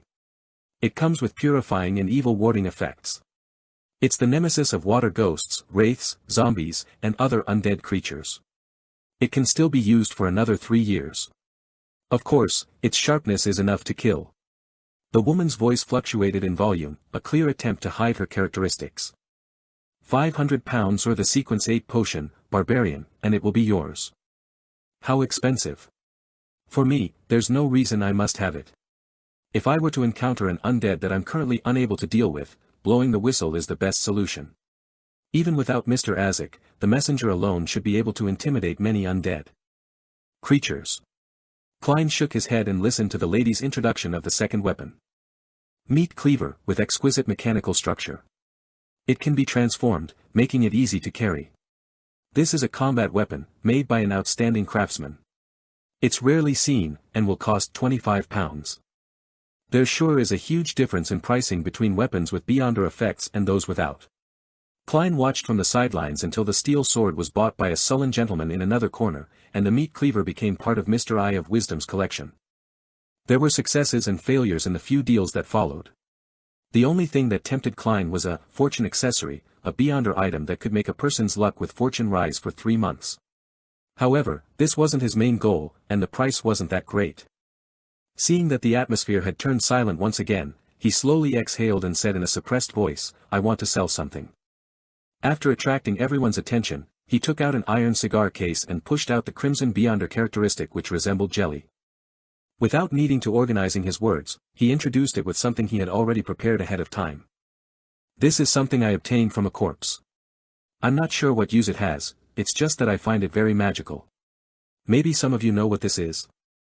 Klein deliberately didn't mention that this was a Beyonder characteristic, nor did he mention that the crimson jelly in his hand could replace the main ingredient of the hunter potion. This involved the law of Beyonder characteristics' indestructibility, and he didn't want to benefit the members of this Beyonder gathering with this knowledge. In addition to this, Klein had the intention of probing to see if anyone there knew the law of Beyonder characteristics' indestructibility. Such a person would definitely be stronger than the rest, or perhaps someone with a powerful background, making them suitable as a bodyguard. At the same time, he continued to disguise himself as an ordinary person who didn't know much about the Beyonder community. Although the members of the gathering couldn't see his appearance through the iron mask, Kasper's Kalinin knew what he looked like, and quite a few people in the room probably knew Kasper's. Being careful and prudent were the 2 things Klein had emphasized to himself before leaving home today. Gazes examined the crimson object in his hand, but Klein wasn't a spectator and couldn't tell what they meant. After more than 10 seconds, no one spoke. The room was as quiet as a cemetery. At this moment, the old gentleman sitting on the sofa, Mr. Eye of Wisdom, coughed and said, I have a rough idea of what it is and what it does, but knowledge needs to be exchanged with something in return. I'll pay 400 pounds, believe me, it's a perfectly fair price. Of course, you have the right to refuse. The main ingredients of sequence 9 potions are about 150 to 200 pounds. 2 are needed, and they add up to about 400 pounds. The offer is very reasonable. This old gentleman with the code name Eye of Wisdom seems to recognize that this belongs to the hunter sequence. He had no need for divination, and he was able to recognize it immediately. Could it be the sequence 7 of the Savant Pathway, Appraiser? Klein thought for a moment and said, deal. However, sir, you don't need to rush to pay. I still have another request. What request? Eye of Wisdom asked in an old voice. Klein pondered and said, the thing is, I offended someone. According to your circle, he should be sequence 6 or maybe 5. I wish to hire a bodyguard. Sequence 6, maybe sequence 5. Why don't you just die quietly? If we reached that level, why would we be attending such a small gathering? The suspected apothecary blurted out with a bit of a sneer in his astonishment. Although the other members of the party didn't say anything, from the looks of it, no one planned on accepting the request. Their thoughts were similar to those of the suspected apothecary. Eye of Wisdom chuckled and said, maybe you don't know our circle well enough. People at sequence 6 or sequence 5 are very, very powerful and terrifying people. Yes, there have been many cases of a lot of sequence 8 and sequence 9 beyonders killing someone that strong, but those are events that are still very hard to replicate. I think no one here is willing to take such a huge risk to protect you. If you're certain that the other party is only sequence 6 and doesn't have any mystical items, there might be someone who will want to accept the challenge this mission entails. Well, I'm not sure. Klein shrugged and said, then I'll have to try to save myself. What can I get for 400 pounds? The mystical item you were talking about? Believe me, a mystical item worth 400 pounds certainly won't be able to deal with your enemy, and it will even bring you more danger. I suggest that you apologize to him.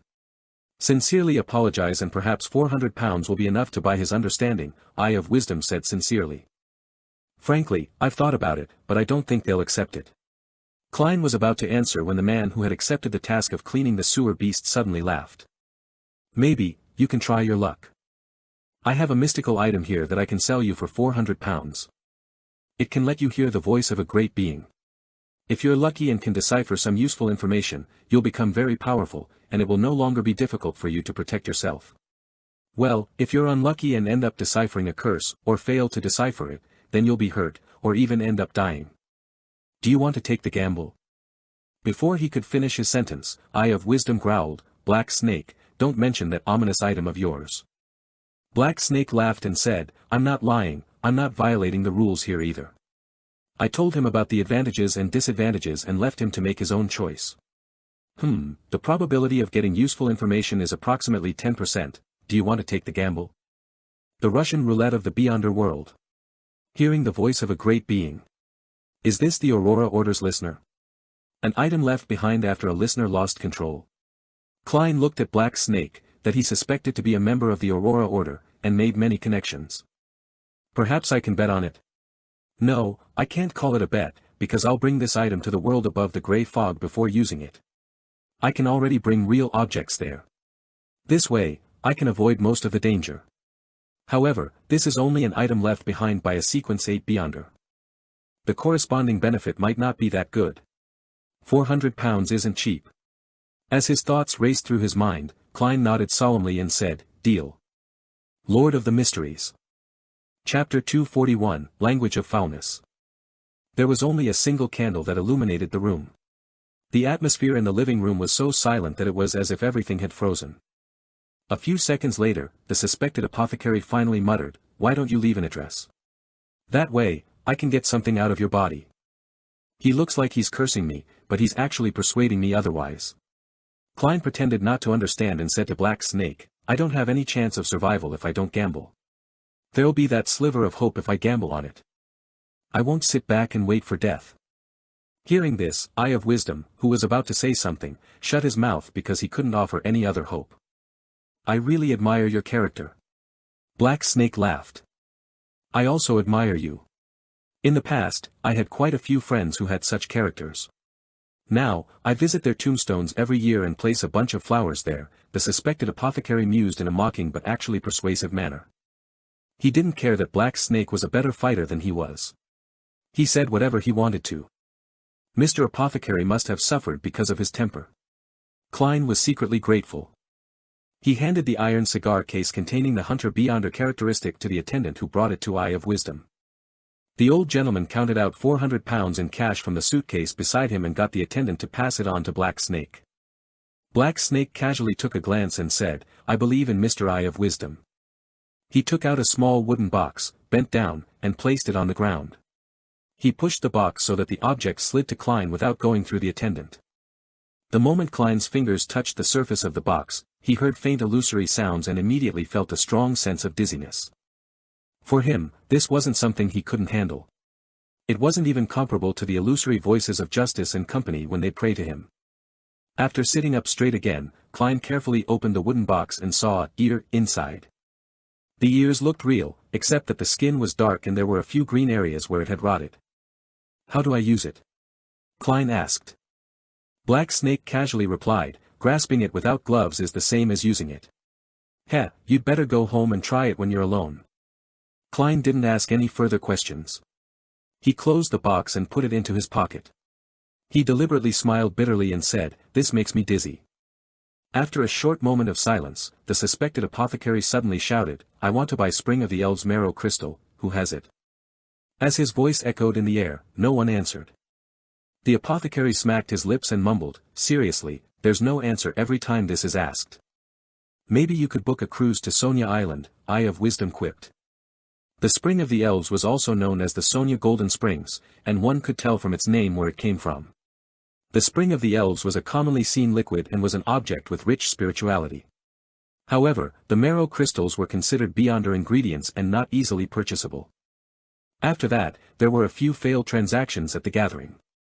Eye of Wisdom clapped his hands and said, "Let's end it here today. According to the convention, we leave one by one, each separated by 3 minutes. Leaving one by one. Each separated by 3 minutes. This is to prevent the gathering members from being tailed and robbed."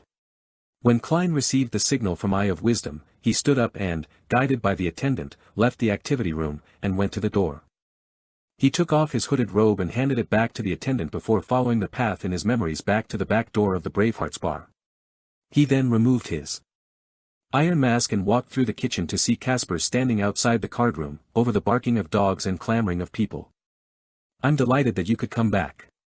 The red-nosed elder heaved a sigh of relief, the nasty wounds on his face seemingly trembling. Klein leaned over and said in a low voice, "Are there such gatherings in the future? It seems like you didn't get what you wanted. Holy Lord of Storms, I don't think you should continue wasting your time." Casper scanned this customer he felt worried for. "Maybe it'll take a few days. I don't know the details. Let's see if you can make it in time." Klein nodded and asked, "Is Merrick here?" "You're still trying to convince him?" "No, it will only anger him." Caspers warned him in a deep voice. "He's in the card room behind you." "No, I'm not going to convince him. I'm trying to stay as far away from him as possible so that his zombies won't go into mutiny." Klein touched Azek's copper whistle in his pocket. "I understand." He left the Bravehearts bar at once, went to the one-bedroom apartment in East Borough to relieve himself before returning to Minsk Street. Inside the card room, Merrick had gone all in and confidently flipped open his cards. He had 3 kings and a pair of 9s, and the zombie opposite him had a pair of 6s and an 8. Suddenly, the zombie took the initiative to reveal its hidden cards, a pair of 6s. This round, it won with 4 6s. The pale Merrick sat there blankly and immediately felt all the surrounding zombies coldly staring at him. A few minutes later, he staggered out the card room on shaky feet and almost collapsed at the door while his usual entourage of subordinates inside the room fell to the ground. "Don't let anyone in before dawn," Merrick ordered in a hoarse voice as he looked at the stunned Caspers. He took out a white handkerchief and wiped the corner of his mouth. The handkerchief was quickly dyed with a dark blue tint with some redness.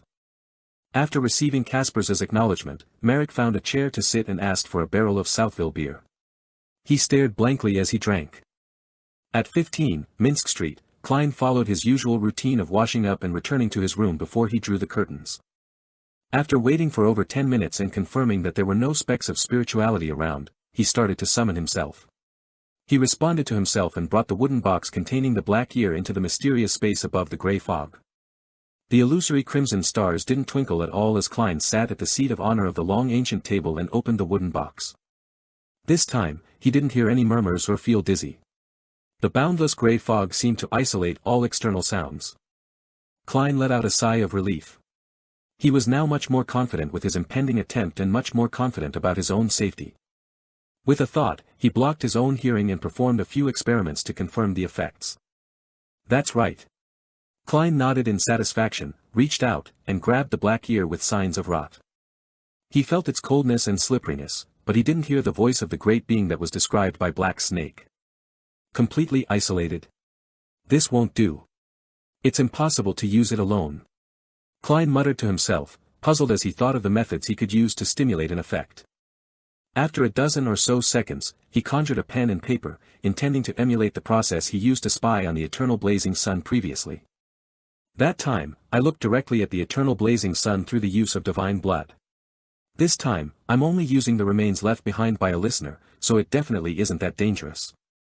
Klein wrote down a divination statement without any hesitation. The origin of this item. He took a breath, held the black ear, and leaned back as he recited the divination statement. After reciting it 7 times, his eyes darkened as he entered a deep slumber. In this blurry, shattered, and gray world, Klein saw a man struggling on the ground. He rolled, screamed, and his eyes bulged out. His body swelled like a balloon, and countless hairs on his body turned black and long. Soon after, an extremely evil and foul voice rang in Klein's ears, waking him up instantly. It was different from the ravings and howling that came from the mysterious space above the gray fog. This sound was more penetrating, more purposeful, and more active. Klein covered his ears and isolated any fallout, but the same voice echoed in his head. He saw his vessels and veins bulge out as if they had become thick squirming venomous snakes. Bang! His blood vessels burst, and his veins broke off from his body, spreading out into slippery tentacles filled with sinister patterns. The gray fog slightly swayed, making the giant's palace look like it was about to corrode. Unlike the incident with the eternal blazing sun, Klein still retained his sanity and didn't roll over on the ground. He gripped the handrail tightly and endured the pain. After a few seconds, the slightly swaying gray fog regained its calm, and the evil voice that echoed in Klein's mind completely died down. One tentacle after another fell to the ground, and his wounds began to rapidly heal. Interacting with deities is truly a dangerous matter, regardless of the method. Thankfully, I didn't face the true creator directly this time. If not, I'll have remnants of madness and signs of losing control and would affect my body in the real world. Klein weakly leaned back into his chair and silently mocked himself. This process was within his expectations, and it didn't go out of his control. The only thing that surprised him was that the true creator appeared to be slightly stronger than the eternal blazing sun. Just as Klein's thoughts were about to wander off, he saw the black ear in his palm suddenly crumbled, turning into tiny specks of black light. It has become a pure beyonder characteristic. Amidst his confusion, he saw through the corner of his eyes that the sinister patterned tentacles were still twitching on the ground. They were the aspects of madness and loss of control that had been stripped from his body. These tentacles gradually turned transparent and were about to disappear. A flash of brilliance came to Klein's mind. He scattered the tiny black light specks in his palm at those slippery tentacles. An illusionary black gas rose up and turned into a sky that constantly streaked with lightning. The background was extremely dense and gloomy. All of this quickly disappeared from Klein's eyes. On the surface of the iron-black charm on the ground were many symbols, magic labels, sinister patterns, and twisted path numbers. Klein bent down and picked it up, with the feeling that what was sealed inside were howling maniacs. With the help of his divination techniques, he was able to barely decipher the use of this charm from its revelation. It was to let the opponent hear a terrifying roar, infecting them with madness. As for the final result, it depended on the target's ability to resist such attacks. If the target was strong, then they might benefit from it, but the price was becoming a devout believer of the true creator, and if he was weak, he would collapse on the spot, dying amidst tragic cries. I'll call it language of foulness. Klein muttered and said an incantation to activate it. Lord of the Mysteries. Chapter 242, Bakerland. Early Tuesday morning, Klein woke up naturally and prepared 2 slices of toast, a piece of butter, a serving of bacon, and a cup of coffee before leisurely reading a newspaper while having breakfast. With the terrifying language of foulness charm, he was much more at ease. He was no longer as tense as he was before. Klein finished flipping through the Backland Bulletin, picked up the Tussock Times, and saw a news article on the second page. At 2 o'clock this morning, there was a fierce gunfight at Red Brick Alley in the East Borough. According to the police, it is suspected to be a clash between 2 gangs, one of which is the notorious Smanger Gang. The Smanger Gang. Red Brick Alley in the East Borough. A thought occurred to Klein as he left the dining table and found the map of Backland. With just a glance, he noticed that Red Brick Alley wasn't far from Bacardi Street. Furthermore, Ian Wright had previously appeared at the telegraph office on Bacardi Street. Was Red Brick Alley where Ian Wright was hiding? Was the violent conflict between the military's special department and the intelligence staff of the Intis Republic? I wonder what the result will be. Klein picked up the last of the bacon, put it in his mouth, and chewed it slowly. He had informed both sides about the divination the previous morning, and they had already locked onto Ian's location that very night, which implied quite a high level of efficiency. After taking a sip of coffee, Klein put down the newspaper and fell into deep thought. Suddenly, he heard the tinkling of the doorbell. Who is it? Klein wiped his mouth with a napkin and headed for the door, puzzled. Could it be a new commission? For the past few days, I've been out and about because of the Intis ambassador. I wonder how many jobs and potential clients I've lost. It's such a waste of my advertising money. If this goes on, my finances will be stretched to the limit. Klein suddenly thought of something and opened the door. Standing outside were two ladies, one of them being Mrs. Sammer, who wore a dressing gown. She had intricate makeup on her face, making her look more beautiful than at home and nothing like she was in her 30s.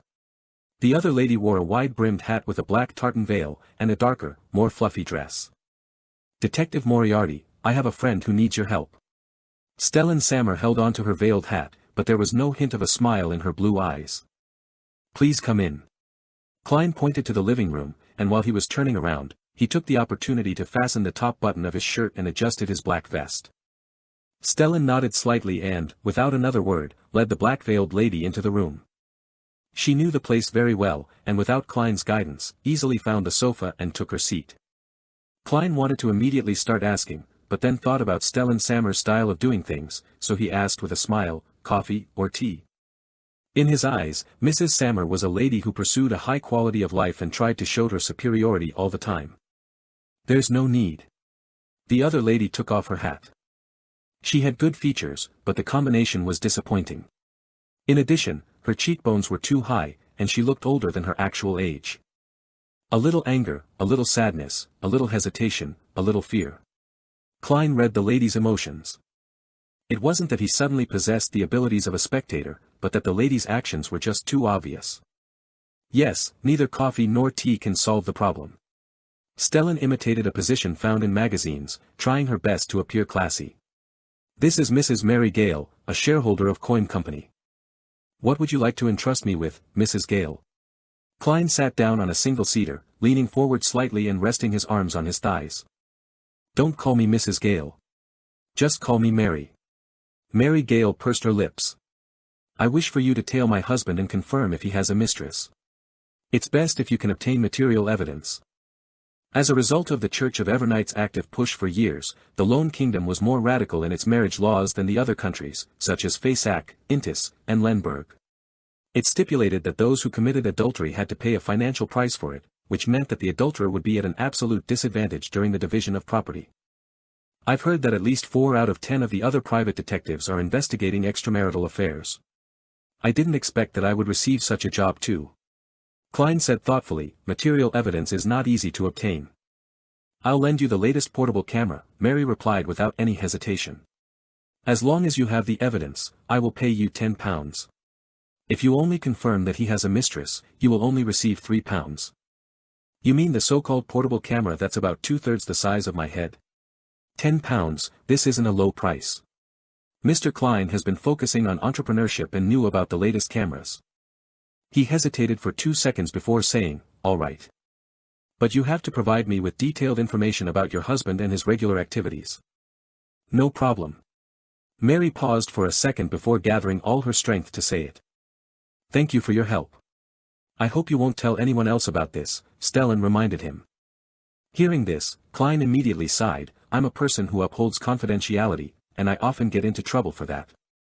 In the lobby of Earl Wolf's house, men and women were dancing amid violin tunes. Audrey was carrying a glass of pale gold champagne when she, accidentally, bumped into the Intis Republic ambassador to Lone, Bakerland Jean Mudun. You're the most beautiful young lady I've ever met. Bakerland, with his thin face and slight stubble, pecked Audrey's white-gauzed glove with a kiss according to propriety customs. His eyes looked passionate and bold. Audrey rolled her eyes and said with a chuckle, is this the way people from Intis talk? Yes, we are never stingy with praise for beautiful things. Bakerland chuckled. If it wasn't for the style of the Lone Kingdom, I might have called you my angel. Old pervert. Audrey maintained her graceful smile and said, the people of Lone and Intis are indeed different. Heh, that makes me think of a joke. Please allow me to be presumptuous. Bakerland squinted his eyes and said, after a good time with a beautiful girl, most lone men would say, "Oh, dear, I'd like a cigarette," but most intis men would say. He deliberately paused, and Audrey tilted her head, trying her best to keep her nausea in check while looking puzzled. What would they say? Most of the intis men would say, "Oh, baby, I have to return now and can't be discovered by my wife." Bakerland raised his glass and laughed. People who can laugh at themselves always have an additional charm to them. Audrey smiled politely. Her beautiful, clear, dark green eyes suddenly turned to look behind Ambassador Bakerland. "I'm sorry, a friend is looking for me." "It's a pleasure talking to you." Bakerland bowed and moved aside. Audrey moved forward gracefully and didn't look back again. Just as she was considering who she should find as the object of her excuse, a young gentleman approached her and, lowering his voice, warned her, "Audrey, don't be fooled by that Ambassador Bakerland, he's a dirty old man. I don't know how many women he's tricked into bed. Bakerland is lustful. This is in line with my observations. This is a weakness." Audrey smiled without hiding her disgust. "Cance, do you have a misconception about me? Goddess, how could I be bewitched by that Ambassador Bakerland? His cologne makes me want to vomit, his words are so foul, and his taste is like a male peacock." Cance was Viscount Learson's youngest son, and their family was on fairly good terms with the Hull family. According to Audrey, Cance had entered MI9 after graduating from Tingen University and had become quite enigmatic. Her original plan had been to have a chat with Ambassador Backlund, and observe him up close before using the pretext of exasperation to get more information from Cance and his other friends from the intelligence community to learn more about him. To her surprise, she didn't need to seek out Cance Learson since he came over and started the corresponding conversation on his own accord. "Your feelings are correct." Cance gave a sincere smile. He surveyed his surroundings and whispered, "Besides, Bakerland is a very dangerous fellow." "How dangerous?" Audrey asked curiously. "Have you heard of Beyonders?" "I know that you've always been interested in such matters," Cance said with some deliberation. Audrey gently nodded. "I know quite a bit, most of it being told to me by Glaint." Cance took a glance at Bakerland, who was chatting with an affluent lady, and said with a serious expression, "He's Intis's intelligence head in our kingdom. He's done numerous atrocities, but we haven't been able to gather any evidence of his crimes. He's a Sequence 6, a conspirer." He didn't go into details with an outsider like Audrey, nor did he mention that conspirer was part of the Hunter pathway. However, Audrey was already aware of this. She feigned naivety and sighed. "He's really amazing. He has an assistant in the shadows, one that has perhaps reached Sequence 5. In addition to that, all of the Intis intelligence agents in the kingdom are under his management. Many of them are Beyonders. Unfortunately, we only know a few of them." Cance added in passing. "Don't be too happy if Bakerland praises you either. It's not what he truly thinks. He just wants to use this opportunity to gather more information." "I don't like what you're saying." Audrey looked up at the ornate chandelier and thought for a few seconds. "Is Bakerland very smart? You haven't managed to get any incriminating evidence." "He truly is good at scheming, but he also has a lot of problems. He likes to chase after women and loves the feeling of romance. He takes risks and is quite radical. If it wasn't for his identity as an ambassador preventing us from taking action easily, he would have been captured long ago." Cance stroked his chin and said, "However, he'll be replaced very soon." "Very soon? Why?" Audrey asked in surprise. "My dear beautiful lady, this isn't something you should know." Cance adhered to the principle of confidentiality. When the ball was almost over, Audrey, who had gathered quite a bit of information, found Viscount Glaint and asked him to help her contact Zio and Furs. Lord of the Mysteries. Chapter 243, Catching the Adulterous Act. Wednesday morning, opposite the Coin Company, in the Sherwood Borough. Klein was sitting on a wooden bench outside the Gardley department store, clutching a paper bag containing the most famous Cindy Desi pie in the area with one hand, and holding a cup of iced tea in the other. Beside him, a tramp was curled up on the other side of the bench, sleeping. 10 minutes later, the mall security guard woke him up and shooed him away. Klein wore gold-rimmed spectacles which didn't provide for any vision correction and a silk half-top hat. He didn't look much different from most of the gentlemen around him. He idly looked across the street at the Coin Company, lifted his right hand, and took a large bite of the Cindy Desi pie. He felt the rich aroma gush out and fill his oral cavity. The reason why this pie from Desi Bay stood out amongst the southern pies was that it used a lot of oil and fat, but the meat was chopped into very tiny bits. With the fat and lean meat mixed together, it didn't feel too heavy. The rich, meaty juice seeped into the outer crust, neutralizing the dryness and made up for its shortcomings. The wheat fragrance was clearly brought out, and the small pieces of crushed apples were used to stimulate appetite with a slightly sour and sweet taste while neutralizing the oily taste. It's okay. Although the weather isn't good and the pollution is terrible, Backland is far superior to Tingen in many other aspects. Foods of all styles can be found everywhere. There are all kinds of operas and plays available. They can be enjoyed as long as one isn't afraid to spend money. Although I might not necessarily eat or partake in such entertainment, I have these options at the very least. This is the advantage of a big city. Klein raised his sweet iced tea and took a sip. He never took his eyes off the coin company's entrance. For that £10, he had been sitting there since 8 in the morning. Even his breakfast was bought on the way there. Of course, for most private detectives, a commission of £10 was an absolutely enviable business, equivalent to about 3 weeks' salary for a member of the middle class. According to the information provided by Mary Gale, her husband was currently the first manager of Coin Company and was Luke Sammer's superior. However, their shares in the Coin Company came from Mary's father, and Mary had inherited it. One of the immediate reasons she suspected her husband of having a mistress was that an employee in the company had divulged to her that Daraga Gale would leave the office on Wednesday and Friday mornings alone and only return in the afternoon.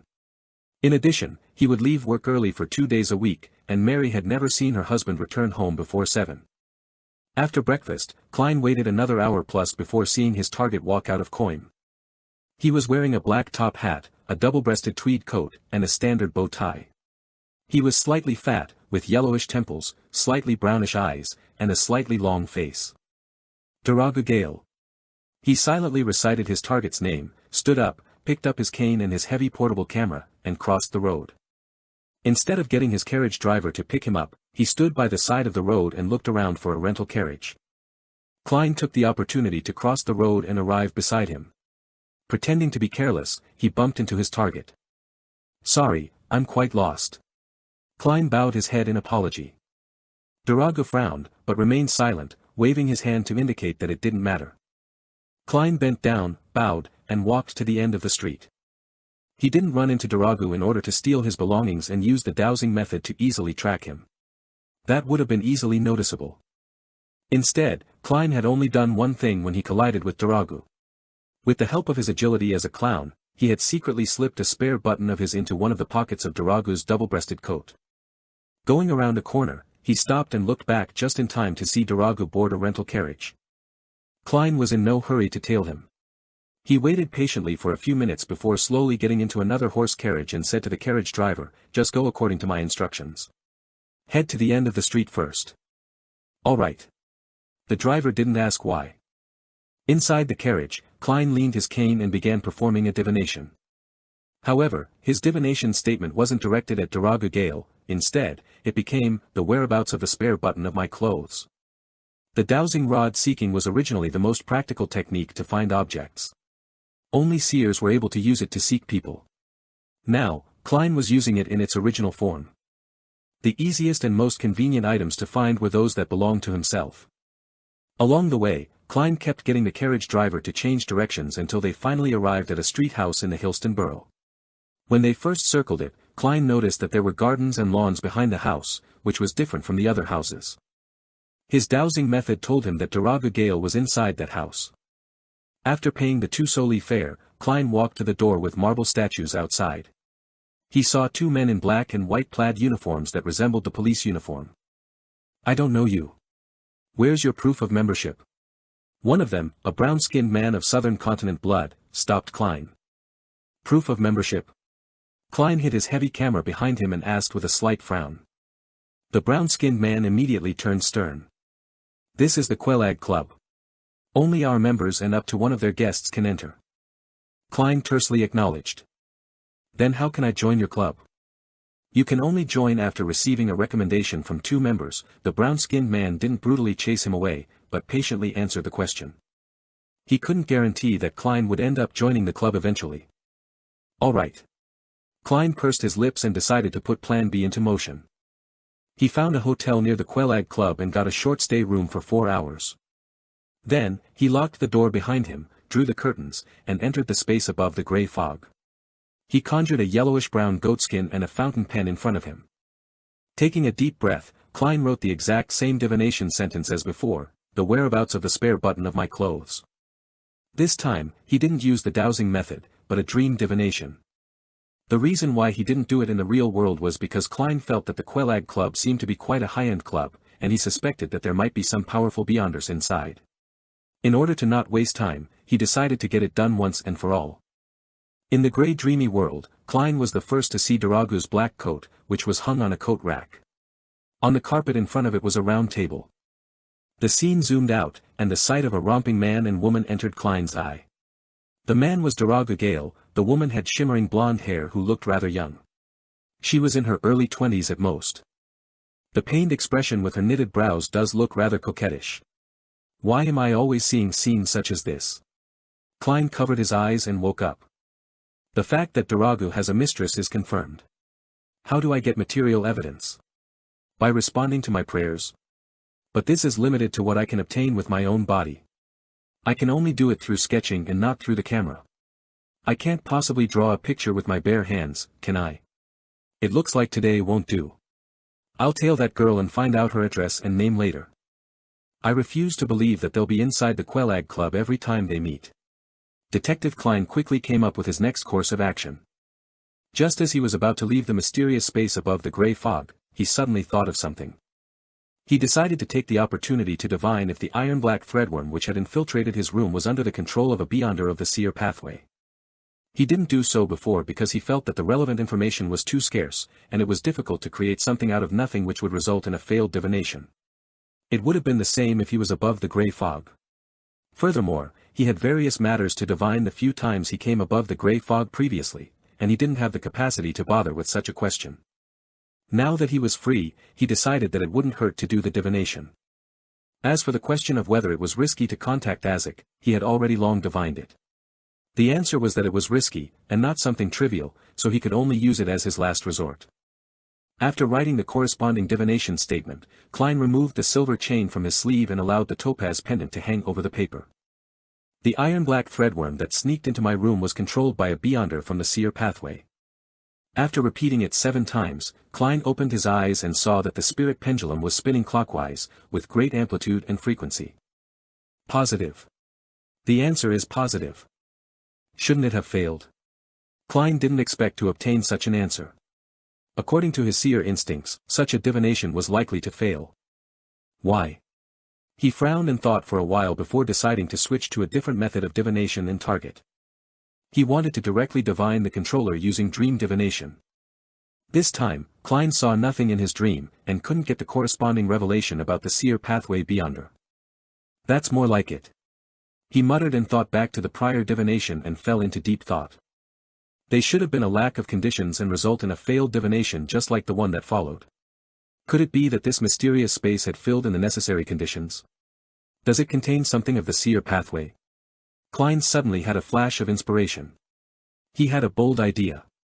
Perhaps, the mysterious space above the grey fog had something to do with the path of the seer pathway. Klein lightly rapped the edge of the ancient table. Despite thinking about it, he couldn't find any other evidence. He could only temporarily put this matter on hold and prepare for his return to the real world. Regardless, I've confirmed at least one thing. The mid-sequence beyonder beside the ambassador is from the seer pathway, and whether he's a member of the secret order doesn't matter. This might be my chance of obtaining the sequence 7 and even the sequence 6 potion formula. Klein extended his spirituality and wrapped it around him before plunging into the grey fog. Meanwhile, in Viscount Glaint's study, Audrey let the master of the study guard the door while she looked at Zio and Furs. After a few seconds of silence, she said, "I need your help with a mission." "What mission?" Zio's eyes lit up as if she could smell the ink on the bills. Audrey gave her a polite smile. "Assassinate the Intis ambassador to the Lone Kingdom, Bakerland Jean Madan. Lord of the Mysteries." Chapter 244, Appointee. What? Furs touched her earlobes, wondering if she had heard wrongly. The beautiful, naive, curious, and scatterbrained Miss Audrey actually assigned an assassination mission. Furthermore, the target is the ambassador of Intis, a powerful country in the northern continent.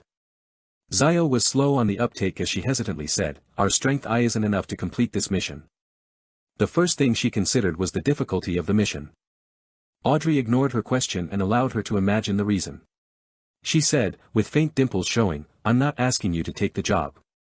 I just wish for you to find a beyonder with the strength to complete it. For example, Mr. A, I'll pay you 4,000 gold pounds for this. Of course, this is only my initial offer. The details are negotiable. If it eventually succeeds, I'll pay you 500 pounds. Even if the mission ends up failing, you will receive 200 pounds due to the risk you have taken." Her uninvested annuity and the rest of the bounty was around 13,000 pounds. However, any large utilization of it would certainly attract the attention of Earl Hall, and even the Varvat Bank would investigate. She had calculated that 5,000 pounds was the tipping point, and it was best not to exceed it. 4,000 gold pounds. Zio heard her own heavy breathing, but she quickly became depressed, knowing full well that she wouldn't be able to complete the mission herself. Just 500 pounds to seek out other beyonders in our names while maintaining it a secret. Miss Audrey is the most generous and beautiful lady I've ever seen. Zio quickly returned to reality. While feeling enticed, Furza's mind was filled with questions. Why would Miss Audrey delegate such a mission? Is there some internal strife among nobles? Is this the precursor to inciting a war? Is Earl Hall representing some important figure in a bid to make the situation turn chaotic? The duo quickly contacted Mr. A using a previously agreed-upon channel. At 3 o'clock in the afternoon, when the rare sunlight shone through the fog and lit up the whole of Backland, they arrived at the house where they had previously participated in gatherings. There, they saw Mr. A sitting with his legs up and his hood over his head, but he gave off a condescending air. "You said that you have something important to talk to me about." Mr. A's eyes moved back and forth between the two ladies. "I heard that some female beyonders would use their bodies to trade for potion ingredients with Mr. A. He's really a disgusting pervert." Furs curled her lips and said, "There's a large transaction, I wonder if you're interested in it." Mr. A scanned Zio's face and chuckled. "Tell me. Let's see what this large transaction is." Holding back the urge to draw her triangular spike, Zio answered with the tone of an arbiter, "Assassinate the Intis ambassador to the Lone Kingdom, Bakerland Jean Mudan." Mr. A fell silent, but since his expression was obscured by the shadow of his hood, Zio and Furs couldn't guess what he was thinking. After a while, he slowly leaned back and said with a deep voice, "So, what's the reward?" 4,000 pounds. In addition, we will provide the relevant information such as Ambassador Bakerland is a Sequence 6 conspirer of the Hunter pathway, or that his weakness is lust. Zio tried her best to make Mr. A believe that there was hope in completing the mission. Mr. A chuckled and said, "I can accept this mission, but the reward must be raised. The first choice, the potion formulas to Unshadowed, Cataclysmic Interrer, Prophet, or Manipulator. Of course, their price is higher than this mission. There's no need for the complete formula. A partial formula will suffice. The second choice, 10,000 gold pounds. This is the bounty of Vice Admiral Hurricane Kalangos. Bakerland's strength definitely isn't as strong as he is, but he has powerful aides. Besides, believe me, he definitely has mystical objects on him. A reasonable price, but that's also an exaggerated price." Zio and Furs looked at each other and said, "We shall return and discuss it. At this time tomorrow, we'll give you our answer." "Sure." Mr. A made a gesture of farewell. After being led out by an attendant, Furs murmured in puzzlement, "Those are high-sequence beyonder formulas. Frankly speaking, I find it strange. I thought Mr. A would only want formulas or potion ingredients. Money shouldn't be a necessity for him." Zio turned to look at her friend. "Furs, you really are a naive clinical doctor and author. You must know that Mr. A has many subordinates. They need a house to sleep in, stomachs to fill, clothes to buy, and the need to vent their desires. All of this has to be bought using money. Besides, to some nobles who have declined, what wouldn't they sell if there are gold pounds to be made? Without his men, Mr. A would be just as scary, but he will be rather lacking in intelligence. That's what all the small gangs in the East Borough know." Furs frowned and said, "Zio, you're not that stupid after all." In the evening, the two of them met the familiar large golden retriever at a predetermined location and passed Mr. A's reply to Audrey. When Audrey finished reading the note, not only did she not feel stumped, she even let out a long sigh of relief. It was simply wonderful for her that she could finish the ambassador with just 10,000 gold pounds. For the time being, I can only use £5,000.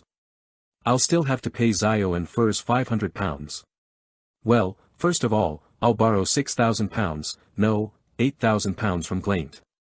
I can't expose any problems with my daily expenses. Then, I'll pay him back over 4 to 5 months, with interest of £1,000.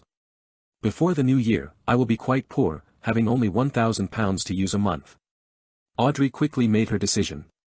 Then she burned the original slip of paper and wrote on a new piece of paper. The second option. An advance of £2,000 and the remaining £8,000 will be paid after the mission is completed. At 15, Minsk Street, Klein saw Mary Gale again at tea time. He had initiated the meeting through Mrs. Stellan Sammer.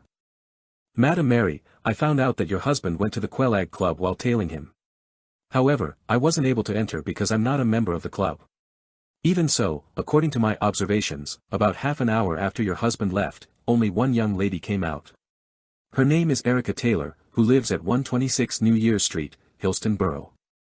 She used to work at Coim for a period of time and is currently unemployed. I took a picture of her leaving the Quelag Club. She's unemployed, yet, she can live in Hillston Borough. Stellan sneered. Mary wore a gloomy expression as she remained silent for a few seconds. You have to obtain material evidence of them being intimate. Oh. The Quelag Club, right? I'll get 2 members to nominate you as a member, but you must fill in your particulars as famous detective. I can't get people to bring you in because it might not mesh well with the schedules of others. All right. Klein hesitated, but still asked, who will pay the club fees? I will be responsible for the initial fees. This is in return for your efficiency. If you wish to remain in the club, you will have to pay the annual fee of about £15 yourself. There seemed to be a fire burning in Mary's eyes. The fee is £15 a year, and the initiation fee is at least £50. A high-end club. Madam Mary, you sure are generous. Klein immediately nodded. I will provide you with the evidence as soon as possible. After dinner, Klein went out again and continued to the Bravehearts bar in the Backlund Bridge area. There were 2 reasons for this. First, he wanted to show his helplessness in front of the military special department and the police who were observing him in secret. He wanted to appear as though he was trying every method to save himself. Second, he also wanted to deceive the mid-sequence Beyonder from the seer pathway under the ambassador's command. In matters involving the grey fog, Klein believed that the gentleman or lady would never be able to succeed in a divination, including his own resurrection and past events, as well as how he had successfully created the language of foulness charm through the help of the true creator. This is definitely a powerful item that can affect my opponent. Klein had to maintain his act of feeling unsafe and his act of madly grasping at all kinds of straw to mislead his opponent in order to increase his chances of victory. Under the dark night, Klein entered the bar. Before he could get a beer, he saw Kaspers, the old man with the brandy nose, standing in front of the rat-baiting ring with his arms crossed. Perfect timing. Marek is looking for you. Kaspers spotted Klein and limped over. Marek is looking for me? Klein asked in shock. Instinctively, he touched the Azek's copper whistle in his pocket and considered what excuse he could use to politely decline the meeting. Or could it be that wrapping the copper whistle with one's spirituality wouldn't cause any zombie-like phenomenon? It wasn't like Mr. Azek hadn't been to the cemetery before, nor had any corpses attacked him. Klein tensed up. Before he could come up with an excuse, he saw Marek, his face pale and his eyes filled with malice, walking over. He wasn't surrounded by any zombies. Where are his zombies? Klein thought with a mixture of puzzlement and relief. Marek pointed to the card room and walked over there first. Klein looked into the distance and followed him since there were no zombies. What's the matter? Klein took the initiative to ask. Marek, in a black vest and white shirt, sat on the card table and stared into Klein's eyes. Does that job of yours still stand? Huh. Klein wasn't able to react in time. I have a friend who is short on money and is willing to accept this commission. She's stronger than me and should be able to protect you. However, she can only protect you for 3 days. The price is £1,000, Marek said in a low, slurred voice. Why is a Beyonder willing to accept the commission only after I acquired the language of foulness? However, this is good as well. This will be able to confuse the ambassador's Beyonder. After he painstakingly defeats Marek's friend, my chances of success will become extremely high. The only problem is determining if Marek's friend is trustworthy. I'll go above the grey fog to divine it. Klein pondered for a moment and said, give me time to consider it and save up the necessary funds. It's not a small sum. Also, it's best if the person protecting me is hidden. It must be confidential. As for the 3 days of protection, that is up to me. It's definitely within these 2 weeks. Of course, the seer would definitely be aware of it. Klein silently added. As for money, he had already considered it from the beginning. If selling Massault's beyonder characteristic wasn't enough, he would ask Miss Justice for money. After all, he had made the preparations. Roselle's diary still had a lot of knowledge that could be sold. Of course, if the price was simply unacceptable, he could forego it. Now, although Massault's beyonder characteristic has become the language of foulness charm, I still have Miss Justice. She still owes me the money needed for Sequence 8 Light Suppliant as well as the intelligence regarding the secret order. Combining those together, £1,000 would be enough. Lord of the Mysteries. Chapter 245, Confirmation. Back home at 15, Minsk Street, Klein was in no hurry to head above the grey fog to perform a divination. Instead, he acted as though nothing had happened. In the process, he heard an illusory prayer and vaguely recognized it as a woman's voice. After experiencing the ravaging murmurs of the true Creator, my ability in this aspect has apparently improved a little. Klein turned the newspaper while engrossed in thought and settled himself on the reclining chair in a motionless half-slumped state. He waited until the clock nearly struck 10, before putting down what he was doing and went to the bathroom on the second floor to clean himself up. Entering the bedroom and pulling the curtains shut, Klein went above the grey fog. He saw that the crimson star symbolizing justice was constantly expanding and contracting, and it was also echoing with prayers. Klein spread out his spirituality and made contact. Dressed in a white silk nightgown, Miss Justice appeared in front of him. Her figure was still blurry, as if she was in bed. After reciting his honorific name, Audrey cut to the chase. Ambassador Bakerland is a Sequence 6 conspirer of the Hunter Pathway. He's suspected to have a Sequence 5 assistant. After I obtained detailed information, I got someone to inquire Mr. A. He has agreed to accept the assassination mission, but the conditions are 10,000 gold pounds or any of the potion formulas of Unshadowed, Cataclysmic Interror, Prophet, and Manipulator. They do not need to be complete. A portion of the formula would suffice.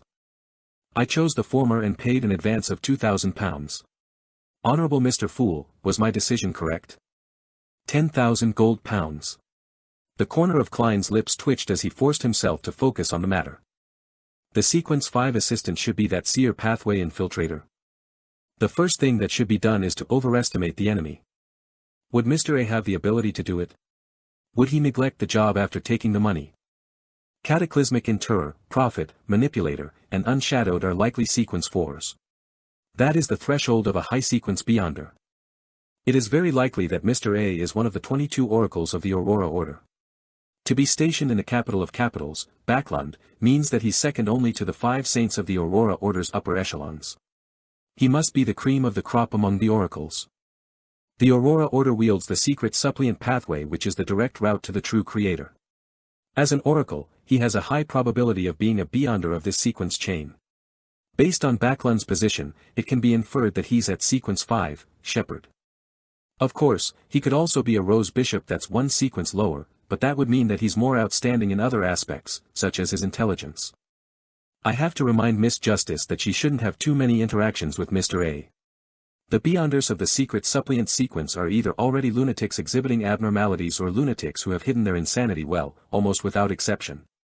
Sequence 8 listeners in this sequence pathway often hear the voice of the true Creator.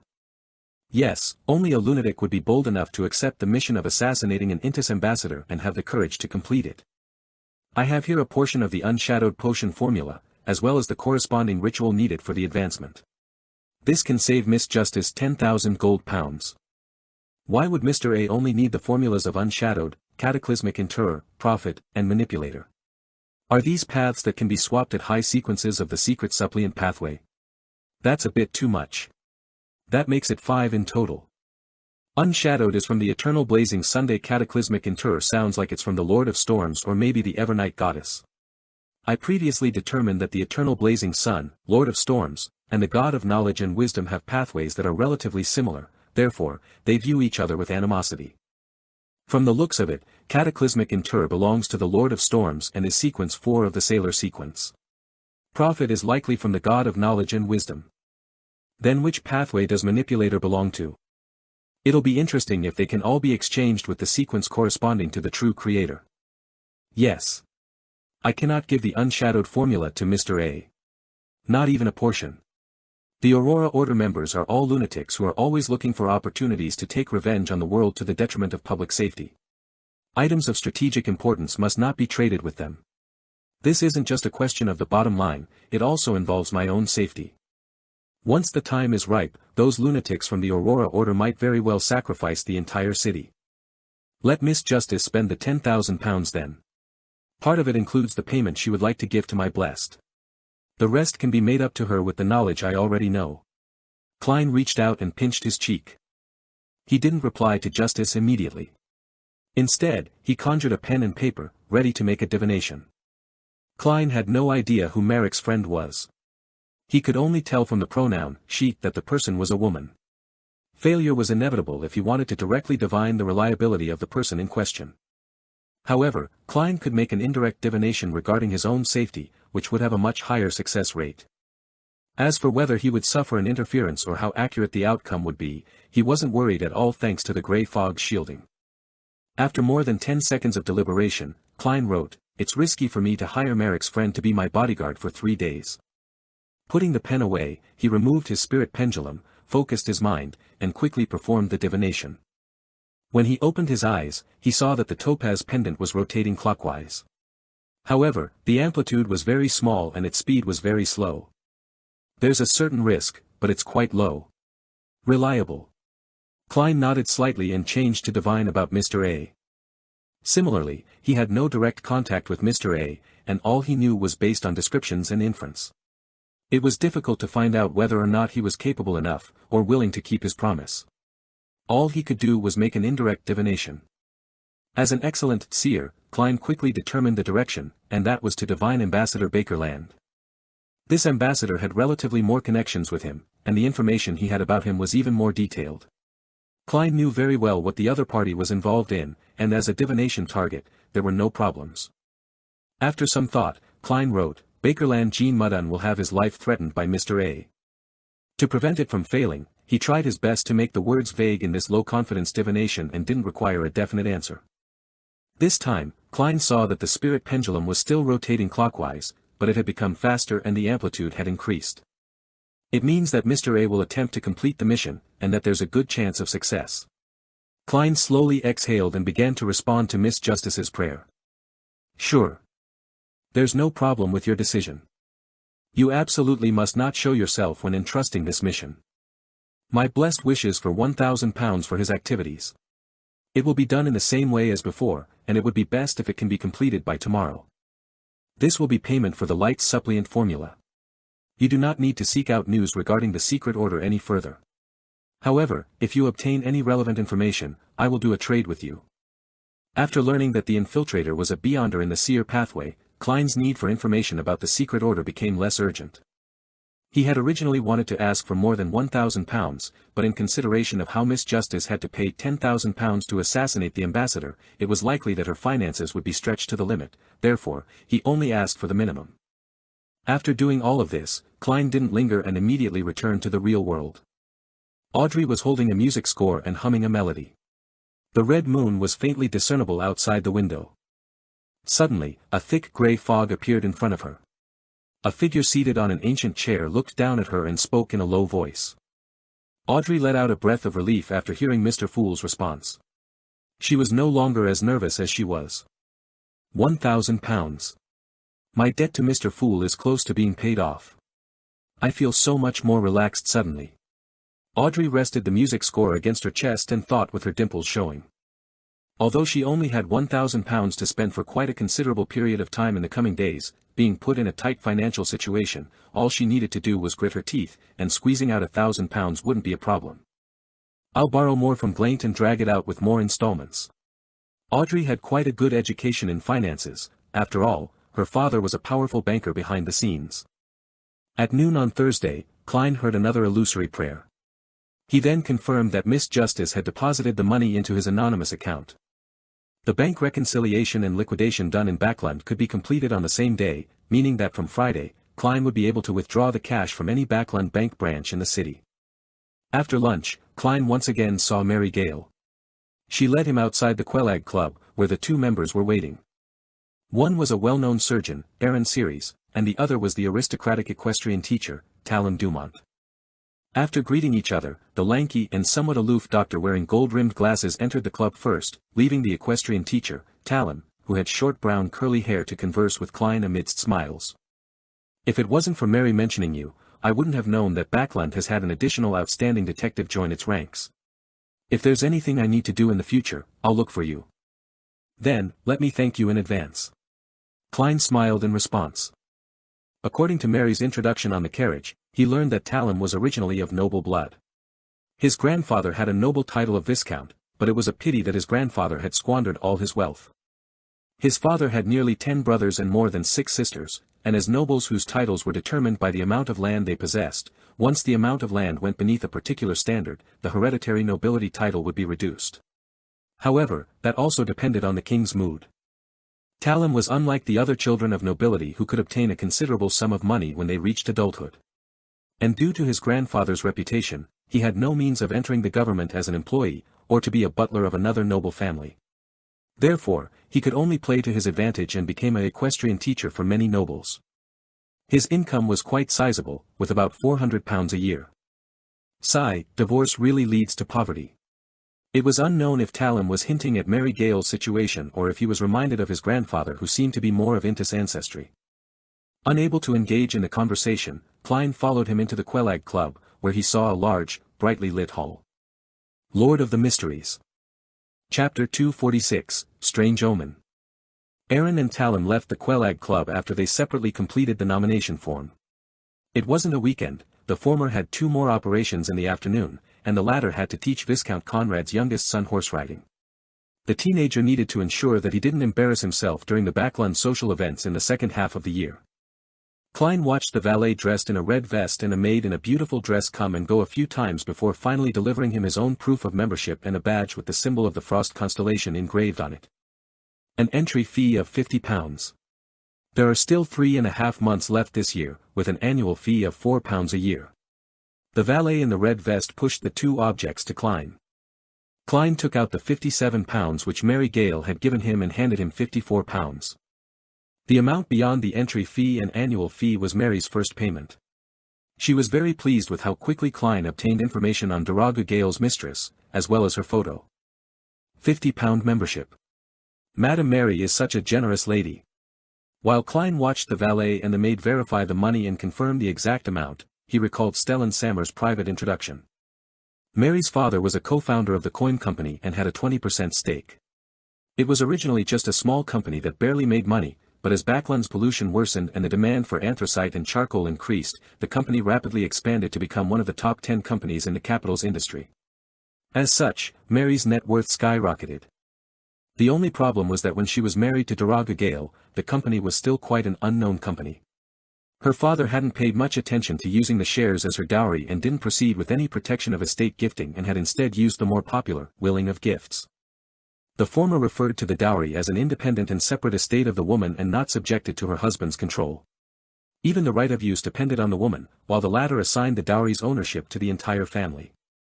However, the husband had to immediately make a valid will to promise that if he passed away before his partner, the split of the estate would be 2 to 4 times the rights and interests of the dowry received.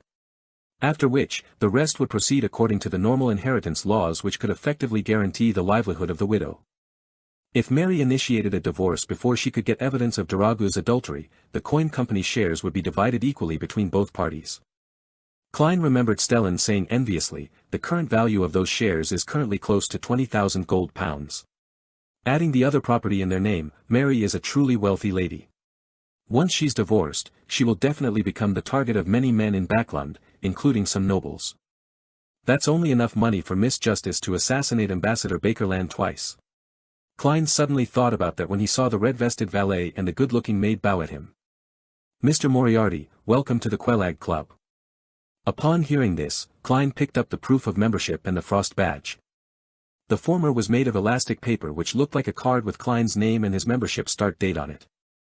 After applying an imprint of his index finger, the proof of membership was officially ready for use. The latter was the Quelag Club's distinctive badge, named for its founding in early November, which corresponded to the month of the Frost constellation. The symbol and the number 192 were printed on the front, followed by Sherlock Moriarty imprinted on the back. The club now has 192 members. Klein asked casually. Yes, our club doesn't accept people without a recommendation. The red-vested valet beamed and introduced, on the first floor, there's a buffet cafeteria, bar, library, squash room, conference room, and card room. You can use them all for free. The food and wine are free for your sampling as well. There are 16 lounge rooms and 2 small conference rooms on the second floor. They are also free, and can be used as long as they aren't occupied. The good-looking maid pointed to the rear and said, there are 2 tennis courts on the lawn, totally free of charge. There are 2 shooting ranges underground, and you only need to pay the corresponding rental fee of the equipment. If you aren't satisfied with the simple buffet, you can order à la carte. We have an exclusive chef, and you just need to pay for the ingredients. Board, lodging, and entertainment are all provided for. As expected of a high-end club. Klein sincerely thanked Mrs. Mary. He smiled warmly and said, send someone to show me around so that I can familiarize myself with the environment. Afterward, give me a lounge to take an afternoon nap. All right. The red-vested valet made an inviting gesture. After familiarizing himself with the Quelag Club's environment, Klein entered a lounge and carefully studied the layout of the place.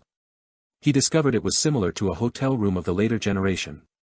It was said to be decorated in the Inta style. I have to consider how to obtain evidence of Daragu's affair tomorrow. It's simply impossible to hide the flash of the camera. In other words, I only have one shot at taking a picture. And if I do that, I'll definitely be kicked out of the club. I have to think of a safe way. I'll read through the papers later and try to determine the progress regarding Ian's case through the news. From there, I can determine which 3 days I should be guarded. Klein paced back and forth, lost in thought. At that moment, his heart suddenly palpitated as he tensed up. Is this the premonition of a clown? However, there are no scenes in my mind. Klein felt the air around him turn still like it was the calm before the storm. Soon, this feeling disappeared, as if nothing had happened. Could it be that danger is approaching? But nothing like this happened when I was attacked by Massault. Puzzled, Klein pulled out a coin and divined if he would be attacked in the next few days.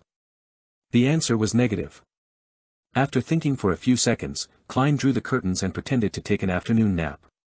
He took 4 steps counterclockwise and went above the grey fog. He sat down and pondered for a long time before muttering to himself, I will be in grave danger in the next few days. After repeating the statement, he flicked the coin again and saw the copper-colored object tumble down and land in his open palm. This time, the portrait of the king was facing up. It meant a positive result. My reaction just now really was an omen that danger is coming. Klein narrowed his eyes and leaned back in his chair. He was rather puzzled by this matter. Whether it was as a seer or clown, they had never displayed such abilities before. Even if they could predict danger, it was because the target was right in front of him or beside him. There was nobody around me. From the fact that my divination was misled, it must have involved a beyonder of a relatively higher sequence, most likely Bakerland's assistant. In the end, it actually gave me a premonition. This isn't scientific, this doesn't make mystical sense. There must be something else behind it, but I can't be certain why yet. Klein looked around and saw the boundless fog, crimson and still, the palace standing as it had always stood. He reined in his doubts and temporarily stopped thinking about the reason. Instead, he focused his attention on the attack that was about to occur. After several more divinations, Klein found that he could only confirm that there would be great danger in the next few days. It couldn't be shortened to 3 days, 2 days, or even 5 hours. In other words, he could only obtain a somewhat vague revelation. And in a dream divination, he saw Ian dressed in his old coat, standing in the street with the elegant gas lamps and the blurry crimson moon behind him. Other than this image, there was nothing else. How should I interpret this? Klein thought for a moment. He could only assume that this was the prelude to danger. Without further delay, he returned to the real world, left the Quelag Club, and went to the nearby Hillston branch of the Backland Bank to withdraw the remaining £100 from his account. The sum of £1,000 from Justice hasn't been cleared yet and reconciled. Without the corresponding information sent to the branches, the account wasn't synchronized, and, theoretically speaking, there was a loophole. Klein could withdraw £100 from another branch and seize the opportunity when all the accounts were out of sync. However, this was only in theory. In order to avoid similar acts, the banks had many rules on anonymous accounts. First, it was to enhance the transmission of similar information in the same city. Second, it was to limit a single withdrawal to no more than £500, and third, if the last withdrawal wasn't done locally, a telegram was needed to inquire about it, and today, Klein encountered the third situation. Putting away the money, he took a horse carriage to the Backlund Bridge area and entered the Bravehearts bar. Under Kaspers's guidance, he saw Merrick sitting in the card room. He wasn't surrounded by zombies. Klein discarded the idea of using his spirituality to wrap Isaac's copper whistle, slapped a £100 on the table, and said to the pale Merrick, "I agree to the deal. I'll pay an advance of £100. I'll pay another £300 every additional day I'm protected. The protection begins now." Merrick's gaze fell past him and landed somewhere behind him. He nodded and said, "All right, she has agreed." Ah. Klein turned back in surprise only to see the wall and nothing but air. He secretly activated his spirit vision, but failed to discover anything. Merrick stuffed the £100 into his pocket and said indifferently, "You can return now. She has begun protecting you, in a hidden way. If I hadn't divined this beforehand, I would definitely think of all of you as cheats." Klein surveyed his surroundings and deliberately acted as though he left with clenched teeth. Along the way, he would occasionally activate and deactivate his spirit vision, constantly observing the outside through the carriage windows, but he didn't find his so-called bodyguard. Back at 15, Minsk Street, Klein closed the door, went into the bathroom, turned on the tap, and washed his hands. The sound of water splashing disappeared as he shook off the water droplets and wiped his palms with a towel. Then, he raised his head to look at himself in the mirror to inspect his appearance. At this moment, he saw himself phasing away in the mirror before transforming into a woman wearing a black regal dress. The woman had light golden hair and blue eyes. She looked very delicate, but her face was abnormally pale. She wore a small black bonnet, lifted her skirt, and bowed at Klein. "What?"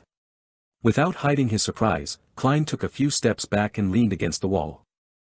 Only then did he realize that this might be the bodyguard he had hired for £1,000. The image in the mirror quickly dimmed and Klein saw himself again. Everything had been restored back to normal. Lord of the Mysteries. Chapter 247, The Whole Story. The figure in the mirror was clear, but it was as though the woman in the black regal dress had never appeared. Klein secretly activated his spirit vision, but didn't find anything. Did I just hire a female ghost as my bodyguard? She's even stranger than a female ghost. At the very least, one can see ghosts with spirit vision. Klein thoughtfully touched Isaac's copper whistle in his pocket, feeling nothing but its cold chill. Like before, it didn't have any additional changes. She's unaffected by the copper whistle. Seems like she isn't an undead creature. However, I can't be sure. Back then, the copper whistle was buried with me, but the corpses surrounding me didn't act abnormally. Was it because those buried in the cemetery have experienced a send-off by the priests and bishops? When does it work and when doesn't it? When this business with the ambassador is over, and if I'm still alive, I'll go to the cemetery and try to figure out the scope of its effect and its limits. I can't always carry a time bomb like this. Klein washed his face and walked out of the bathroom. Just as he picked up the newspaper in the living room and was going to read it in the living room or bedroom, he heard the doorbell ring. Klein's mind tensed up when he heard the tinkling sounds. He put on his coat, with all kinds of materials in it, and walked towards the door gingerly. He clearly knew that danger was approaching in the next few days. After standing behind the door and waiting for a moment, the scene outside naturally surfaced in Klein's mind. The crimson moon was faintly discernible in the sky. The elegant gas lamps on both sides of the street lit up the wet road. A boy wearing an old coat stood there. His bright red eyes were deep and adrift. Ian Wright? Why did he appear? Isn't this what I saw in my dream divination? Is this the prelude to danger? Klein opened the door and took 2 cautious steps back. Detective Moriarty. Ian took off his brown top hat, bowed, and said in a low voice, "I came to apologize. I'm sorry to have involved you in such a dangerous matter." Klein creased his eyebrows and probed, "What you should have done is head to the police station." Ian looked around and bowed his head. "I just came out from MI9.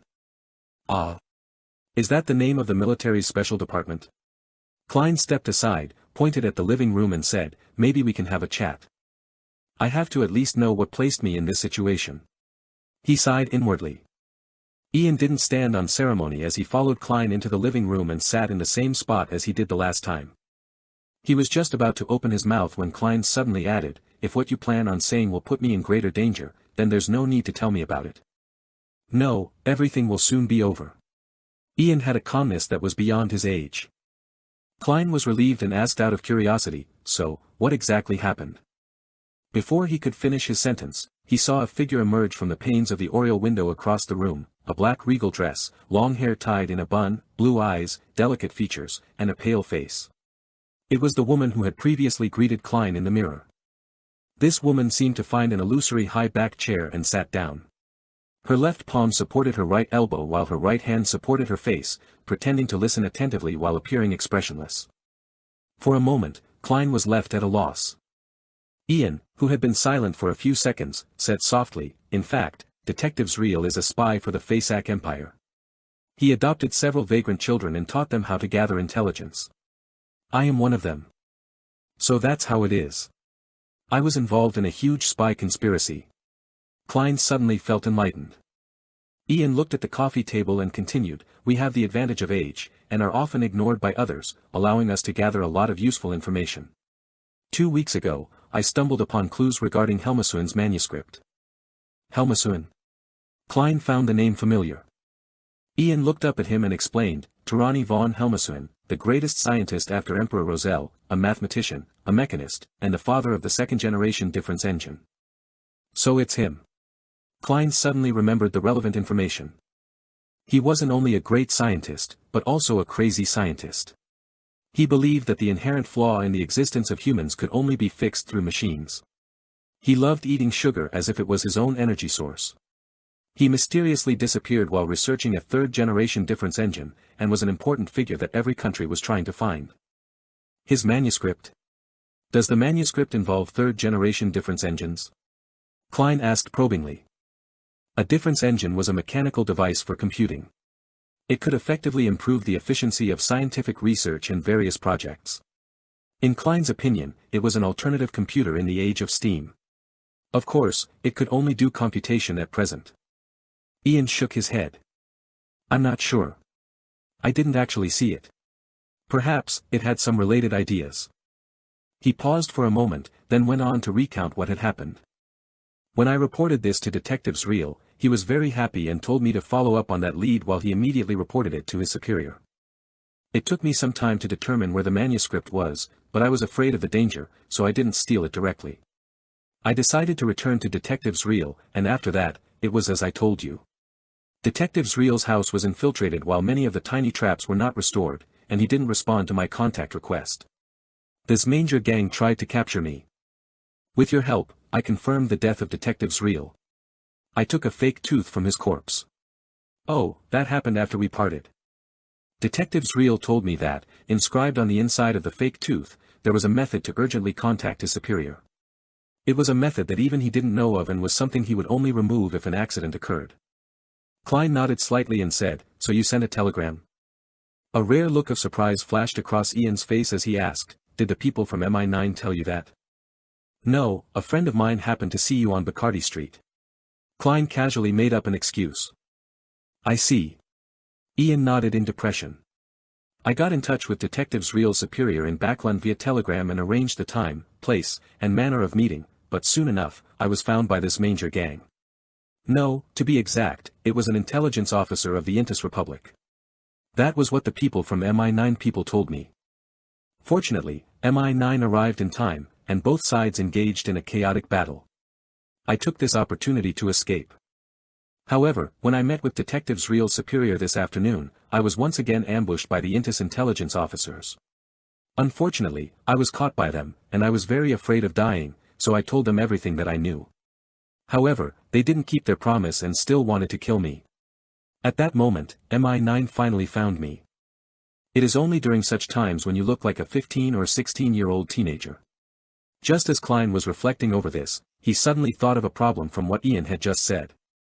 Back when he discovered that something important was left behind on Zreel's corpse and that Ian had successfully taken it away, he had written the matter off, thinking that the Beyonder was lacking in skill, and that the Beyonder had missed out on something because the mediumship provided little useful information. However, after confirming that the ambassador had a mid-sequence Beyonder of the seer pathway, the situation became extremely peculiar. With powerful mediumship, it was impossible for the fake tooth to not be discovered. Leaving the body in such a remote and hard-to-find place didn't seem like a trap. Combined with Ian's description, the answer was obvious.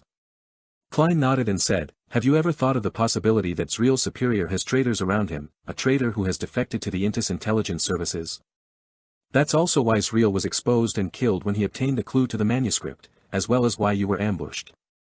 It was because the Intis ambassador had information about Zreel's superior, which was why he didn't pay much attention to the urgent communication method inscribed on the inside of the tooth. Zreel's report to his superior directly led to his demise." Ian fell into a daze when he heard that. It took him quite a while before he clenched his fists in anger, trying hard to compose himself as he said, "I didn't think of that. You really are an excellent detective." He quietly let out a breath of air and changed the topic. "I have divulged the whereabouts of the manuscript to MI9 and everything else. They also mentioned your predicament in passing. They didn't suspect me of lying, nor did they send anyone to watch me. All of them went to vie for the manuscript. However, with that kind of pressure, no one can lie." Having said that, Ian stood up and gave a deep bow. "Please allow me to apologize again. Sorry to have involved you in this. Actually, you don't need to hide anything from me." Having understood the entire situation, Klein smiled and said, "No, the main problem in this matter was because I made a mistake that made me end up in my current situation." As he was listening, he used Ian's description of the entire situation and his reflections of the past few days and confirmed that he had made 2 mistakes. "When I discovered that Ian's matter ran deeper than it appeared, I still accepted the request. That wasn't a problem since I only felt that it involved gangs, and there would be, at most, 1 or 2 Beyonders who wouldn't dare expose themselves. But the divination lacked enough information and ended with a failure. This was within the limits of what I could have resolved by myself, and typically speaking, there wouldn't have been any trouble.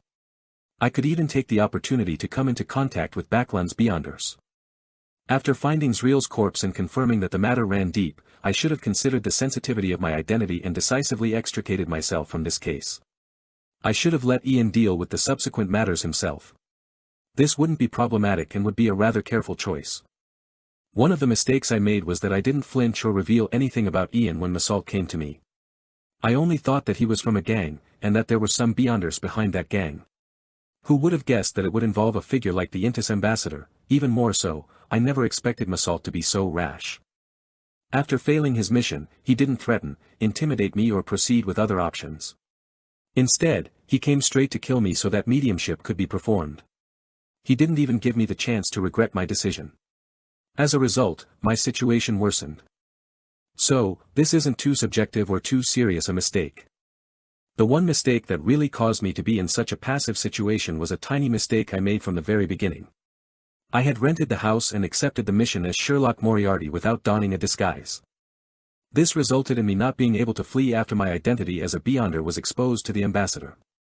Even as I acted horrified and frantic, making MI9 and the police department believe that my taking flight would only be normal, I didn't dare flee.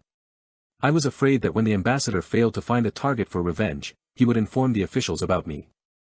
And according to my experience as a Nighthawk, most official enforcers like the Nighthawks, machinery hive mind, and mandated punishers harbor animosity towards uncontrolled Beyonders. They definitely wouldn't ignore me just because I'm a low-sequence Beyonder and would begin an investigation. In time, my looks will be clear evidence. I will then be pursued by high-sequence Beyonders from the Church of the Goddess because I resurrected despite having been involved with a Grade 0 sealed artifact. There's no chance for such matters to be suddenly forgotten or thought of as nothing by others. I had to plan for the worst-case scenario in advance, and if I only reacted when the ambassador took action, it would definitely be too late. Whether it's an assassination, finding a bodyguard, or buying items, all of them will require time. Only if the ambassador and his assistant dies or attention is diverted to the investigation of his death will I be able to resolve this latent danger. His assistant doesn't have an official status, so he can't interact with the officials. For a mere Sequence 9 or Sequence 8 at best, someone whose whereabouts are unknown, there's no reason to go through the effort to report me. Of course, his death is the best outcome, then there won't be any latent danger. Compared to finding Mr. Azek for help or having attention placed on me because of 0-08 again, as well as being pursued by high-sequence beyonders, assassinating the ambassador is the relatively simpler choice. Even if it fails, I can only bear one of the two outcomes. Sigh, everything originated from a small oversight at the beginning. I just imagined that in a metropolis with over 5 million people and few people knowing me while I deliberately avoided the Nighthawks, there was no need for me to don a disguise every day, since it would be easier for others to notice something amiss. Yet, for such a small mistake, I would have to pay over 10,000 gold pounds as the price without having any guarantee of resolving it. I'm really like a clown, with one mistake triggering a chain reaction, only to result in a desperate attempt to balance myself so as to please the audience. This is all because of my lack of experience. This is the first time in my 2 lifetimes combined that I've ever been a fugitive. Once this matter is completely resolved, exposing my identity as a beyonder would no longer be that dangerous. They would only think that I obtained a potion while finding a bodyguard and not doubt my origins. Of course, I'll have to get used to wearing glasses and a mustache in the future so that the people around me will gradually get used to my new image. In the future when they ask me about me, they will only think of this new image. Having thought through the entire matter, Klein's laugh became more pronounced, making Ian feel strange. It's time for me to leave.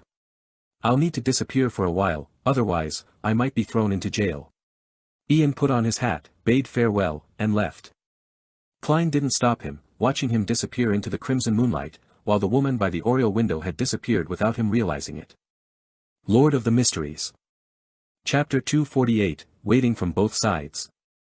With both sides being aware of the whereabouts of Helmasun's manuscript, this matter would come to an end tonight. Therefore, the ambassador would have the freedom to take revenge. Is this the reason for the impending danger? Klein gained a rough understanding of the divination results and the inexplicable omen. If he didn't have the language of foulness charm or the powerful bodyguard that cost him 1,000 pounds for 3 days, he would have shamelessly gone to the police station or the Church of the God of Steam and Machinery's headquarters in Backlund, St. Hireland Cathedral for a temporary stay. He could avoid any possible attacks and await the assassination of the ambassador. As for how successful the assassination would be, Klein wasn't confident either. He had already considered the worst outcome and had a plan for it. But now, with double the preparations, he no longer wanted to avoid it. He would stay at home and pretend that he knew nothing. Deep down, he was even looking forward to having his attackers come knocking at his door. Sequence 9 Hunter Massault was killed by me. If they send someone else again, they would at least be a Sequence 7, or even a Sequence 6 or 5. They might even come in numbers, but regardless, as long as I finish them, I'll obtain formulas and beyonder characteristics. I can then make up for some of my losses. Yes, I'll tell Miss Bodyguard that I had good luck and managed to benefit from the black year that I bought and became a beyonder. After all, when the battle becomes intense, there's no way to hide it at that point. Besides, what I'm saying is nearly the truth.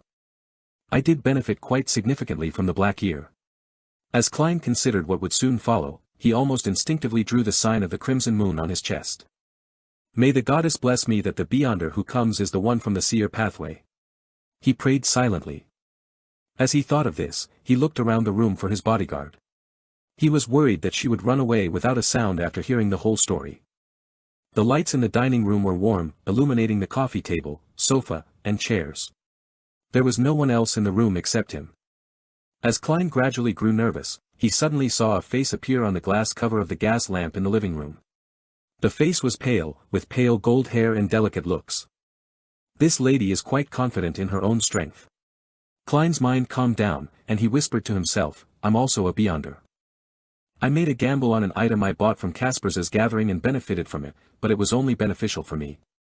What he said was true. No matter what method he had to face, these sentences would endure a truth test. But when these two sentences were put together, one would think that the benefits made him a beyonder. The face on the glass cover nodded slightly and quickly disappeared without any other reaction. Klein's expression didn't seem to change, but he secretly exhaled in his heart. Without taking off his coat, he went back to the sofa and picked up a newspaper and started reading. After a while, the tinkling sound echoed again. Someone had rung his doorbell again. Who is it? Klein immediately tensed up. He stuffed his hands into his pockets, touching his tarot cards and language of foulness charm. He slowly walked towards the door, and with the help of his abilities as a clown, he predicted what he would see after opening the door. The crimson moon was still faintly visible, the elegant gas lamps were unchanged, and a sergeant in a black and white checkered uniform with 3 chevrons on his epaulets was impatiently waiting by the door. He had a short, brown beard and he was none other than the sergeant who had dealt with Sherlock Moriarty's case of self-defense. I think Jurgen mentioned his name. Sergeant Faxine. Well, I can receive the £10 bail tomorrow or the next day. What is he doing here? Did MI9 send him to find Ian Wright? Or to inform me that I should temporarily hide away from danger? Confused, Klein grabbed the handle. Inside the Intis embassy of Backlund's West Borough, the lights were on. The scent of various perfumes and alcohol, accompanied by melodious melodies, stretched out to every corner. A ball was being held. During his years as an ambassador, Bakerland had often held balls at the embassy, inviting the kingdom's bankers, big factory owners, philanthropists, and other well-known, rich and powerful people, as well as lawyers. Random opportunities were also given to some of the lower-ranked merchants. In this atmosphere, he would tell the guests about the prosperity and openness of Trier, and how the Intis Republic was no longer dominated by the likes of the nobles, bankers, factory owners, and lawyers.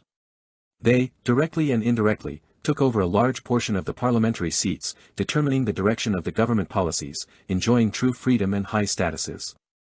Today, Bakerland was doing the same thing. With a wine glass in hand, he flitted around the guests, as if to prove that he was present at the ball without leaving. They should have gotten the manuscript by now. After learning that Ian Wright appeared at the telegraph office from that trembling detective, I've been putting plans into action. Now is the time to reap the rewards. Bakerland, with his thin but classy face, took a sip of the blood-like Ormer wine and headed for the balcony, intending to take a breath of the cool night air. After learning that Ian had sent the telegram, as a veteran conspiracist and professional intelligence officer, Bakerland was acutely aware that Ian was contacting his superior's superior. Therefore, he quickly made the double spy, that had infiltrated the Fasak Empire's Backlund intelligence team, investigate and obtain the meeting time, location, and manner agreed upon by Ian and the team leader. After that, he pretended that nothing had happened and continued to send people to look for Ian near Bacardi Street. He successfully found Ian and also attracted the attention of MI9. According to his plan, his intelligence officer had deliberately let Ian go, so that MI9 would think that they were on the same starting line. After paralyzing his main opponent, he called in other unexposed intelligence agents to ambush Ian and the Fasak Empire's team leader. He wanted to find the manuscript and smuggle it out of the Lone Kingdom without being detected by the MI9. The situation had progressed as smoothly as he had expected, but the news that came back in the evening left his heart heavy. People from MI9 had actually appeared. They had appeared despite being supposedly fooled. With Rossigo around, it's definitely not because of divination. Besides, MI9 isn't good at divination at all. That means we have a spy among our ranks. Let's hope that Rossigo can be one step ahead of them and grab the manuscript to hand over to Shadow for extraction. Bakerland had deliberately organized the ball in order to avoid suspicion, but as such, he was unable to involve himself with the developments. All he could do was pray that his subordinates would amount to something. According to his plans, once Rossigo succeeded, he would immediately transfer the items to another intelligence officer, one that had never been activated before. Then Rossigo would lure MI9 away and, by creating some trouble, keep them out of sight and distract them from his partner. During this process, Bakerland requested Rossigo to kill the detective while he was at it. If it wasn't for him, no one from MI9 would have known about it. Everything would have gone smoothly. My involvement with this Manger gang wouldn't have been revealed, and I wouldn't be transferred back to the country. He actually didn't run away, thinking that MI9 would keep protecting him, and that staying at home is safer than running away. Bakerland rubbed his face. He had already received orders that after the operation regarding the manuscript had been completed, and he would hand all intelligence matters to the highest-ranking military officer at the embassy and await the arrival of the new ambassador. Bakerland was rather reluctant to part with Backlund. Despite the bad weather and heavy pollution, Backlund was one of the most prosperous cities in the world. Besides, the ladies here are more conservative, unlike those sluts back home. Slowly seducing them into bed and removing their restraint, bit by bit, is a very satisfying and fascinating achievement. Unfortunately, I have to bid farewell to these beautiful ladies. Bakerland thought gloomily, and he felt more and more resentful of the detective who dared to put up resistance. As for Rossigo's own safety, Bakerland wasn't worried at all. He believed that as long as Rossigo wanted to, as long as he wasn't targeted by a high-sequence beyonder, he would be able to escape immediately. This was because Rosago had special Beyonder powers. As he lost himself in thought, Bakerland's eyes suddenly lit up. He saw a young lady in a crimson dress standing at the edge of the balcony with a glass of wine in her hand. She had a pretty face and a gentle temperament. Her hair was ink black and luxuriant, and her light brown eyes seemed to speak volumes. Bakerland went over at once and began to chat with her.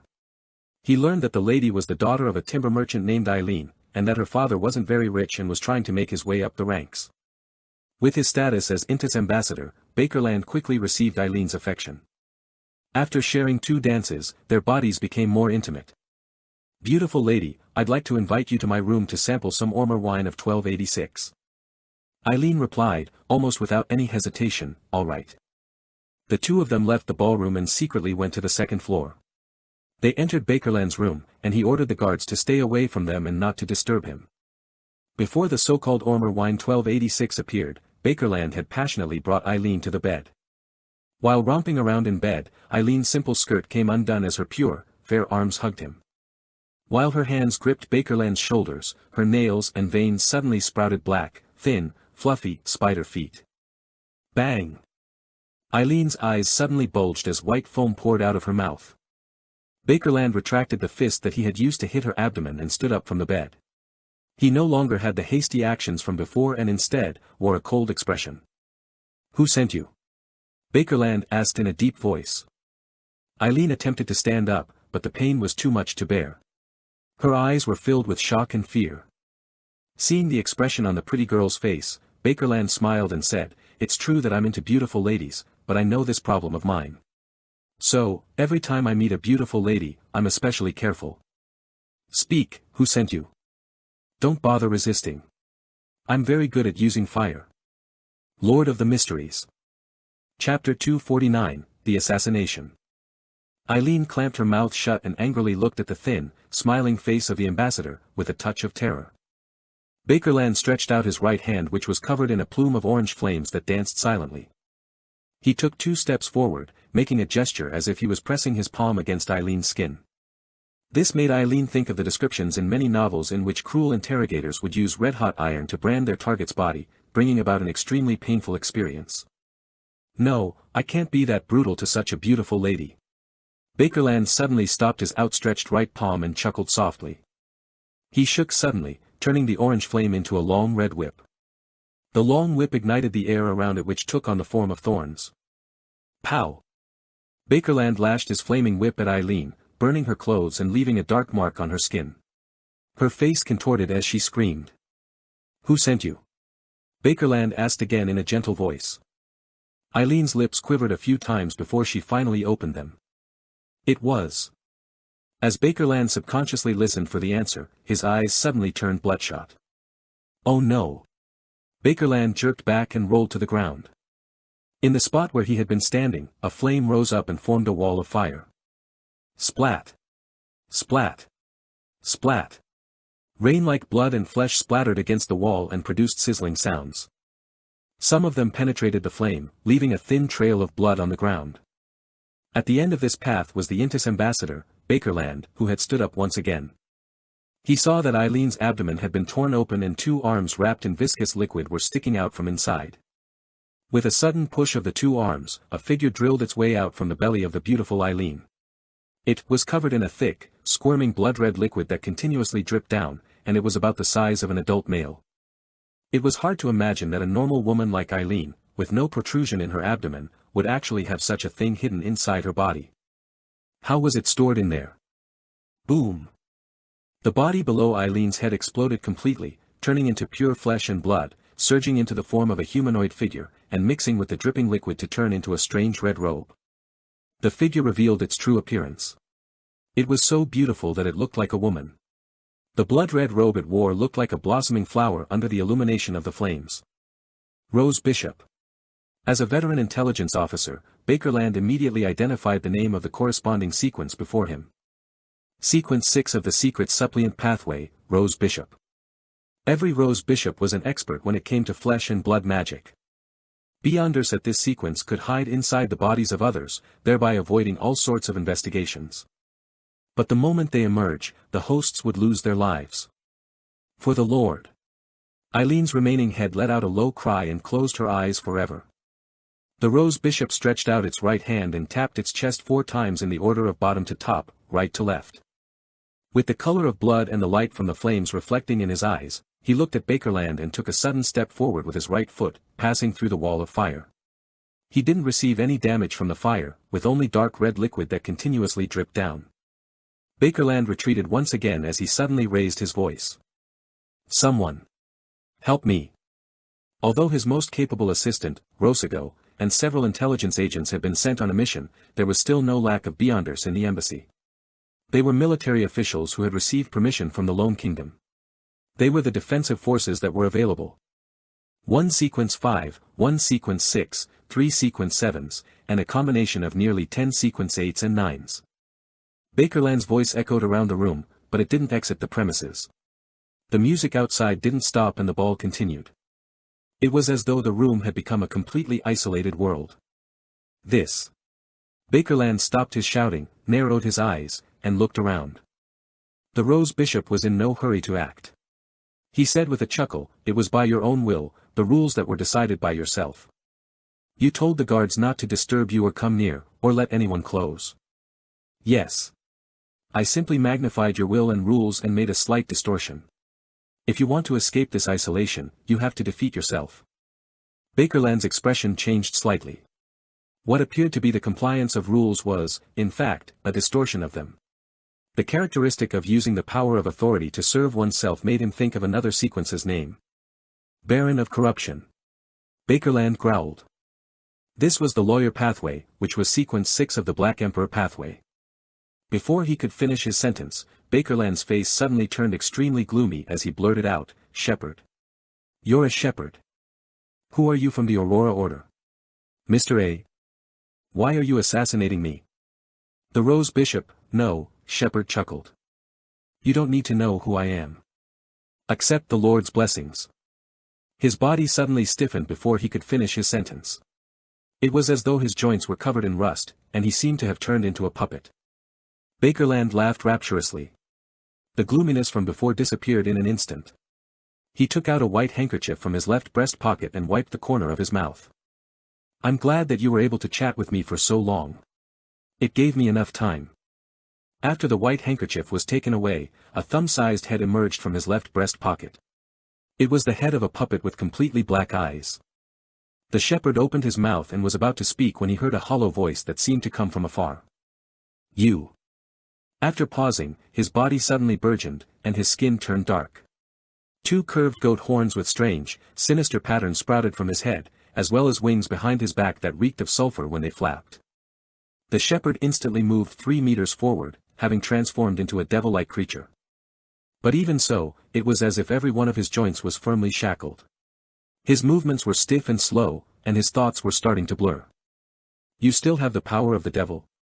As expected of a shepherd, let me send you to your lord."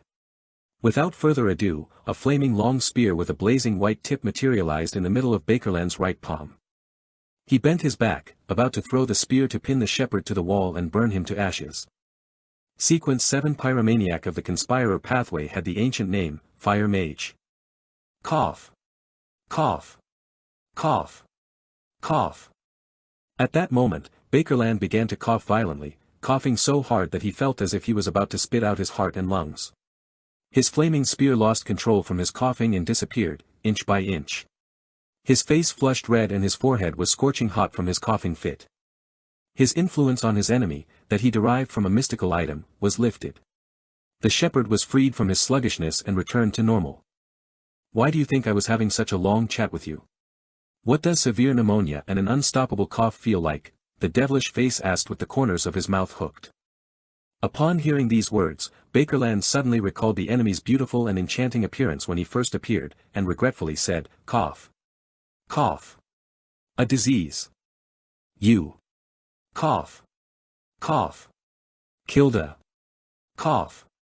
Cough. Cough. A demoness of affliction." The shepherd dispelled his devil-like form as his figure turned into a series of stacked afterimages. He chuckled and said, "No, I only received a gift from Saint Tenebris. I know conspirers have all sorts of means available to them, so, I'll be using my strongest ability now, so that you won't have any unnecessary hope. A book appeared before him, a translucent and blurry book. The ancient book flipped rapidly and with a soft chant, I came, I saw, I recorded. As long as I have recorded it, I'll be able to use it once. This is an ability that Saint Tenebris had deliberately demonstrated to me. Although I only have half of its original effect, it's still enough. The shepherd's voice turned hollow, and his body was enveloped by the darkness that spewed out from the book. He quickly turned into a small giant, about 2.3 to 2.4 meters tall. His entire body was covered in cold, black armor. In the space where his eyes should be, there were two glowing crimson-red blobs. The Dark Knight raised a broadsword in his hands, took a step forward, and delivered an unrelenting chop. No. Why? As Bakerland tragically screamed, the layers of flames that gushed out of his body were split apart. All sorts of lights exploded and were split open, and his body was split into two halves. Thud. Bakerland fell to the ground. No blood came out of his massive wound. Even his soul seemed to be corroded and destroyed by the black sword that didn't seem to exist. Boom. Boom. Boom. The plumes of fire that spewed out of Bakerland's body lost control, causing the blast that shook the room and sent the glass rattling. And at that moment, the isolation that had been created by his own will vanished with his death. The shepherd didn't stop, nor did he wait for the Beyonder characteristic to appear. He restored his inconspicuous appearance and seized the opportunity before the military officials of the embassy arrived, sprinting through the layers of walls and into the darkness outside. At 15, Minsk Street, Klein paused with his right hand on the handle. He decided to throw a coin before he opened the door. Since Ian had already come, the revelation that he had seen in the dream had already happened. That meant that danger could come at any moment. While muttering the words, "The visitor outside will bring danger," Klein flicked up a quarter pence and watched it fall to his palm, its number side facing up. Negative. Klein muttered to himself as he reached for the handle. However, he didn't let his guard down. He knew that there was a mid-sequence Beyonder of the same pathway as him on the ambassador's side who could interfere with his divination. If it was that person, it would be normal for him to get the wrong result. It's a pity that I don't have the time or an opportunity to investigate it above the gray fog. Klein looked through the door for a moment with his spirit vision. Realizing that nothing was amiss, he opened the door and took 2 steps back.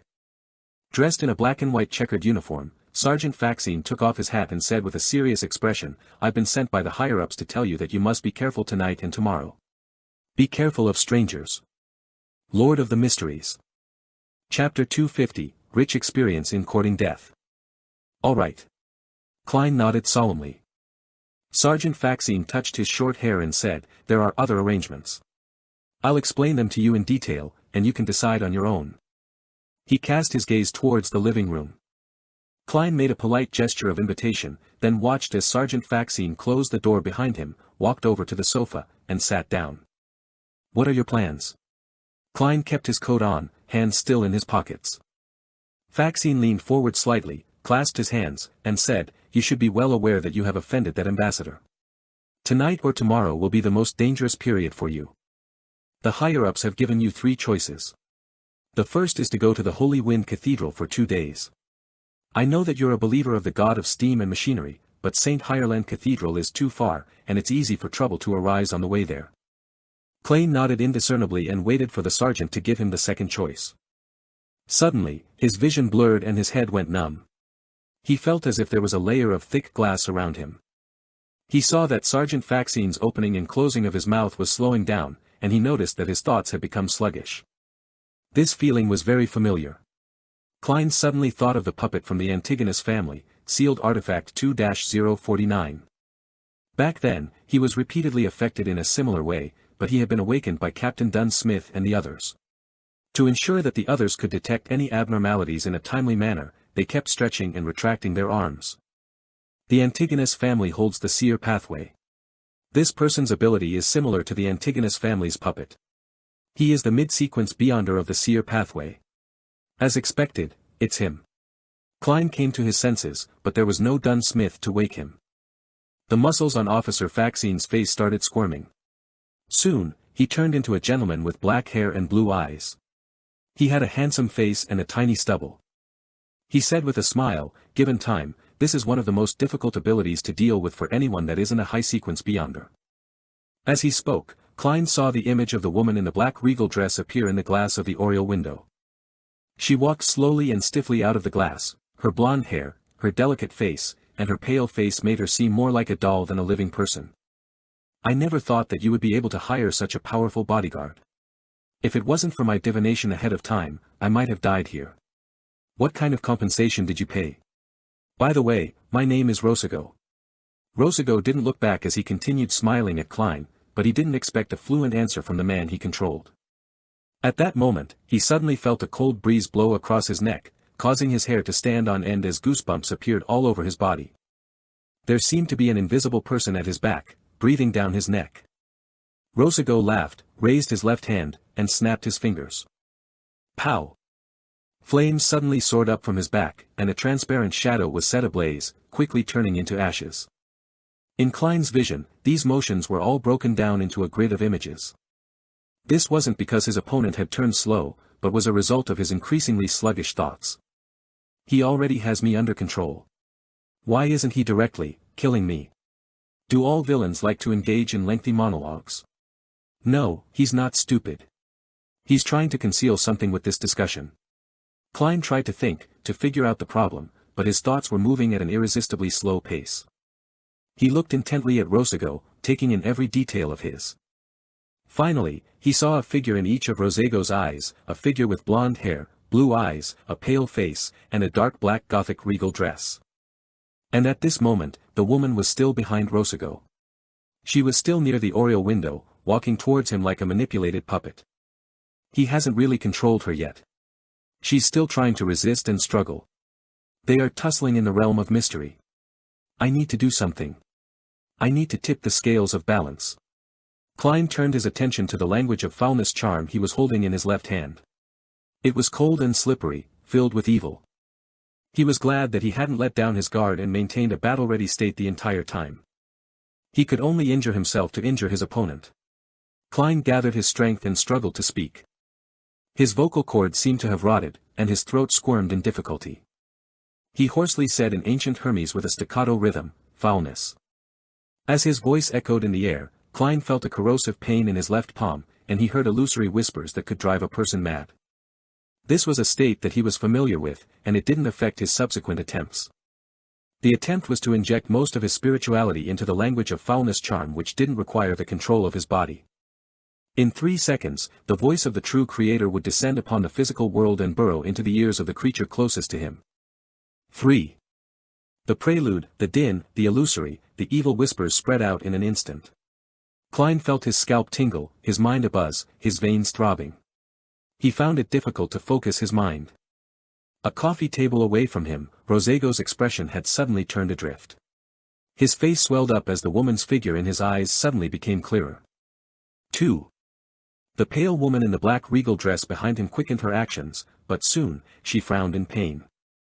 At this moment, Klein felt the weakening of the influence as he wished, regaining his smooth thought processes, and felt as though his joints were once again filled with lubricant. Having experienced ravings all this time, he endured the madness and pain, quickly pulling out and throwing the language of foulness charm from his left palm at Rosago. 1. The iron-black charm, with its many symbols and sinister-looking patterns, melted. Rosago had just regained some of his composure and was trying to leap to the side when he saw a rich darkness and heard a murmur that contained immense knowledge and extreme madness. No human being was able to describe such a sound. All the veins in Rosago's head protruded as if they were about to explode. He tumbled to the ground, writhing and struggling as his skin ruptured, inch by inch, revealing the flesh underneath. At the same time, Klein and the blonde woman with blue eyes also failed to resist the pain as they fell to the ground. Each of them let out tragic screams. The excruciating pain felt like someone had stabbed their temples with a drill rod. Their eyes turned bloodshot as red liquid ran down their noses. They could neither see nor feel the outside world. The experienced Klein was the first to recover. He staggered to his feet and saw that Rosago had torn off his clothes and stripped off his skin, exposing his flesh and veins. He was like a legendary red monster that had been skinned. He constantly tumbled around the ground while groaning in pain, as if he was about to lose control.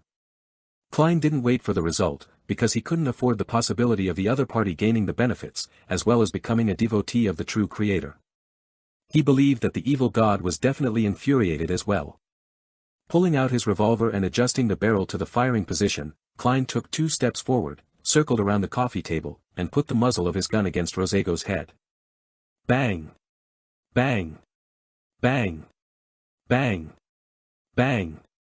Dressed in his black double-breasted suit, he stared at his enemy intently as he shot 5 rounds in a row, watching his enemy's head swell and explode into a mixture of red, white, and black that splattered all over the floor. "Captain, thank you for demonstrating this to me before." Klein panted while he lowered his revolver before he beamed brightly. In front of him, Rosego's headless corpse faltered a little before collapsing to the side of the sofa. Only then did the woman in the black Gothic regal dress stop her screams. Her struggles and rolling slowed down, but her skin seemed to turn a lot more translucent. Seeing the flesh on Rosego's corpse squirm, Klein didn't hesitate to use his self-created requiem charm. Under the calm and serene atmosphere, the corpse finally stopped moving. Upon seeing this scene, Klein thought of something. He took out another charm and chanted in a low voice, "Crimson." Then, he injected some of his spirituality into it and threw this charm at his bodyguard, the woman with the pale golden hair and pale white face. As the slumbering powers emanated, the woman who was still weakened under the effect of the lingering voices instantly quietened down as she fell into a deep slumber. Just to be sure, Klein threw another slumber charm, afraid that he would be interrupted during what he was planning to do next. 15, Minsk Street once again had its peace. This time, nothing was broken, only the ground was contaminated, as the fight between the 3 parties was mystical and beyond the physical realm. Looking at Rosego's corpse and then at his sleeping bodyguard, Klein mocked himself, "It's also good to court death often. At least I gained some immunity." He didn't attempt the mediumship ritual immediately because Rosego was now tainted by the true creator, and directly communicating with the spirit was tantamount to committing suicide. But that didn't mean Klein had no choice. He planned on doing the mediumship above the grey fog by bringing Rosego with him. With his current spirit body's level, even with the augmentation provided by Azek's copper whistle, he was unable to move a portable camera, much less a corpse that was several times heavier. However, mediumship wasn't done with a corpse, but the channeling of the remnant spirituality. Klein took out a candle, quickly set up a ritual ceremony, summoned himself, and responded to himself, turning into a special spirit body. After becoming a spirit, he saw the distinct remnants of Rosego's spirituality, and he realized that Miss Bodyguard's physical condition was a little strange.